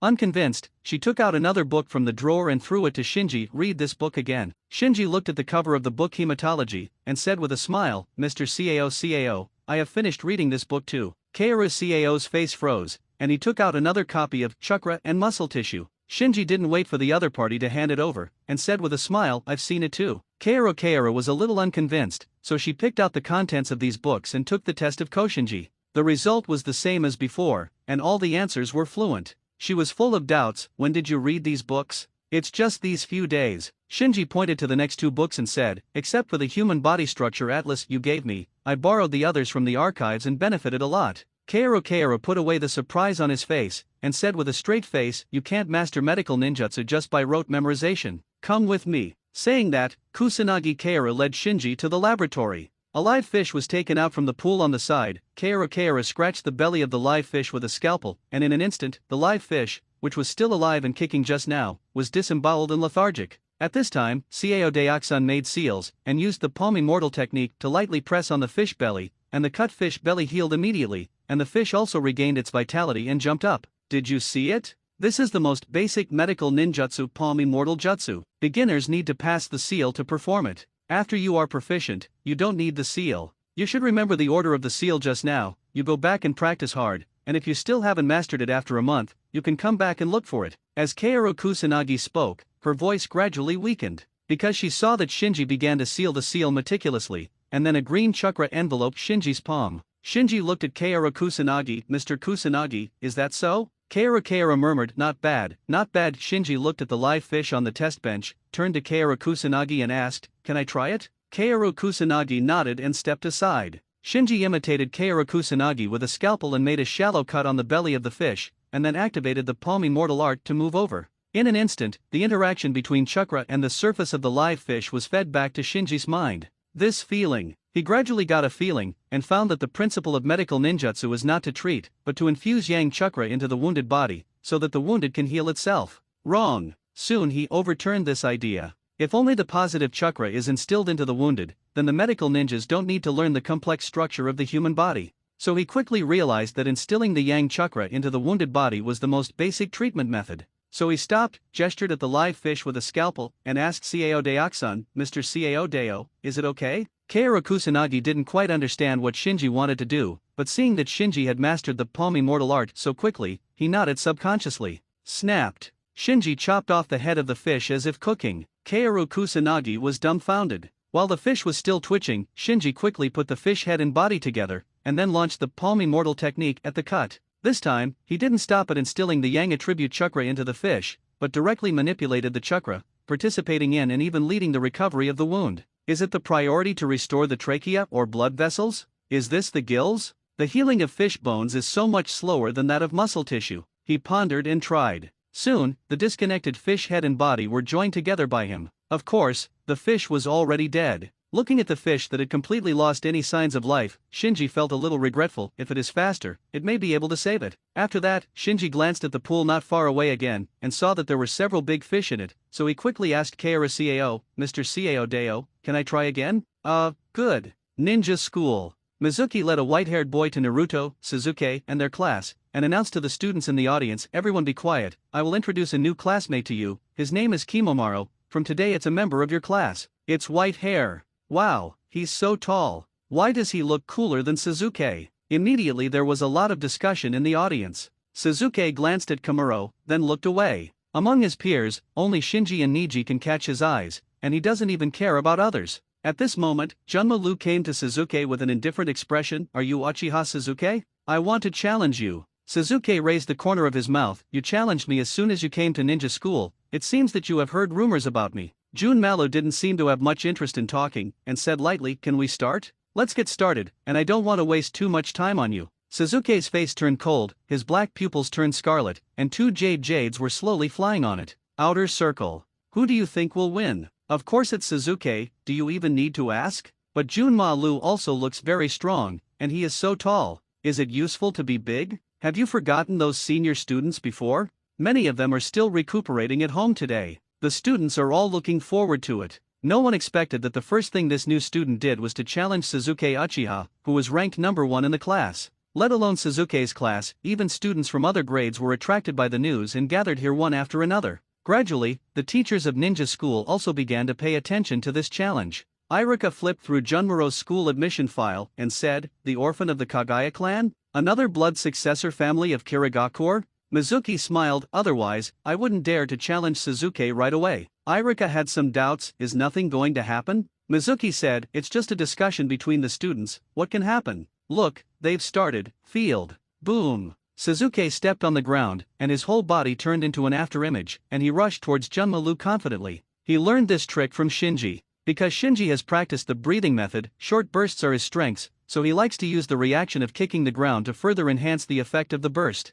Seeing that Shinji's trick worked well, he learned it. All of a sudden, Suzuki, who was attacking with all his strength, created a whirlwind, which shocked the surrounding students to exclaim, and even many ninja school teachers looked sideways at him. In the distance, Ning Xiai silently opened his eyes, his expression was serious, Suzuki's explosive power improved somewhat beyond his expectation. Boom! But when everyone was expecting a fight, Suzuki was kicked out by Junma-Lu with a muffled sound in the arena. The noisy playground suddenly became quiet. The expressions on the faces of many onlookers suddenly froze, their mouths were open, and their eyes were full of surprise. Suzuki, who was kicked to the ground, looked at a loss, what happened? At this time, Junma-Lu walked slowly towards Suzuki, I heard that your brother wiped out your entire Uchiha clan overnight, and you are very lucky to survive such a disaster. Hearing Junma-Lu mention Uchiha Ataka, Suzuki's expression suddenly twisted, and he roared angrily, don't mention that person. Junma-Lu said lightly, shouldn't you thank him? At least, he spared your life. You bastard! Suzuki got up from the ground, he was panting heavily, his anger seemed to be completely ignited,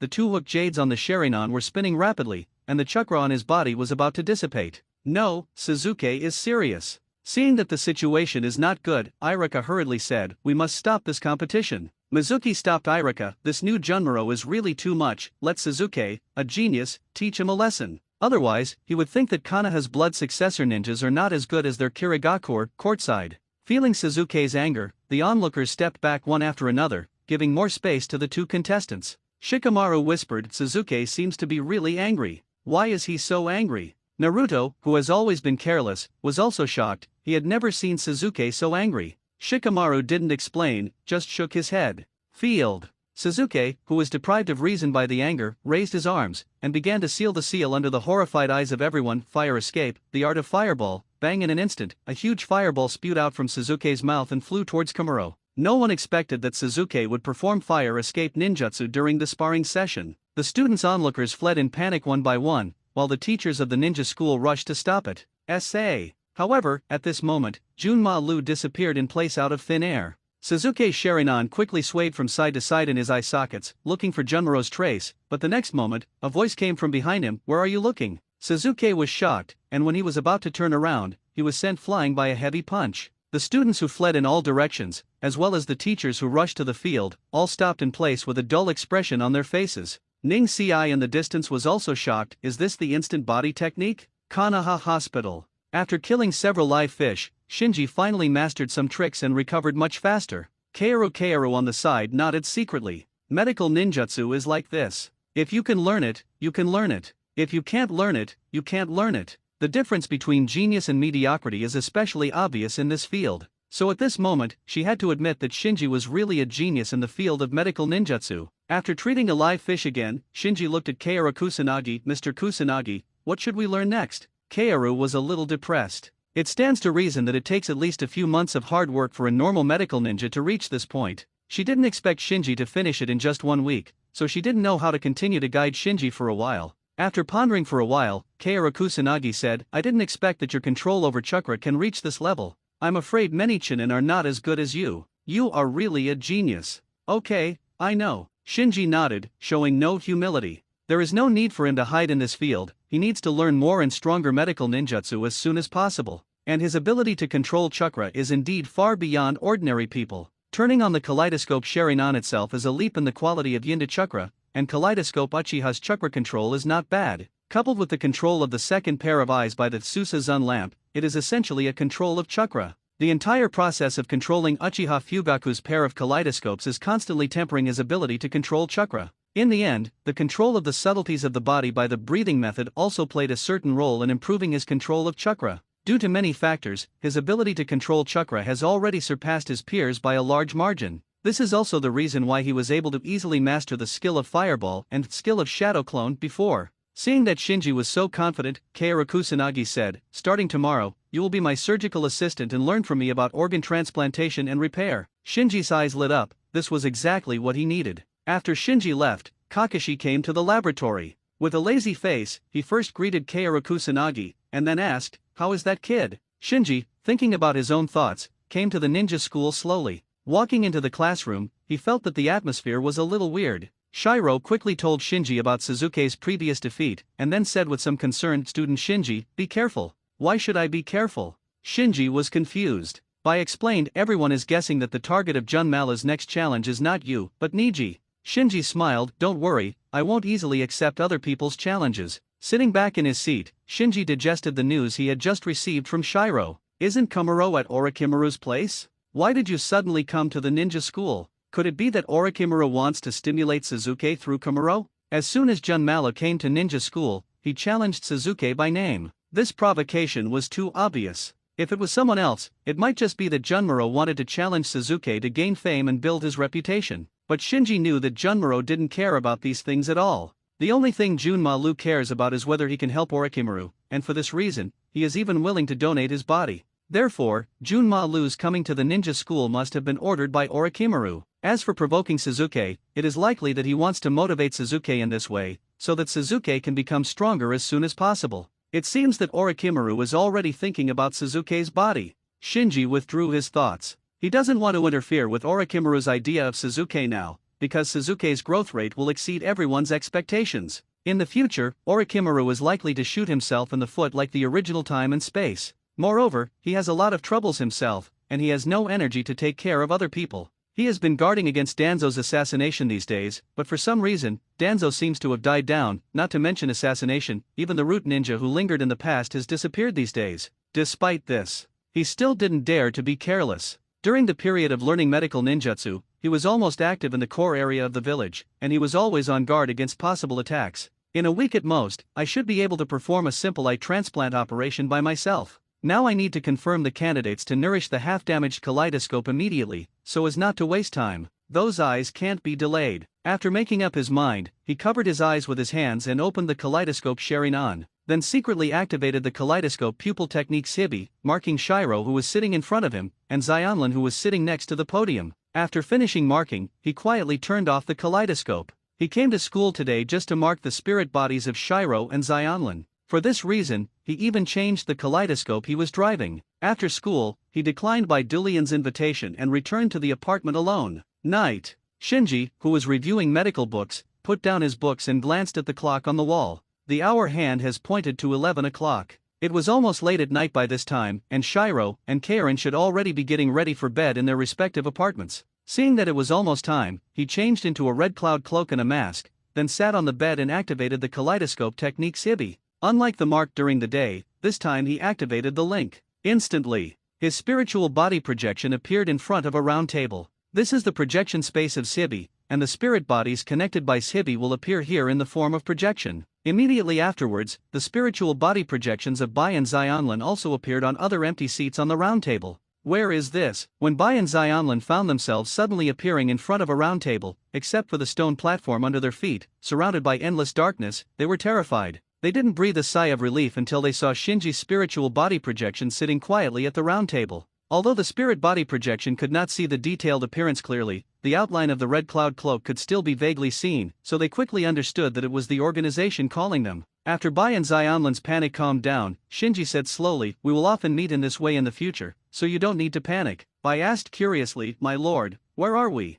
Is it time-space ninjutsu?" Shinji shook his head and explained briefly, "Your bodies are still in their respective apartments. What appears here is just a projection of your spirit body, and this is just an illusory projection space." Amazing! Looking at the round table in front of him, the stone platform under his feet, and the endless abyss all around, Xianglin couldn't help admiring. It seems that everything related to the organization is so different. Shinji announced, "If there are no accidents in the future, we will meet in this form every week to exchange information with each other." Seeing that there were only 3 people, Bai asked, "My lord, what about Daidara?" Shinji was stunned for a moment. He didn't expect Bai to ask about Daidara, and said casually, "He is performing other tasks and will not participate in the party for the time being." Xianglin timidly asked, "My lord, did you summon us today? Did ghosts appear again?" Shiro also became nervous and looked at Shinji. Today's gathering has nothing to do with ghosts. Shinji didn't talk nonsense, and directly ordered, "Let's report on your recent situation." Bai and Xianlin thought that the leader was not in Konoha village, so they reported the situation these days.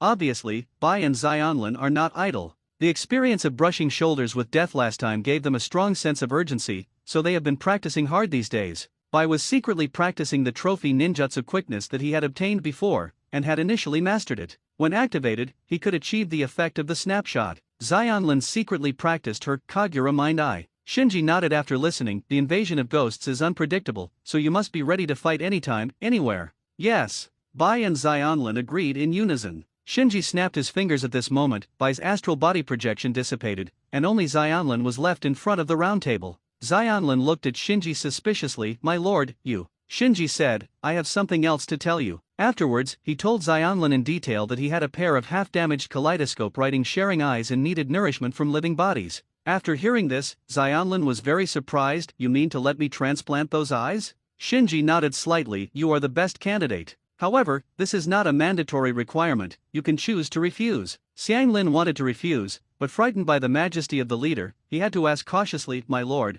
what should I do with my own eyes?" "I will keep your eyes well, you can rest assured about that." After a pause, Shinji said again, "This is my personal request, so if you agree, I can also grant you a request." Considering that his eyes can be changed back, Xianlin's resistance is much less, but he still can't make up his mind for a while. "Can I think about it?" Shinji knocked on the table. I'll give you a week to think about it. There are other forces behind Xionlin, so nourishing and half-damaging the kaleidoscope can only be done voluntarily by Xionlin, not forced. Otherwise, if the news is leaked and the kaleidoscope is lost, the loss outweighs the gain. That's why he didn't use his identity as the leader of the organization to force Xionlin to order. Fortunately, he still needs a week to practice the transplant operation, just enough time for Xionlin to think about it. Looking at the empty round table in front of him, Shinji thought, if I can mark Deidara, I can contact him through Sibi. He is still thinking about leukocytes. Letting Xionlin transplant the half-damaged kaleidoscope can only restore the activity of the half-damaged kaleidoscope. After all, the current Yang escape chakra of Xiangfo should not be enough to restore the pupil power of the completely blind kaleidoscope.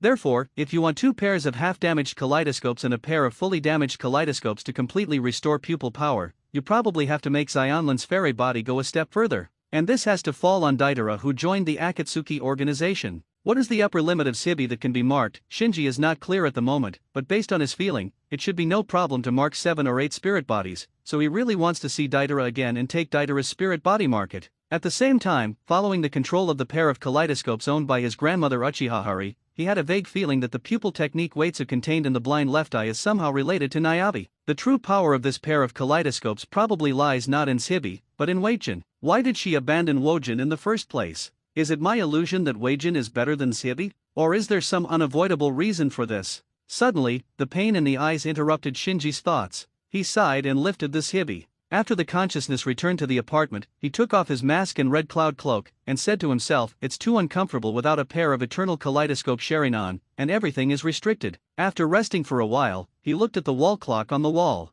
Seeing that it was still early, he continued to pick up the medical books and nod. Early the next morning, Shinji didn't even go to the ninja school, and went directly to Kaoru Kusanagi, and followed him to learn about organ transplantation. At this point, he has the qualifications to become a medical ninja. Kaoru Kusanagi even began to consider absorbing him into the medical class and officially became a medical ninja of Konoha. For the next week, Shinji spent almost all of his time in the laboratory. He has performed hundreds of animal organ transplant operations of various sizes, and every day he is either operating or dissecting. Seeing him so obsessed with medical ninjutsu, let alone Kaoru Kusanagi, even the other medical ninjas in the medical class thought that he might be born to be a medical ninja. And this week, the ninja school was not peaceful. Since the disastrous defeat to Komuro, Suzuki was deeply ashamed, and challenged Komuro 3 times within a week. The results are self-evident, and all ended in disastrous defeats. This order made Junmalo famous. And just when everyone thought Junmaro would take this momentum and continue to challenge the other 2 geniuses Shinji and Niji in the ninja school, Junmaro died down. While making the troublemaker feel regretful, it also made Suzuki extremely embarrassed.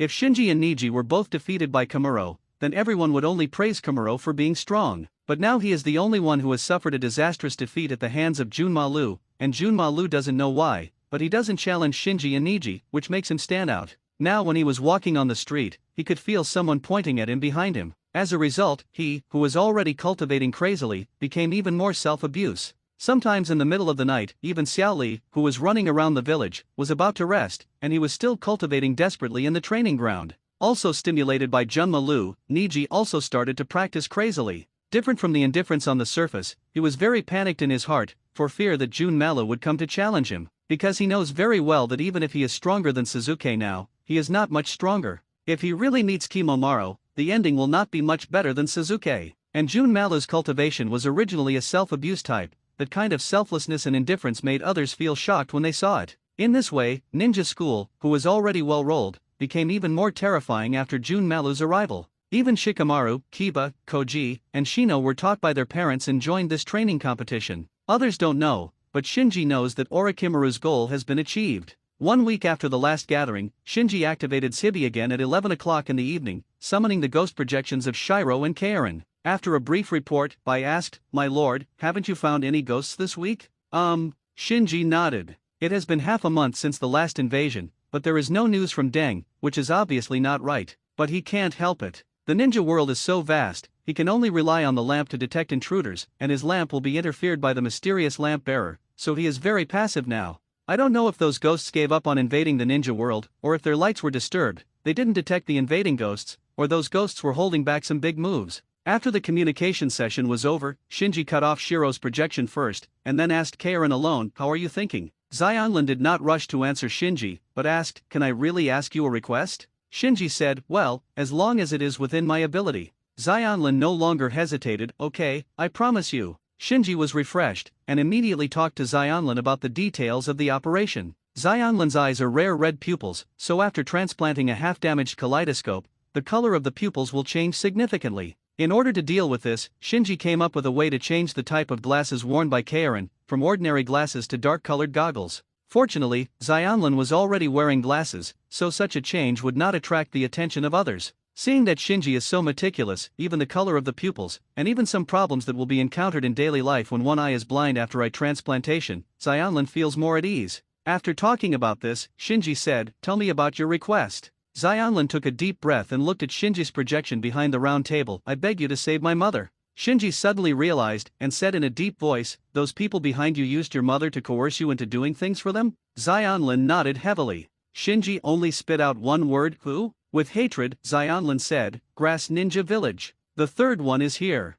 In the afternoon, I received news from the editor that this book lost the PK with a slight gap of almost single digits. Sometimes luck is such a thing, it's really hard to say. But here, I still want to thank everyone for their support, we all tried our best. Grass Ninja Village. Shinji frowned. The last time Irika said that Mizuki was by his side when Kaorin was attacked, he analyzed that Orochimaru might be behind Kaorin. Xionlin went on to say, it was Kusanagi Village who arranged for me to come to Konoha, and last time they forced me to distract Umbu who was protecting Konoha Jinchuriki. Why are they doing this? What is the purpose? Xionlin shook his head, I don't know their real purpose, they didn't tell me anything, they just arranged for me to meet a lord named Jiraiya. That lord seems to have some connection with the Uzumaki clan. See, I was alone, so they took me back to Konoha. Let Jiraiya bring you back to Konoha? Shinji was a little surprised, but after thinking about it carefully, he had to decide that this was a coup. The wife of the fourth generation belongs to the Uzumaki clan. On the night of the Nine Tails Rebellion, Zilla was unable to rush back to the village in time to save the fourth generation couple, so he must be deeply regretful. At this time, let him meet another orphan of the Uzumaki clan, and it is only natural to feel compassion. And with Jiraiya's endorsement, the village's suspicion of Xionlin will also be alleviated. Thinking of this, Shinji realized that Kusanagi village alone would not be able to do this step. There should be a shadow of Orochimaru in this matter, so he asked Xionlin, the Kusanagi village tried their best to put you in. Jin Konoha will definitely not just let you act as an eyeliner, think about it again, do they have any other plans? Xionlin recalled it for a while, and said suddenly, they mentioned about Nine Tails Jinchuriki, and they seem to want me to become Jinchuriki. Shinji was taken aback for a moment, then immediately thought of everything. TCH, there is something in Kusanagi village. He curled his lips, and then said to Xionlin, don't worry, I will find a solution for your mother's matter. After all, in order to save pupil power, he cancelled the projection space of directly adjacent. Back at the apartment, Shinji sneered. Xiang Lin's words made him instantly understand all the plans of Cao Ninja Village. In the original time and space, Kusanagi village once planned a very stupid action. That is to find someone to pretend to be Naruto to assassinate the fourth generation of Raikage, frame Naruto, and force Konoha to send Naruto to the Ghost Lamp, a prison dedicated to detaining repeat offenders in the ninja world. The reason for doing this is that after years of research, Kusanagi found that to open the secret treasure of the Grass Kingdom, the Bliss Box, a huge chakra of the tailed beast level was needed, so they framed Naruto and tried to open it. The Kulobai is stolen from Naruto's body in the prison. This time and space, perhaps because of the breakthrough in the research on the Bliss Box in advance, Kusanagi realized a few years earlier that opening the Bliss Box requires a tailed beast level chakra, plus the vortex of Xiangfo's the orphans of the clan are still in Cao Ninja Village, so they thought of this method that is much smarter than the original time and space. That is to insert Xionlin into Konoha first, and then find an opportunity to assassinate Naruto. Once Naruto, the Nine Tails Jinchuriki, dies, Konoha can only choose the next Jinchuriki in the village in order to keep the Nine Tails. At this time, Xionlin, who is the Whirlpool clan, is undoubtedly the best candidate. It can be said that as long as Naruto is assassinated while Naruto is young, Konoha will hand over Kuobai to Kusanagi village, which is a good plan. The next day, according to Shinji's instructions, Xionlin changed into a pair of dark-colored goggles that could not see the color of the pupils clearly.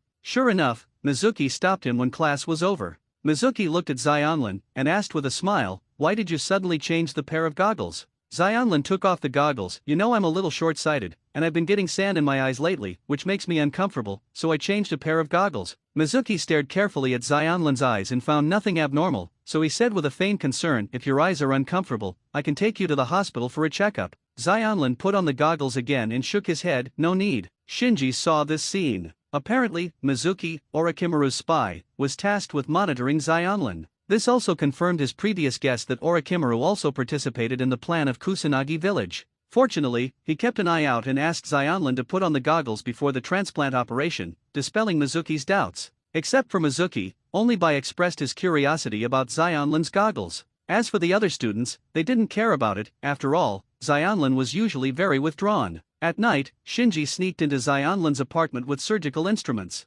Grown UPS. Seeing Shinji in Akatsuki's attire coming, Xianglin immediately became nervous. Shinji said softly, "It's a very simple operation, don't be nervous." Xionlin replied tremblingly, "Yes." Shinji was helpless, but the eye replacement surgery sounded really scary at first glance. Xianglin is only a 7 or 8-year-old girl now, so it is inevitable to be a little scared. After taking out the nutrition jar containing the double half-damage kaleidoscope, Shinji meticulously sterilized the surgical instruments. Xionlin looked at the eyes in the jar curiously. "My lord, are these the eyes you want to replace for me?" Shinji nodded lightly. "It is the kaleidoscope Sharinan of the Uchiha clan." He didn't hide it from Xionlin, because he may have to perform cell transplantation on Xionlin in the future. Talking about many things is better than hiding it and making each other jealous. Soon, Shinji completed the eye transplant operation neatly. Because this operation is really not difficult, Rin Nohara, who had not learned medical ninjutsu for a long time, was able to transplant Obito's eyes for Kakashi on the battlefield. It's just that the operation process was too fast, so Xianglin couldn't react, and was stunned. "Is it over?" While carefully putting Karen's eyes into the nutrition jar, Shinji observed the postoperative state of Karen. "How do you feel?" Xionlin hurriedly said, "Except for being invisible in the right eye, it seems that there is no other feeling." Shinji asked, "No feeling of rejection at all?" Xiangfo shook his head. As expected of the Uzumaki family. After a sentence of emotion, Shinji said, "Your left eye is a real kaleidoscope with pupil power. I have turned off its open state before transplanting. Don't try to open it lightly, otherwise, it can tax your body to a certain degree." Kakashi was dragged down by a kaleidoscope, although it was more of a joke. But I have to admit that the kaleidoscope Sharinan is not friendly to people who are not of Uchiha blood. If ordinary people transplant it, it will bring a great burden to the body. "I see." Xionlin nodded obediently. "I will take care of your eyes for the time being. I will arrange people to deal with your mother's affairs as soon as possible," Shinji said while packing up the utensils. He didn't intend to use Xionlin's mother to threaten Xionlin, but he knew that only by saving Xionlin's mother could Xionlin help him wholeheartedly. The light rain, like curtains connected to the sky, hangs down from the deep night, as if it is still and never stops. In the rain. Four figures of different heights dressed in thick black robes looked at the town bathed in the drizzle in the distance. Among the four, a ghost with a hunchback figure and the words, "the second of the strings," engraved in his eyes licked his tongue. "Yuin village is ahead, and the lair of that organization should be here. I didn't expect it to be so difficult to find. I swallowed more than 100 people before I collected the information." A woman's voice sounded nearby. In the woman's eyes, engraved with the words, "under the strings," it is also a ghost. The second string smiled and said, "After all, he is a big shot in this world, so it's normal that it's hard to find him." The woman covered her mouth and said with a smile, "Tired and nightmare, to be planted in such a place. I thought it was such a terrifying world. The so-called jounin, the so-called ninjutsu, are all useless tricks. My lord, let me." The four of us came together, a little too cautious. The leading ghost with one of the lower strings engraved in his eyes glanced sideways at the fourth of the lower strings. "Are you questioning your lord's decision?" The woman shrank her neck and took a step back.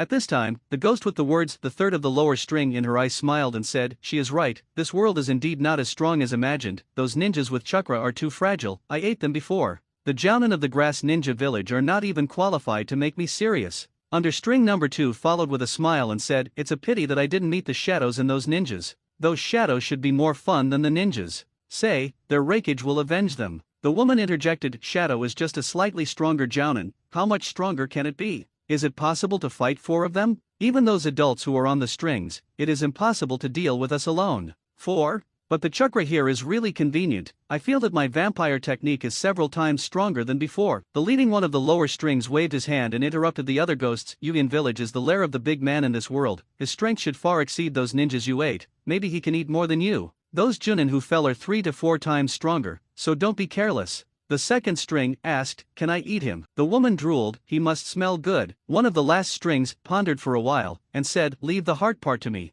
Several ghosts let out piercing laughter. "Let's go, it's important to complete the task of adults, we don't have much time left." After all, the leading one of the lower strings took a step and walked towards Yuin village, which was shrouded in rain. The other 3 ghosts in black robes followed. Not long after, the 4 ghosts came to Yuin village. Walking on the street, resisting the bloodthirsty impulse, they passed the villagers of Yuan village and walked towards the high tower in the center of the village. And just when they were about to reach the tower, a figure descended from the sky, suspended in the air, blocking their way. The four ghosts raised their heads together and saw the figure floating in the air wearing a red cloud cloak, with orange hair, and the pupils of the eyes had circles of fascinating and strange lines. Undoubtedly, it was Tiandeo Pain who stopped the four ghosts. He stared at the four ghosts in black robes in front of him, and said indifferently, "Intruders, explain why you are here." The leading one of the lower strings hid his face under his cloak and took a step forward. "We are here to visit the leader of Xiao organization." Pain said, "I am." One of the last strings slowly took off his cloak at this time, and looked at Tiandeo Pain with a wicked face. "My lord," one of the last strings, Bui Wutsuji Wuken, "I accept your life." Pain deadpan Kanaha village. In the driving range.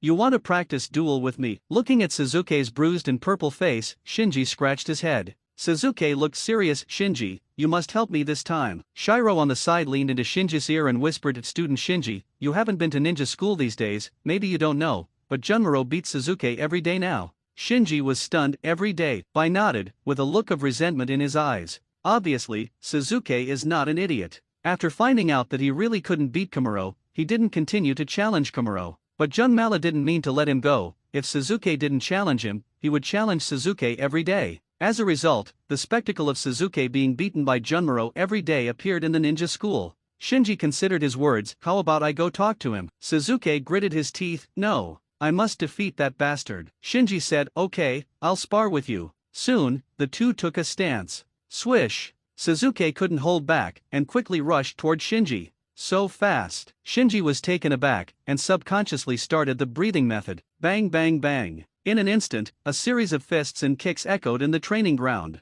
At some point, Ning Xiai also came to the sidelines, rolled his eyes, and quietly observed the situation on the field. A few minutes later, with a sound of bang, a figure flew out of the field and hit a big tree, which shook the big tree and caused leaves to fall. Hateful. Suzuki supported the big tree and barely climbed up. Undoubtedly, the figure who was knocked out of the field just now was him. Field. Shinji gasped for breath, with an uncertain expression on his face. Although he won, he was not at all happy. On the contrary, there was a turbulent sea in his heart. Suzuki grew up too fast. A few weeks ago, he was confident that as long as he activated water breath, he could easily crush Suzuki in physical skills. But in just a few weeks, he found that Suzuki had grown to the point where he couldn't suppress it without trying his best. Of course, the full effort here refers to not using kaleidoscope sharing on, not using spider silk. Shinji now somewhat understands the feeling of Xiaoli in the original time and space. Then Niji also left the field and practiced with Suzuki. The battle lasted a little longer than Shinji, but Suzuki was still the one who lost in the end. After all, in terms of physical skills, Soft Fist is still very strong. Shinji thought to himself from the sidelines, "I am about 1.3 Suzukis now, and Niji is about 1.2 to 1.1 Suzukis. Kimomaro is probably much better than us in being able to beat Suzuki." The plane is invaded. Countdown 0, please prepare for the attack as soon as possible. Suddenly, the sound of lamp rang in Shinji's ears in the still unchanging drizzle. A figure galloped crazily. Even if you just look at it from a distance, you can clearly feel the panic and embarrassment revealed by this figure. And this figure is no one else, it is the one of the lower strings Giwatsuji Wuken who broke into Yuin village full of confidence not long ago. At this time, his face was scorched black, one eye turned into a bloody hole, and his entire left arm was gone. It seems that the incomparable resilience that belongs to ghosts has been lost. But compared to the shock in my heart, the broken body is nothing worth mentioning. Wrong, all wrong. He ran desperately, just to escape the town behind him that had been shrouded in rain. For this operation, the four of them, under the protection of Dangying, quietly scattered all over the ninja world, devouring creatures to gather chakra, and at the same time inquiring about the information about the Akatsuki organization. In the process, they met the ninjas of Cao Ninja Village, Taki Ninja Village, and Union Village, one of the 5 ninja villages. Among these ninjas, there are lower ninjas, middle ninjas, and top ninjas who are clearly the top ninjas in the ninja world. But even Jonin, under the sneak attack of these ghosts, almost none of them could cause them trouble, and they were easily devoured by them. Therefore, in their evaluation, the ninja world is not weak, but it is far from being a dragon's pool and a tiger's den. And as more and more chakras gather, their strength is rapidly expanding, which is why they dare to hunt and kill the ninja lantern bearer. However, all the good things came to an end under those weird eyes. Giwatsuji recalled the battle just now, and secretly rejoiced. If it wasn't for the other party's scruples about towns and restraint in his moves, it would be impossible for him to escape. As ghosts, the 4 of them were not restrained by the opponent, but simply crushed by a huge force. If the opponent found a way to restrain them, they would not even have a chance to escape. Why is there such a big gap between ninjas and ninjas?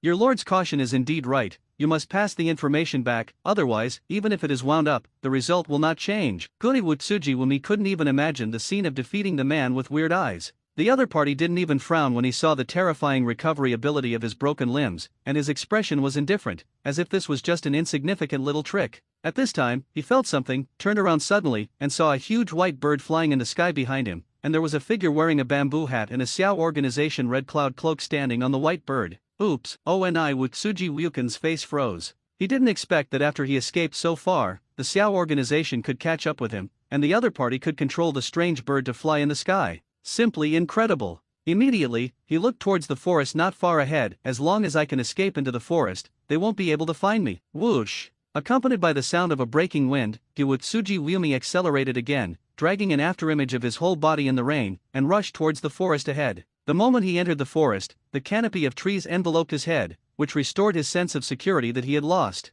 Escaped, he breathed a sigh of relief, but he still kept walking, as if as long as the sky was still raining, the danger would not be lifted. At this moment, he who had just schemed through a patch of grass bumped into a huge yellow skeleton palm head-on, and was completely grasped by the skeleton palm. Wutsuji was shocked. On the other side of the skeleton phantom, Shinji, wearing a cloak of the Akatsuki organization Red Cloud and wearing a mask, came out from behind a big tree. Hey, you seem to have been repaired badly. Xionlin stepped forward at this time and said, My lord, I sensed another ghost's chakra, and I was fleeing in another direction. Shinji ordered, Go and stop it, I will come right away. Yes, Bai and Xionlin responded in unison, and then chased in one direction. After Shiro and Karen left, Shinji's eyes returned to Animate Tsuji's body again, and he fell into deep thought when he saw the one of the lower strings in its eyes. The king of ghosts has become a ghost of the lower string. Even though he knew that the world of Ghost Slayer had undergone major changes and he could no longer judge it by his old impression, he was still a little dazed by the scene in front of him. At the same time, a thought echoed in his mind. The cells of this ghost in front of me can live forever. Lifespan is not the only criterion for judging whether a living body is advanced, but a short lifespan like a summer flower absolutely cannot become an advanced living body. In the ninja world, even if it is as strong as Senjujima and Uchiha Madara, they also failed to escape birth, old age, sickness, and death. They, a pair of powerhouses who have conquered a lifetime, even turned into a handful of lowest before reaching the limit of human lifespan. But the embarrassed ghost in front of him lived at least 1,000 years old. If Shinji remembers correctly, in the normal time and space of Ghost Slayer, this ghost was poisoned by the poison targeting cells, and the cells instantly aged 9,000 years, but still maintain a sufficient level of activity. In other words, this ghost can live at least 10,000 years, almost eternal life. The ninja world can reach this level only at Satsuki Kagaya, who is the ancestor of Chakra, who has the blood succession snare. The others are the Six Paths Sage, who is the son of Kagaya, and eventually they cannot escape the exhaustion of their lifespan. In the ninja world, it is almost impossible to achieve the blood succession snare. The reason why Uchiha Madara in the original time and space was able to succeed is not so much that he was promoted to Keikaji snare, but that he stole Satsuki Kagaya's power is more appropriate. This can be seen from Satsuki Kagaya's ability to easily resurrect on him. After all, the sacred tree, and the nine-tailed beast split from it, are themselves part of Atsuki Kagaya's power. Swish! Just as Shinji was contemplating, Deidara fell from the sky. Looking at Shinji under the Susanoo, he looked surprised, looked up and down at Susanoo, and asked curiously, What kind of technique is this? Shinji said lightly, A kind of pupil technique. Tisk tisk, you are really extraordinary. Deidara smiled and admired Shinji's Susanoo, completely ignoring Animate Tsuji, who was caught by Shinji's Susanoo. And being interrupted by Deidara, Shinji was also relieved. If the price of eternal life is to no longer be able to bask in the sun and eat flesh and blood like animals all day long, then what is the meaning of such eternal life? What's more, the ghost dancer Tsuji Wyumi in front of him has become a ghost, and his Ghost King ability may have been deprived by others long ago. As soon as he thought about it, Shinji was afraid that he would regret it, so he let go of Kibutsuji, and then activated Amaterasu. Black flame instantly enveloped Tsuji Wyumi's whole body, and the painful wailing echoed in the forest.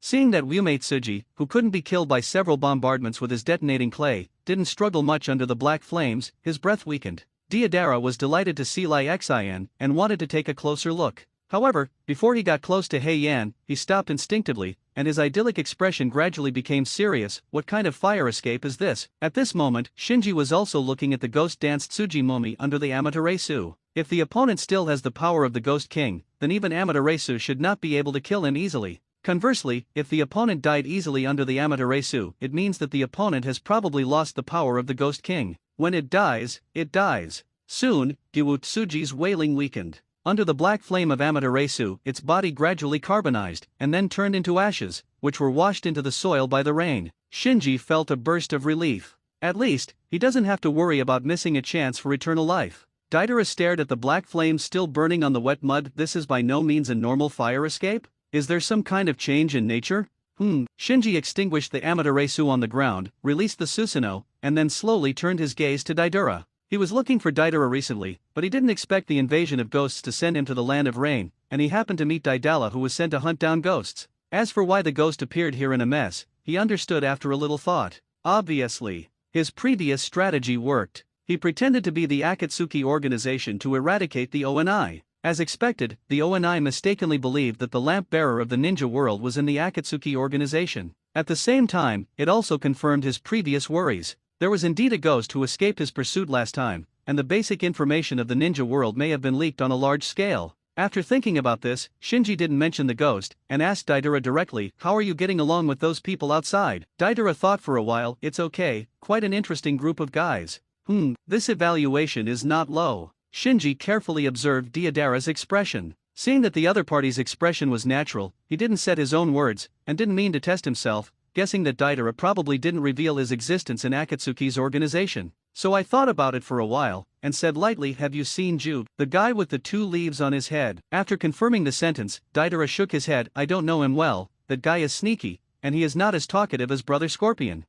Shinji ordered, "Get me some white tissue, remember, do it secretly, don't be noticed by him." Deidara asked, "Sell tissue? What do you want that kind of thing for? Some things need to be confirmed." Shinji didn't elaborate, but just confessed, "I'll tell you later." After all, Shinji activated Sibi to mark Deidara's spirit body. Before meeting the invasion, he adjusted the kaleidoscope of his harness. Instead of controlling Fuya's 2 kaleidoscopes like before, I chose the one containing Amaterasu and the one containing Naomi and my grandmother Uchiha. Although the reason for doing this is to control 2 scattered kaleidoscopes, which are not in pairs, resulting in a decrease in pupil power, but you can use Amaterasu and Sibi at the same time. Deidara seemed to think that it would not be difficult to secretly get some tissue, so he nodded after thinking about it and said, "How will I hand it over to you after I get it?" Shinji took out the map and pointed to a small town on it. "After you get it, you can stay here for a day, and I will contact you." The town he was referring to was a transportation hub of the Fire Country, and it was exactly 80 kilometers away from Muye village, within the sensing range of directly adjacent. Deidara has nothing to say. Shinji was still thinking about Shiro and Karen, who were rushing to stop the other ghost, so he turned around and was about to leave. Deidara stopped him suddenly, and asked, "By the way, who was that guy you killed just now? Why did you suddenly attack us? Besides, they are the same as the Haiden recruited by Kakuza just now, so they can't be killed." Looking at Deidara, Shinji sighed softly. When his lamp could detect ghosts, it meant that the shadow of the lamp that had been covering these ghosts before and shielding them from detection had disappeared, and the lamp shadow of the mysterious lamp bearer, while interfering with Shinji's lamp perception, actually enveloped the pollution of those ghosts. So after the lights disappeared, those ghosts were never polluting, and suddenly became a source of pollution. In other words, all the members of the Akatsuki organization who had fought against ghosts just now, and the villagers of Yuin village who had seen ghosts, are now polluted by ghost information, including Daidala in front of him. Although the degree may not be deep, this kind of pollution does exist, and except for the lantern bearer, the polluted people are not aware that they have become the anchor linking 2 different worlds. Being stared at by Shinji, Deidara said, "Hey, why are you looking at me like that?" Shinji asked, "How many of them are there?" "4 of them, there are some words that say 'strike the strings' engraved in their eyes." After a pause, Deidara went on to say, "Swaggeringly rushed into the village, and the leader's life will be killed when we meet." "Well, I'm talking about the outsiders." "Leader." Shinji withdrew his gaze, and casually said, "It may be some wandering ninja organization, don't worry about it." Deidara questioned Shinji's judgment. "Wandering ninja organization? Some of them can use Wooden Dun, but Wooden Dun doesn't seem to be as powerful as rumored, even Itaka's fire dungeon can't stop it."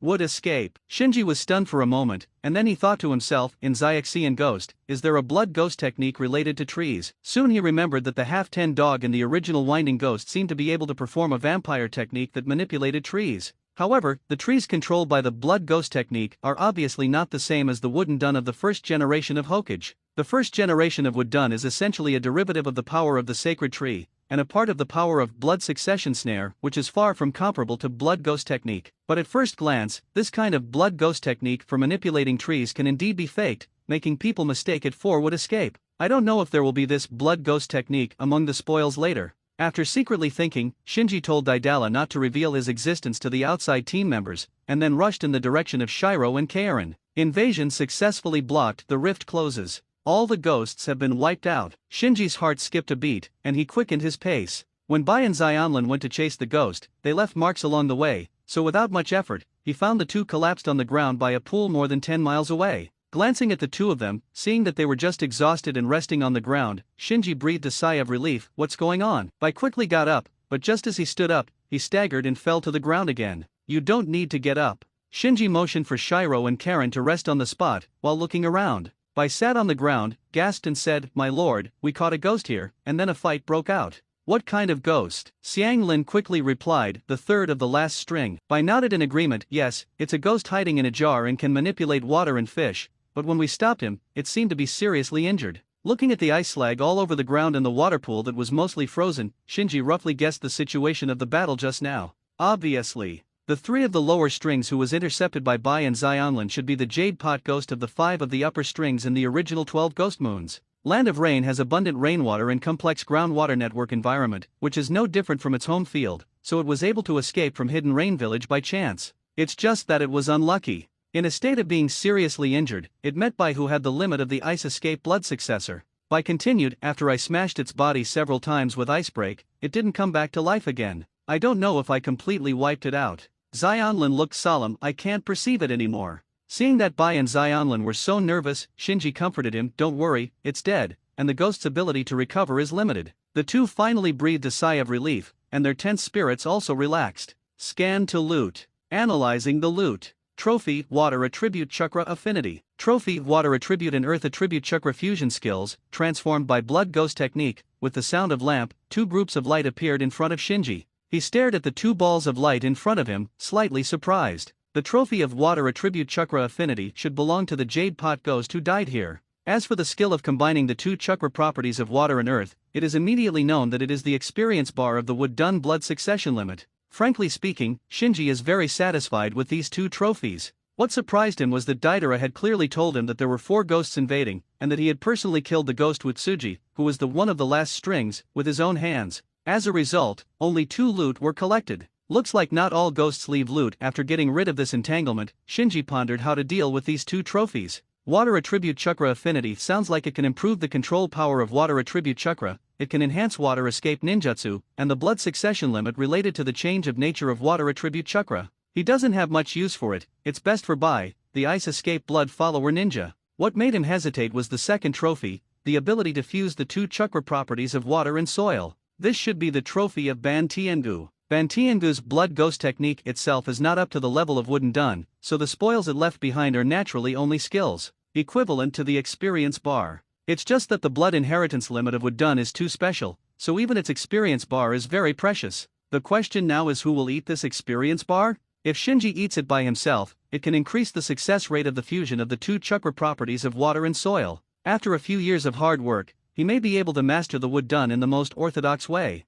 If it is for fragrant phosphorus, Wood-Dun can excavate the power of the sacred tree contained in the first generation of cells. If Xianlin can master Wood-Dun through nature fusion, it will definitely be of great help to her to further tap the power of blood and improve the immortal body. So invest in yourself, and you can reap the Wooden Escape. Investing in fragrant phosphorus can harvest Wooden-Dun, plus the possibility of further improving the body of fragrant phosphorus immortal. The eternal kaleidoscope Sharingan is my primary goal. I can't be fooled by Wood-Dun and mess up the priorities. After weighing for a while, Shinji suddenly reacted. Eternal kaleidoscope Sharingan is his top priority now. No matter how good Wood-Dun is, it can't be messed with. Because the eternal kaleidoscope Sharingan not only allows him to get rid of the dilemma of not being able to restore his pupil power, but also enhances the power of the Tsusuzun lamp. This is the foundation of his foothold. Before getting the eternal kaleidoscope Sharingan, you should not be distracted by others. Moreover, the experience bar of Wood-Dun is not equal to Wood-Dun. He simply doesn't have the energy to spend several years honing the fusion of the 2 chakra properties of water and soil. Besides, without the support of a powerful immortal body, the power of Wood-Dun is actually after making up his mind. Shinji ordered Bai to get the one on the left, and Xianlin to get the one on the right.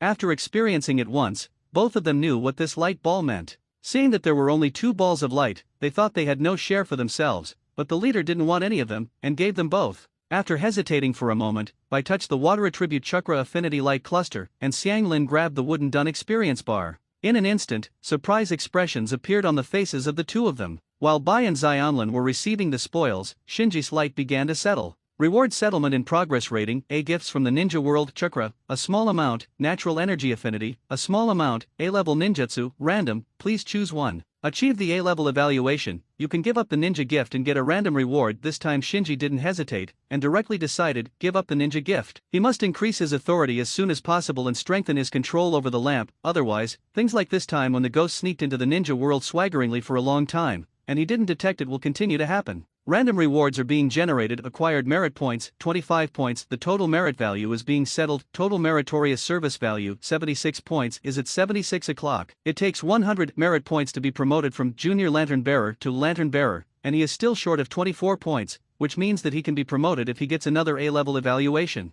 And just when Shinji thought everything was over and was about to return, the voice of the lamp sounded again. Additional rewards are being generated. Detected a safe spacetime crack. Shinji was taken aback. Is the space rift still safe? After washing up, Shinji lay down on the bed. Spatial rift. He wanted to rest, but his mind couldn't help thinking of the reminder from the lamp just now. Obviously, his lamp found a gap in space and gave a safe judgment. Because he had encountered several invasions, he was actually quite resistant to space rifts, so he didn't think much about it at the time, and returned directly with Bai and Xianlin. But after he was free, he couldn't calm down in his heart. He doesn't want to invade other worlds through space rifts. He instinctively resists this kind of thing that destroys the peace of others. But he also had to admit that he was very curious about the world behind this space rift. He desperately wanted to find out what the lamp was, and what did the lamp bearer mean? Why did that strange lantern bearer in the world of Ghost Slayer invade the ninja world? These problems cannot be solved by him avoiding them. He must explore bravely and find answers through exploration. And this space rift may be an opportunity for him to figure out what a lantern bearer is. Sitting up suddenly from the bed, he thought to himself, I cover myself with the shadow of a lamp, so I shouldn't pollute other people's world. He felt that if he just went for a stroll, without polluting or destroying, there should be no problem. With this thought, he became more and more unable to restrain his impulse. He confirmed to his lamp again, can I come back any time? It has been confirmed that the space rift leads to a safe area. Shinji got up and put on the red cloud cloak of Akatsuki again, put on the mask, and whispered to himself the code of conduct, don't pollute, don't destroy, don't communicate unless necessary, just observe. After completing the disguise, Shinji shouted nervously, open the space rift. The space crack has been located, whether to invade. Shinji opened his mouth, hesitated for a while, and finally gritted his teeth, invasion, swish. Shinji disappeared into the apartment. After a whirlwind, Shinji found himself on the ground. Before he got up, he felt very uncomfortable in his throat, as if he was in a fire scene, and the air he inhaled was full of sparks. Suppressing the discomfort, he got up and looked around, then froze in place. The sky in this world looks like burnt glass, covered with mottled cracks. Through the crack, Shinji could vaguely see the bottomless darkness beyond the sky, and something seemed to be churning and roaring in the darkness. No sun, no moon, no stars. There are only tumbling flames and scattered dust in the air. Looking away, Shinji looked around again. He found that what he was in was simply a wilderness that had been ravaged by raging fire. Everything he could see was scorched black after being burned, and sparks flickered in the scorched black. This TM is called a safe area. No wonder Shinji swears. He said that this place had just suffered a nuclear explosion, and he thought it was beautifying the place. Then, he found a lamp appeared in his hand. My lamp. He looked at it carefully. The style of the lamp is very ordinary. There is a delicate lamp pot hanging on the bronze handle. There is a substance similar to gold sand flowing in the lamp pot. However, there are not many mysterious substances that look like gold sand, only about the capacity of the entire lamp pot. 1/5. After realizing that this was his lamp, Shinji put the lamp into the red cloud cloak and carefully hung it on his waist. Then, he looked into the distance warily. When observing the surroundings before, he had already noticed a few figures over there, but he didn't know the identity of the other party, so he didn't dare to approach easily. Now it is confirmed that in the entire endless wasteland, there are only living beings there, so after hesitating for a while, Shinji still walked over. After getting closer, he found that there were 8 figures in the distance. Among them were 7 figures, all wrapped in black robes. Except for the height, nothing could be seen, only some edges and corners were printed on the robes, and they could barely guess what weapons might be hidden under the robes. Even the weapon is wrapped, so be careful. Shinji's heart skipped a beat. Then, he noticed that although the 7 figures kept a distance from each other, they seemed to be talking, as if they were carefully conducting some kind of transaction. In addition to the 7 figures, there is another figure. It was a strong man who was nearly 2 meters tall, wearing a blindfold, and seemed to be injured, with a thick bandage on his body, sitting on a boulder, smoking a cigar leisurely. Seeing Shinji standing alone in the distance and watching, the strong man waved to Shinji. Shinji remained unmoved, still standing in the distance, on guard. The strong man got up from the boulder, smiled and walked toward Shinji. When he got to the front, the strong man took a look at Shinji, newcomer. Shinji was non-committal. If you admit it, you will reveal your truth; if you deny it, you will show your timidity. At the same time, he found that the other party clearly spoke an unfamiliar language, but he understood it without any obstacles. In addition, he also noticed that there was also a lamp hanging around the waist of the other party, but the golden sand-like substance in the lamp pot had already bottomed out, and for some reason, the small amount of golden sand was shining very brilliantly. Sensing Shinji's gaze, the strong man looked down at the lantern on his waist, and said with a smile, "These are embers. If you have rich embers, you can trade with them." As he spoke, the strong man pointed to the 7 figures in the distance who were all wrapped in black robes, for fear of revealing their own information. Seeing that the other party had already seen through him, Shinji simply asked, "Who are they?" The strong man smiled, "Same as you. Those 7 are all lantern bearers." Shinji was secretly startled. He originally thought that he would invade a certain world, but he didn't expect that he entered a world that seemed to be specially designed to provide transactions for the lantern bearers. The strong man said at this time, "Time is running out. If you want to trade something, go there quickly." "What's the meaning?" the strong man asked back. "How long do you think this place can last? What happened here?" While talking, Shinji stepped up his vigilance. Normal lantern bearers are all wrapped in black robes like thieves, but the strong man in front of him has nothing to hide, and he is so familiar, which makes Shinji feel vigilant. What's more, in the lamp on the waist of the strong man, the substance called embers like gold dust has obviously bottomed out, so the other party is probably playing his own mind. The strong man took a puff of his cigar, and said in a very casual tone, "What else can happen? The Overlord is following you." "Overlord?" The strong man pointed to the sky. Shinji immediately realized that the Overlord the other party was talking about was the roaring giant shadow in the darkness outside the sky. The strong man suddenly said, "Don't look at it for too long." Shinji quickly looked away. For a moment, he found that his mind seemed to be attracted by the darkness outside the sky, and he had an urge to see the other party clearly. The strong man took another puff of his cigar. "Don't worry too much. Before this world is destroyed, it won't threaten you and your world."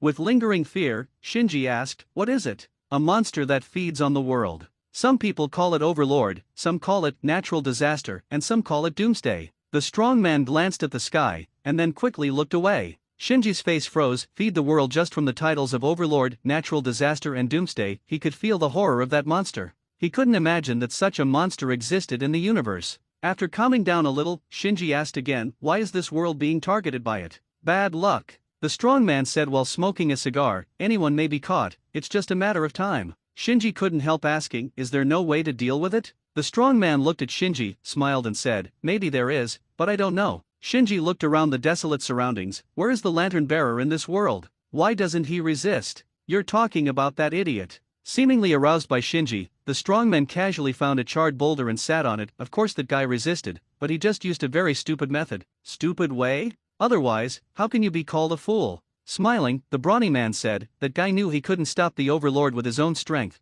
so he spread the news of the Overlord's attack and the doomsday to the whole world. Do you want to gather the power of the whole world? Then?" Shinji didn't think this was a stupid way, it was obviously a desperate effort out of desperation. "Then all of them worked together to create 3 defense systems?" Shinji asked eagerly. "And then?" The strong man spread his hands and shrugged his shoulders. "Didn't you see it all? The spread of pollution made the Overlord lock the world faster. He could have survived for tens of hundreds of years, but because of that idiot, he attracted the end is coming." Shinji fell silent. He roughly figured out what happened to this world. Accidentally being targeted by the Overlord is obviously the beginning of a tragedy in this world. However, the lamp bearer of this world did not choose to wait for death. He disregarded the pollution and spread the news of the Overlord's attack to the whole world, hoping to gather the power of the whole world to resist the Overlord. As a result, they lost. The world has become food for the Overlord's mouth. But he always felt that the lantern bearer in this world was not an idiot. The opponent just chose the latter between dying slowly and fighting hard. In this world, it is actually not easy to be united as one. You must know that not everyone can maintain courage in despair. Shinji also gradually understood why the lamp defined this world as a safe area. Because this world is about to be destroyed, it will no longer be anchored to other worlds, and there will be no spread of pollution, so the lantern bearers from other worlds can come here for a short time, either to trade items or exchange information. Boom! Suddenly, there was a loud noise in the sky. Shinji looked up, only to see large pieces of the sky crumble, and the darkness outside the sky quickly seeped in. Not far away, the 7 lantern bearers wrapped in black robes concluded the transaction one after another, and then disappeared into the wasteland amidst the flickering lights. The burly man with a cigar in his mouth said flatly, "It's about to end." Shinji did not think that his first invasion would witness the destruction of a world with his own eyes. He watched the sky collapse, the ground crack, and everything in his eyes gradually fell apart. The shock in his heart was simply indescribable. Seeing Shinji's appearance, the strong man said, "Newcomer, you should leave." Shinji nodded. He really wanted to leave, because at this moment he could already feel the surging malice seeping into the darkness of the world.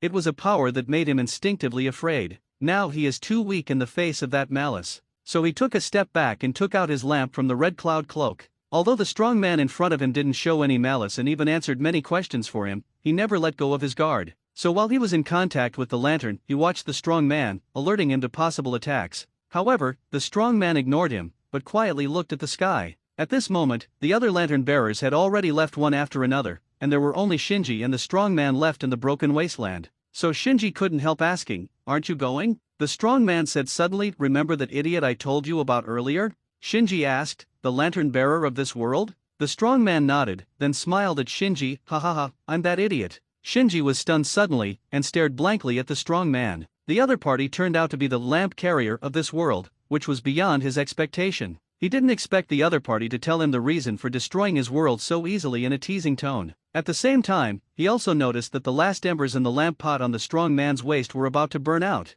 He quickly lowered his head and looked at his lamp pot. Could it be that after the embers are completely exhausted, the world will lose its protection? This discovery made his heart tremble, and he immediately understood the value of the embers. Before the embers were completely exhausted, even the Overlord could not invade the world. And once the embers run out, he glanced at the sky. The darkness had already begun to seep in. The strong man waved his hands impatiently, "Get out of here. This is my tomb. If there is one more person, it will be too crowded." After knowing the identity of the strong man, Shinji put down his guard. He knew that such opportunities were running out, so he hurriedly asked, "Is there really no way to fight against the Overlord?" The strong man was taken aback for a moment, but he didn't expect Shinji to ask this question before leaving. It is rumored that there is a powerful lantern bearer who defeated the Overlord, but most of them are false. At this time, Shinji's lamp had already shone with light and shadow, gradually enveloping him. While being surrounded by the shadow of the lantern, Shinji asked vigorously, "If there are other lantern bearers who keep invading my world and refuse to communicate with me, do you know why?" The strong man showed a contemptuous smile. "Oh, that guy's world should also be targeted by the Overlord, in the apartment."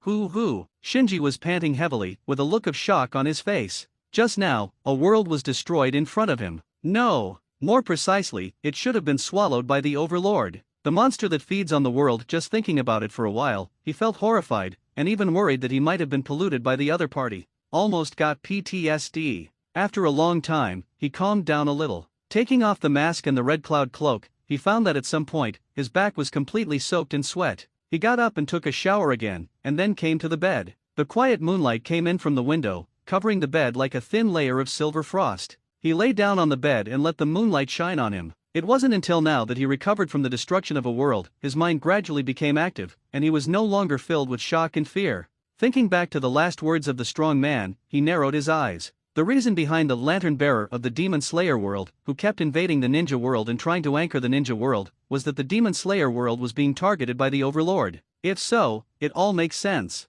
The lamp carrier of Ghost Slayer world, after discovering that his world was being targeted by the Overlord, chose a self-rescue method completely different from that of the strong man. A strong man gathers the power of the whole world to fight to the death with the Overlord. But the lamp carrier in Ghost Slayer world chose to anchor other worlds. Shinji is still unable to judge whether the other party wants to pull the ninja world to deal with the Overlord together, or whether the other party has any way to let the ninja world replace their world and become the Overlord's meal. But no matter what, there is no doubt that the lantern bearer of Demon Slayer world wants to bring the disaster of the Overlord to the ninja world. This bastard. Shinji was shocked and angry. The Demon Slayer world is now being targeted by the Overlord, and the Demon Slayer world anchors the ninja world. In other words, it will be a matter of time before the ninja world is targeted by the Overlord. When he thought that the ninja world would also face the end of being swallowed by the Overlord in the future, he felt a burst of despair. What do I do? His heart that had just calmed down became anxious again. He has seen the terror of the Overlord with his own eyes. In front of the Overlord, he is as small as an ant. He really can't imagine how to fight against the Overlord. Suddenly, he remembered the rumor that the strong man had mentioned. In that rumor, there was a powerful lantern bearer who defeated the Overlord. The strong man felt that the rumor was false, but after Shinji thought about it carefully, he felt that it might be true. In the contact with the strongman just now, he actually collected a lot of information instinctively, but he didn't realize it at the time. For example, consciously tell him that strong men pose little threat to him. So when the strong man took the initiative to talk to him at first, he was only on guard secretly and did not refuse to communicate. From this point, it can be seen that the strength of the lantern bearer is different in different worlds. In the ranks of lantern bearers, Shinji is a rookie with very low qualifications, but when it comes to combat effectiveness, he who has mastered 2 pairs of kaleidoscope Sharinans may not lose to some senior lantern bearers, and that mostly depends on the world. In some worlds that don't have extraordinary, or only have a very low level of extraordinary, the strength of the lantern bearer can reach the peak of that world at most. If you want to improve, most of the time you can only trade with lantern bearers from other worlds. And the embers as a trading currency are not only the source of the lamp ability, but also the last reliance to protect their own world. Take Shinji's lamp as an example. The embers in his lamp pot are only 1/5 of the capacity of the lamp pot. It seems to be shallow, so it is impossible for him to consume too many embers to trade with other lantern bearers. And the ninja world is actually very special, because of chakra and natural energy. The extraordinary upper limit of the ninja world is far higher than the general world. If Shinji can climb to the top of the ninja world, it doesn't mean that you can definitely defeat the overlord, but you can at least try to fight. Because as long as he has reached the realm of blood succession, Shinji can also do things that the overlord can do, such as crossing the universe physically and absorbing the energy of the planet. This is his advantage. And there must be more than one lantern bearer with innate advantages like him in the universe, so the rumor that there was a powerful lantern bearer who defeated the overlord is likely to be true. I can't just give up like this, I still have time. Shinji gradually cheered up. According to the brawny man, the world targeted by the overlord will not be destroyed immediately. As long as the pollution is not actively spread, the time may be very long. Even if the lantern bearer of Ghost Slayer used some means to speed up the overlord's approach to the ninja world. Shinji also has a lamp. There are still some embers in his lamp, not to mention decades, 10 or 8 years or something. In short, it can last. Such a long time is enough for him to grow up. Having settled down, he began to sort out his thoughts. Not counting his own, he now has 4 pairs of kaleidoscopes with different states. Even if the unusable ones are excluded, he can now try to attack the eternal kaleidoscope Sharingan. If he can restore 2 pairs of half-damaged and 1 pair of completely damaged kaleidoscopes, he can make 2 pairs of eternal kaleidoscope Sharingan. At that time, if he uses the ability of the Susasen lamp to fuse 2 pairs of eternal kaleidoscope sharing eyes, the resulting eternal kaleidoscope sharing eyes will definitely have the ultimate pupil power. Even if there is no chakra of the reincarnated body of Atsutsuki Indra, such an eternal kaleidoscope Sharingan should also have the conditions to hit the Samsara eye. And with a pair of eternal kaleidoscope Sharingan with the ultimate yin escape chakra, whether he takes the risk of transplanting white cells or directly transplanting the first generation cells, the risk will be much smaller. Because judging from the situation of Uchiha Madara, Uchiha Obito, and Danzo, Sharingan has the ability to check and balance the first generation of cells, which should involve the mutual balance of yin chakra and yang chakra. The more and stronger the yin escape chakra you have, the higher the chance of surviving the transplanted primary cells. And as long as he has the eyes of reincarnation at that time, no matter whether he copies Uchiha Obito, Uchiha Madara's way of collecting tailed beasts and resurrecting 10 tails, or finds another way, blood succession snare will be for him, are no longer so far away. Blood following the snare. Shinji stared intently. The strong man chose to ignore the pollution and gather the power of the whole world to defend against the overlord. Ghost Slayer's lantern carrier chose to invade other worlds, and used the method of pulling other worlds to escape the overlord. And Shinji has to go his own way. He wants to save the world in his own way. The second update. It's a new week soon. This week is the last chance to hit Sanjiang. Whether you can go to Sanjiang depends on this week. So please help me out. Recommended tickets, monthly tickets, follow-up support. Especially follow-up reading, this is directly related to whether you can go to Sanjiang. I hope that everyone will not keep books, and try to turn to the last page. Converging all negative emotions, Shinji carefully planned the next arrangement. Even if you want to climb to the top, you must first look away and focus on your feet. Road, to go step by step. And every step must be steady and steady. Scented phosphorus. Soon, Xionlin came to his mind. Xionlin is the key to everything. It is up to her whether she can recover those half-damaged or completely lost kaleidoscope Sharingan. So Shinji had to do one thing well before that. So he immediately bit his finger and started the mudra. Boom! A burst of white smoke rose, and briquettes came out from inside. While licking his fur, he asked, "What are you going to steal this time?" Shinji was speechless. The coal ball immediately understood, and Mao Mao sighed, "Isn't it stealing something? Then I must be spying on someone? Hey, it's such a tiring job again." Shinji was a little embarrassed. Ahem, this time it's something else. The coal ball looked at Shinji.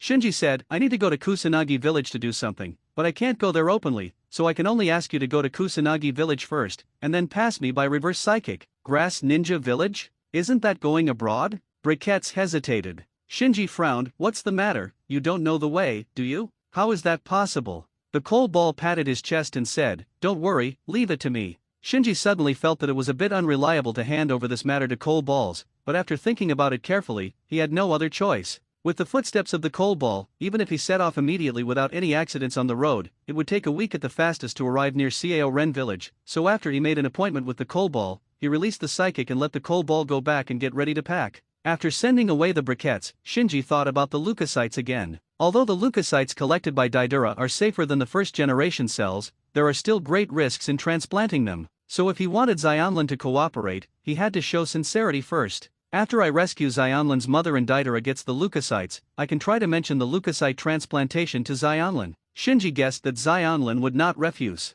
For one thing, the strong vitality of the Xionlin Uzumaki clan and her self-healing physique, which is extremely rare among the Uzumaki clan, ensure that the risk of her transplanting white blood cells is far less than that of ordinary people. Secondly, this is also a great improvement for her. Once the transplantation is successful, her body is equivalent to possessing the immortal body of the Whirlpool clan, the immortal body of the Thousand-Handed clan, and some of the characteristics of the sacred tree. If she can tap the potential of her physique to the extreme, the immortal body alone can even be on par with Satsuki Ajura, who directly inherited the immortal body of the Six Paths Immortal. And the way to stimulate potential, Shinji also found out with her, that is to practice Wooden Escape. Wood-dun can affect the characteristics of the sacred tree in the blood, and to support Wood-dun it needs its own powerful immortal body, so in the process of studying Wood-dun, Xionlin will instinctively dig out the immortal body power in the blood. This is the same as Shinji's use of the Tsusa Zun lamp to control other people's eyes. Controlling this matter itself is a kind of exercise for chakra control ability, so this is also the reason why he got started with medical ninjutsu very quickly,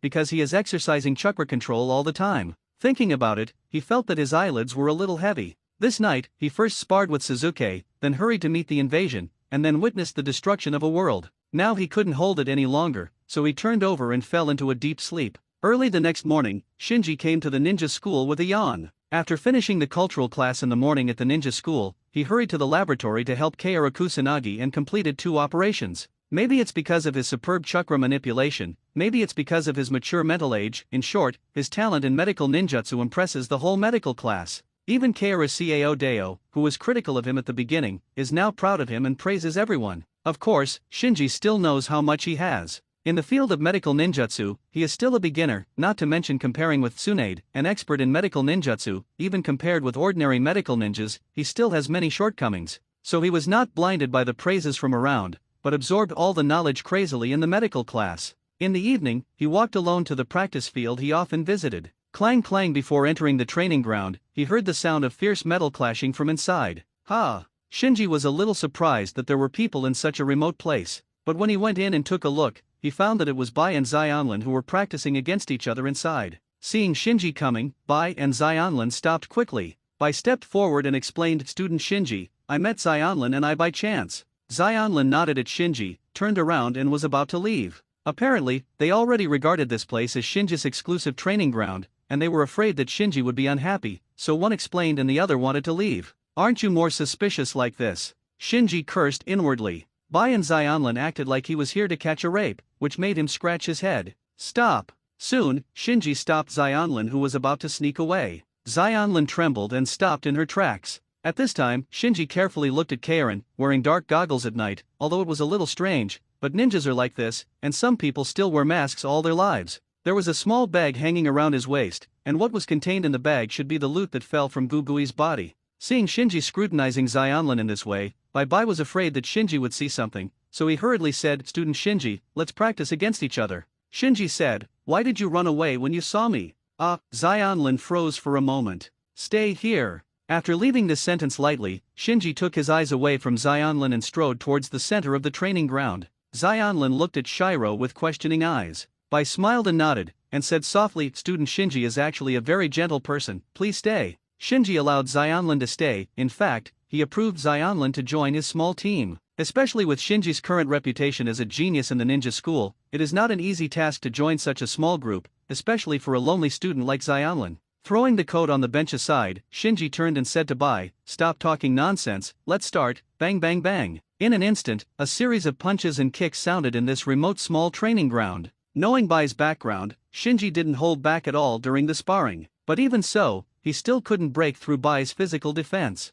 After a long time, the two ended the duel with a tie. Call, Shinji gasped, thinking to himself. Bai was already very strong, and after harvesting the trophies a few times, his strength has improved significantly. If he doesn't use the kaleidoscope to write Sharingan, he is definitely not Bai's opponent. After a short rest, Shinji looked at Xionlin on the sidelines. "Come and practice against me." Xionlin couldn't believe it, and pointed to himself. "Me?" Shinji beckoned. "Hurry up." He had been thinking about how to reasonably include Xionlin in his small group, so that he could keep abreast of the recovery of the half-damaged kaleidoscope Sharingan in Xionlin's eye sockets. That's why he just took advantage of the situation to let Xionlin stay. You must know that Xionlin is his main investment project now, and he cares more about Xionlin than he does himself. When Xionlin came to the field, he pretended to be casual and asked, "How is your physical skill?" "Poor." Xionlin shook his head quickly. In fact, her gymnastics is not bad in the class, it belongs to the average level among her peers, but compared with Shinji, it must be far behind. Shinji's expression froze, and he suddenly rushed forward. Xionlin panicked while dodging and parrying. After the fight, Shinji found that Xionlin's reaction speed was not slow, but he always hesitated when making moves, and was a bit muddled. This is a typical lack of confidence. When he first practiced with Bai Duo, he always made this mistake. It was not until he gained confidence that he gradually overcome this problem. Then Shinji deliberately tried to launch an offensive from the blind side of Xionlin, and found that Xionlin's reaction was significantly slower, so he withdrew his move. Obviously, as he expected before, Xionlin's fairy body alone is not enough to restore the half-damaged kaleidoscope. It can only nourish the kaleidoscope so that it does not continue to rot. After stepping back, Shinji said, "Don't ignore taijutsu, it can exercise your fighting intuition and sharpen your courage." Xionlin nodded in a daze. At this moment, Suzuki walked into the practice field with his hands in his pockets, and said to Shinji, "I knew you were here." Shinji said, "Why are you looking for me?" Suzuki glanced at Shiro and Karen, and then stared at Shinji. "With your strength, you can't grow by playing against them."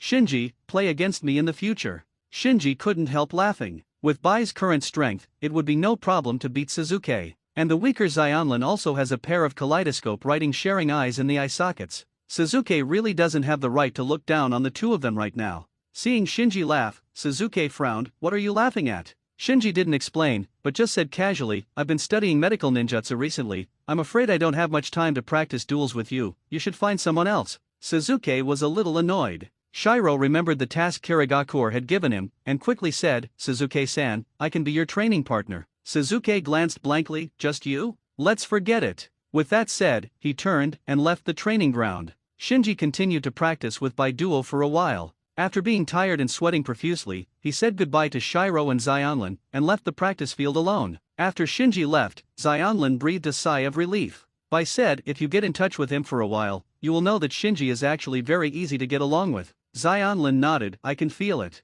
He looks at me differently from others. He doesn't regard me as a foreigner." Bai felt the same way with Xionlin's words. Just as Shinji found it easy to stay with Shiro, Shiro actually found it very easy to stay with Shinji. Xionlin felt a little regretful. "Unfortunately, we can't tell him our real identity." "Yeah, sometimes I also hope that Shinji can become a partner of our Akatsuki organization." After a pause, Shiro shook his head again, but after thinking about it later, let it go. He has experienced enough suffering. Xionlin put away his emotions and asked curiously, "By the way, how is your booty absorbed?" Shiro didn't answer, but stretched out his palm to a saccharin. There was no seal, and a water polo appeared in his palm. Then, the water polo kept changing its shape and finally solidified instantly, turning into a ice skate with bursts of cold air. "Wow!" Xionlin exclaimed. Bai scattered the skates in his palm, and asked Xionlin, "What about you?" Xionlin was a little distressed. "The fusion of the two chakra properties of water and soil is too difficult, and I have no clue now." Bai pondered for a while and said, "Then let me teach you the nature changes of water attribute chakra first." Xionlin asked, "Is it difficult?" Bai shook his head. "It's not difficult, it's very simple." In the apartment, sitting on the bed, Shinji activated the Shibi, and after careful sensing for a while, he reluctantly lifted the pupil technique. Within the sensing range, he only found Bai and Xionlin. This shows that Deidara has not succeeded, or has not arrived at the town they agreed upon. But it's only a day since he released the mission to Deidara, which is also normal. After all, Deidara and Scorpion are in a group, and they may not be able to get in touch with Ju at ordinary times. Sudden. There was a burst of pain in his eye sockets, and he immediately stretched out his hands to cover them. More often than before, his face darkened slightly. His pupil power was being consumed little by little, and this state of only going out but not going in was constantly increasing the anxiety in his heart. He knew that exacerbating this anxiety would do him no good, so he diverted his thoughts and directed them to other things. The sensing range of Sibi is still too small, and I don't know if the sensing range of Sibi can be expanded after I fuse the eternal kaleidoscope Sharingan in the future. Unfortunately, I don't know exactly what Wojin is. What ability? Then, he thought of the pair of kaleidoscopes in Xionlin's eyes. That pair of kaleidoscopes, like the kaleidoscopes of his grandmother Uchiha, also lost one pupil technique, and the remaining pupil technique is relatively tasteless. I'm afraid this is also the reason why the pupil power of those kaleidoscopes can be preserved relatively well in the end. Because the remaining pupils of the pair of kaleidoscopes are named Susanoo, the effect is to enhance the power of Susanoo. And for the original owner of the pair of kaleidoscopes, Susanoo is too extravagant for him who only has one kaleidoscope left, so the pupil technique of Susanoo is useless to him. But for Shinji, the situation is different. If he can fuse a pair of eternal kaleidoscope Sharingan, and then control the kaleidoscope containing Susanoo Man, his Susanoo will reach a very exaggerated intensity. The second one is here. There will be a third update soon. In the days that followed, Shinji went to the ninja school in the morning, learned medical ninjutsu at noon, practiced against Shiro and Xionlin in the evening, and returned home late at night to activate the Sibi sensor Daidara.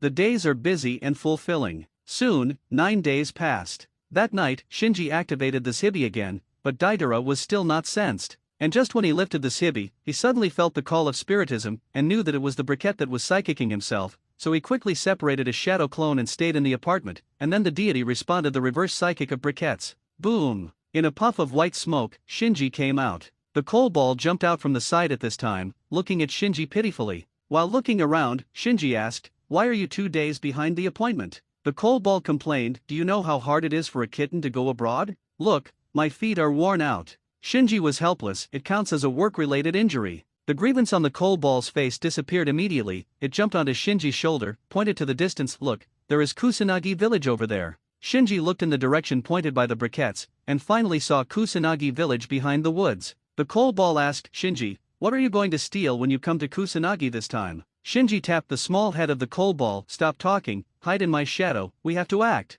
Oh, the briquettes obediently hid in Shinji's shadow. Shinji's figure flashed, and he dived in the direction of Kusanagi village. Soon, he came to a dense forest on the outskirts of Cao Ren village, and quietly observed Cao Ren village under the night. These days, he has done his homework. Although Grass Ninja Village is not as good as the 5 great ninja villages, it is also a well-known force in the ninja world, with a sound ninja recruitment and training system. If the whole country is mobilized, it is a force that can mobilize a ninja army of thousands of people. So even if Shinji has a kaleidoscope Sharingan, he can't break through. Of course, he doesn't have to force his way. After lurking outside Kusanagi village for a while, he found a target. It was a middle-aged ninja who was rushing back to Kusanagi village from the wind and dust, wearing the forehead of Kusanagi village. Swish! With a flash of his figure, Shinji blocked the opponent's way. Maybe it was because his own village was right in front of him. The other party was not too vigilant, just stared at Shinji and asked, "Who is it?" Shinji met the opponent's gaze and activated the kaleidoscope Sharingan. In an instant, the other party's expression became dull. After bringing the other party into the woods, Shinji began the illusion torture. This grass ninja is named Daisuke, a Zongnin of Grass Ninja Village. Not long ago, he completed a commission to escort a businessman and is preparing to return to Grass Ninja Village. Through torture by illusion, Shinji figured out the layout of Kusanagi Village. Then Shinji stunned the grass ninja named Daisuke, tied him up with a rope, and then used the transformation technique to change into the opponent's appearance. After thinking for a while, he took out kunao and cut Daisuke's body, took a little of Daisuke's blood and smeared it on himself, pretending to be injured. After confirming that there were no flaws, he flashed his figure and rushed towards Cao Ninja Village. "He Xiong, Shiu Er, you two are on duty today." Arriving at the checkpoint at the entrance of Kusunin village, he greeted the Kusunin at the gate familiarly through the information obtained from the illusion torture just now. Seeing the blood on his body, Kusanagi who guarded the gate asked, "What's going on? Did you encounter trouble during the mission?" Shinji shook his head. "Unfortunately, I met a wandering ninja." "Then you are really unlucky, go and treat it." Shinji nodded, and then swaggered into Kusanagi village. This grass ninja village obviously considers itself to be the strongest ninja village outside of the 5 great ninja villages, so it is somewhat lax in its daily defenses. But this is also understandable. After all, small powers generally dare not take the idea of ninja village like Cao Ninja Village. And the 5 great ninja villages need a buffer zone formed by intermediate forces like Cao Ninja Village and U Ninja Village. Under normal circumstances, they will not attack them, so over time, they will naturally relax. According to the information obtained from the previous torture, Shinji turned left and right in the village and came to a simple hut. Could it be here? He has some doubts. It stands to reason that Kusanagi village sent Xionlin to Konoha to carry out a secret plan. As an important person who blackmailed Xionlin, Xionlin's mother should be under strict supervision. But the dilapidated hut in front of him really didn't look like an important place under supervision. Bang bang. Temporarily suppressing his doubts, Shinji knocked on the door. After a long time, a weak voice came from the room, "Please come in." Afterwards, the door was opened, and a woman with a pale face and withered spirit bowed to Shinji, and said in a humble tone, "I kept you waiting." Shinji hesitated. The woman stepped aside. "Come in, please." Shinji walked into the room while watching the woman. There is nothing in the room, except for a bed and a table. There are only a few old boxes, and a set of clothes hanging on the wall, which is so clean that it doesn't fit in the whole room. The set of clothes was very small, it looked like it was worn by a 5 or 6-year-old child, and it was obviously not the woman's own. And when Shinji looked at the room, the woman held out her arm full of scars, lowered her head and said, "Please let me heal your wounds." Looking at the woman's arm full of scars, Shinji had mixed feelings in his heart. He had some doubts about the woman's identity before, because the woman in front of him did not have the conspicuous red hair of the Uzumaki clan, but white hair with strands of light red. But now seeing the arm extended by the woman, he immediately understood that the woman in front of him was none other than Xianglin's mother he was looking for. It can overdraw the person who has the body of the Uzumaki clan's immortal body like this. He was secretly startled. Xianglin's special self-healing physique was inherited from her mother. Such a Uzumaki clansman, at the age of less than 30 years old,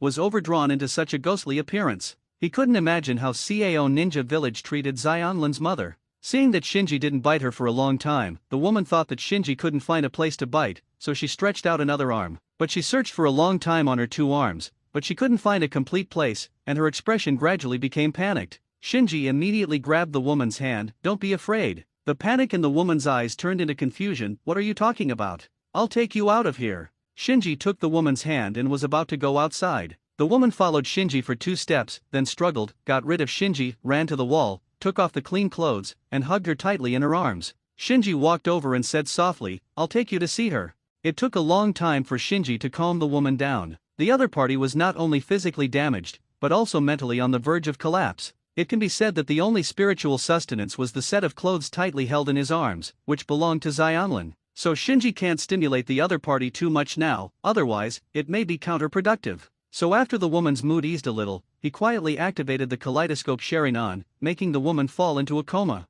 Why, he sighed. With the woman's current physical condition, it is impossible for Xionlin to complete the task and return to Kaorin village, so from this alone, it can be seen that Kaorin did not regard Xionlin's mother and daughter as her own at all, nor did they let them plan to survive. Grass Ninja Village obviously made up their minds. First use Karen's mother to blackmail Karen to complete the task, and after Karen successfully steals Kyuubi back, then take Kyuubi from Konoha Renzhuli, who defected, died quietly. In this way, not only can they easily get Kyuubi, but they can also avoid a direct conflict with Konoha. The only loss is just 2 foreign women. Shinji really wants to launch the Susanoo-go right now, make a big fuss in Kusanagi village, and kill this group of insects. But he knew that if he did so, the consequences would probably be beyond his control. Once the incident becomes serious and the identity of the spy of Ninja Village is exposed, it is hard to say what will happen to Ninja. After all, she was coerced and helped Ninja assassinate Naruto. As long as her identity is exposed, Konoha can easily investigate this matter. What's more, Xionlin's mother's current physical condition can't stand the toss at all.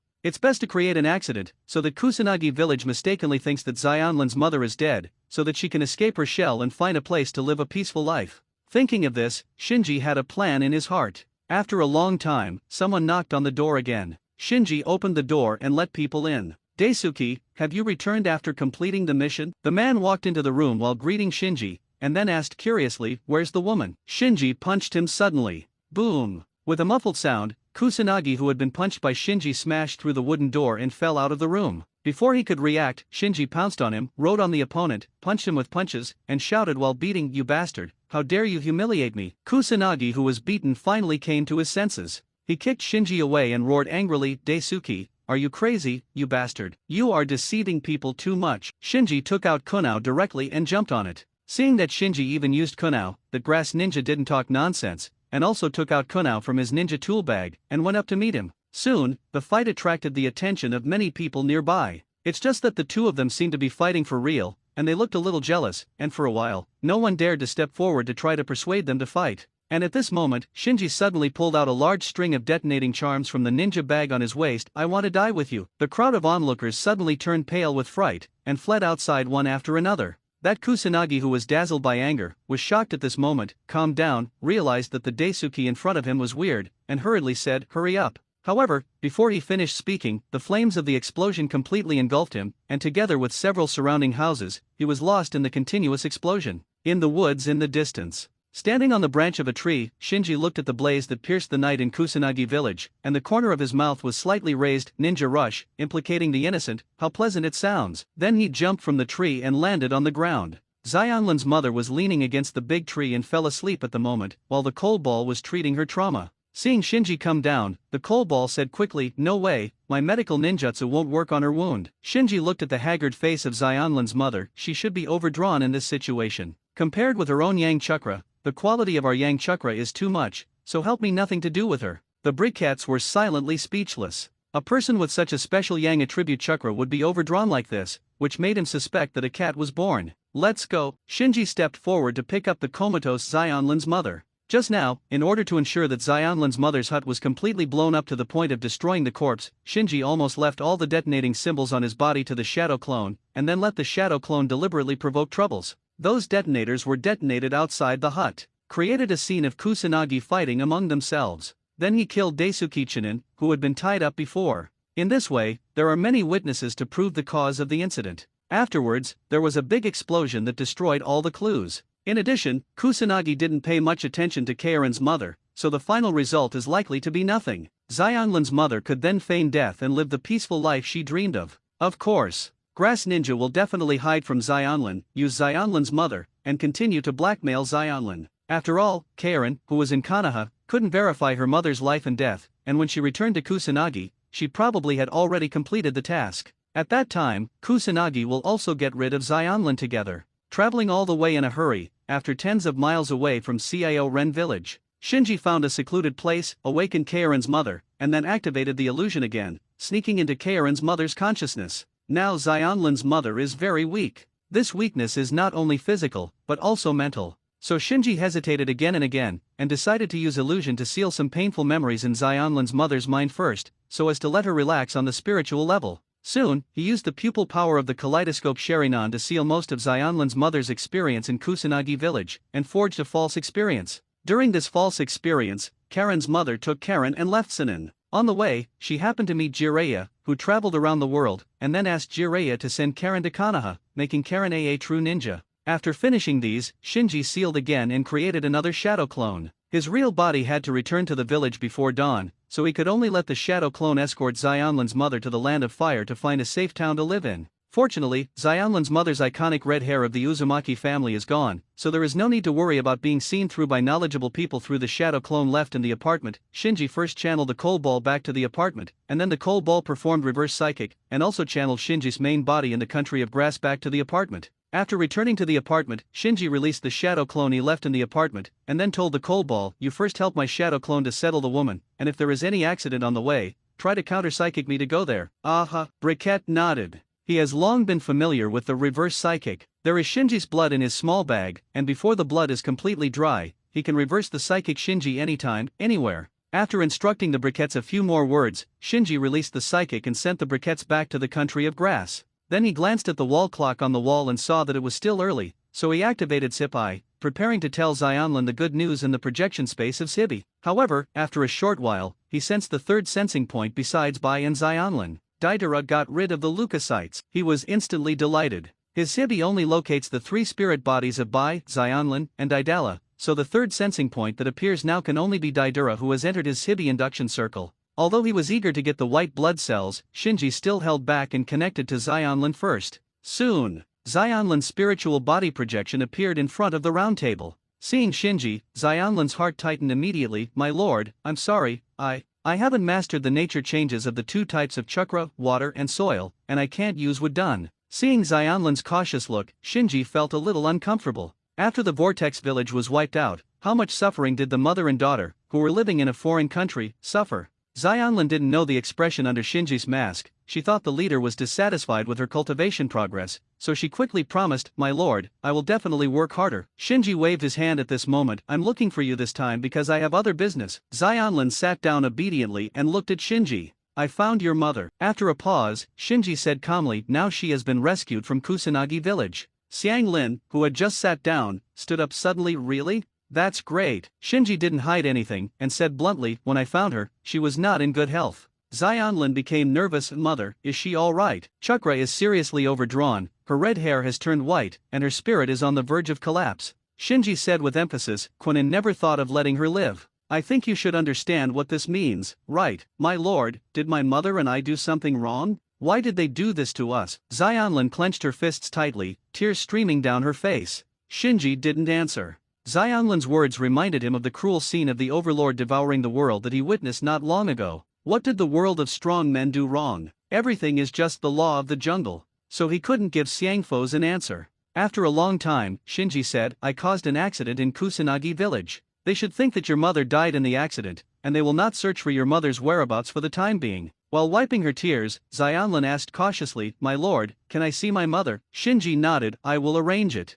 After receiving Shinji's reply, Xianlin finally felt relieved, and immediately asked, "My lord, what should I do next?" Shinji stared at Xianlin. "It depends on your own choice." "My choice," Shinji said in a casual tone. "The Kusanagi village will not give up their plan easily, so they will continue to use your mother to coerce you to do things for them. If you escape, or show any flaws, they will know what happened to your mother. It was an accident, so I chased and killed your mother and daughter." Xianlin immediately understood his situation. If she wants to create a peaceful living environment for her mother, she has to pretend that she doesn't know anything. Only in this way, Kusanagi village will let her mother go. Shinji said, "Your mother sheltered you from the wind and rain in exchange for Kusanagi village accepting you. Now it's up to you to shelter her from the wind and rain. As for right or wrong, when you are strong enough in the future, you will find those people yourself and let them face each other. I will give you an answer." Xianlin wiped away her tears. "I understand." Shinji thought for a while, and felt that he should not hide it, so he said, "I got a special cell, which contains the chakra of the first generation of Hokage Senjujima. If you can bear this kind of cell, your strength there will be a qualitative leap." Xianglin nodded without thinking. "My lord, I am willing to move." Shinji interrupted Xianlin, "I want you to transplant this special cell in order to improve your celestial body, use your extremely high purity Yang escape chakra, and restore the pair of kaleidoscope sharing eyes that I transplanted to you before. This is my purpose. Of course, in this process, you will also benefit from it, and your strength will be unprecedentedly improved." According to Shinji's speculation, the quality of Kaorin and her mother's Yangda chakra is extremely high in terms of purity, almost to the point where a single bite can heal a fatal wound. But in terms of quantity, their mother and daughter are very ordinary. Nagato, who is also a member of the Uzumaki clan, is the opposite of them. Nagato belongs to the Uzumaki clan, who is not as good as them in quality, but far surpasses them in quantity. The first generation has both quality and quantity, with many and strong chakras. So once Xianlin can withstand the white blood cells, how strong her immortal body will be, even Shinji dare not make an assertion. Xianlin thought about Shinji's words carefully, and nodded again. "I am willing to accept the transplant. Transplanting special cells is risky, and I won't hide it from you." Then, Shinji said, "But with your special fairy body and the kaleidoscope sharing eyes in your eye sockets, this risk is not for you." Said it would be much smaller. The high-quality Yin escape chakra contained in the kaleidoscope sharing on has the ability to balance the high-quality Yang escape chakra in the white cells, coupled with the strong vitality of the fragrant phosphorus whirlpool family. Shinji is really determined for this transplant operation, will not cause too much threat to the fragrance phosphorus. Contrary to Shinji's expectation, Kaoru answered faster this time. "My lord, when can the transplant operation be performed?" There is no doubt that Xianlin is no longer the weak girl she was before. The tragic experience of her mother made her urgently want to improve her strength, and then go to those people in Cao Ninja Village to ask for justice. After cutting off Xianlin's spiritual body projection, Shinji sat quietly in his directly adjacent space, feeling a little emptied. Things went better than expected, but he was not too happy. In his opinion, what happened to Xianlin's mother and daughter is not an isolated case, but a common phenomenon in the ninja world. Don't talk about Phosphonium. Isn't he himself the remnant of Uchiha? In ninja school, Shiro is the remnant of the Snow Clan. Naruto lost his parents when he was born. When Ningji was 5 years old, he watched his father die. Shin, who looked carefree, actually longed for love. The ninja world needs a change, to reduce meaningless disputes. This idea gradually took root in his mind. Then he thought of the return mission called Dawn that sounded in his ears when he just woke up. What does dawn mean? He asked about Lamp, but Lamp didn't give him a hint. Withdrawing his divergent thoughts, Shinji regained his composure, activated Shibi again, and searched for Daidara's spirit body. Soon, the link is built. In the quiet, directly adjacent space, a projection suddenly appeared. Ha! What is this place? Daidara was not panicked, he looked around curiously as soon as he came. Sitting in front of the round table, Shinji leaned back, leaned on the stone chair, and said in a calm tone, "This is a special space for members of our inner circle to communicate. There is no need to worry about leaking secrets when communicating here." Daidara was amazed. "I didn't expect this kind of technique to exist. It's quite similar to the magic lantern body technique of the leader of the outer formation." Obviously. Unlike Bai and Xionlin, he realized the magic of the directly adjacent space without any additional explanation from Shinji. Immediately, he looked at Shinji with more awe. At first, he didn't pay much attention to Xiao organization. In fact, with his fearless personality, except for Shinji who recruited him, he doesn't care much about other members of the Akatsuki organization. But after staying in the Xiao organization for a while, he realized that the Xiao organization was far stronger than he imagined. Not to mention the leader with the rumored eyes of the Sage of the Six Paths, the other people in the organization are all S-rank wanted criminals who are well known in the ninja world. And because of Shinji, he always thought that the Akatsuki organization he was in was just an outside formation of the organization, so he was even more shocked by the overall strength of the Akatsuki organization. Then Daidara glanced at the round table in front of him, and found that there were 7 seats in front of the round table. Including me, there are 7 members in total. With doubts in his heart, Daidara sat in an empty seat. In fact, Shinji was anxious to confirm whether Daidara had acquired leukocytes, but he didn't show it at all on his face, and said lightly, "Is there anything unusual recently in the outside team?" Hearing this, Daidara became invigorated. "It's all abnormal. Except for me, there is no normal person in the outer formation at all." Actually, you're not normal either. Shinji cursed inwardly. Daidara asked, "By the way, who exactly do you want me to monitor? Who are your own people in the outer formation? Which ones need to be guarded against?" This can be a question for Shinji. It was purely a coincidence that he met Daidara at the beginning, and he made up the so-called surveillance of some people outside the formation. Now that Daidara asked him, he really couldn't answer. So he pondered for a moment and said, "Remember, don't trust uchiha." Daidara took a deep look at Shinji, then leaned back and distanced himself a little from Shinji. Shinji was speechless. "Idiot, I am the uchiha who told you to be careful." "Uchiha in the outer formation." Frowning, Daidara said, "Aside from Uchiha Itaki, are there other uchihas in the outer formation?" "Why don't I know?" Shinji said, "That's why I asked you to hide your identity as an insider." Daidara rubbed her chin with a serious face. "Yeah, I'll be careful." Shinji immediately turned to the topic. "How about the task I gave you?" "Got it." Shinji was overjoyed, and asked worriedly, "Didn't the other party notice it?" Daidara said, "Probably not. I made a sudden move on the grounds that I was upset that the other party was watching me. He probably didn't realize my real purpose. But that guy's cell tissue is really special, and I feel very strong on it. Yang escape chakra." Shinji realized that he underestimated Daidara a little, so he didn't continue this topic, but brought it up in one sentence, and discussed how to hand over. After discussing the handover, Shinji cut off the link with Daidara. After Daidara's spiritual body projection disappeared in the directly adjacent space, he changed his previous composure, stood up and punched hard. "The white blood cell is here." The problem of fragrant phosphorus was solved, and the leukocytes were also obtained. He waited anxiously for several days, and all of a sudden tonight, he was rewarded, which made him feel extremely excited. At the same time, he secretly rejoiced that the previous step of pretending to be Xiao's organization to recruit Daidara seemed to be a coup at the moment. Not only helped him get leukocytes, but also gave him an eyeliner inside the Xiao organization. In a hotel in a small town. After being in a trance for a whole day, Daidara came back to his senses. The inner formation is indeed even more mysterious than the outer formation. After thinking secretly, Daidara pondered again. Besides Itaka, there is also a uchiha hidden in the outer formation. In the woods outside the town, a figure wearing a one-eyed mask stood on a branch of a big tree, looking at the town where Daidara settled in the distance. At this time, another figure protruded from the tree trunk, slowly revealing half of his body. That guy Daidara didn't come out after he entered the hotel, undoubtedly. The two people in the forest were none other than Obito and Ju. Daidara thought he had concealed the truth from Ju, but what he didn't know was that Ju's perception ability was one of the best in the Akatsuki organization, so he was soon discovered by Ju that he was hiding the white cells. Ever since, Obito and Ju followed Daidara all the way to the outside of the small town. Obito asked, did he not connect with anyone? Absolutely shook his head. Strange, why would he do this? Obito frowned slightly. Daidara's attacking behavior made him a little confused, and he couldn't tell whether it was Daidara, a lunatic, who acted on his own or was ordered by others. Baiju said, a person like him who talks about explosions all day long, no matter what he does, it's not surprising. Heiju said in a low voice, it's not that simple.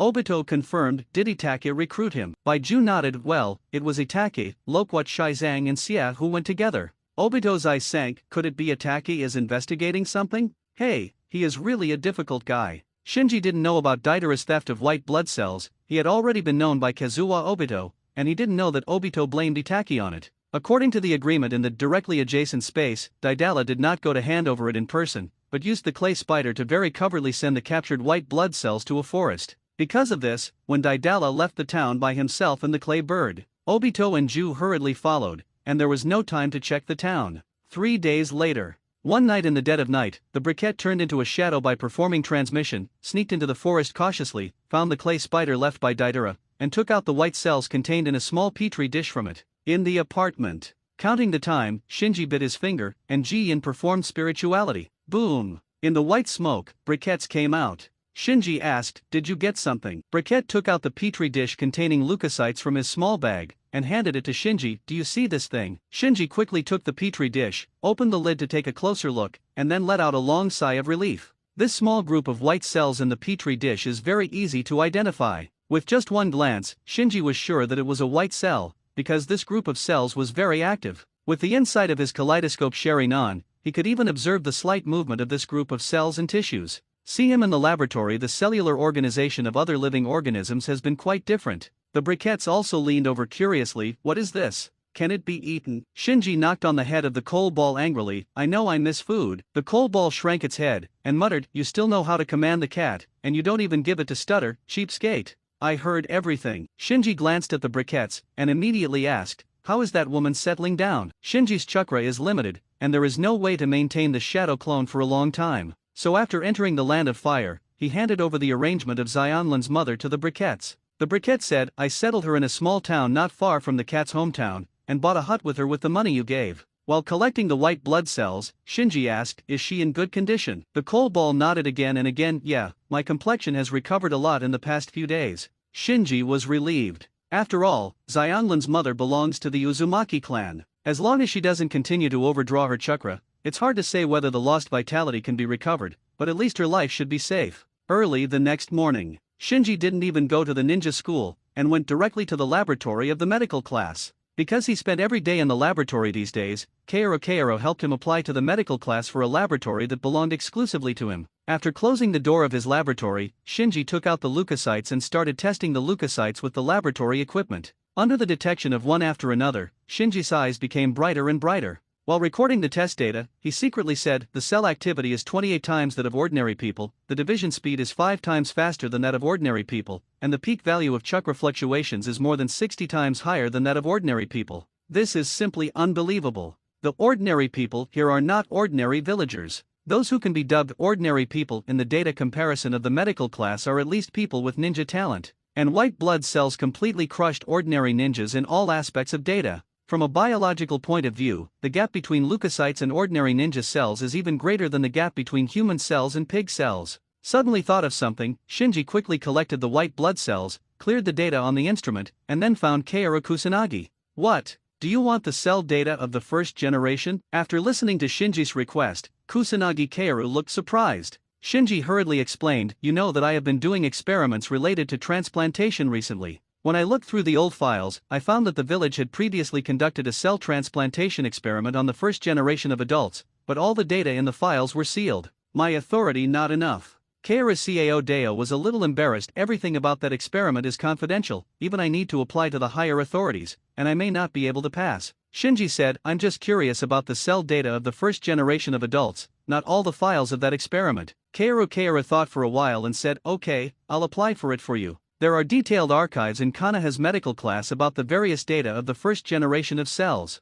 Not only that, Shinji heard that the first generation of living cells were still sealed in the warehouse of the medical class. It's just that the various experiments related to the first generation cells had tragic consequences, so the village sealed up the first generation cells and suspended all related experiments, so now even Kaoru Cao Deo couldn't get in touch with the first generation cells. But if it's just the data of the first generation of cells, Kaoru Kusakaer can still get it. In the afternoon, Kaoru Kusanagi gave the data to Shinji, and told Shinji not to take the data out of the laboratory. After getting the data of the first-generation cells, Shinji immediately compared it with the data of the leukocytes. In terms of cell activity, the first-generation cells are more than 80 times that of ordinary people, the division speed is 15 times faster than that of ordinary people, and the peak value of chakra is nearly 200 times higher than that of ordinary people. Isn't this a human-tailed beast? No, it's even more exaggerated than a human-tailed beast. No wonder Madara and Nine Tails are no match for the first generation. Shinji was silently speechless. This data is simply exaggerated.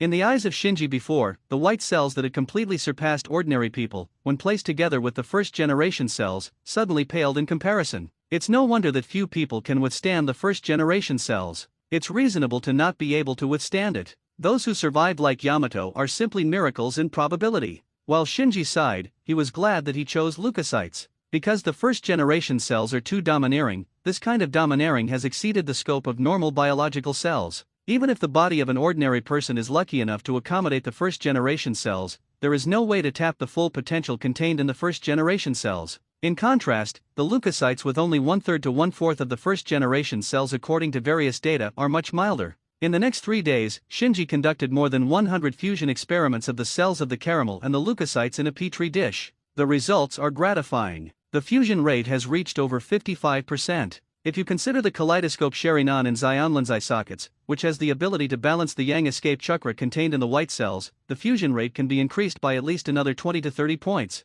The success rate is about 80%. It can be said that as long as the luck is not too bad, there will be basically no problems. So after nearly a week of preparations, Shinji put on the red cloud cloak, put on a mask, and entered Xianlin's room late at night. Because he had already contacted in the direct adjacent space, Xianglin was not surprised at the leader's late-night visit. She looked at Shinji and asked, "My lord, can the operation be done now?" While preparing the surgical instruments, Shinji looked at Karen out of the corner of his eye. Although Xianlin didn't seem to be scared at all on the surface, Shinji caught the flash of fear in his eyes. After everything was ready, Shinji said slowly, "I have done experiments, and the risk of surgery is controllable. Your cells and tissues are much stronger than I imagined. Coupled with the strong vitality of your Uzumaki clan, even surgery there was a strong rejection reaction, and I had enough time to perform the cell removal surgery." "I see." Xiangfo suppressed the fear. She still believed in the leader's strength. The last eye replacement operation went very smoothly, so despite the fear in her heart, she still chose to face the operation head-on.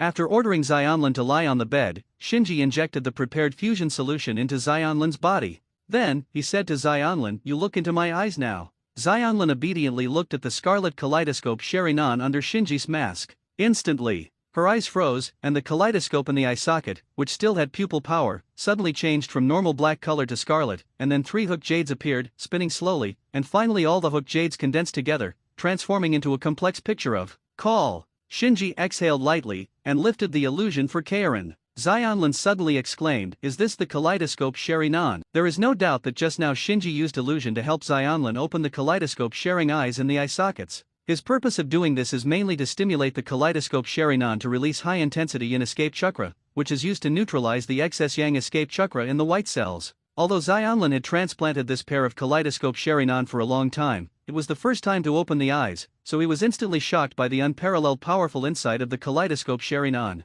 At the same time, the pupil technique information contained in the kaleidoscope sharing eyes also flooded into Xianglin's mind. "You get used to it first." Shinji didn't start the transplant right away. He had to wait for Xianlin to adapt to the yin escape chakra on the kaleidoscope Sharingan, and wait for the fusion solution just injected to take effect. Time passed little by little. Soon, half an hour passed. Shinji said, "The operation is about to start. Remember, if you find that your body can't bear it, immediately mobilize the yin chakra in the kaleidoscope Sharingan. It can help you neutralize part of the excess yang chakra." Xianlin nodded hurriedly, "I understand." The fusion solution has already taken effect in the body of the phospholipid at this moment, so Shinji no longer hesitated, and immediately seized the window period of the drug's effect, and started the cell transplantation operation. Cell transplant surgery is not much more complicated than eye replacement surgery. In addition, during this period of time, Shinji had practiced hundreds of times in the laboratory, and he was already familiar with the road, so in less than 10 minutes, he completed the whole process of cell transplantation, and even the wound on his arm was cleaned and sutured by him.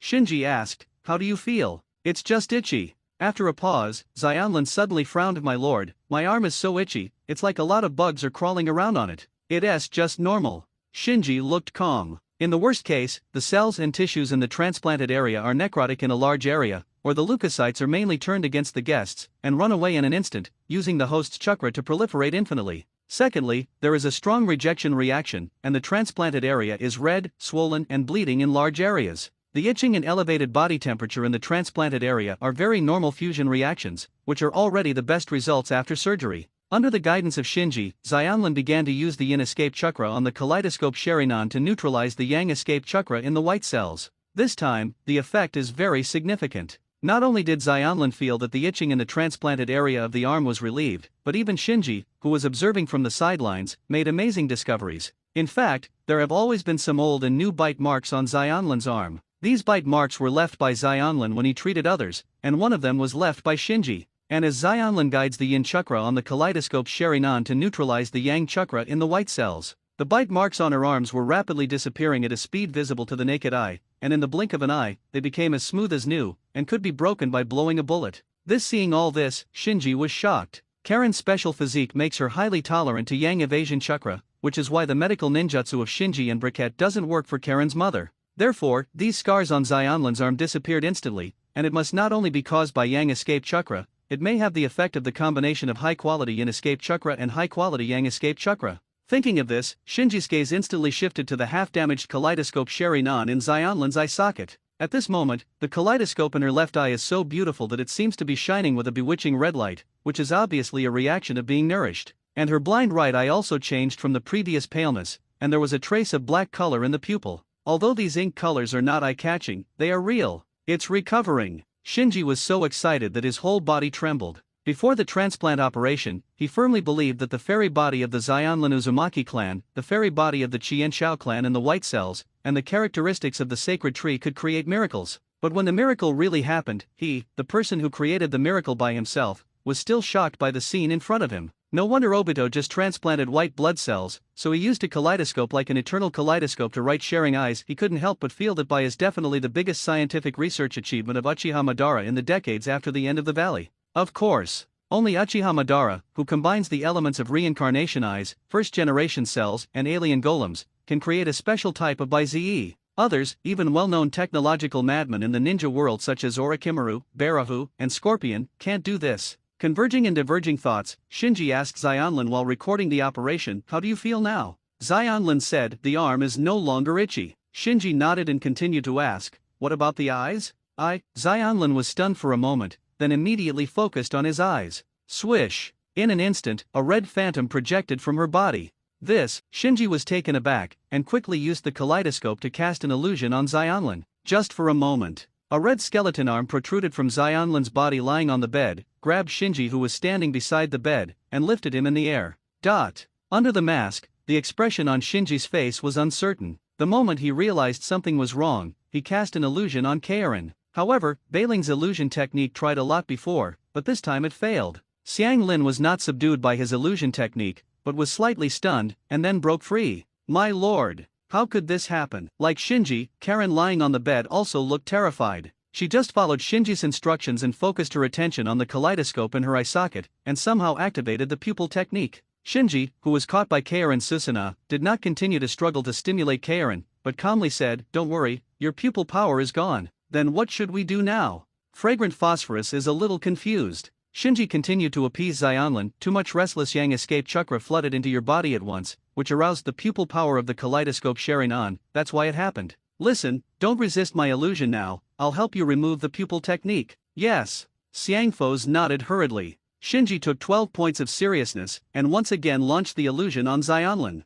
This time, the slack-willed Xianlin was finally caught, her eyes gradually became loose, and the phantom of the skeleton protruding from her body also dissipated. Shinji let out a sigh of relief as he fell gently from mid-air to the floor. Luckily, Xianlin suppressed the violent burst of pupil power in time just now, and did not continue to send pupil power into the Susanoo. Otherwise, the small building of Xianlin is about to be turned into ruins. Even so, Shinji still noticed that there were a few places on the roof, which were touched by Kaorin Susanoo just now, and there were quite a few cracks. It almost made a big fuss. While feeling terrified, Shinji looked at Xianlin with a complicated look. To open the Susanoo with one eye, even if it is a kaleidoscope uchiha, I am afraid that only a very small number of people can do it. And Xianlin, a non-uchiha tribe, did it. Although it is the pupil power in an unconscious state, but judging from Xianlin's relaxed state, as long as she trains properly, it may not be difficult for her to activate Susanoo with one eye. What a strong fairy body! Shinji was amazed. The previous illusion was deciphered by Xianlin subconsciously, which means that in such a short moment, the pupil power of the half-damaged kaleidoscope in Xianlin's eye sockets has increased significantly. Untie! After a while, Shinji released the illusion of Keirin. Xianglin, who recovered from the illusion, apologized again and again. "My lord, I didn't mean to offend you just now, and I don't know why." Shinji raised his hand to stop Xianlin. "Try to close Sherinon now." He just released the kaleidoscope state of Xianlin's Sherinon through illusion, so now Xianlin's eye socket is in the state of 3 God Jade. Xianlin tried obediently, then shook her head. "My lord, I can't close Sherinon." Shinji nodded lightly. "Sure enough. In terms of opening and closing, people who are not of Uchiha blood really have no way to control it. This is also reflected in Kakashi. And this result is not a bad thing for Shinji, because after that, he will transplant the half-damaged kaleidoscope of his grandmother Uchiha to Xianlin, and let Xianlin's fairy body repair it. So as long as he doesn't help Xianlin open the Sherinon, Xianlin will not be able to detect the pupil technique contained in the Sherinon, and will not be able to use Hibi and the Wojin that may be restored in the future. It's not that he is worried about Xianlin. It's just that the kaleidoscope's pupil technique involves the core information of a pupil technique ninja, so if it can't be leaked, it's better not to leak it as much as possible. Afterwards, Shinji activated the kaleidoscope Sherinon, and used illusion to help Xianlin close the state of the 3 God Jade, and completely restored the kaleidoscope to the original state of Moshi. "Now I've closed the Sherinon for you, and the pupil power won't go berserk anymore." Xianlin breathed a sigh of relief. "Thank you, sir." At this time, Shinji was packing up the surgical instruments, while exhorting, "The fusion of cells takes time, and this cycle usually takes 1 to 3 weeks, so you should pay attention to it during this period, and don't get too excited." "Yes." Xianlin nodded quickly. Shinji went on to say, "During the fusion period, your chakra will grow rapidly, and I can't judge how much your chakra will increase after the fusion is over, but judging from the current situation, it should be very, very exaggerated." Xianlin looked puzzled. "Exaggeration?" Shinji didn't explain, because now he doesn't know how far Xianlin's immortal body will be raised in the end, so he said instead, "During this time, you should pay attention to the changes in your eyes, especially the blind right eye. You'd better take every day's changes are recorded in detail." Xianlin assured, "Yes, I will record it carefully. Get used to it slowly." After one last look at Keirin, Shinji disappeared into the room. After returning to his apartment, Shinji's mood was still difficult to calm down. The effect of the leukocytes transplanted by the fragrant phosphorus is too exaggerated. He feels that after the fusion period of the fragrant phosphorus, the activity of the cell tissue will be close to that of the first generation of the cell tissue. If Xianlin further taps the power hidden in the blood through the practice of wood done, one day in the future, the activity of the cell tissue may surpass that of the first generation. At that time, Xianlin will be a living, charging treasure and a conscious petri dish. What am I thinking? Shinji shook his head, pushing this strange thought out of his head. Then he restrained his mind and planned the next step. Xianlin's current Yang escape chakra already has the ability to slowly recover the blind kaleidoscope. When the fusion period is over, Xiang Phosphorus's Yang escape chakra will go up to a higher level. At that time, the recovery of the blind kaleidoscope may just be as simple as a matter of time. And once the pair of half-damaged kaleidoscopes are restored, Shinji can transplant the half-damaged kaleidoscopes of his grandmother Uchiha to Keirin. When the pair of kaleidoscopes of grandma also recovered, he could use the Susan lamp to fuse the eternal kaleidoscope Sherinon. If we say before, there are still various entanglements and risks in the fusion of eternal kaleidoscope Sherinon. Then with the success of this cell transplantation operation, Shinji only has time to wait for a pair of eternal kaleidoscope Sherinon. I don't know if Xianlin can restore the completely lost kaleidoscopes. There is still a big difference between a total lost kaleidoscope and a half-lost kaleidoscope, and Xianlin may not be able to restore a total lost kaleidoscope. But even so, as long as Xianlin can restore 2 pairs of half-damaged kaleidoscopes, Shinji with 4 pairs of kaleidoscopes in hand can also gather 2 pairs of eternal kaleidoscopes to write Sherinon. A week later. Boom! With a muffled sound, Shinji's figure flew backwards. At this time, Xianlin's offensive struck again. Shinji's eyes froze, and his hands quickly formed a seal, fire escape, the art of fireball. Bang! A fiery fireball spewed out from his mouth, carrying a billowing heat wave, and shot towards Xianlin, who was rushing towards him. With the cover of the big fireball technique, his figure flashed and jumped into the canopy of a big tree. Swish swish! Suddenly his ears moved, he heard the sound of breaking wind coming from behind, and jumped up quickly. As soon as he jumped up on his front feet, there were 2 ding-dings on the tree branch he was standing on his back feet, and 2,000 roots glowing with cold light were nailed. So close! Shinji, who was jumping in mid-air, looked down, secretly startled. But at this moment, Xianglin jumped out from nowhere, and punched him who had nowhere to rely on in the air. Seeing this, Shinji had no choice but to bite the bullet and take Xionlin's punch. Boom! There was another low and muffled sound, and Shinji, who couldn't unload his strength, was directly repelled and hit a big tree before barely stopping. Xionlin also fell from the sky to the ground at this time, and asked Shinji eagerly, "How is it? Have I made any progress this time?" Shinji supported the slightly shaking tree trunk and stood firm. The vibration was transmitted to the crown of the tree, making the sound of Sasha, and the leaves swirled and slowly fell from the air. Shinji opened his mouth, not knowing what to say. The change of fragrant phosphorus is simply visible to the naked eye. The most direct manifestation is speed and strength. You must know that Xionlin itself is an excellent perceptual ninja. Once the speed and strength are increased, coupled with the delicate perceptual ability, the combat effectiveness will really soar exponentially. When he fisted with her just now, Shinji's arm hurt from the shock, and now his head is buzzing. What kind of monster did I cultivate? Shinji was secretly startled. This is still under the condition that Xionlin has not activated Wudun. That's right, after gradually merging the white cells, Karen, like Uchiha Madara, Obito, Danzo, and others, directly possesses the ability to activate Wudun. It's just based on Shinji's analysis in the laboratory. This kind of Wudun activated by using the first generation cells or white cells, the user does not really master the Wudun, it is just a more tricky method. The advantage is that there is no need to master the complicated fusion of the nature of the two chakras of water and soil. The disadvantage is that once the emotions are too agitated, or the chakra in the body is seriously unbalanced, causing the primary cells or white blood cells to lose their restraint, the phenomenon of Wood escape may occur. This is also the reason why Shinji has always emphasized that Xionlin should use his own ability to master Wudun by means of nature fusion, because only in this way can one really understand the Wudun thoroughly. In Shinji's eyes. In the ninja world, all ninjas who have transplanted primary cells and white cells have not actually completed cell fusion in the true sense.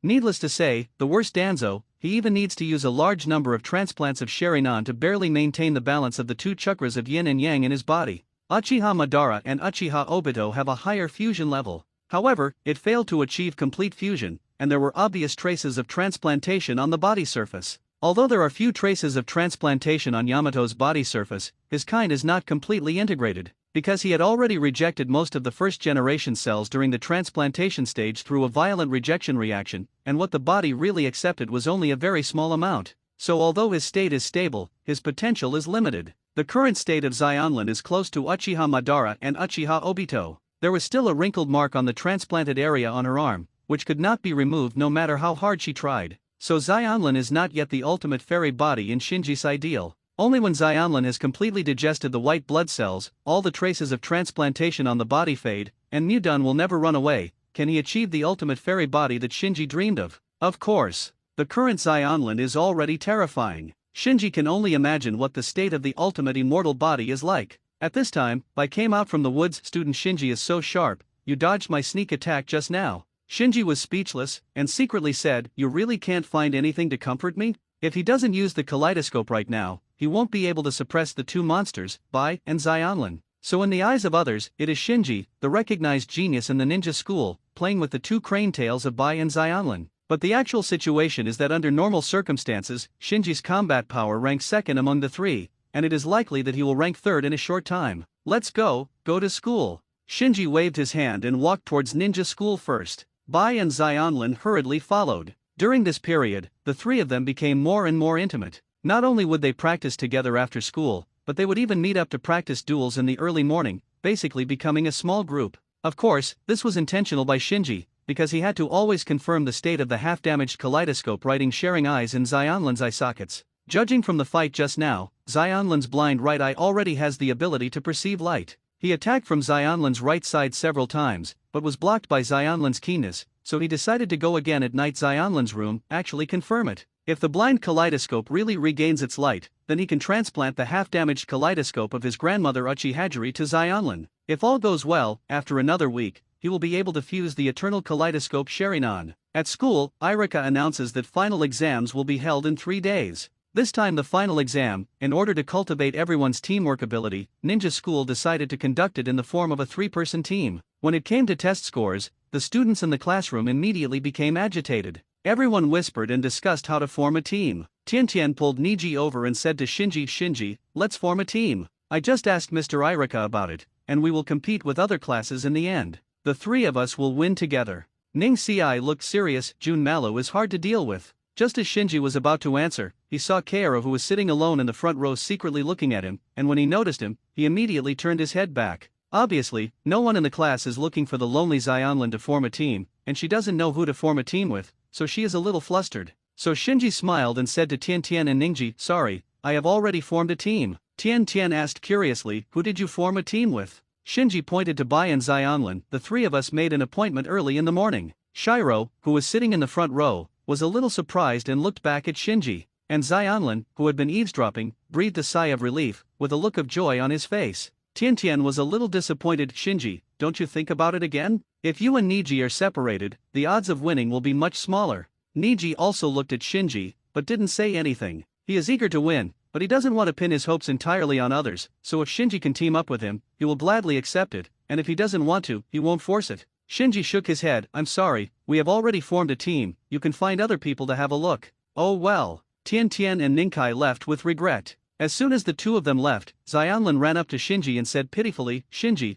thank you for forming a team with me." Shinji said calmly, "Don't drag me down." Xionlin nodded again and again. "I will work hard." Bai smiled and said, "Great, the three of us can take the exam together." Shinji did have a moment just now, feeling sorry for Xionlin, who was not invited to form a team, but he was more worried about not taking care of himself. What if Xionlin punched someone to death during the exam? You must know that Xionlin's current chakra is improving all the time, which is terrifying. He was in a panic now, wondering if he had gone too far. So this time the team is not taking care of Bai and Xionlin, but restraining these two monsters. I don't know if it's the end of the timeline, but the teammate Tian Tian and Ning Ci finally chose was Xiao Li, who was at the bottom of the class. Well, it is possible that every day seeing that Xiao Li is not wanted, moved my heart of compassion. Anyway, in her opinion, as long as Ning Ci is in the team, even if Xiao Li is holding back, it's not a big problem. After the morning class, the students who formed the team came to the playground one after another and began to practice the cooperation between the three-person team. Shinji also led Bai and Xionlin to the playground.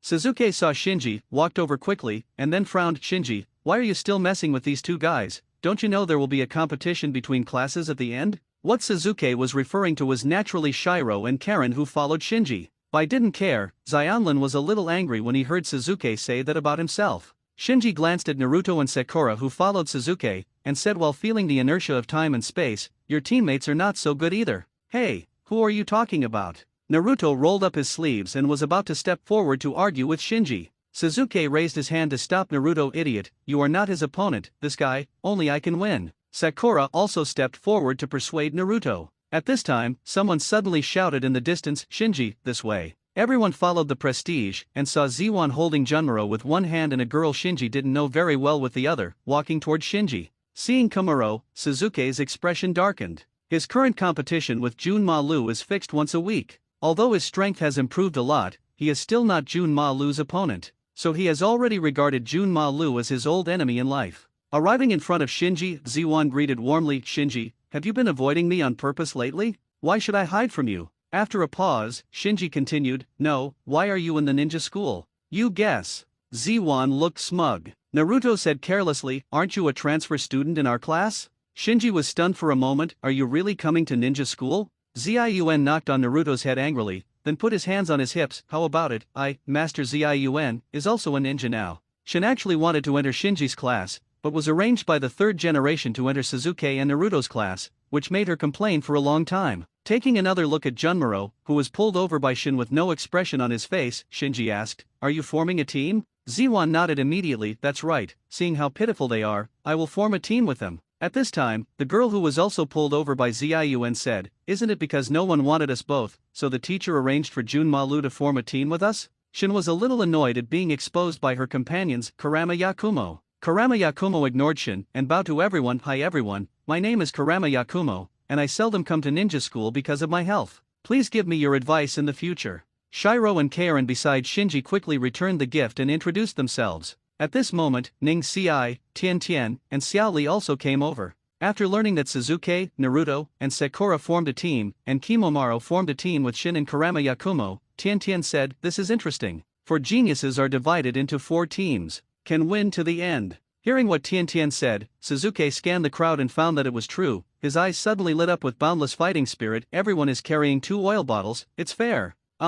Ning Ci nodded slightly. Xiao Li stepped forward and said to Naruto, "Naruto, although we are oil bottles, we have to work hard this time. Naruto shouted, I'm not an oil bottle. Zion also raised her hand in protest, me neither. On the side, Kuruma Yakumo said lightly, you are. Ziwan was furious, you are the one. Karama Yakumo remained indifferent, yes, we are all. In the mutual competition, the four groups separated. Feeling the pressure from Suzuki, Ningji and Junmuro, Karen assured Shinji again, Shinji, I won't be a drag bottle to hold you back. Shinji glanced at Zionlin and secretly said, just don't kill people. Naruto office. The eyes of the third generation swept across Kakashi, Kurina Ui, and Aoba Yamashiro in front of them. Recently, there have been reports from various ninja villages that ninjas have mysteriously disappeared, and there are many elites at the ninja level among them. Kakashi's heart trembled, thinking of what happened in Kikyo Mountain not long ago. Yuhi Hong asked, Master Hokage, do you have any clues? After taking a puff of the pipe, Sandai said slowly, there are rumors that these ninja disappearances are related to an organization called Akatsuki. The three of you are now forming a temporary team, with Kakashi as the captain, responsible for investigating the disappearance of ninjas. Case. Yes. Kakashi, Kurina Ui, and Aoba Yamashiro replied in unison. The third generation went on to say Kakashi stays, and the others go out first. Kurina Ui and Aoba Yamashiro left the office. Kakashi knew that the third generation had secrets to arrange and said, Master Hokage, is there anything to pay attention to in this operation? The third generation pondered for a moment. The village actually has an internal response in Xiao's organization. This time, you need to meet him in secret. Who? Kakashi asked. Three generations whispered a name. It's him. Kakashi looked surprised. Wearing a red cloud cloak and a mask, Shinji sneaked into Kaorin's room again. Facing Shinji, who was pretending to be the leader of the Akatsuki organization, Zionlin was still a little cautious, my lord. Shinji nodded, and first checked the transplanted area on Kaorin's arm. That piece was still the same as before, crumpled. So Shinji focused his attention on Zionlin's eyes. How about the right eye? Zionlin handed Shinji the notebook he had recorded, and said, in the past few days, my eyes will occasionally swell, and sometimes they still hop in the eye sockets, just like heartbeat? Zionlin nodded again and again, yes. This is the eye fetus growing, Shinji explained, and then asked, can you see something now? Zionlin said, I can barely feel some light and shadow. Shinji's face lit up under the mask. Then he flipped through Zionlin's notes. Combining the daily records of Zionlin and the situation she just reported, Shinji became more and more certain that the blind right eye in Zionlin's eye socket was recovering, and the speed of recovery was following the process of Zionlin's cell fusion. Accelerate little by little. He couldn't judge the exact recovery time, but it would never be too long. Shinji looked at the other eye again. Where's the left eye? The left eye sometimes pulsates with the right eye. Suddenly thinking of something, Xiang Lin hurriedly said, but the eyesight is getting better and better, and you can see things tens of meters away very clearly. Perhaps because of malnutrition since childhood, Zionlin's own eyesight has not been very good, and he has been wearing glasses for a long time. So after the kaleidoscope Sherinan was transplanted, she was very sensitive to the improvement of her eyesight, and felt that the world in her eyes had become different. Even the pupil power of the left eye is improving?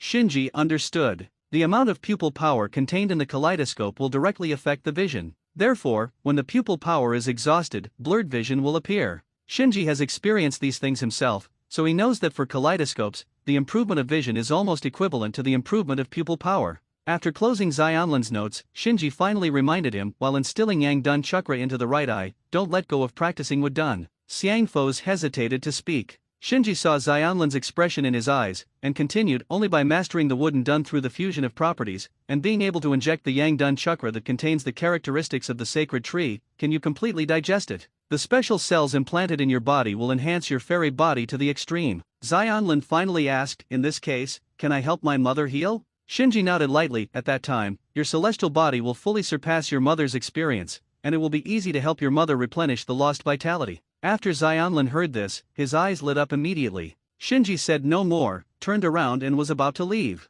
The plane is invaded. Countdown 0, please prepare for the attack as soon as possible. Suddenly, the voice of Lamp rang in his ears. Hearing this long-lost warning sound, he narrowed his eyes slightly. It's the countdown to 0 again. With the previous experience, Shinji knew very well that the 0 countdown meant that the opponent had invaded the ninja world for a long time, but he was always shrouded in the shadow of the lamp and was not detected by his own lamp. In other words, when the lamp detects the other party at this time, it is difficult to judge whether the other party did it on purpose. Could it be a trap? Land of Fire, Green Pine Town. Lokwat Juzang, walking through the crowded night market, expressed emotion. I didn't expect the night market in such a small town to be so lively. It is indeed the Land of Fire. The fellow Itaka suddenly stood still and looked at a shop on the side of the street. Loquat Shizang followed Itaka's gaze. Meatball shop? Itaki, do you like this kind of sweets? It's not good for your teeth, Itaka said. Go in and have a rest. Loquat Shizang smiled, then listen to you and take a rest. Saying that, the two walked into the meatball shop by the street, and each ordered a bunch of meatballs and a cup of alpine green tea, a specialty of Luzong Town.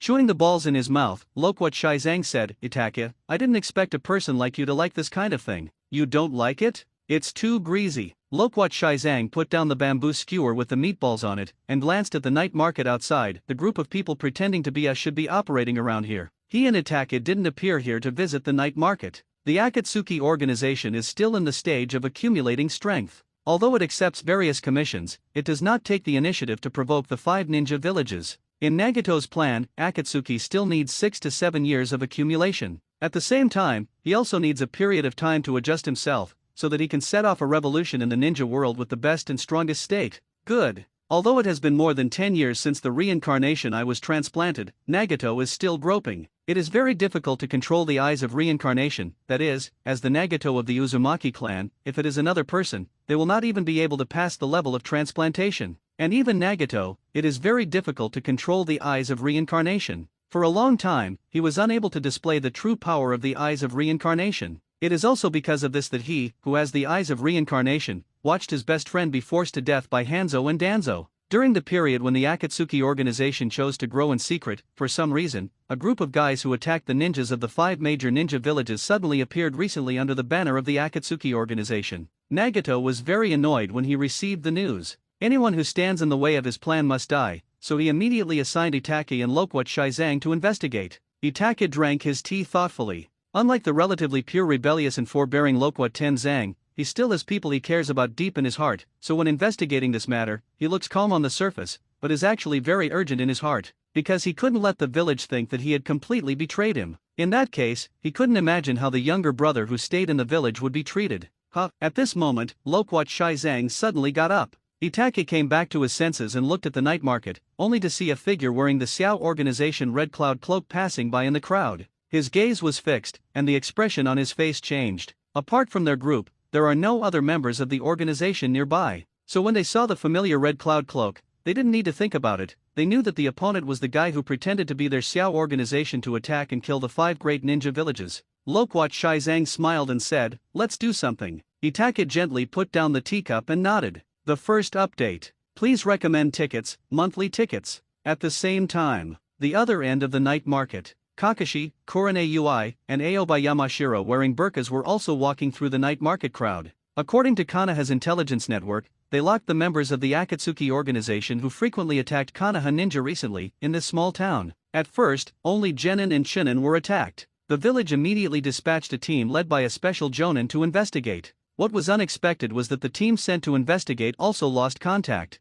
This immediately attracted the attention of the village. You must know that the special jonin of the 5 major ninja villages is already an excellent ninja who can stand on his own. Such a team led by a special jonin disappeared without a sound, which shows that the situation is far more severe than imagined. Therefore, this time the village sent Kakashi. Kurane Ui said in a low voice, who is this Akatsuki organization? How dare you attack our Konoha ninjas in the land of fire? Shancheng Kingyi was also quite puzzled. The other party is too lawless. In the land of fire, attacking and killing the ninja of Konoha village, the head of the 5 great ninja villages, is even more provocative than the attack itself. It hasn't happened in many years. Kakashi didn't speak. Unlike Yuhihong and Yamashiro Aoba, he got some information about the organization Akatsuki from Sandei. Knowing that this organization must not be regarded as a general wandering ninja organization. The internal members of this organization are almost all S-level wanted criminals in various villages, and even Orochimaru, one of the Sunin, has joined this organization. So the task assigned to him by the 3rd generation this time is not to investigate the disappearance of Konoha ninja on the surface, but to let him secretly contact the village's eyeliner in the Akatsuki organization to find out what the Akatsuki organization is going to do. Kakashi, who was thinking about something, suddenly frowned and stopped. Following him, Yuhihong, Yamashiro Aoba also stopped immediately, looking ahead vigilantly. Among the crowd in front of him stood quietly a white-haired young man wearing the Xiao organization's red cloud cloak. There was a weird smile on the young man's face. It was a smile that was obviously grinning, but no one could feel any warmth. He has a pair of colorful pupils, which are very eye-catching, and the words Shangxian and Wu are engraved on the left and right pupils respectively. Korone Ui approached Kakashi's ear. Is it him? Kakashi did not answer immediately, but lifted the forehead covering his left eye, revealing the scarlet Sharingan in his eye socket. Sanguya Sharingan has the ability to observe the flow of chakra. After observing carefully for a while, Kakashi's complexion gradually became serious. Although Sharingan does not have the strong perspective ability of Bien, he cannot observe the chakra of the enemy's whole body, but only by the chakra flowing on the opponent's body surface, he can judge that the amount of chakra of the opponent is far higher than his own. Known as the Copy Ninja, although Kakashi is not known for his chakra volume has definitely reached the level of a Jonin. This alone shows that the white-haired young man in front of him is not simple. Aoba Yamashiro asked, "Do you want to do it?" Yumihon looked around and said, "There are too many passersby here, using ninjutsu may cause accidental injury, let me use illusion to take him first, and then take him to a place where there are few people to torture information." Kakashi hesitated. He thought he would meet the person mentioned by the third generation, but he did not expect to meet a strange member of the Akatsuki organization. At this moment, his eyes were fixed, and in the crowd at the other end, he found Weasel and Pipa Shizang, who were also wearing the Xiao organization's red cloud cloak and a bamboo hat. At the same time, Itaki and Loquat Juzo also found Kakashi and the others, as well as the white-haired young man in the red cloud suit standing between the two of them. Loquat Shizang held his hand to the handle of the beheading sword behind his back, and said coldly, "It's the guy with the lettering in his eyes again." Itaki closed his eyes slightly, and when he opened them again, his dark eyes were already scarlet. But he didn't act immediately, because he felt that the current atmosphere was a little weird. Ever since, on the long street of the night market, three groups of people faced each other at a distance, with the endless stream of people in the middle, and the yelling of vendors. At this time, the white-haired young man standing in the middle of the long street suddenly covered his mouth with a golden fan, smiled and looked at the roof of the shop on the side of the night market. Itaki and Kakashi immediately followed the gaze of the white-haired youth. On the roof on the side of the long street, at some point, three figures also wearing red cloud cloaks and masks appeared. Among the three, the head one stood quietly on the roof. He condescendingly looked down at the white-haired young man on the street, although he couldn't see his expression clearly because of the mask, but for no reason, Itaki, Kakashi and others could feel the natural expression of each other's body indifferent. The other two stood behind the leader. Although wearing the same robes and masks, one can see the master-slave relationship between the three with just one glance. Aoba Yamashiro said, "There are three more." Shihaihong frowned slightly. "When the scuffle starts, I'm afraid it will be difficult to avoid harming the innocent." Although the number of opponents has increased sharply, Yuvihong and Yamashiro Aoba are not afraid. Under normal circumstances, both of them have the strength to sweep a team of wandering ninjas. Coupled with Kakashi, the team leader, they felt that the chances of winning were not low. Kakashi shook his head. "Don't act rashly." He's a little confused now. All of a sudden, three groups of people who also wore the costumes of Xiao organization appeared in front of them, and these three groups of people were obviously not in the same group. So right now he is eager to connect with that person and find out what is going on with Xiao organization. Also confused are Weasel and Loquat Shizang. Loquat Juzo looked at the roof. "Itaki, who are those three guys?" Itaki shook his head, expressing that he didn't know either. After seeing the white-haired young man with engraved words in his eyes, they have already locked on the target, and judged that the other party is the culprit who recently attacked Konoha Ninja by the fake Akatsuki organization. But just when they were about to make a move, three people wearing organization red cloud cloaks unexpectedly appeared. And just by feeling, Itake can find that these two groups seem to be in a hostile relationship. Loquat Shizang put the beheading knife on the ground. "Do it." Itake said, "Wait a minute, they don't seem to be in the same group." Loquat Shizang said, "It doesn't matter if you are a gang. If you dare to pretend to be our Xiao organization, you must pay the price."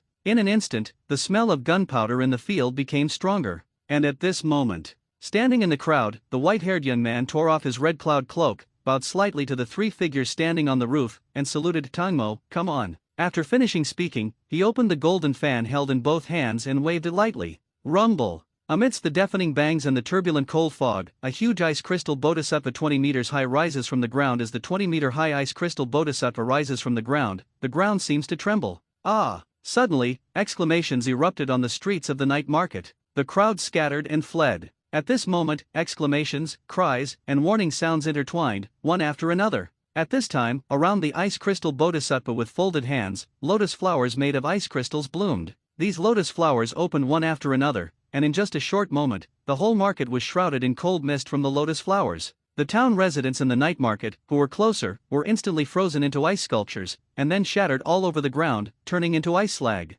Those who were a little further away, after inhaling the cold mist, also had difficulty breathing, clutched their chests, and fell to the ground staggeringly. Ice escape. Whether it was Itaki and Loquat Juzo, or Kakashi, Yuhihong, and Yamashiro Aoba at the other end of the long street, they were all shocked by the scene in front of them. After the Yuki clan was wiped out by Kirigakure, ninjas who possessed the ice escape blood succession limit became rare in the ninja world. Under such circumstances, the sudden appearance of an ice escape ninja is already surprising. What shocked everyone even more was that the white-haired young man in front of him had no seal, and displayed such a terrifying ice escape blood successor boundary. The ice crystal bodhisattva is more than 20 meters high, which is as high as 6 or 7 floors. Even if the Wingsu clan still exists, they have never heard of such an exaggerated ice escape. Seeing the cold fog approaching, Itaki and Pipa Shizang immediately flew back. The strength of the enemy in front of them was somewhat beyond their expectations. Kakashi, Kurane Ui, and Aoba Yamashiro also flew back. Kakashi is okay, because he got some information from the third generation, so he knows that the Akatsuki organization is very strong, not an ordinary wandering ninja organization. Yuhihong and Yamashiro Aoba were quite shocked. The ice escape ninjutsu in front of them is definitely not something that ordinary ninjas can perform, so they are very surprised that there is such a terrifying ninja hidden in the Akatsuki organization. And just as everyone was watching the white-haired young man who cast the ice escape, they retreated quickly. On the roof, the person in the lead just raised his hand slightly. Standing behind him was a member of the Akatsuki organization wearing a red cloud cloak and a mask, leaping up and pounced on the 20-meter-tall ice crystal bodhisattva. Is he crazy? For a moment, whether it was Itaki, Loquat Juzo, or Kakashi, all three of them had such thoughts flash through their minds. Faced with this level of ice escape, head-to-head is courting death. Not to mention ordinary ninjas, even shadows from various villages will choose to test first and slowly find the enemy's flaws. This guy is dead. Loquat Juzo came to a conclusion. As a ninja of Kirigakure, he knows Ice Stun very well, and Ice Stun is by no means an upgraded version of Water Stun. And to be able to display this level of ice escape while being far away from the water source and without seals,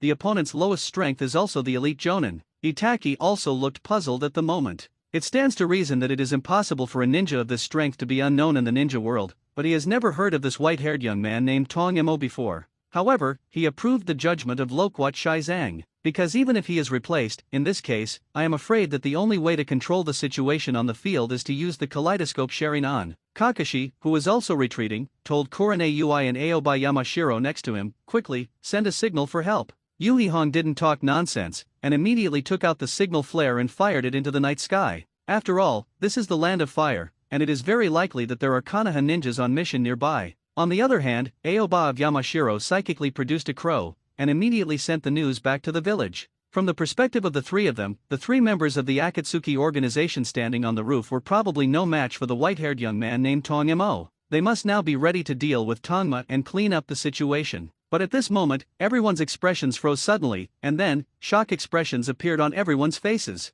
The member of the Akatsuki organization who they believed to be 10 dead jumped in the air and rushed towards the ice crystal bodhisattva, and a red phantom suddenly projected from his body. Just a breath or two. The red phantom is composed of bones, forming a huge red skeleton giant. The giant red skeleton soaring in the air first withdrew its fist, then charged up and swung it towards the 20-meter-tall ice crystal bodhisattva. And at the same time that the red skeleton giant was flying into the air and punching, its body made of bones condensed into pieces of muscle, then skin, and finally put on a layer of burly armor. Boom! A huge roar resounded throughout the entire Green Pine Town. Under the charged punch of the red giant, the 20-meter-tall ice crystal bodhisattva was staggered, and its whole body tilted down. Cracks spread even more on the face hit by the fist, and ice shards flew. This, Loquat Shizang was stunned for a moment, forgetting to even retreat. And Itaki, who has always been happy and angry, has broken his skills at this moment. His face is full of shock and confusion, and he muttered to himself, Susanoo? How is this possible? Susanoo is the pupil art contained in the Uchiha family's kaleidoscope Sharingan. In Itaki's view, the only ones who can perform this technique are him and the man who claims to be Uchiha Madara in the current ninja world. So he never imagined that the guy pretending to be a member of the Akatsuki organization could actually activate the Susanoo. And Itaki's eyes were fixed, and the suspicion on his face became more serious. He naturally knows how many states Susanoo has, what each of these states means,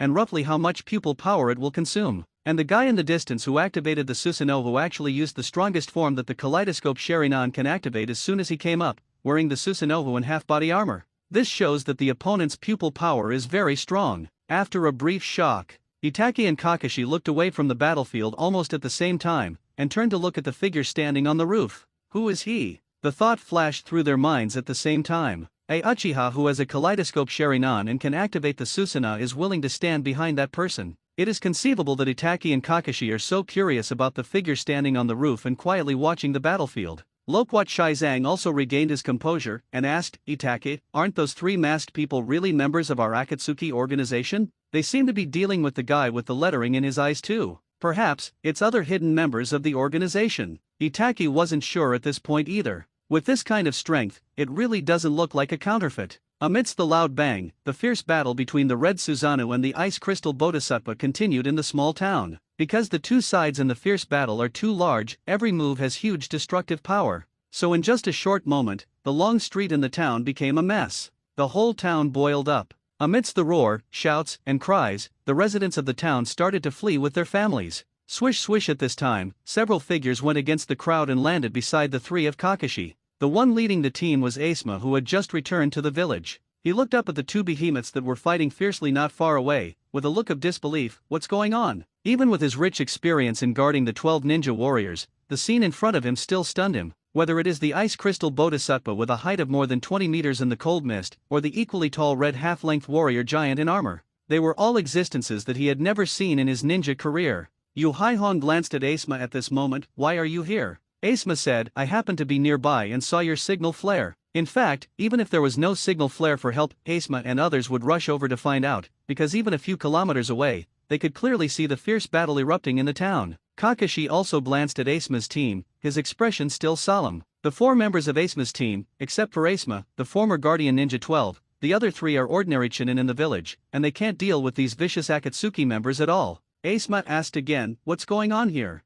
Yu Haihong explained to Asuma, we are investigating the disappearance of the ninja. According to the clues, the murderer is probably an organization named Akatsuki. We followed the clues and found members of the Akatsuki organization in the town. Asuma had also heard about the recent disappearance of ninjas, so she asked, which one of the two parties is the Akatsuki organization? Yu Haihong hesitated for a moment and said, it's all. Asuma was taken aback. Aoba Yamashiro took over the conversation and pointed to Itachi and Pipa Shaizang, who were standing at the other end of the long street in the distance, including them. These three groups are all wearing Akatsuki's costumes. That's Uchiha Itachi. Asuma's expression froze immediately. Because the two behemoths in the fierce battle were too eye-catching, coupled with the flying ice and the cold fog on the battlefield, Asuma didn't notice the Itachi and Loquat Shaizang at the other end of the long street at the first time. Aoba Yamashiro nodded. Well, next to Uchiha Itachi is Kirigakure's S-rank rebellious ninja, one of the 7 former ninja swordsmen Loquat Juzo. Asuma's face became embarrassing. One is Kanaha's S-rank wanted criminal who wiped out the entire Uchiha clan,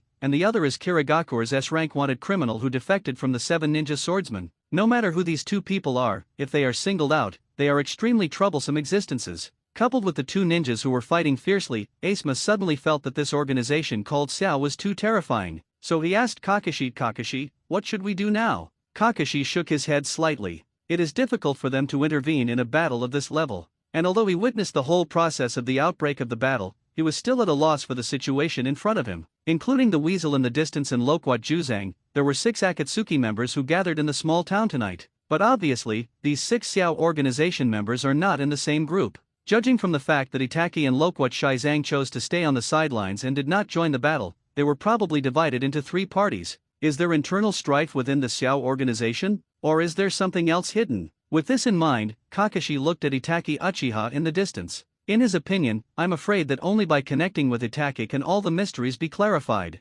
However, Itachi at this time has more mysteries in his heart than Kakashi. He looked at the red Susanoo who was fighting the ice crystal Bodhisattva with a complicated expression, and the surprise in his heart was beyond words. And just when everyone's eyes were attracted by the fierce fighting on the battlefield, a figure suddenly sprang out and rushed towards the masked member of the Akatsuki organization standing quietly on the roof at an extremely fast speed. This raid was extremely sudden. Even Itachi and Kakashi, who had been vigilant all the time, were taken aback, and their gazes slowed down a bit. However, as the target of the surprise attack, the masked Akatsuki member standing on the roof remained motionless, as if the attack that was imminent did not exist. And just when everyone thought he was going to be knocked down by a surprise attack, another member of the Akatsuki organization wearing a mask who had been standing behind him suddenly appeared and greeted him. Boom! With a low muffled sound, the two figures that collided with each other backed away. Only then did everyone realize that the assailant, like the white-haired young man who called himself Tong Imo, also had words engraved in his eyes, but the words Shangxian and Lu were engraved on his left and right pupils respectively.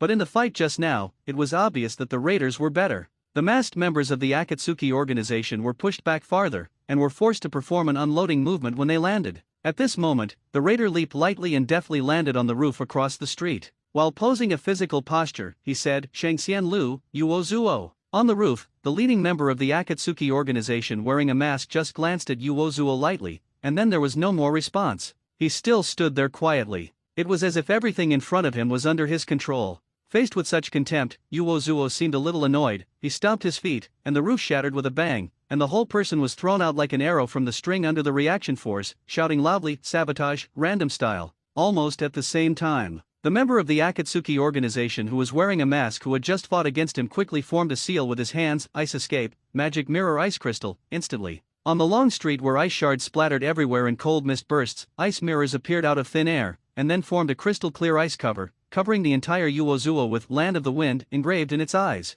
Went in. Afterwards, members of the Akatsuki organization who used the ice escape walked slowly towards the ice mirror, and under the surprised eyes of everyone, they merged into the ice mirror. Another ice escape ninja, Aoba Yamashiro, was speechless. Asuma and Hongmian looked at each other. Kakashi's face became more serious. The other end of the street, Loquat Shizang was a little speechless. Damn it, where did these guys come from? On the long street filled with frost and mist, fierce battles broke out in two battlefields at the same time. On one side is the competition between two behemoths, and on the other side is a huge ice cover made up of ice mirrors upside down on the long street. The fighting styles of the two sides are completely different, but both are equally frightening. At this time, the residents of the town had almost been evacuated, and only Kakashi and Asuma, the Konoha ninjas, and the authentic members of the Akatsuki organization, Itake and Loquat Juzo, remained nearby. Rumble. Amidst the roar that shook people's eardrums, the two behemoths were engaged in the most primitive battle. But even if it's just the most unremarkable physical combat, because of their exaggerated size, every move is accompanied by earth-shaking power.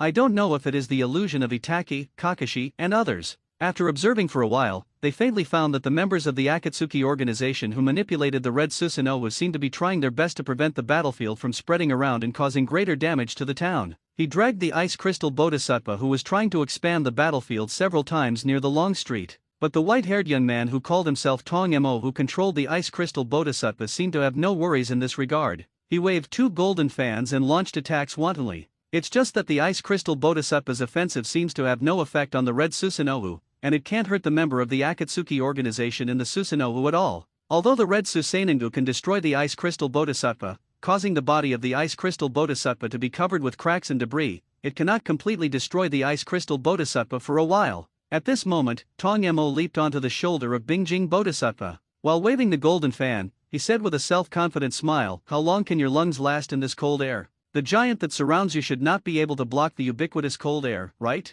Under Susanoo, the masked members of the Akatsuki organization were obviously startled when they heard the words, and seemed to realize this problem. Then I found that even if I breathed in the cold air, but to this extent, my body didn't seem to have any obvious discomfort. So the offensive continued. Seeing this, the smile on Tong Mo's face gradually disappeared. He is very clear about his situation. The reason why his vampirism can become so powerful is all because of the chakra he has accumulated before. But even if he is a winding ghost, he can't change a fact. That is, there is only one way for him to obtain chakra, which is to devour the creatures of the ninja world. The body of his winding ghost cannot refine chakra by himself, so with the consumption of the battle, the chakra he accumulated before is running out. Even the bitter cold that permeates the battlefield cannot destroy the opponent's lungs. Then his chances of winning this battle are not high. What's more, his gaze turned to the roof not far away. There, a figure stood quietly from the beginning to the end, as if the fierce battle between his side and Yuozuo's side was not enough to move the opponent. And the existence of the other party is the source of his uneasiness. At this time, the members of the Akatsuki organization who controlled Susanoo also looked at the roof over there, at the figure standing still. There was inexplicable fear and guilt in his eyes. Tong Mo, who caught this point, was full of puzzlement in his heart. Will such a powerful guy be afraid? Is he afraid of their leader? Or is he feeling guilty because he couldn't get rid of me? He also how arrogant. Tong Mo, who is a Shangxian ghost, was inexplicably hurt by his self-esteem. And as if feeling the gaze from here, the figure standing still on the roof in the distance slowly looked over. Instantly, the members of the Akatsuki organization who manipulated Susanoo trembled. Being watched by the leader made her nervous all of a sudden. Then she put her hands together fiercely and shouted, "Ah!" In an instant, a clear female voice came out. Tong Mo's expression changed. Woman. He didn't expect that it was a woman who forced himself, a winding ghost, to this point. What surprised him even more was that with the shouts of members of the Akatsuki organization, a red spear appeared between the hands of the bare-handed Susanoo. Roar! Immediately afterwards, the red Susanoo also let out a loud roar, and then swung its long spear, stabbing at the ice crystal bodhisattva. Click. With a huge crisp sound, the spear instantly penetrated the body of ice crystal bodhisattva. Large chunks of ice crystals shattered under the penetration of the spear. This 20-meter-tall ice crystal bodhisattva, which was already full of cracks, could no longer hold up after being pierced, and collapsed in the cold mist.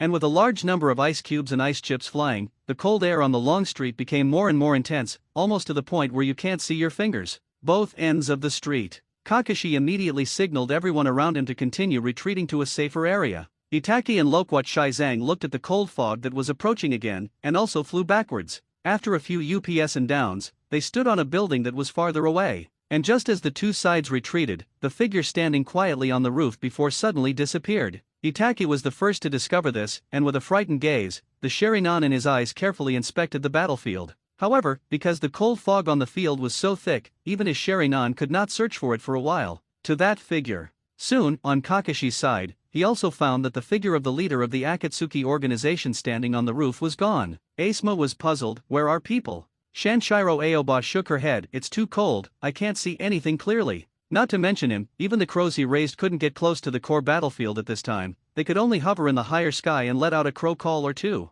Yu Haihong said, have you entered the battlefield? Kakashi nodded. Although he didn't catch the disappearing figure of the other party, he consciously told him that the person suspected to be the leader of the Xiao organization had shot. At this moment, on the long street shrouded in cold fog, there was a burst of heart-piercing wailing. Even just listening to it from a distance makes one's heart palpitate endlessly. What happens? Asuma was a little nervous. Yamashiro Aoba and Yuhihong all clenched the kunao in their hands. You must know that the four people who are fighting fiercely on the battlefield at this moment, no matter which one they are, at least seem to be at least the level of elite Junin. And as soon as the figure who was suspected to be the leader of the Akatsuki organization made a move, there was such a shrill scream from the field. This has to make people nervous. The attackee at the other end seemed to sense something, with an incredulous look on his face again. Loquat Shizang asked, what's wrong? Itake shook his head slowly and said nothing. In the cold fog ahead where he couldn't see his fingers, he sensed the breath of Amaterasu. The shrill howling continued. That kind of heart-piercing howl, even if you only listen to it from a distance, makes people feel horrified, and all kinds of terrifying associations arise in their minds. However, the cold fog blocked the field of vision and covered the entire battlefield. No one on the periphery of the battlefield could clearly see what happened on the battlefield. In fact, whether it is Itaki, Loquat Juzang, or Kakashi and others at the other end, there are many ways to dispel the cold fog that pervades the long street. As long as you find the right direction, an advanced wind escape ninjutsu can easily solve it. But for some reason, neither of the two sides standing on the two ends of the long street did this. They just stared at the battlefield vigilantly, listening to the wailing coming from the battlefield, and the click sound of the ice mirror shattering from time to time. It's different from Konoha, who doesn't understand the situation at all. Itaki already had several guesses in his mind. It's just that he was also startled by the soft shout of the masked Akatsuki member who just controlled the red Susanoo. Before that, regarding the identity of the other party, he has several suspects. But when he heard the crisp female voice from the other party, he was stunned. Among his suspects, there is no woman. Even now, he can't think of a female fellow who has opened the kaleidoscope Sharingan and has such strong pupil power. On the battlefield shrouded in cold fog, Shinji lowered his eyes, looking at Tong Mo, who was gradually turning into ashes in front of him. He exhaled lightly. On this battlefield full of cold fog, my lungs hurt just by simple breathing, and my throat felt like it was being drawn by a knife. Actually, Shang Xiangui Tong Mo's strength was somewhat beyond his expectation. If he hadn't transplanted leukocytes to Xionlin in time, Xionlin had recovered the pupil power of the half-damaged kaleidoscope, and had the ability to activate the Susanoo. This battle, I'm afraid he can only fight it himself. Compared with Karen, who can restore pupil power by himself, although Shinji controls 2 pairs of kaleidoscopes through the Susasen lamp, the pupil power may not be sufficient than Karen. If he really wanted to challenge Tong Mo's blood ghost technique, even if he could win, the price would be too high for him to bear. Xiang Lin, who was standing by the side, was full of apology. My lord, I'm sorry. Shinji waved his hand. The opponent's strength is very strong, you can give me a chance to make a move, and you have already performed very well. It was precisely because Xianlin urged Susanoo to smash Tong Mo's ice crystal bodhisattva, causing Tong Mo to lose his cover, revealing a huge flaw. Shinji was able to seize the opportunity and hit with Amaterasu child mills were eliminated. Xianlin breathed a sigh of relief, and seemed to have an effect on himself, feeling at ease. Click at this time, the sound of ice mirror shattering was heard not far away again. There's one more. Shinji's eyes sank, and he walked towards the battlefield on the side of Shiro and Uozuo. Before he acted, he had already considered the possibility of a trap, so he didn't panic when Uozuo attacked him before, because he had already told by behind him to be vigilant around him, to guard against possible surprise attacks. He just didn't expect these ghosts to pretend to be the Xiao organization. How shameless! And from Kakashi's group of Konoha ninjas, as well as Uchiha Itaki and Loquat Juzo's group of authentic Akatsuki members, all of them gathered in this small town tonight by coincidence. Shinji guessed that these two ghosts must have done something in the identity of the Akatsuki organization, so that Konoha and the Akatsuki organization were recruited at the same time. The behavior of the ghost also shows one thing. That is, they have mastered the information of the ninja world, learned about the current situation in the ninja world, and the relationship between the enemies and friends of the various forces. Obviously. After mistaking the lantern-bearer of the ninja world for the leader of the Akatsuki organization, the lantern-bearer of the ghost world investigated the relationship between the Akatsuki organization and the 5 major ninja villages that were apparently in power in the ninja world. After discovering that the Akatsuki organization is just a secret organization in the ninja world, and has no direct connection with the 5 great ninja villages, and even has a faint hostile relationship, they adopted another way of thinking, which is to provoke the Akatsuki organization and the 5 great ninja villages. Relation. It is a vain attempt to let the local power of the ninja world consume and involve the lantern-bearer who guards the ninja world. The other party's flexible wrist really caught Shinji by surprise. Fortunately, he hid his true identity from the beginning and dumped the blame on Akatsuki. Anyway, he is also a lantern-bearer who guards the world. How shameless he even used such a bad move as impersonation. Shinji slandered while walking towards Bai's magic mirror ice crystal. Come out, you despicable weakling, don't you even have the courage to face me directly? Before Shinji came up to him, he heard Uozuo's angry and annoyed scolding from the magic mirror ice crystal.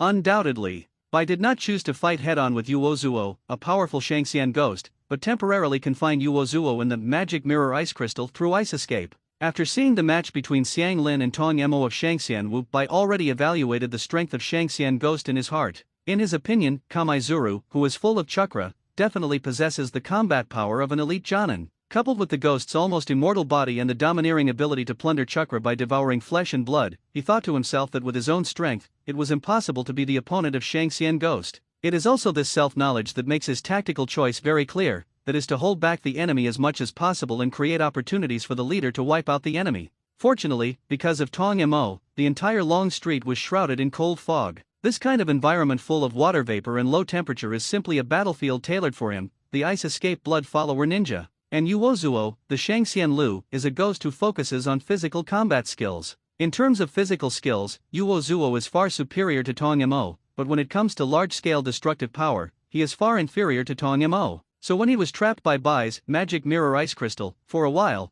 there was nothing he could do about Bai, who could shuttle back and forth in the ice mirror. His charged punch could indeed shatter the ice mirror. But he is still a body of flesh and blood after all. While smashing the ice mirror, he will also be shaken back, and his fists will also be damaged. And during this short interval, Bai, who is hiding in the ice mirror, will immediately activate chakra to repair the shattered ice mirror. This repeated cycle has become the current situation. Uozuo cursed while smashing the ice mirror. Bai Zi was devastated to repair the ice mirror. In terms of consumption, Uozuo's consumption is far less than that of Bai. If it is a one-on-one match, the final winner must be Uozuo, the winding ghost. But this is not a one-on-one heads-up. Damn it. After returning without success again, Uozuo's face became serious. Although he can't get used to Tong Mo, who likes to bully the weak and is always putting on airs, Uozuo is still very clear about the strength of Tong Mo, a Shangxian ghost who ranks above him. Especially the two of them, these days have devoured many ninjas in the ninja world, and stored a large amount of chakra in their flesh and blood. This gave them an extremely obvious improvement in strength. Under such circumstances, Uozuo was really surprised that Tong Mo lost so quickly, and Tong Mo's stern scream just now also shocked him. You must know that Tong Mo is a monster that lacks emotion and has almost no real emotions. It can make that monster howl almost hysterically. Uozuo really can't imagine what happened to Tong Mo at this time. An ice mirror of the magic mirror ice crystal suddenly moved away, and a figure appeared in the vacant place of the ice mirror. Uozuo suddenly looked serious. He recognized this figure at a glance. It was the person who stood on the roof and watched the whole battle indifferently. Is he the leader of the Akatsuki organization? Lord Lantern of this world? Yi Wozuo secretly guessed in his heart. Shinji was also looking at Yuoza at this time. Unlike Tong Mo, who had almost consumed his chakra, the traces of chakra on Yuozuo's body at this moment were very strong. If Bai hadn't tried his best to trap Yuozuo here, he would have been really difficult to deal with this Shangxian ghost who was good at physical skills. Although he had no hope, Shinji still asked at this time, "Why do you want to invade the ninja world?" Snort. While Yuozuo replied with a cold snort, he recognized that the person in front of him was the lamp carrier of the ninja world. This is not what he discovered from Shinji's questioning, but an intuition. His intuition told him that as long as he killed the person in front of him, his world would be saved. Shinji didn't expect to be able to ask anything. Seeing that Yuoza was not cooperative, he stopped talking nonsense and directly activated Amaterasu. Wow! In an instant, under the gaze of Shinji's kaleidoscope Sharingan, a cloud of black flames floated towards Yuoza. Yuozuo's physical skills are very strong, and he reacted instantly. While retreating, he raised his arms to protect himself. It's just that no matter how fast his speed is, it can't be as fast as Shinji's sight. After all, Shinji doesn't need to be like someone, pretending to turn his head slowly and control the speed of sight. As a result, the black flame immediately burned to Yuozuo's left arm in front of him. A piercing pain hit his heart in an instant. In his hundreds of years of life as a ghost, this is the first time he has experienced this kind of strange flame that can make his body instinctively fear. Without hesitation at all, he subconsciously tore off his left arm together with his shoulder blade, and then threw it far away. I saw that the entire left arm that was torn off by him was burnt to fly ash under the burning of the black flame, within a few breaths. Not only that, the black flame also spread to the ice mirror next to it, even the ice mirror was burned. His pupils shrank suddenly. Can even ice be burned? What kind of flame is this? After seeing this weird black flame, he immediately understood what happened to Tong Mo outside. And Yuoza's decisiveness also made Shinji stunned. He used Amaterasu to deal with so many ghosts, even the Amaterasu just now died easily under Amaterasu. This is the first time I saw a ghost deal with Amaterasu in this way, dodged the fatal blow of Amaterasu. But he didn't hesitate, and activated the Amaterasu again. Yuozuo has been trapped in the magic mirror ice crystal. In this state of closing the door and beating the dog, he can hide once, but not the second time. Seeing the black flame attacking again, Yuozuo had no choice but to protect his newly recovered arm in front of his chest again. However, this time black flame burned a larger area. His left and right arms were burned at the same time, so he had to use his left arm to tear off his right arm first, and then use his instantly recovered right arm to tear off his left arm. Watching the black inflammation gradually spread, the area where he settled down became less and less. Yuozuo's eyes were fierce. Immediately, he gathered all the chakra in his fist, threw himself at Shinji regardless, and shouted, "Destruction kill, destroy style, boom." A loud noise swayed in Bai's magic mirror ice crystal. Immediately afterwards, there was another burst of cracking sound. Yuozuo looked at Shinji, who was close at hand, but seemed to be far away in the world, with an extremely depressed expression on his face. He tried his best to strike, but he didn't hit Shinji, but hit a red skeleton arm. Just for a moment, a red skeleton arm appeared out of thin air, blocking Shinji's face. Yuozuo's mishi slammed on the arm of the red skeleton so hard that it broke a crack. However, under the reaction force, Yuozuo's fist was completely turned into a massive mincemeat, and he had to jump far away. Shinji was a little surprised when he saw that Xianlin Susanengu was blasted by Yuoza, but it was just a little bit surprised. Yuozuo is very strong. But so what? Shinji didn't move, his eyes just froze slightly. Yuozuo backed away in horror. Afterwards, Yuozuo found that Shinji hadn't activated the Amaterasu, and was a little annoyed that Shinji had tricked him, but just as he was about to attack again, he had a premonition and raised his head quickly. At this time, a large piece of black flames fell from the top of Yuozuo's head and hit his head. Yuozuo suddenly let out a howl. For other parts of his body, he can also deal with black flame by cutting off his tail to survive, but his head is his key point as a ghost. Once covered by black flame, even he cannot deal with it immediately. And in this short moment, the black flame spread to his whole body, completely devouring him. Seeing that Yuoza had completely turned into fly ash and dissipated into the air, Shinji extinguished all the Amaterasu black flames in the field, and then looked at Karen. Xianlin understood, and quickly closed his eyes to sense it. There are 9 chakras nearby, but none of them should be ghost chakras. At this time, Shiro lifted the magic mirror ice crystal and came to Shinji. He looked a little tired. He had consumed a lot of chakra just now in order to trap Yuozuo. This was because the battlefield was affected by Tong Mo's blood ghost technique, which enhanced the power of ice escape. Otherwise, he really might not be able to trap Yuozuo, who is the ghost of Shangxian. Invasion successfully blocked. The rift closes. The beep of lamp rang in Shinji's ear. Are there only two Shangxian ghosts? After a pause, Shinji thought to himself, it seems that the other party's purpose this time is to provoke the relationship between the Akatsuki organization and the 5 great ninja villages. The two Shangxian ghosts plan to attack and kill me, mostly just following the trend. Analyzing the loot. Trophy Ice Crystal Creation Technique, transformed from Blood Ghost Technique. Trophy Killing Intent Perception, reformed from Blood Ghost Technique. Just as Shinji was pondering, the lamp notified him of the loot information collected one by one. Ice Crystal Creation and Killing Intent Perception. He thought about it. The Ice Crystal Creation Technique is undoubtedly the trophy left by Tong Mo of the Shangxian Wu. As for the value of this trophy, it has been revealed through the great battle just now. You must know that in the ninja world, there are not many techniques that can compete head-on with Susanoo. Before the chakra was exhausted, Tong Mo's Ice Crystal Bodhisattva was not inferior to Keirin Susanoo, that is, Keirin. If you want to change to another kaleidoscope uchiha, the pupil power may not be exhausted. Chakra who has passed through childhood grinding. So if you can understand this Ice Crystal Creation Technique, and you have enough chakra, you may be able to repeat Tong Mo's previous feat of condensing an Ice Crystal Bodhisattva more than 20 meters high on the long street. As for the perception of killing intent,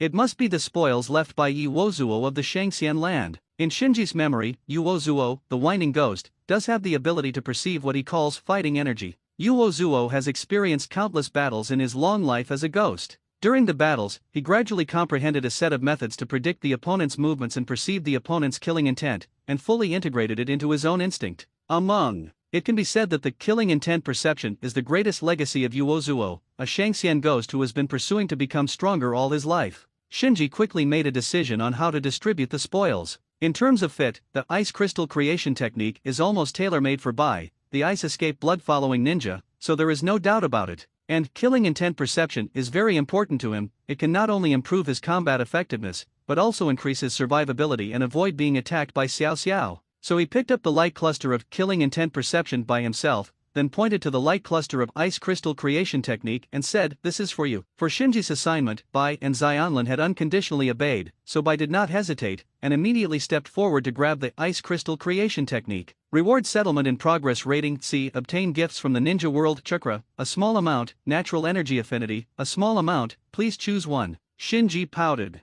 To get a C evaluation, he had already expected it. To put it bluntly, this time to meet the invasion was the time and place chosen by the ghost. For him, the lantern bearer of the ninja world, it was completely passive defense. The moment the battle starts in a crowded night market, the rating cannot be high. And this time there was too much movement, too many witnesses, and many witnesses had already escaped, so he couldn't use illusion to seal the memories of the witnesses to reduce pollution. So even though he quickly ended the battle and eliminated the two Shangxian ghosts who had lost the shelter of the lamp shadow, it was impossible for him to reach a rating. It seems that the basis of scoring is based on the degree of pollution caused, the strength of the impact on the ninja world, and the length of time the intruder has existed. After a pause, Shinji continued to think, I want to get A-level scoring. It is necessary to solve the intruder as soon as possible, but also to reduce pollution as much as possible. Among several factors that affect the rating, the length of time the intruder exists, referring to the time of existence in the state of pollution after losing the shelter of the lamp shadow, and the amount of pollution caused are relatively easy to define. As for the strength of the influence on the ninja world, what is the basis? Shinji still can't figure it out for the time being. However, this influencing factor must exist, otherwise, it cannot explain that when he faced the invasion for the first time, he was obviously only witnessed by Z1, and his memory was sealed by his illusion, but he only got any grade evaluation. Even if he hadn't dealt with the hand ghost immediately and let the hand ghost slaughter all the guards in Z1's palace, the rating shouldn't be so low. Thinking back to the reward, Shinji waited, and said in his heart, I choose the affinity of natural energy. In an instant, an inexplicable feeling flooded his heart. He couldn't describe what it felt like for a while, but he knew that this was the affinity of natural energy, so he directly memorized this feeling. Maybe it will be useful in the future. Then he ordered to Deng from the bottom of his heart, calibrate the merit points for me. The total merit value is being settled, total meritorious service value, 79 points, it's only added 3 points. It seems that if you want to upgrade the lamp carrier, you must get an A-level evaluation. Shinji shook his head secretly. Then, he glanced at Bai and Xianlin beside him. Both of them had consumed a lot in the fierce battle just now, so they were both out of breath at the moment, with their chests heaving violently. Knowing that outside the cold fog, there are two parties organized by Konoha and Akatsuki, and they may rush in at any time, so Shinji no longer hesitates, and greets Bai and Xianlin, let's go, swish. In an instant, the three of them disappeared in place. Outside the cold fog, Yu Haihong, who was on high alert, suddenly frowned. Everyone, listen quickly, there seems to be no sound inside. Asema and the others listened carefully. It was found that from the very beginning, the howling and the cold mist disappeared, the rumbling sound subsided, and even the click sound of the ice mirror shattering no longer came out. Aoba Yamashiro asked, "Is the battle over?" Asuma nodded, "Probably yes." It was so quiet, the fierce battle in the cold fog had obviously subsided. Which side won? Shihaihong asked a question that everyone wanted to know but couldn't answer. Among the crowd, only Kakashi remained silent, still staring at Hanwoo. Call out. Suddenly, a Konoha-style signal flare rose in the night sky not far away. Then, accompanied by the continuous sound of breaking wind, one after another silhouettes landed beside Kakashi and the others. These are the Konoha ninjas who came to support from nearby. There are a lot of them. There are 3 teams in front and back, 12 people. Seeing the reinforcements coming one after another, the morale of everyone in Konoha was greatly boosted. And after waiting for a short while, the cold fog that filled the long street began to gradually dissipate, and those with better eyesight could already vaguely see the situation on the battlefield. Kakashi's face suddenly sank at this moment, and a look of doubt flashed in his eyes. Immediately, his figure flashed, and he came to the battlefield where there was only mist left. Looking around, he found only crushed ice everywhere, several scorching marks, and the bodies of those town residents who were innocently implicated. As for the members of the Akatsuki organization who fought before, they all disappeared, not even a single corpse was left behind. Asuma and others followed Kakashi and rushed to the battlefield. As they spread out to inspect the battlefield, they asked in surprise, "Where are the people?" Yuhihon looked at Aoba in the mountain city beside her. In their team, Yamashiro Aoba, who controls ninja, is in charge of monitoring the battlefield. But at this moment, the doubts on Shancheng King Yi's face are no less than others. He said in a very firm tone, "No one came out of the cold mist just now. Uchiha Itaki and Loquat Juzang also escaped before the cold mist cleared. The ninja crow he raised has been circling over the town." The evacuation of the townspeople at the beginning, and the escape of Uchiha Itaki and Loquat Juzo not long ago, did not escape his surveillance. So he was very sure that no one would come out of the cold fog. Asuma was a little puzzled. It can't just disappear out of thin air, right? Or among the other party, someone has mastered some kind of space-time ninjutsu. Kakashi squatted in front of a scorched ground, stretched out his hand to touch the marks on the ground, and thought, even the stones have been burned to pieces. What kind of fire escape is this? Korone Ui came to Kakashi. What should we do now? Do we want to pursue it? Although the members of the 2 warring Akatsuki organizations disappeared out of thin air, they could still track Uchiha Itaki and Loquat Juzo who had just escaped. After pondering for a while, Kakashi nodded. "Let's go outside the town." Ferret and Loquat Shizang were galloping fast. "What a hell of a day," Loquat Tenzang muttered. The task of their group was to eradicate the people who pretended to be the Akatsuki organization, but before the 2 of them could make a move, another group of masked guys appeared. This confused him too. Seeing Itake was silent, Loquat Shizang asked, "How should we explain when we go back?" Itake said calmly, "Tell me the truth." Unlike Loquat Shizang who had no clue at all, he just recalled an old event, and suddenly there was a guess in his heart.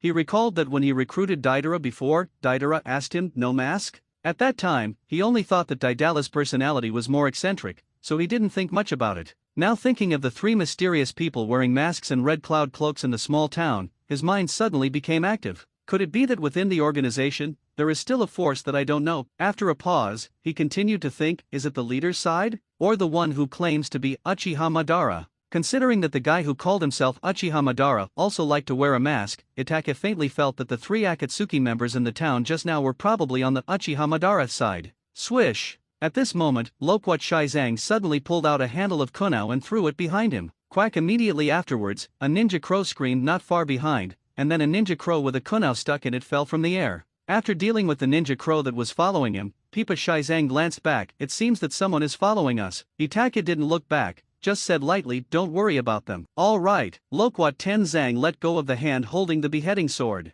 After a while, Kakashi and others came to the place where Ninja Crow fell to the ground. Looking at the dead shinobi on the ground, Yamashiro Aoba shook his head in embarrassment. "Sorry, they are too vigilant. Go back to the village and report to Hokage-sama." Kakashi sighed. The ninja crows who were chasing each other were killed, and they chased them down like headless chickens, which was of little significance. Soon, the news of this fierce fight in the small town spread out through various channels. Almost all major ninja villages received the news at the first time, but the information they had was not as comprehensive as Konoha and Akatsuki who were on the scene at that time. And after this battle, the name of the Akatsuki organization became famous in the ninja world. The major ninja villages that didn't pay much attention to the Akatsuki organization before were surprised to find that the Akatsuki organization had housed so many S-level rebellious ninjas unknowingly. The strength far exceeds that of ordinary ninja organizations, making the major ninja villages feel afraid. Yuyin Village. Pain was drenched in the rain, standing on the top of the tower, overlooking the entire village. At this time, Zionin came to him. Uchiha Itaki and Pipa Juzang have returned.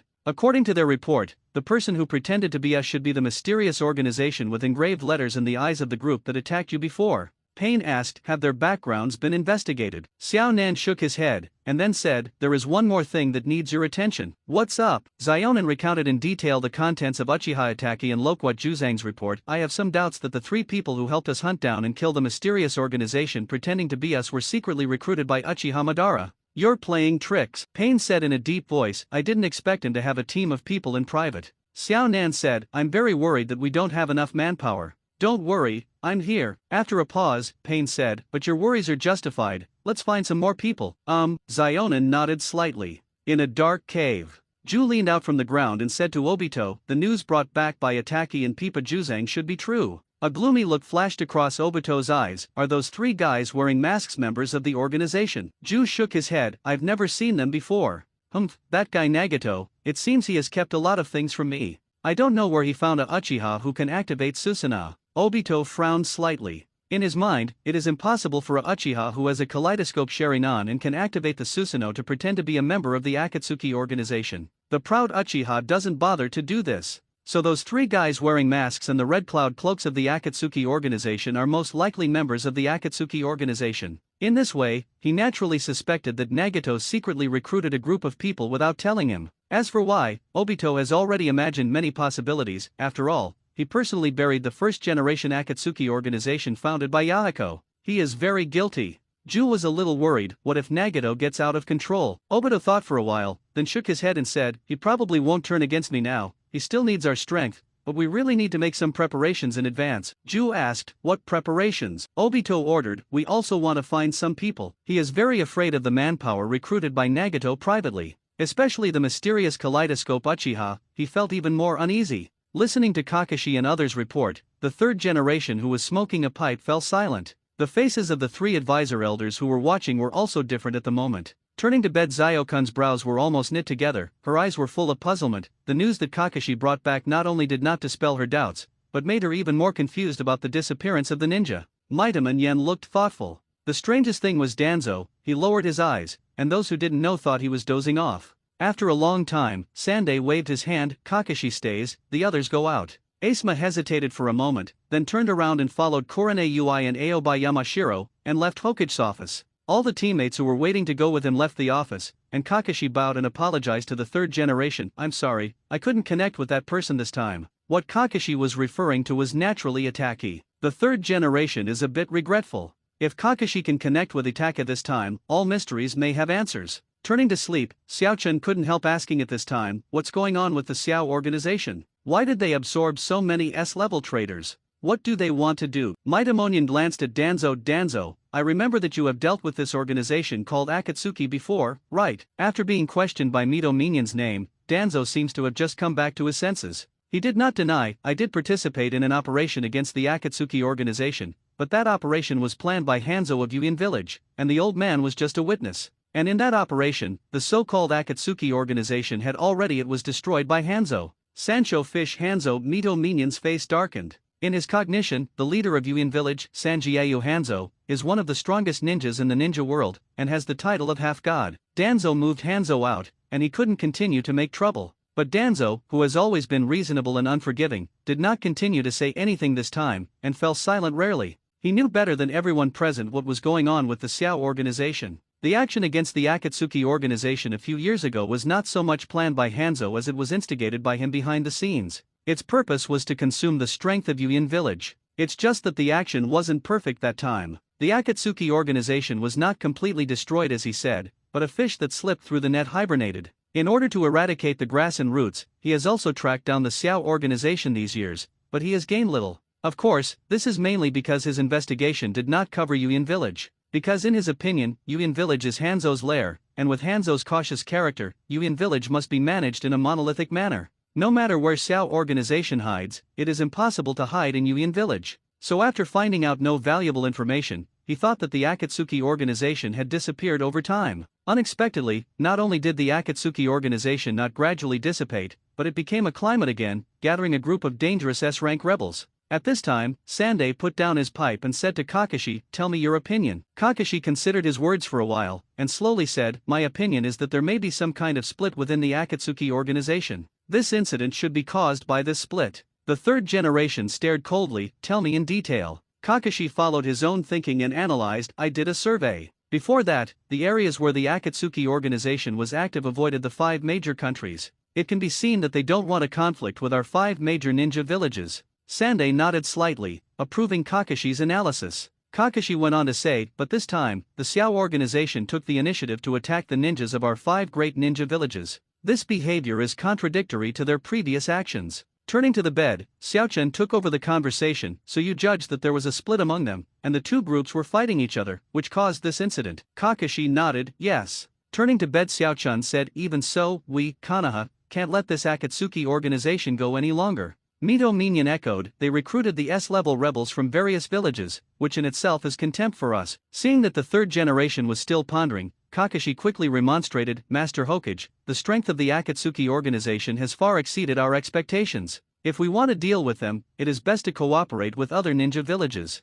3 generations nodded. Night. In a small forest in Wei village, Bai came to the side of a big tree and said softly, "Contact me temporarily, is there something urgent?" At this time, a black shadow appeared behind the big tree, and said in a low voice, "Have you found any information about the Akatsuki organization?" Bai's heart tightened suddenly. Heiying noticed something and asked, "What's wrong with you?" "No, I haven't investigated any news about the Xiao organization." After shaking his head busy, Bai tentatively asked, "Did something happen?" Heiying said in a deep voice, "2 teams in the village have disappeared recently, and the higher authorities suspect that it was the work of the Xiao organization." Bai Xin understood. The disappearance of the Kirigakure ninja was obviously caused by Tong Mo and Yiwo Zhou, 2 Shangxian ghosts who pretended to be from the Akatsuki organization. Kurikage continued to speak in a deep tone, "We have received news that there is more than one uchiha attackee in Akatsuki's organization, and there is also a uchiha who is suspected to be a woman. And the other party has the rumored kaleidoscope Sharingan, and his strength is extraordinary." "That's not uchiha, that's Keirin." Bai secretly said something in his heart. In fact, before this operation, he didn't know that a pair of kaleidoscope Sharinans was quietly implanted by the leader in Xionlin's eye sockets. He didn't know about it until the leader used illusion to open Sharingan for Xionlin during the operation. Kurikage changed the subject, and said firmly, "So the Uchiha clan must be inseparable from the Akatsuki organization. You approached Uchiha Shinji, and you really didn't find anything." Bai shook his head, "Shinji has nothing to do with Akatsuki." Then, he added from the bottom of his heart, "Sorry, I am the one who was involved, and I am a member of the Akatsuki organization." Black Shadow said, "It seems that Uchiha Shinji is the abandoned son of the Uchiha clan. The real key lies in Uchiha Suzuki." Bai said in embarrassment, "I can't get close to Suzuki, he doesn't want to get in touch with me at all." Heiying said coldly, "Then find a way. The village put you in Konoha, not for you to make friends with an abandoned child. Don't forget your mission." Bai could only nod, "I understand." Heiying suddenly ordered again, "Also, investigate what happened to Junmuro? Why did he suddenly appear in Konoha's ninja school? Before, he always thought that Junmuro was inserted into Konoha by the village to get close to Uchiha Suzuki, but now he was surprised to find that Junmuro was not arranged by the village after listening to Kurikage's assignment." Sui Ying's expression was a little displeased. "So you have to find out how this remnant of the Kagaya clan passed Konoha's review." Bai nodded helplessly again, "Okay." Heiying also sighed at this time, "I don't want to force you, but you have to understand that information will not come to you by yourself." "Yes, I will try my best." Heiying then instructed, "Remember, you must be careful. The members of the Xiao organization are all S-level traders from various villages. They are all vicious lunatics. If you reveal your identity during the investigation, no one will be able to save you." Shiro opened his mouth a few times, wanting to tell Kuroing that the Akatsuki organization is an organization dedicated to fighting against the Oni who invaded the ninja world, and only to save the ninja world, not some vicious lunatic. But he knew that he had no position to explain anything for Akatsuki, so he could only hold these words in his stomach, and turned to Heiying and said, "Do you have anything else? I made an appointment with Shinji to practice in the evening. If it's okay, I will leave first." "Well, you go." After a pause, Sui Ying said, "You'd better use your relationship with Uchiha Shinji to get close to Uchiha Suzuki, so that no one will doubt you." Bai nodded helplessly and left the grove. Almost at the same moment, in the cubicle of a noodle shop that is not doing well, the middle-aged man in a chef's uniform brought a bowl of hot noodles to Xionlin with a smile on his face. Then he glanced at the corridor outside the cubicle, and after confirming that there was no one in the corridor, he slowly closed the cubicle door. The smile on his face disappeared quickly, and he said coldly to Xionlin, "Why did it take you so long to contact me?" Zionlin whispered, I have been with my classmates today. The middle-aged chef looked at Zionlin for a while, and then said, there is a new order from above. You have to find a way to get close to Uchiha Suzuki, Uchiha Shinji, and investigate a mysterious organization named Akatsuki.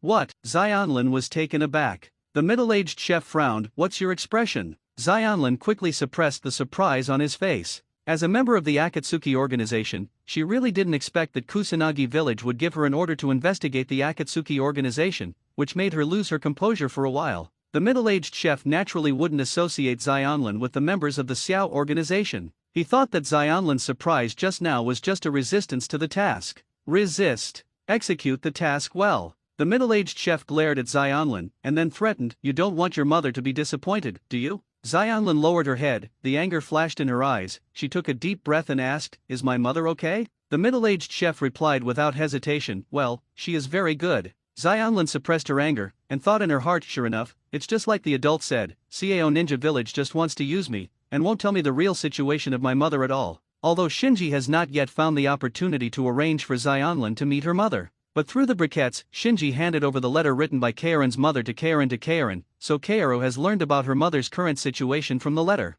After leaving the noodle shop, Zionlin walked towards the training ground. On the way, she met Bai, who was also a little depressed. Zionlin asked, what's wrong with you? Bai smiled wryly, the other side has contacted me. Because they have the same life experience and joined the Xiao organization together, Bai and Zionlin have long become close friends who talk about everything. So Shiro knew that Kaorin was a spy inserted into Konoha by Kusanagi village, and Kaorin also knew that Shiro was Kirigakure's eyeliner inserted into Konoha. Zionlin said, why are they looking for you at this time? They want you to approach Suzuki again? Bai nodded, and I want to investigate the Xiao organization. Zionlin couldn't hold back Pucci for a while, and laughed. Bai glanced at Zionlin, what's wrong with you? Zionlin waved his hand, I was also contacted there just now, guess what they want me to do? Bai frowned slightly, could it be that you are also asked to investigate the Xiao organization? Zionlin spread his hands, that's right, let me get close to Shinji and Suzuki, and look for information about the Akatsuki organization from them. Hearing that, Bai frowned even tighter.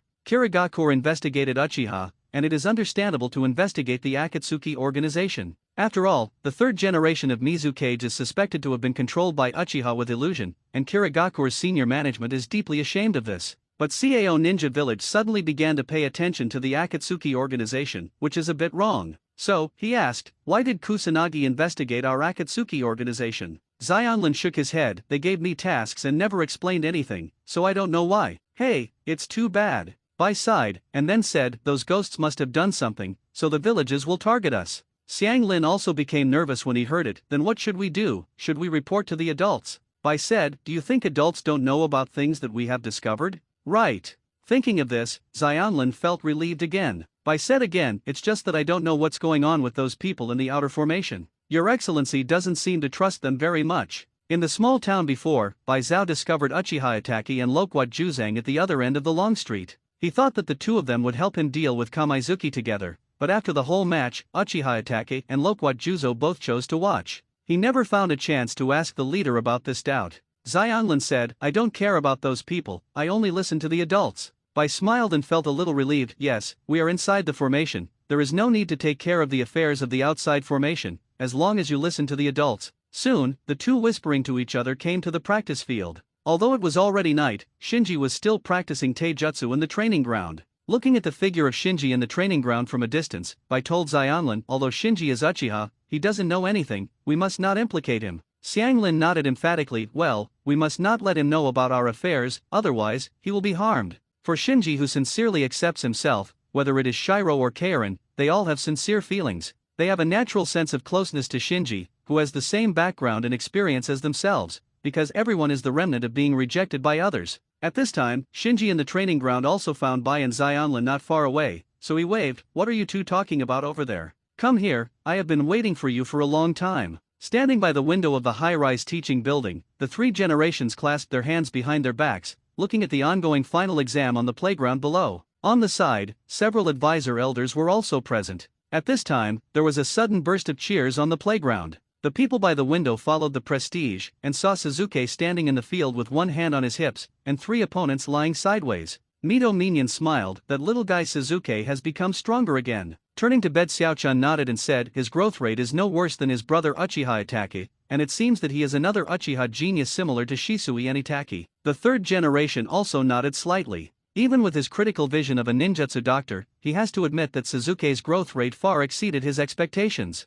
If the elders still had some doubts about whether Suzuki really subdued the running Kyuubi before, then now, everyone is more inclined to believe that Suzuki did it. Because no one can guess how much miracles Uchiha can create in desperation. And Suzuki's overflowing talent made many things that seemed impossible at first seem less unbelievable. After all, among the same students, except for a very few individuals, almost no one is Suzuki's opponent, especially after he opened Sharingan. The gap is even more obvious. Even those rare students who can cause trouble for Suzuki, such as Junmaro, are because they are 3 years older than Suzuki. If they were the same age, the result would be hard to say. Snort! Danzo snorted softly. The faster Suzuki grew, the more he regretted that Saikion didn't make a decisive move and took Suzuki under his command early. Then, his sinister gaze swept to the other end of the playground. Shinji inexplicably felt a killing intent, and glanced up at the teaching building in the distance. Cut with a disdainful snort, Shinji looked away. After a few days of exploration, he has mastered the killing intent perception. This move was even more mysterious than he had imagined before.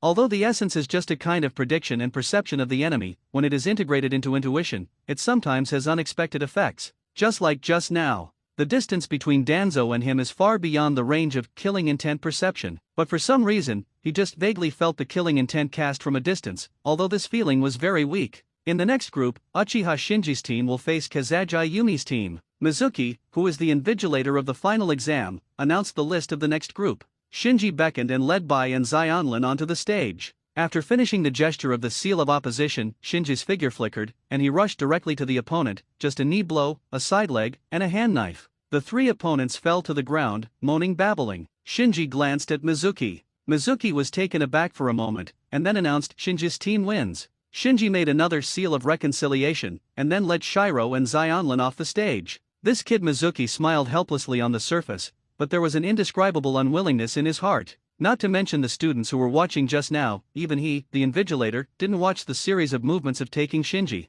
Shinji has become stronger again. Sure enough, there is no suspense at all. Bai and Xionlin were too lucky, they won a round without making a move. Yeah, if only I could team up with Shinji. The students who recovered from their shock immediately started cheering and discussing. Hearing the comments of the students envious of Bai and Xionlin, Shinji secretly said in his heart, "Idiot, I'm doing it for your own good, so I don't hurry up. If Xionlin can't control his strength later, I will punch you and hurt you." How did it end? Xiangfo's is still in the fusion stage. The growth of chakra in the body is still continuing, and the strength and speed are almost the same every day. During sparring, even Shinji must pay 120% attention, otherwise, if you don't pay attention, you may be injured by Xionlin's seemingly ordinary fist. This is also the result of Xiangfo's not receiving targeted training. You must know that half of his body was crushed by a boulder. After transplanting leukocytes, Obito, who was already crippled, heard that Kakashi and Rin Nohara were in danger. His boulder. Later, after being wrapped by Uzumaki, he shattered the entire rock wall with one punch, and successfully rushed out of Uchiha Madara's underground base. This shows the power of leukocytes. And the physique of Xionlin is still above Obito, and the physical condition is also very healthy, unlike Obito at that time, which was completely disabled, so in terms of physique alone, the upper limit of Xionlin's development is very high. Also listening to the discussions around, Mizuki not only did not feel gratified as a teacher, but developed a strong resentment in his heart. I have worked so hard, let go of my dignity, betrayed the bottom line, and barely reached Chunin level, and this kid is such an amazing talent just because he was born in Uchiha. Why? Damn it.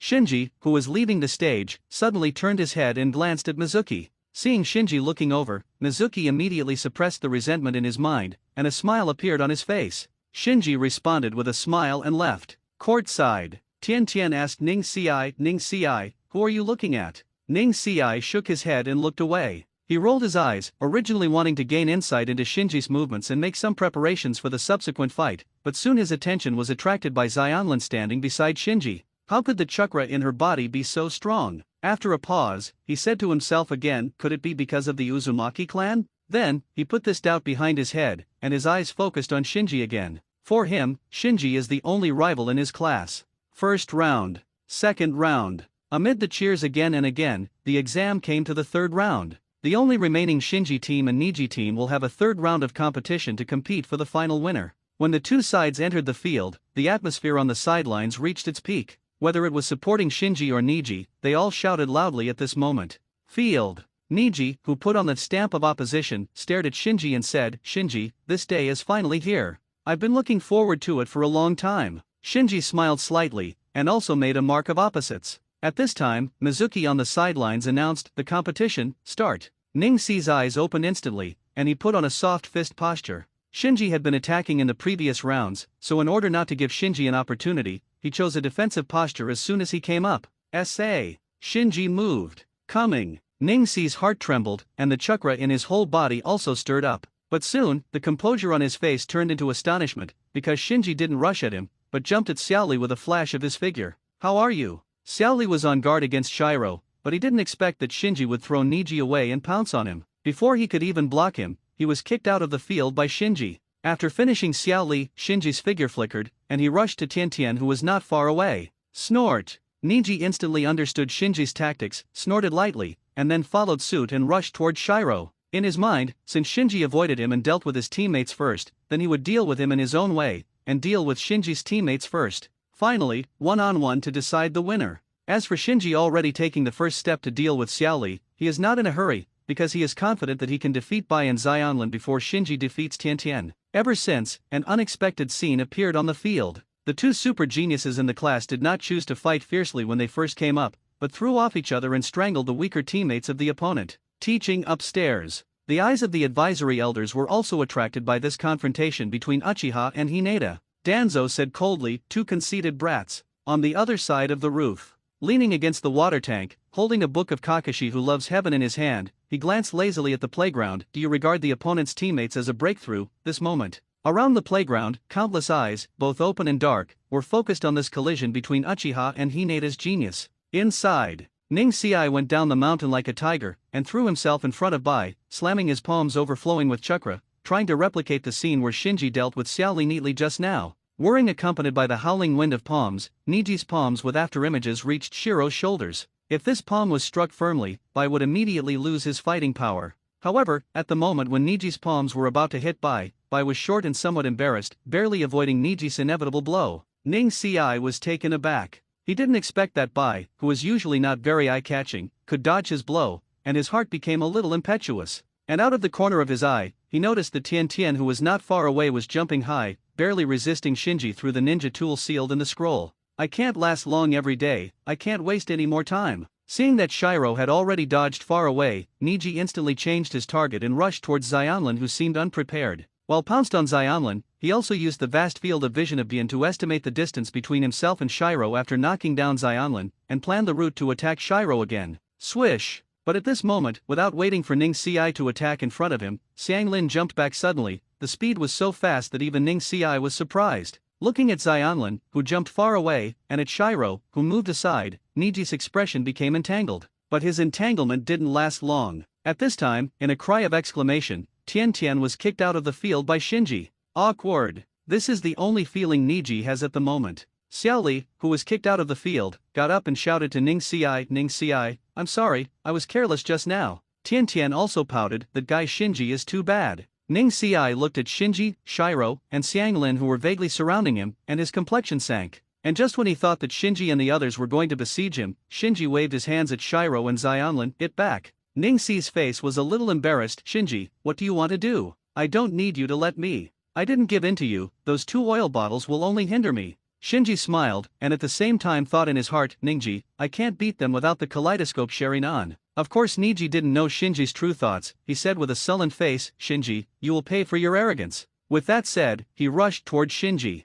Shinji, who secretly operated the breathing method and killing intent perception, was not afraid at all, and met Niji's soft fist head-on. Bang bang bang. In an instant, there was a series of intensive fist and kick sounds on the playground. On the field, off the field, and even the examination room of several other classes, they were all attracted by this fierce battle between Uchiha and Genius Hyaga. Shin shouted, "Shinji, come on." Karama Yakumo asked Junmaro, "Which of them will win?" Jun Malo didn't answer, but his indifferent face was slightly moved. The other side. Naruto opened his mouth wide. "Are Shinji and Niji so powerful?" Sakura taught him a lesson. "Idiot Naruto, he is a genius, okay." Suzuki folded his hands on his chest with a serious look on his face. He thought that Shinji's strength would decline due to his obsession with medical ninjutsu recently, but he didn't expect that. Not only did he not decline, but he also gained a rhythm that he couldn't explain clearly. "How is his gymnastics?" After thinking for a long time, he couldn't think of a suitable adjective. In short, he felt that Shinji's physical skills today were a bit strange. The one who felt the same way was Niji, who was fighting Shinji fiercely. As soon as he played against each other, he felt that something was wrong. It stands to reason that he has the advantage of pupil technique, and it should be easy to suppress Shinji in a physical combat, but for some reason, Shinji can accurately avoid his offensive, and then launch a counterattack at the right time. As time went by, this feeling became more and more intense, and even gradually affected his confidence. For a moment, he doubted his soft fist. Chance! Shinji keenly noticed Niji's hesitation when he punched, and instantly leaned forward, actively shortening the distance with Niji. Ning Ci was taken aback. In the area of advantage that should belong to him, not only did he fail to suppress Shinji, but instead let Shinji turn to the guest, which made him mess up. Naturally, Shinji would not let go of such a good plan. After avoiding Niji's hasty slap, he turned around and kicked Niji away. Moment. The playground is quiet. In the eyes of everyone, it was supposed to be a fierce battle between dragons and tigers, but they didn't expect it to come to an abrupt end when it just reached its peak. At this time, Shinji smiled and said to Mizuki on the sidelines, "Mr. Mizuki, why are you in a daze?" Mizuki came back to his senses, and announced with a complicated expression, "Shinji's team wins." Ning Ci on the ground was still a little dazed. It's not that he can't accept failure. He already had psychological expectations for losing at the hands of Shinji, but he just couldn't accept this kind of failure. You must know physical skills, but the field he is most proud of. He can accept being defeated by ninjutsu, or even illusion, but he can't let go of being defeated in physical arts. At this moment, Xiaoli and Tiantian rushed to the field, helped Ning Ci up, and comforted him softly. But Ninkai still stared blankly at the back of Shinji leaving the field. Far away. Suzuki was sullen, a little surprised. "I thought that guy was obsessed with medical ninjutsu recently and fell behind in cultivation, but I didn't expect it." Like Niji, Suzuki has been secretly watching Shinji. Seeing that Shinji went to the medical class every day during this period, he slackened his practice. He thought that Shinji's progress would not be too fast, but he didn't expect Shinji to defeat Niji so easily. Sakura intentionally leaned in front of Suzuki. "Suzuki, are we okay?" Naruto clenched his fists. "Sakura, just wait and see my performance." Sakura said angrily, "It's a blessing that you don't hold back, Suzuki." The corner of Suzuki's mouth twitched slightly. "Don't worry, that guy Niji must have been slack lately, that's why he lost so badly. I'm different." At this time, Irika announced loudly, "The next game, the Suzuki team will face the Junmuro team." Following Irika's announcement, the eyes of everyone on the playground immediately shifted from Shinji's side to Suzuki's side. Sensing the gazes from all around, Suzuki smiled at the corner of his mouth, waved to Naruto and Sakura, and strode towards the field. "Haha, it's my turn." Naruto rolled up his sleeves and went up to the field. He is hated and alienated by everyone, but he has been looking forward to such a scene to prove himself. Sakura followed up nervously. She was really a little afraid to face the cold Junmuro. On the opposite side, Junmuro also led Shin and Kurama Yakumo onto the stage. Ziun said proudly, "Junma Lu, what is our tactic?" "Tactics?" After a pause, Junmala shook his head. "There is no such thing." "Hey." Ziwan was taken aback, and asked, "Then how do you want us to cooperate with you?" "It doesn't matter what you do." After Junmuro finished speaking, he walked towards Suzuki slowly. Ziun stomped her feet angrily. "Hey, we are a team." Kurama Yakumo put his hand on his forehead. "I knew it would be like this." Seeing Junmuro walking towards him, Suzuki went up to meet him. As he walked, he opened the Sharingan in his eyes. "Junmalu, I will return all the humiliation you gave me before today, and I want you to know that under my pair of Sharingan, everything about it is worth mentioning." Teaching upstairs. The three generations and a group of consultant elders are all focused on Suzuki and Kamuro at this moment. The confrontation between Shinji and Niji just now was exciting, but for the highest decision-makers in the village, it was just a dispensable seasoning. What they really cared about was Suzuki and the pair of Sharingan eyes in Suzuki's eye sockets. This is why Mingming Shinji's performance is also very impressive, but they only pay attention to Suzuki, because at their level, what they care about is not the immediate victory or defeat, but the upper limit of the future. Suzuki opened his eyes at the age of 7, and when he opened his eyes, he was a double Guyu. In addition, there is a record of suspected subduing 9 tails. As long as there are no accidents, future achievements will not be underwater. On the other hand, Shinji, no matter how outstanding he is in the ninja school, as long as he does not open Sharingan, his future achievements are bound to be limited. Turning to sleep, Xiaochun suddenly became interested. "Who do you think will win these two brats?" Danzo said, "It's been so long, Uchiha Suzuki should have adapted to Junmuro's taijutsu, and he has a good chance of winning this time." Maitamanyan smiled. "Don't forget, Junmuro is also a famous queen." Danzo said lightly, "If Suzuki is still not Junmuro's opponent, it can only mean that the growth environment of ninja school is not suitable for him, and he needs more efficient training." After hearing the meaning in Danzo's words, Zhuangzi Xiaochun and Mitamonian stopped speaking. Sande glanced at Danzo vigilantly. Obviously, Danzo still didn't give up the idea of fighting Suzuki. Field. S.A. Junmalu took the lead in launching the instant body art and rushed towards Suzuki. If it was before, Suzuki would be at a loss, but after so many beatings by Komuro, he gradually mastered Komuro's style. Although the speed is still not as fast as Komuro, but with Sharingan, he can barely handle it. Junmalu's offensive is over. Soon, the two of them were fighting together. The two fought faster and faster, with dazzling moves, not to mention the students watching from the outside. Even Naruto, Sakura, Shin, and Yakumo, who were also on the field, were stunned and acted in a daze. Audience. I see it. I see it all. During the fierce battle, Suzuki gradually cheered up. He found that with the practice day after day, his Sharingan's insight became stronger and stronger, and now he can faintly capture Junmalu's movements. Boom! Accompanied by the muffled sound of fists and feet intersecting, the two retreated separately. Suzuki raised the corner of his mouth. You should have noticed too. Your actions have been completely seen through by my Sharingan. Junmalu also noticed this, and focused his eyes on Suzuki's Sharingan, secretly said, as expected of the eyes that even Master Orochimaru covets. Suzuki raised his arms at this time, and while forming seals, he said slowly, you can be a stepping stone on my road to revenge, Junmaru, you are proud enough. Junmalu was speechless. He didn't quite understand why Suzuki was so proud. He obviously hadn't exerted his full strength yet. Far away. I couldn't help expressing emotion. Student Suzuki's progress is too fast. In less than a month, he has already adapted to Junmaru's speed. Zionlin asked curiously, will Suzuki win? I can't tell. After shaking his head, Shiro turned to Shinji and said, Student Shinji, what do you think?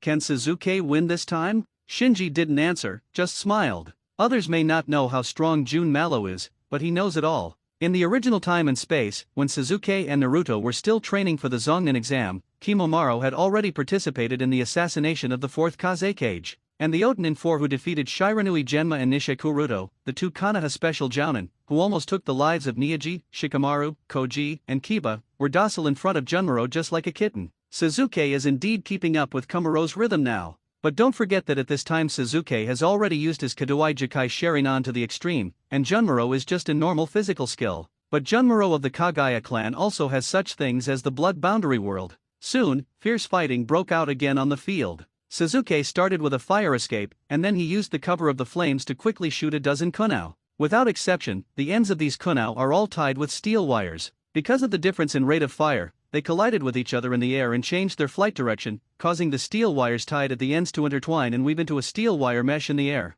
Maro. With this move, the students around were stunned. With such a delicate operation and such a precise prediction, most people don't dare to even think about it, let alone do it, and only those who have the limit of the pupil technique blood succession dare to play such tricks. Teaching upstairs. Seeing the scene, Koharu and Mitamonian both showed surprise. In their view, this level of ninja throwing skills is simply not something a 7-year-old child can master. Even Danzo, who always had a gloomy face, had an unexpected look on his face, secretly said, it's another uchiha attack.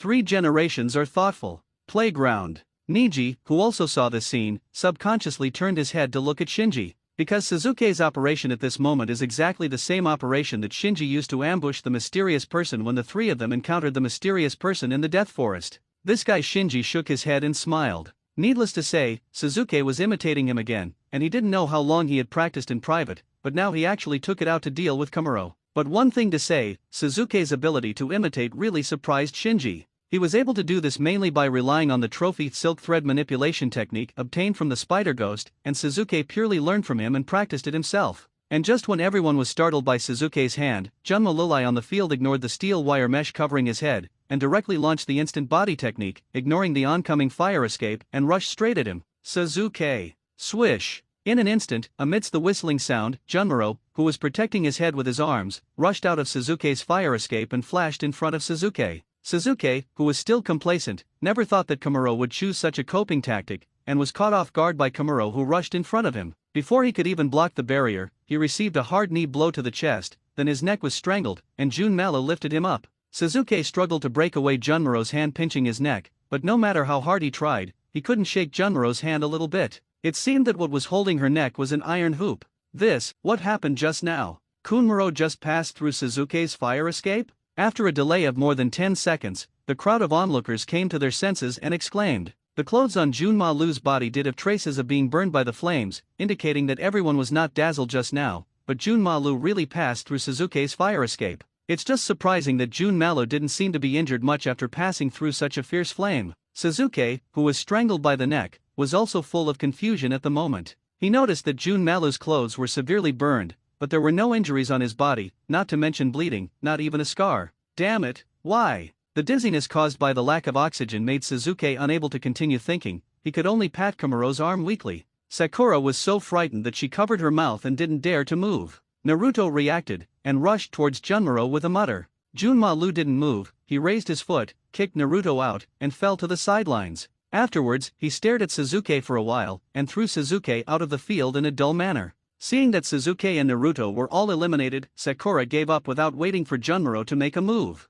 Irika announced with a complicated expression, this time, Junmaro's team won. Suzuki, who fell out of the field, looked unwilling. He was panting heavily while staring at Kumaro for observation. Until now, he didn't understand why Junmalu dared to challenge his fire dungeon. Although he didn't have much chakra infused in the fire dungeon, if he rushed in head-on, he would definitely be burnt to pieces. At this time, Sakura passed Naruto, who was also on the ground, came to Suzuki, and helped Suzuki up. "Are you alright?" Suzuki shook his head with a dark face. He did not suffer any injuries, but such an inexplicable defeat made him a little hard to accept. On the other side, Shin and Kurama Yakumo also joined Junmalu and said in unison, "Are you crazy? It's just a final exam, why do you have to work so hard? Spell?" Junmalu tilted his head. After checking Junmaro's body, Shin and Yakumo were surprised to find that although Junmaro's clothes were burned to tatters, there was not even a single scar on his body. Far away, Xionlin snorted lightly. "Hey, what's wrong with Junmalu's body?" Bai answered in a low voice, "That's the bone vein." Shinji stared at Kumaro, a little lost in thought. He was also slightly taken aback by the scene just now, but he quickly realized it. Junmalu's bone vein had always given him the impression that he could fight with bones, but as he became more and more familiar with medical ninjutsu and the structure of the human body, he gradually realized that the bone vein was not only it is only possible to fight with bones. Just imagine, when the bones protrude from the body surface, they will inevitably destroy muscle tissue and skin tissue. However, Junmalu, who possesses the bone vein, can freely protrude the bones out of the body without making his body dripping with blood. This shows that the Shiju Meridian not only has a very high ability to control various tissues and organs of the body, but also has a very significant recovery ability. Because even if the body can avoid the main muscle tissue from the pierced bones when the bone vessel is activated, as long as the bones are pierced out of the body, damage to the body surface is unavoidable. There is no bloody prick, it only shows one thing, that is, the wound has stopped bleeding in an instant and recovered. Thinking of this, Shinji rubbed his chin. He glanced at Junmalu, then at Ninkai, and his mind was full of thoughts. He knew that the two big families Hinata and Kagaya were distant relatives, and seeing Junmalu's performance of Bone Vein, he suddenly felt that the relationship between the Hyuga clan and the Kagaya clan might be similar to the Uchiha clan and the Senju clan. Belonging to one is the Fairy Eye family, and the other is the Fairy Body family.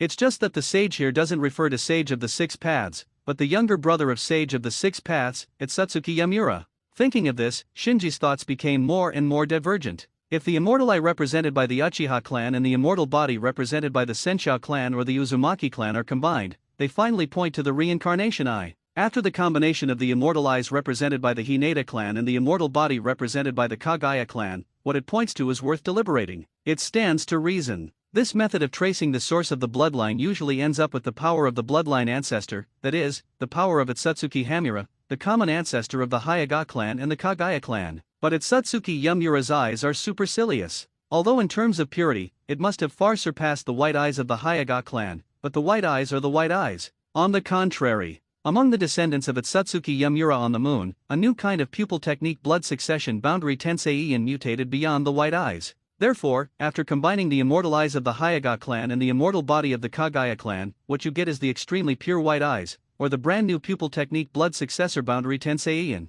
Right now, I'm afraid no one can tell. Why don't you try it? Shinji suddenly had an idea. That is to transplant the cells and tissues of Junmalu to Ningxi's body, and see what kind of fruit will be produced after the fusion of the blood of these two great families. And just when Shinji was distracted, the final exams in each class were all over. Next, it's a contest between classes. Because it involves class honor, the atmosphere on the playground is more enthusiastic than before. Shinji's class was drawn to another class of the same grade in the first round. Because of Shinji's team and Niji's team, it was easy to win this round. Then, in the second round of Shinji's class, Suzuki and the others who also won easily in the first round were drawn. I didn't expect to draw them so soon. Shaking my head every day, I feel a little regretful. In her opinion, as long as she doesn't meet Suzuki, Junmaro's class, her class can basically sweep the other classes in ninja school, even the senior classes are no exception. Xiaoli clenched his fist vigorously, as if he was happy to be able to fight against geniuses like Suzuki and Kumaro. Tian Tian glanced at Xiaoli, and put his hand on his forehead helplessly.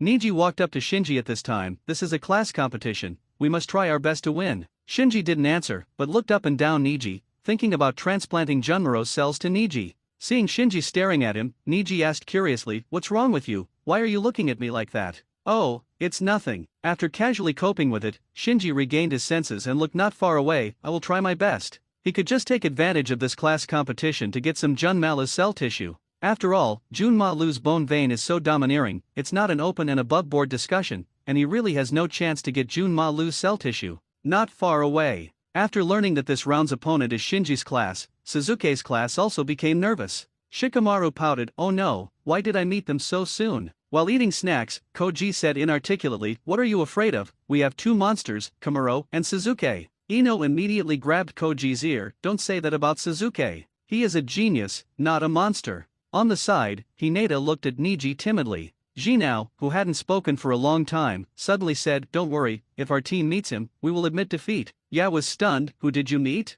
Why did you admit defeat?" Hinata shook her head. "It's okay, I won't drag you down, I can fight." Tooth, who was still out of the situation, asked, "What are you talking about?" Akamaru, who was lying on the teeth, also called out, "Wow." Shino ignored his teeth, but pushed his glasses lightly. "No, this is just my judgment based on the winning percentage. Whether we meet Niji Hayaga's team or Shinji Uchiha's team, our chances of winning not big." The teeth finally understood and grinned. "Then we can't admit defeat. Let's consume their chakra at least." Akamaru echoed, "Wow." Suzuki has adjusted his mentality from the defeat just now. The reason why he was able to adjust so quickly was not because of anything else, but simply because he had been beaten too many times by Junmaluang, and he got used to it. He looked at Shinji and Niji, who were not far away, and said, "It's time for the three of us to compete." Sakura was a little worried. "Suzuki, what should we do if we meet Shinji and Niji?" Suzuki warned, "They should deal with you first, so you have to be careful and try to delay the time for me." Naruto clasped his fists together. "Don't worry, I won't be defeated so easily."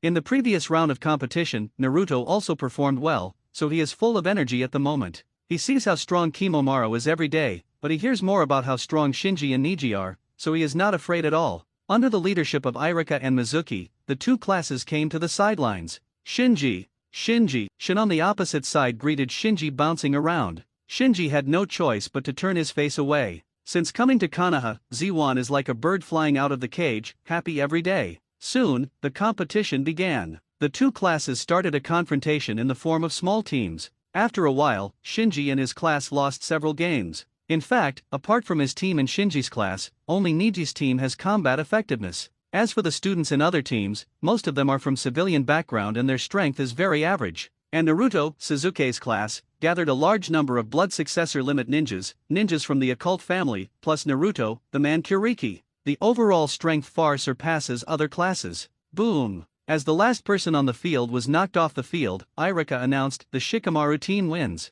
Tian Tian sighed, "Hey, we lost another game." Niji also frowned. He found that according to the development of this situation, in his class, I am afraid that only his and Shinji's team can win. And as the squads in his class were eliminated one by one, he might face a round-the-clock battle from the opposite class in a short time. At this moment, Mizuki announced, "The next game, Suzuki's team will face Shinji's team." Hiss, right? The main event is coming. Wow, a contest between two Uchiha geniuses. The students in both classes became excited. Everyone knew that the victory or defeat of other teams only had a certain impact on the situation. It was the team of the four geniuses that could really determine which class won. Cheering up Shinji every day, "Shinji, come on." Niji also nodded at Shinji. Shinji smiled, and led Bai and Zionlin into the arena. On the other side, Suzuki waved his hand, "Naruto, Sakura, let's go." On the roof, Kakashi, who was leaning against the water tank, once again looked away from the heaven of intimacy, and turned to the playground in the distance. Among the two teams entering the arena were the orphan of his teacher and the only two survivors from his close friend's family.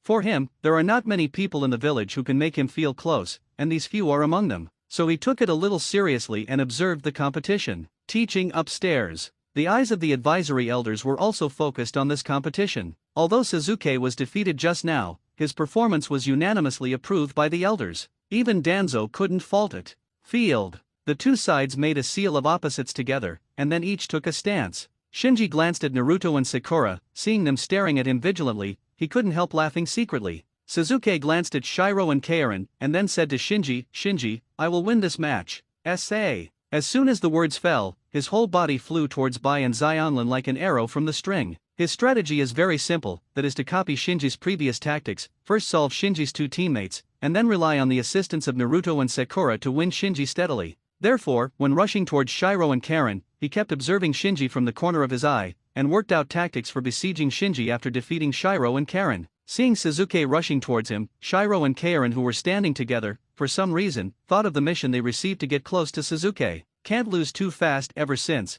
the idea came to the minds of both of them at the same time. They knew that with Uchiha Sasuke's arrogance, if he couldn't show a little bit of strength, Sasuke would never look at them. So now is a good opportunity to perform. There is no need to really defeat Sasuke, as long as you create a little trouble for Sasuke and leave a little impression in Sasuke's heart, you can increase the chances of their next move to approach Sasuke. At this moment, Sasuke was already in front of him. Bai and Xianlin could even see the Guya flying on the Sharingan in Sasuke's eye sockets, and the confident smile on the corner of his mouth. And looking at the hesitant expressions of Bai and Xianlin, Sasuke secretly said, these two rookies. Conscious that he had already succeeded, he used a feint with his left hand to cover his right hand to attack Xianlin, while raising his body slightly, preparing to use the reaction force immediately after knocking down Xianlin, turn around and kick his legs, and solve the problem cleanly. Off-white. The hesitation on Xianlin's face was because she was not sure how far she should resist, not because she was not prepared enough for Sasuke's surprise attack. And the kaleidoscope Sharingan in her eye socket, although it is normal at the moment, but the kaleidoscope is a kaleidoscope, even if it is not opened, the insight is far beyond the ordinary eyes, so through Sasuke's pressing down on the right shoulder, she keenly judged Sasuke's true identity.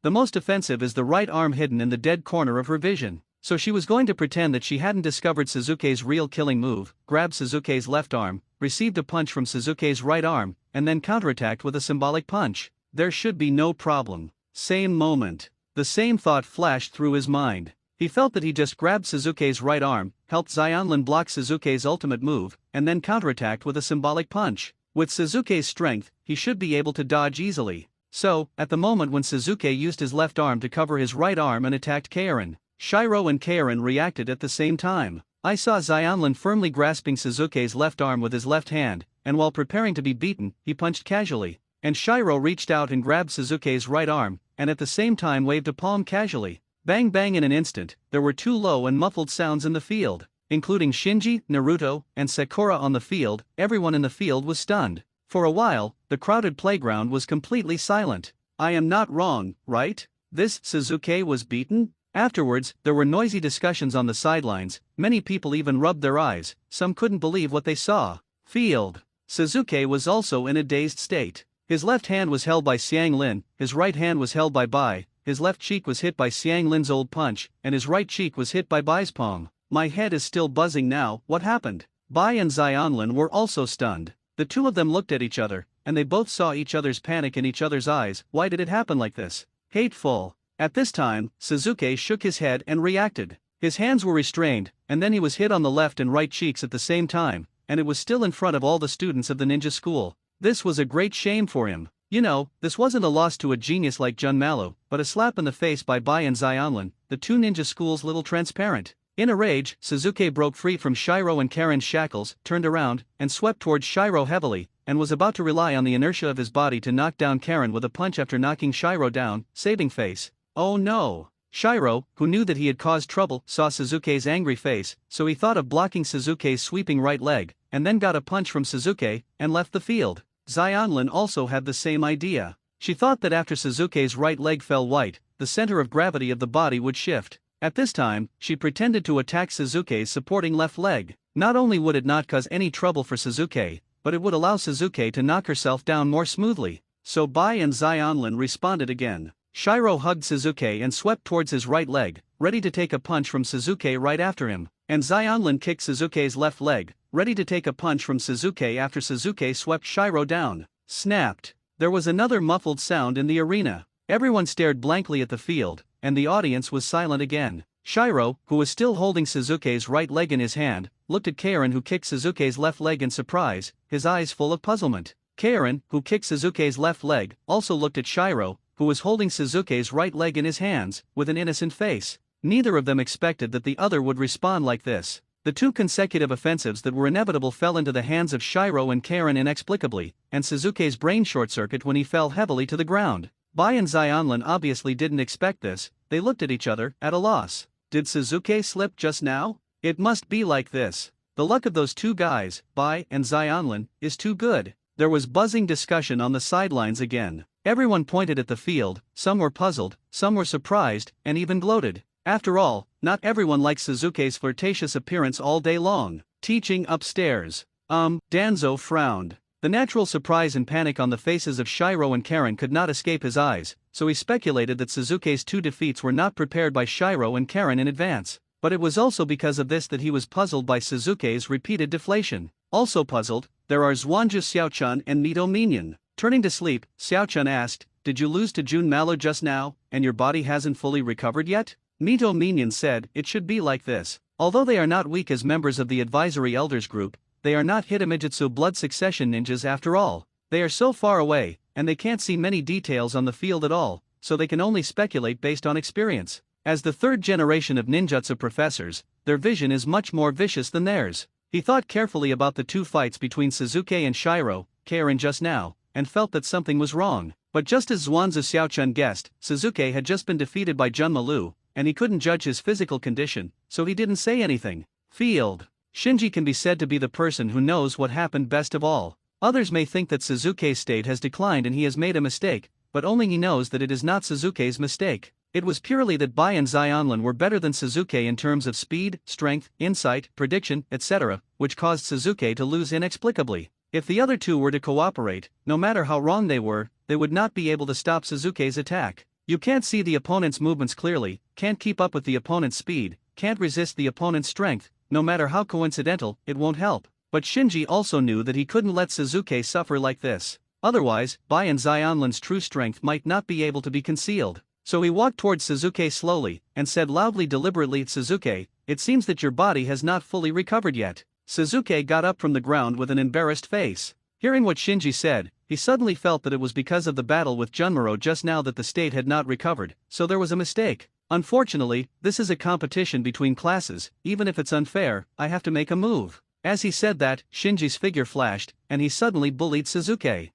Suzuki, who hadn't completely calmed down the god, was taken aback and instinctively threw a punch. Shinji turned away from the punch, then his right hand went from bottom to top and hit Suzuki's chin with a palm, knocking Suzuki into the air and flying out of the field. After easily solving Suzuki, Shinji still shook his head. "Can't you even stop this? You really are not in the mood." It turned out that Suzuki was injured. No wonder he was beaten up so badly by Shiro and Karen. It's a pity. Hey, I can only watch Jun Malu's. Shinji's words gave everyone a reasonable explanation, so the onlookers all subconsciously approved of Shinji's judgment. Even Suzuki, who was knocked out of the arena, just hit the ground with his fist depressively. "Damn it, I shouldn't have fought so hard with Jun Malu before." Obviously, even he believed in Shinji's judgment. Shinji turned his head and dealt with Naruto and Sakura again, made a seal of reconciliation in the sound of Mizuki announcing victory, and then quickly led Shiro and Karen off the stage. At this time, Mizuki announced again, "Next time, Ninkai's team will face Junmala's team." With the end of the last competition, the slightly depressed atmosphere on the playground became lively again. Everyone turned their attention from Suzuki to Junmaro and Niji, who were leading the team on the field. Junmalu and Ning Xiai are not the kind of people who like to speak harshly. They just looked at each other, and the two immediately fought into a ball. Bang bang bang. In an instant, there was a burst of intensive fisting and kicking on the playground. Compared with the fancy Suzuki, Niji's tactics are much more simple. He did not launch a wide open and close attack with Jun Malu, but strictly guarded the area 1 meter in front of him, using defense as an offense. In the face of Ninkai, who was defending tightly, Jun Malu couldn't break through the protective circle of his soft fist for a while, so the two sides fought a war of attrition. Tian, Xiao Li is not idle at this time. The two of them took advantage of Niji's hold on Kamaro's gap, defeated Shin and Kurama Yakumo successively, and then joined the battle group of Kamaro and Niji. It's just that this level of fierce fighting is far from what the two of them can participate in, so not only did they fail to help Ning Ci, but they also forced Ning Ci to support them several times, almost showing their flaws. Fortunately, this situation did not last long. After a while, Tian Tian was kicked out of the field by Jun Malu, and after Xiao Li persisted for a while, he was also kicked away by Jun Malu. Soon there were only Jun Ma Lu and Ning Ci left on the field. Watching the fierce battle between the two on the field, the students outside the field did not dare to show their anger. Hinata clasped her hands together and murmured, "Brother Ninkai." Ya was stunned, "Are these two guys still human?" Ino was a little worried, "Shikamaru, can our class win?" Shikamaru shook his head slightly, "It's hard to say now. If Niji procrastinates with this style of play, I'm afraid that even if Junmaro can win, it will consume too much chakra. Don't forget the lesson of Suzuki just now. Yeah, there is another Shinji in their class." Ino nodded, and then said to himself, "Although I haven't awakened Sharingan yet, I'm as handsome as Suzuki. It would be even cooler if I grow my hair longer." "Already?" Shikamaru looked at Ino in surprise. Seeing Ino's longing expression, he swallowed back the words on his lips. Koji, who was eating snacks, said at this time, "Isn't there still our team?" "Cut." Ino spat lightly, with disdain on his face. Shikamaru was speechless. Women are really troublesome. On the other side, Sakura stepped forward to support Suzuki. "Suzuki, is your face okay?" Realizing that his face seemed to be swollen, Suzuki looked embarrassed. "Damn it, I was careless just now, I didn't flash." Sakura quickly changed the subject. "Can Kimomaro win?" Suzuki's expression became serious. "Kimomaro must have been seriously injured in the fight with me. It may not be easy to win Niji and Shinji in a row." Sakura panicked. "Then our class is going to lose?" Suzuki sighed. "Hey, I shouldn't have lost both with Junmaro just now. Field. The fighting is still going on. Junmalu's speed and strength are both higher than Ning Ci's, but with Ning Ci's wholehearted defense, he failed to succeed after several attempts. Gradually, he lost patience. He no longer dodged Ning Ci's soft fist, and directly faced Ning Ci's palm and launched a close-range confrontation with Ning Ci. Chance! Ning Ci instantly sensed an opportunity, and used acupuncture techniques to attack the meridians in Jun Malu's arms, shoulder blades, and waist and abdomen. In his mind, as long as any one of these vital meridians is sealed, he can win. Bang bang bang. The two sides punched and palmed, and in just a few short breaths, they exchanged more than a dozen moves. Then, Ning Ci staggered and fell to the ground. Why, he was full of puzzlement. Just now he clearly sealed at least 3 big acupoints on Jun Malu's body with a soft fist. According to common sense, Jun Malu should have been unable to move his chakra. But Jun Malu acted like a normal person, attacking against attack, hitting him in the heart with a punch, causing him to be defeated in an instant. "You lose." After saying this, Jun Malu picked Ning Ci out of the field with a light kick with his foot, and then turned around and left the field. Ning Ci, who fell out of the arena, didn't care to get up, looked up Junmalu with his white eyes, and found that the 3 big acupoints that should have been sealed by his soft fist were now unimpeded. "My soft fist has failed." Ning Ci suddenly doubted his life. The Ruquin, which was always invincible in the past, has been defeated again and again today. First it lost to Shinji, and now it lost to Junmaro. Is this the bone vein? On the sidelines, Shinji had a deeper understanding of Junmaro's bone vein. It's not that Ning Ci's soft fist failed, but before hitting those acupuncture points, Jun Malu had already created a layer of periosteum in the body in advance, blocking the chakra that Ning Ci's soft fist penetrated. So Ning Ci's soft fist, that's why he failed to seal the acupuncture points on Jun Malu's body. That is to say, Jun Malu, who has developed the Shija meridian to a certain extent, is actually wearing a layer of skeletal armor. He can generate periosteum in any area under his skin, and in a blink of an eye, he can put armor on his vitals. This reminds Shinji of the battle between Junmaro and Gaara in the original time and space. Others were trapped in Gaara's sea of sand, and basically lost all of them, but Junmaro was able to break free from the sea of sand abruptly by virtue of his perverted fighting ability. From this point alone, one can see the dominance of the bone vein. It was just a temporary idea before, and Shinji was indifferent to whether he could get Junmaro's cell tissue. And right now, he really wanted to get some of Jun Malu's cell tissue for research. After defeating a few more teams, Shinji's team finally met Kimimura's team. This battle to determine the winner of the two classes immediately ignited the enthusiasm of all the students in the ninja school, not to mention the students. Even some teachers in the ninja school put down what they were doing and stopped to watch. Shin said loudly, "Shinji, even if we are friends, I won't show mercy in this one." "Me too." As Shinji said, he took out a kunao from the ninja bag on his waist. Seeing that Shinji was so serious, Shin was taken aback, and quickly hid behind Junmaro. Shinji took out kunao, not to scare Shin. Without ninja tools, he was really not sure how to extract enough cells and tissues from Jun Malu. Soon, the 6 people present completed the seal of opposition, and then they fought fiercely. Shinji naturally met Junmaro. Shin took the initiative to find Shiro, and left the weak-looking Kaoru to the equally weak Kurama Yakumo. In the 3 groups of confrontation, the focus of everyone's attention is naturally the 2 geniuses Shinji and Junmaro. During the fierce fight, Jun Malu became suspicious. Unlike Suzuki's flamboyance and Niji's rigidity, Shinji's style is pragmatic with a touch of treachery, and he feels uncomfortable as soon as he gets to know Kimimaro. Then he found that Shinji seemed to be able to see through his mind, and his offensive could always be resolved silently by Shinji. What surprised him the most was that Shinji was above Suzuki and Niji both in terms of speed and strength. In addition, with Shinji holding Kunao, the threat to him suddenly increased, and he had to be a little more serious. Ah! Suddenly, there was an exclamation not far away. It was Kurama Yakumo who was forced out of the field by Xionlin. Immediately afterwards, Bai also successfully forced Ziwan out of the court. Two teammates were eliminated one after another, but Jun Malo remained unmoved, his expression remained indifferent. Shinji raised the corner of his mouth slightly. He gave Bai, who was not far away, a look, then threw the kunao in his hand into the air, quickly formed a seal with both hands, and shouted, "Fire escape, the art of fireball." Almost at the same time, Bai also completed the seal, water escape, water chaos.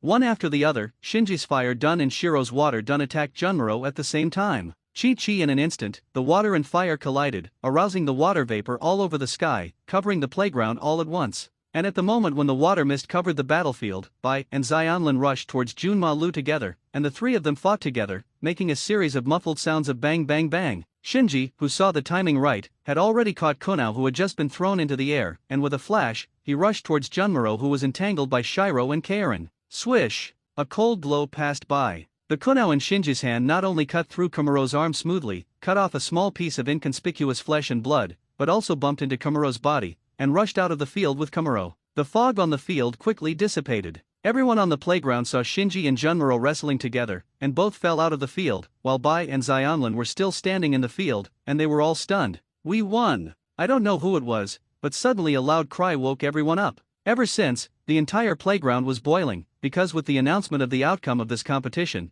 there was no suspense about the class that won the final exam. Courtside, Suzuki was extremely annoyed at this time. "It's all my fault, I must have injured Junmaro before, and let him face Shinji with injuries, that's why I lost." Shinji and Junmaro quickly got up from the ground. Glancing at the nearly healed wound on Junmala's arm, Shinji apologized, "I'm sorry I hurt you." "Fine." Junmalo shook his head indifferently. For such a small wound, he didn't need to pay attention at all, and his body would heal itself after a while. As for the outcome, he didn't pay much attention to it. He turned around and left without any nonsense. Shinji smiled slightly, and greeted Shiro and Karen on the field to return to his class. Just now, he took advantage of the diffuse mist to obscure his vision, and without anyone noticing, put the kunao with a small piece of flesh and blood stuck to Jun Malo back into the ninja bag on his waist. In fact, it was precisely because Jun Malo didn't care about the small injury that he was able to succeed smoothly. Otherwise, even he would have a hard time scratching Jun Malu. At this time, the students gathered around and congratulated Shinji. Niji also came to Shinji. "I lost." Shinji patted Niji on the shoulder, and said casually, "It's just a final exam, you don't have to worry too much about it." Ning Ci shook his head, "No, although it was just an exam, I saw my shortcomings clearly. You can defeat Suzuki and Kimomaro without opening Sharingan, but all I gained was defeat, which shows that I am not as good as you." Shinji secretly said in his heart, counting the pair I control, "I have 2 pairs of kaleidoscope Sharingan. Really, I am invincible." However, Ning Ci changed the subject and suddenly emphasized his tone, "I won't just admit defeat like this, I will become stronger next time." Seeing Ning Ci's serious face, Shinji didn't comfort him, but said lightly, "I'm looking forward to it." Next to the tank on the roof, Kakashi closed the love heaven in his hand, jumped off the roof, and left without looking back. The ninja school's exams have come to this point, there is no need to continue reading. The performances of Suzuki, Shinji, Kumaro, Niji, these geniuses must be very impressive. Even if it is him, it is probably the same at the same age. But in his eyes, these so-called geniuses, none of them qualified. The ninja school conducted the final exam in the form of a 3-person team this time, the purpose of which is to test the teamwork ability of the students. But none of these talented people who shined on the field realized this. Without exception, they all regarded their teammates as dispensable consumables, or even directly as a burden. If Kakashi presided over this exam, he would put everyone on the unqualified list. Teaching upstairs. Although the exam on the playground was still in progress, the 3 generations and a group of advisory elders had disappeared. In order to suppress the rich, Naruto established a ninja school and introduced civilian ninjas. But the 3 generations who are the most powerful people in the village, and the members of the advisory elders are very clear in their hearts that the structure of the ninja world is determined by geniuses. One Namikaze Minato is worth hundreds or thousands of ordinary ninjas in a war. A single salamander Hanzo can make the weak Yuan village survive tenaciously in the cracks between several Dainin villages. This is the cruel fact, and it is not something that can be changed by emphasizing a few words of will of fire. So when Sasuke and the few geniuses competed, they naturally wouldn't spend their precious time on the final exam of a mere ninja school. Feeling the dissipation of the killing intent, Shinji glanced at the teaching building. Are you gone? He could feel Danzo's killing intent towards him from such a distance, not only because he possessed the ability of killing intent perception, but also because Danzo didn't hide his killing intent at all. Perhaps in Danzo's view, there is no need to cover up such a thing as wanting to kill a Uchiha remnant. In the afternoon, the final exams at ninja school were finally over. As everyone expected, with Sasuke and his class defeated, no one in the entire ninja school can stop Shinji's class anymore. So after many rounds of confrontation, Shinji's class won the final victory as it wished. All the students in the class have improved their semester grades by 1 level, and the 3 members of Shinji's team were given the highest S-level semester grades by ninja school. After school, every day John Luo and the 2 teams went to the barbecue shop to celebrate together. Shinji would naturally not refuse a rich woman's treat. On the way, they met Sasuke, who also had a dinner together, and Shin's group, and the 2 of them came to the barbecue restaurant together. After a day of competition, everyone was tired and hungry. When the first batch of meat slices and melons and fruits were served, there was almost no one chatting, and they all focused on the food on the table. After the stomachs were full, people began to chat slowly. While picking his teeth with a toothpick, Shikamaru sighed, "Hey, this holiday, I'm afraid life will be difficult." With the end of today's final exams, ninja school usually has a 1 or 2 month holiday. Tooth asked, "Why?" The others also looked over, waiting for Shikamaru's answer. Shikamaru shrugged. "If you think about it for a while, you can see that this exam has completely become a show for Shinji and the others. We performed so poorly, can we have good results when we go back?" While thinking of the irritable mother and sister at home, she shrank her teeth and shrank her neck, and the back of her neck felt cold for a while. Hineda's expression also dropped. As the eldest lady of the wealthy Hyuga clan's family, her performance in the final exam this time, not to mention being on par with Niji from the separated family, even some commoner students were not as good. One can imagine how much pressure she faced. Ever since, following Shikamaru's words, many students in the private room who came from wealthy families or from occult families all looked bitter.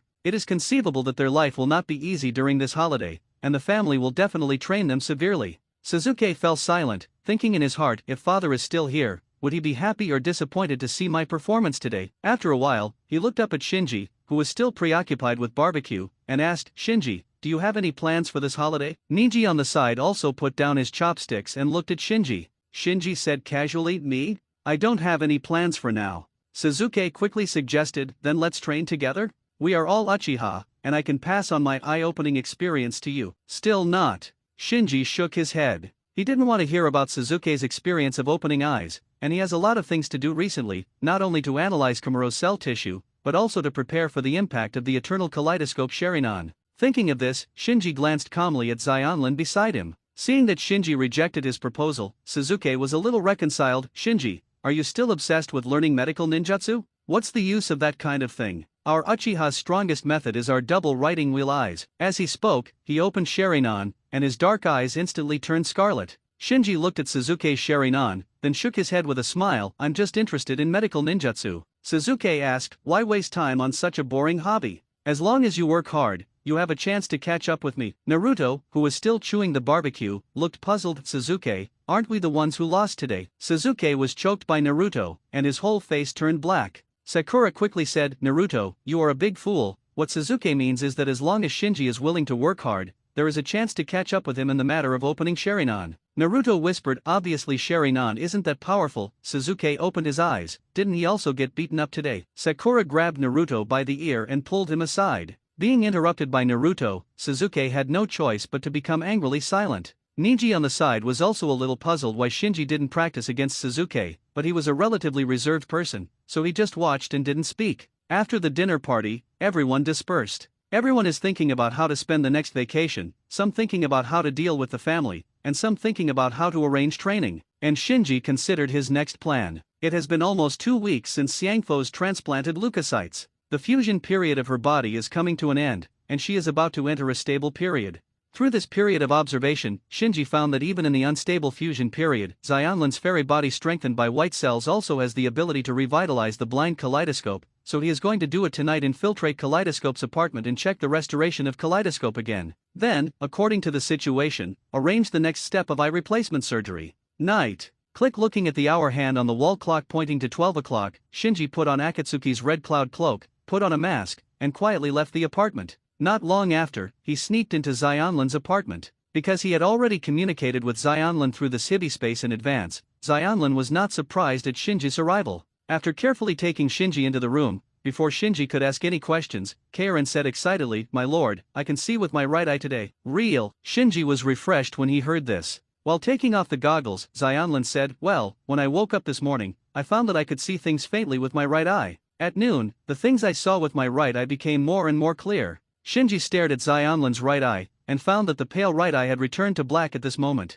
Then, he waved his hand in front of Xionlin's right face. "Can you see clearly?" Xiangfo's nodded heavily. Shinji asked again, "Compared to the left eye?" Xionlin closed his left eye for a while, then closed his right eye for a while, and said, "You can see better with your left eye." Shinji said, "Well, this is normal. The inside of the kaleidoscope Sharingan is closely related to the pupil power. Your right eye has just recovered, and the pupil power is definitely not as strong as the left eye." After all, Shinji activated his kaleidoscope Sharingan, trying to use illusion to help Xionlin open the kaleidoscope. As before, the left eye in Xionlin's eye socket was quickly opened by Shinji, and the black eyes turned scarlet, and then the three hook jades gathered together and evolved into a complex pattern. But the right eye was not opened. Shinji frowned, and activated the illusion again. This time, Xionlin's right eye changed. The ink color on it faded slowly, but it still gradually faded, turning into the scarlet color of Sharingan, and then three hook jades slowly emerged. Shinji continued to increase his pupil power, stimulating Karen's right eye.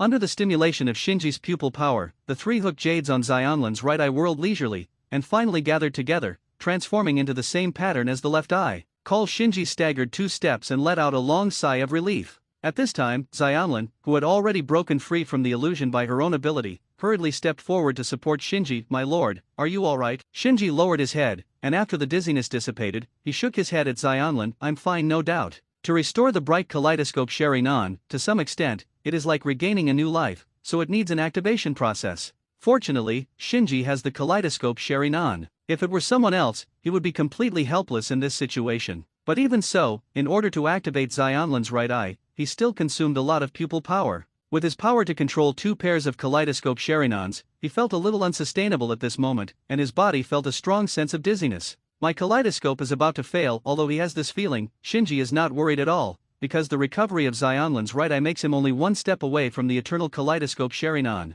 After calming down, he asked Xionlin, "What is the pupil technique in your right eye?" Xionlin sensed it, and quickly replied, "It's also a Susanoo man, but unlike the left eye that strengthens the power of Susanoo, the ability of the right eye is to reduce the consumption of Susanoo." Shinji was taken aback when he heard this. He was not surprised by the pupil technique contained in the right eye, but was puzzled by the decision of the kaleidoscope uchiha who chose to sacrifice his right eye. According to the normal situation, sacrificing the left eye and keeping the right eye is the optimal solution. After all, in the absence of a kaleidoscope, the left eye that increases the power of Susanoo is obviously not as practical as the right eye that reduces the consumption of Susanoo. Having reached this point, and choosing to keep the more powerful left eye, Shinji secretly sighed. It can only be said that it is uchiha. Shinji immediately used illusion to help Xionlin close the kaleidoscope in the eye socket, and then said, "Tomorrow night, I will arrange another eye replacement operation for you." Xionlin asked, "My lord, are you going to help me change my eyes?" Shinji was a little embarrassed, and said, "Don't worry, I will return your eyes to you intact in the future.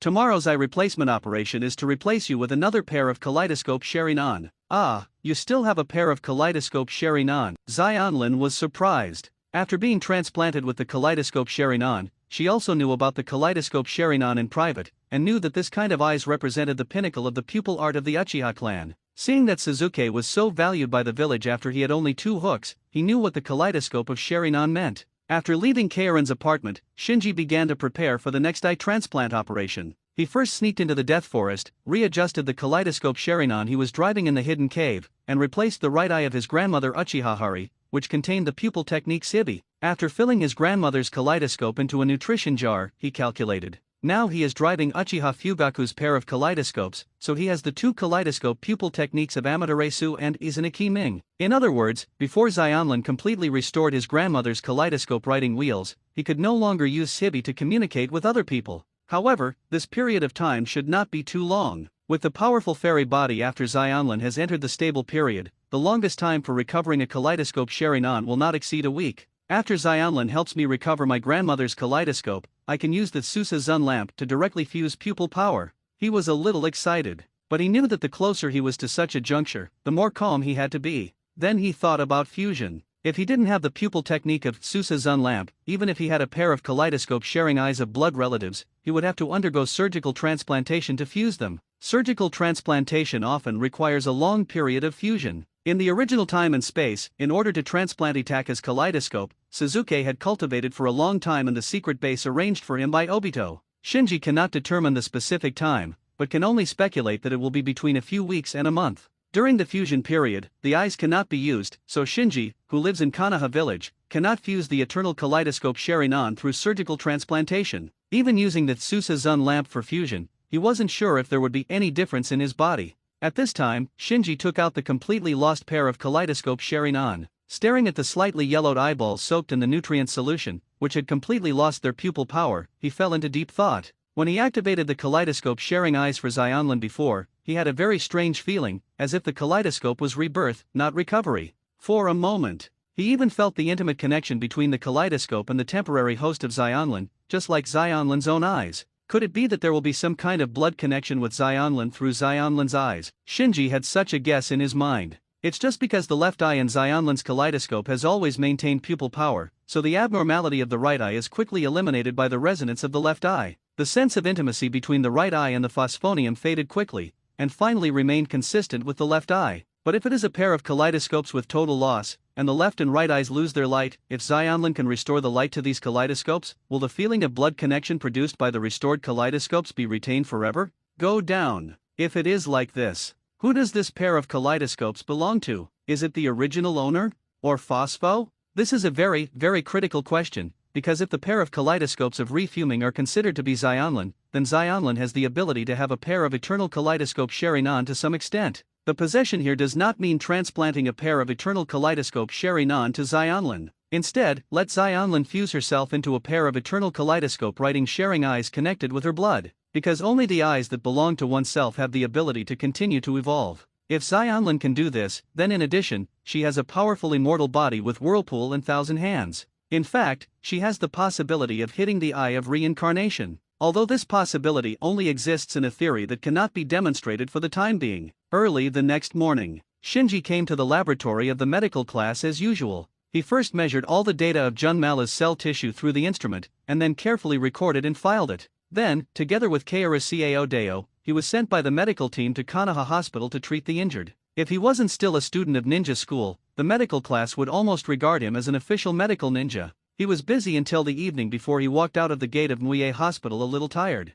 Cao Deoxun, who came out with him, stretched and complained, "It's better to be young, unlike me, one day's work is completely overwhelmed. You're only in your 20s, okay?" After complaining from the bottom of his heart, Shinji said goodbye with a smile. "Teacher, I'm going back first." Facing the front line of patients is hard work, but it also allows Shinji to actually understand the real situation of medical ninjutsu on various wounds, which makes his understanding of medical ninjutsu more profound. Therefore, he is not too resistant to being pulled by the medical class as a coolie. On the way home, he saw Xiaoli running around the village in a sunset glow and sweating profusely. With the help of Tian, I saw Niji, who practiced soft fist hard with the help of ninja tools. I also saw Naruto, who was mischievous, graffitied on Hokage Rock, and was chased by Irika all over the village. Holiday life has begun. He shook his head with a smile, found a shop on the street to fill his stomach, and then walked back to the apartment. Time passed little by little. Shinji looked up at the wall clock on the wall, seeing that it was almost early morning, so he closed the book related to medical ninjutsu in his hand.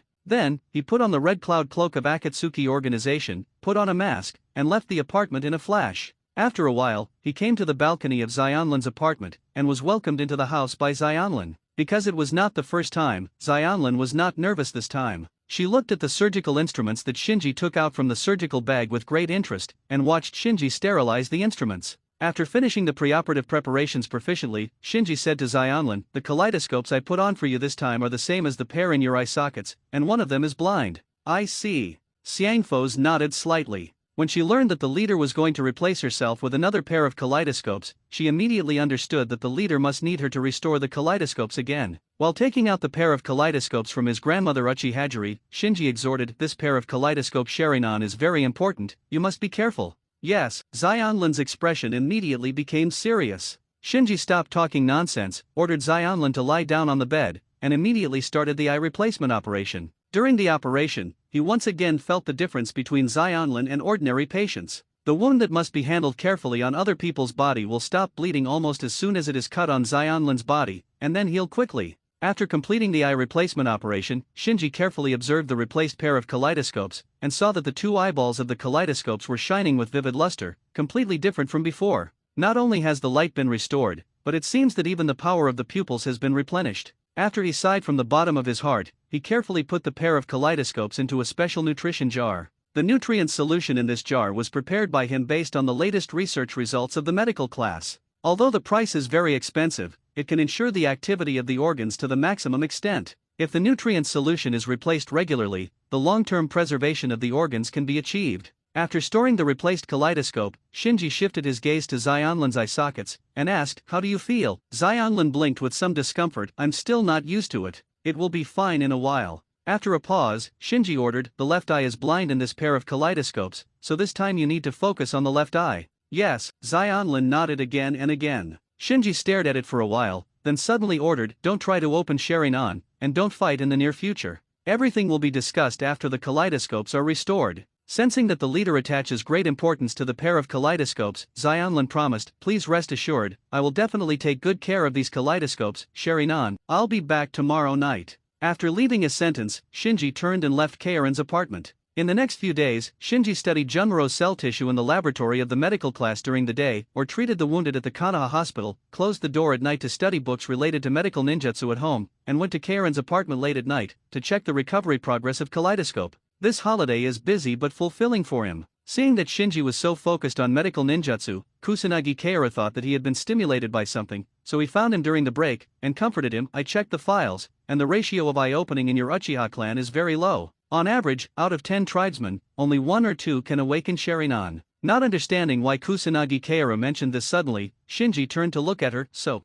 even if you can't awaken the Sharingan, it's a very normal thing. You actually... After a pause, Keira Kusakaru thought about his words. "You really don't need to be like this, and you are still young, so awakening the Sharingan the chances are great." Shinji couldn't laugh or cry. "What about me?" Keira Kusanagi touched Shinji's head. "Okay, what are you pretending to be in front of me? You are Uchiha, do you care about Sharingan?" Keira Kusanagi went on to say, "Your talent is obvious to all of us. I believe you will be able to awaken Sharingan just like Uchiha Suzuki. So don't run to the laboratory and hospital every day. You are very good, so there is no need to run away." "What? Thank you for your comfort." Shinji thought about it, and admitted it. After Keira reminded him, he also found out how abnormal his behavior looked in the eyes of others. After all, it is impossible for a talented Uchiha not to care about Sharingan. According to normal logic, Shinji should devote himself to cultivation and try his best to awaken Sharingan, instead of hiding in the laboratory of the medical class every day. Fortunately, there is another explanation.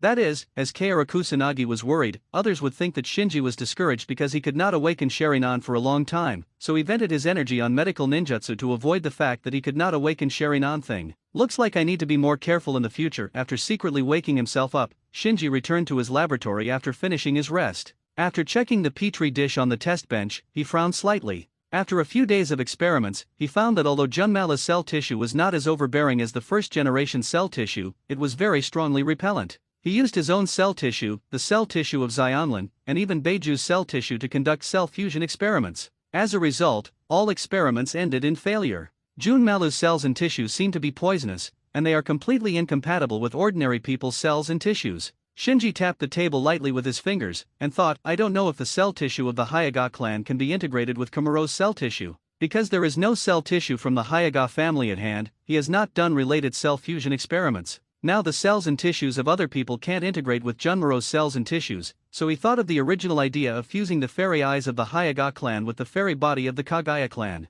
Find a chance to get some of Niji's cell tissue." After thinking about it, he pondered again. If possible, it's best to get Hineda's cell tissue as well. He remembered that Atsutsuki Tonaro seemed to have said that both Hineda and Hanabi had pure white eyes. So Atsutsuki Shito chose to capture Hanabi's eyes to fuse Tenseikan, and chose Hineda as his bride to reproduce for him. Although I don't know what Atsutsuki Tonaro used to judge that the white eyes of Hineda and Hanabi were more pure than those of other Hyaga clansmen, but the facts proved that he was right, because he did use Hanabi's white eyes to fuse into a pair of reincarnation eye. Right now, Hanabi is still young, and Shinji has no way to get close, so he can only put his mind on Hineda. Another 2 days passed. 7 days had passed since the last eye transplant operation. In the middle of the night, Shinji once again sneaked into Xionlin's apartment. After welcoming Shinji into the room, Xionlin said with a joyful face, "My lord, my left eye, it can see today." Shinji was startled when he heard the words, and then ecstasy appeared on his face, and he asked after a long time, "Didn't you just feel the light and shadow vaguely yesterday? How can you see things today?" Xionlin shook his head, "I don't know either.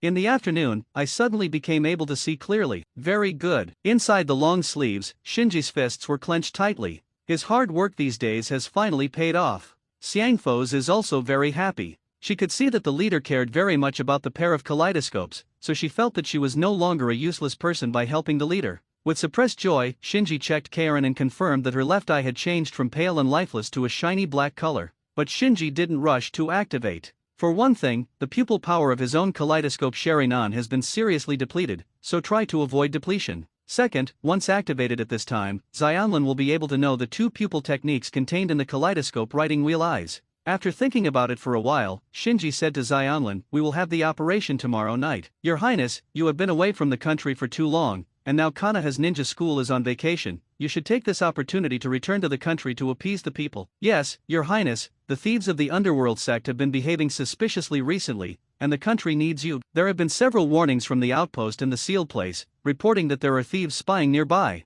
"Your Highness, this is a major matter related to the safety of our ghost kingdom." The attendants prostrate themselves on the ground one by one, surrounding Ziun. Ziwan pouted, "I don't want to go back." Seeing Ziwan's resistance, the attendant said, "Just go back and deal with the domestic affairs, and when you're done, you can go back to the ninja school to continue your studies." "Really?" The attendants nodded hurriedly, "Of course. Your study at Kanaha's ninja school is also good for the safety of our ghost country." Ziwan pondered for a moment, then asked, "Then can I invite my friends to go back to China?" "Yes, yes. As long as Ziwan can be coaxed to return to the country to handle government affairs, not to mention inviting one or two guests to the country of ghosts, even organizing ninja school students to travel abroad as a group, they are all willing." Ziwan nodded happily, "All right then, I promise you all." With that said, she went out happily. Shinji was naturally the first person she wanted to invite, but she hesitated as she walked down the street, because she felt that Shinji's personality would probably not accept her invitation to go to the ghost country. That guy will definitely think that the ghost country is too far away, blah, blah, blah, blah, blah, blah, blah, blah, blah, blah, blah. Having made up her mind, Shin was the first to arrive at Kurama Yakumo's house. After hearing Shin's invitation, Kurama Yakumo gracefully returned a salute. "My body may not be able to support such a long journey, sorry." Ziun then came to another teammate's house. Junmalu frowned slightly, "The kingdom of ghosts? Not interested." Leaving Junmalu's apartment, Ziwan was furious all the way. "Everyone is disloyal.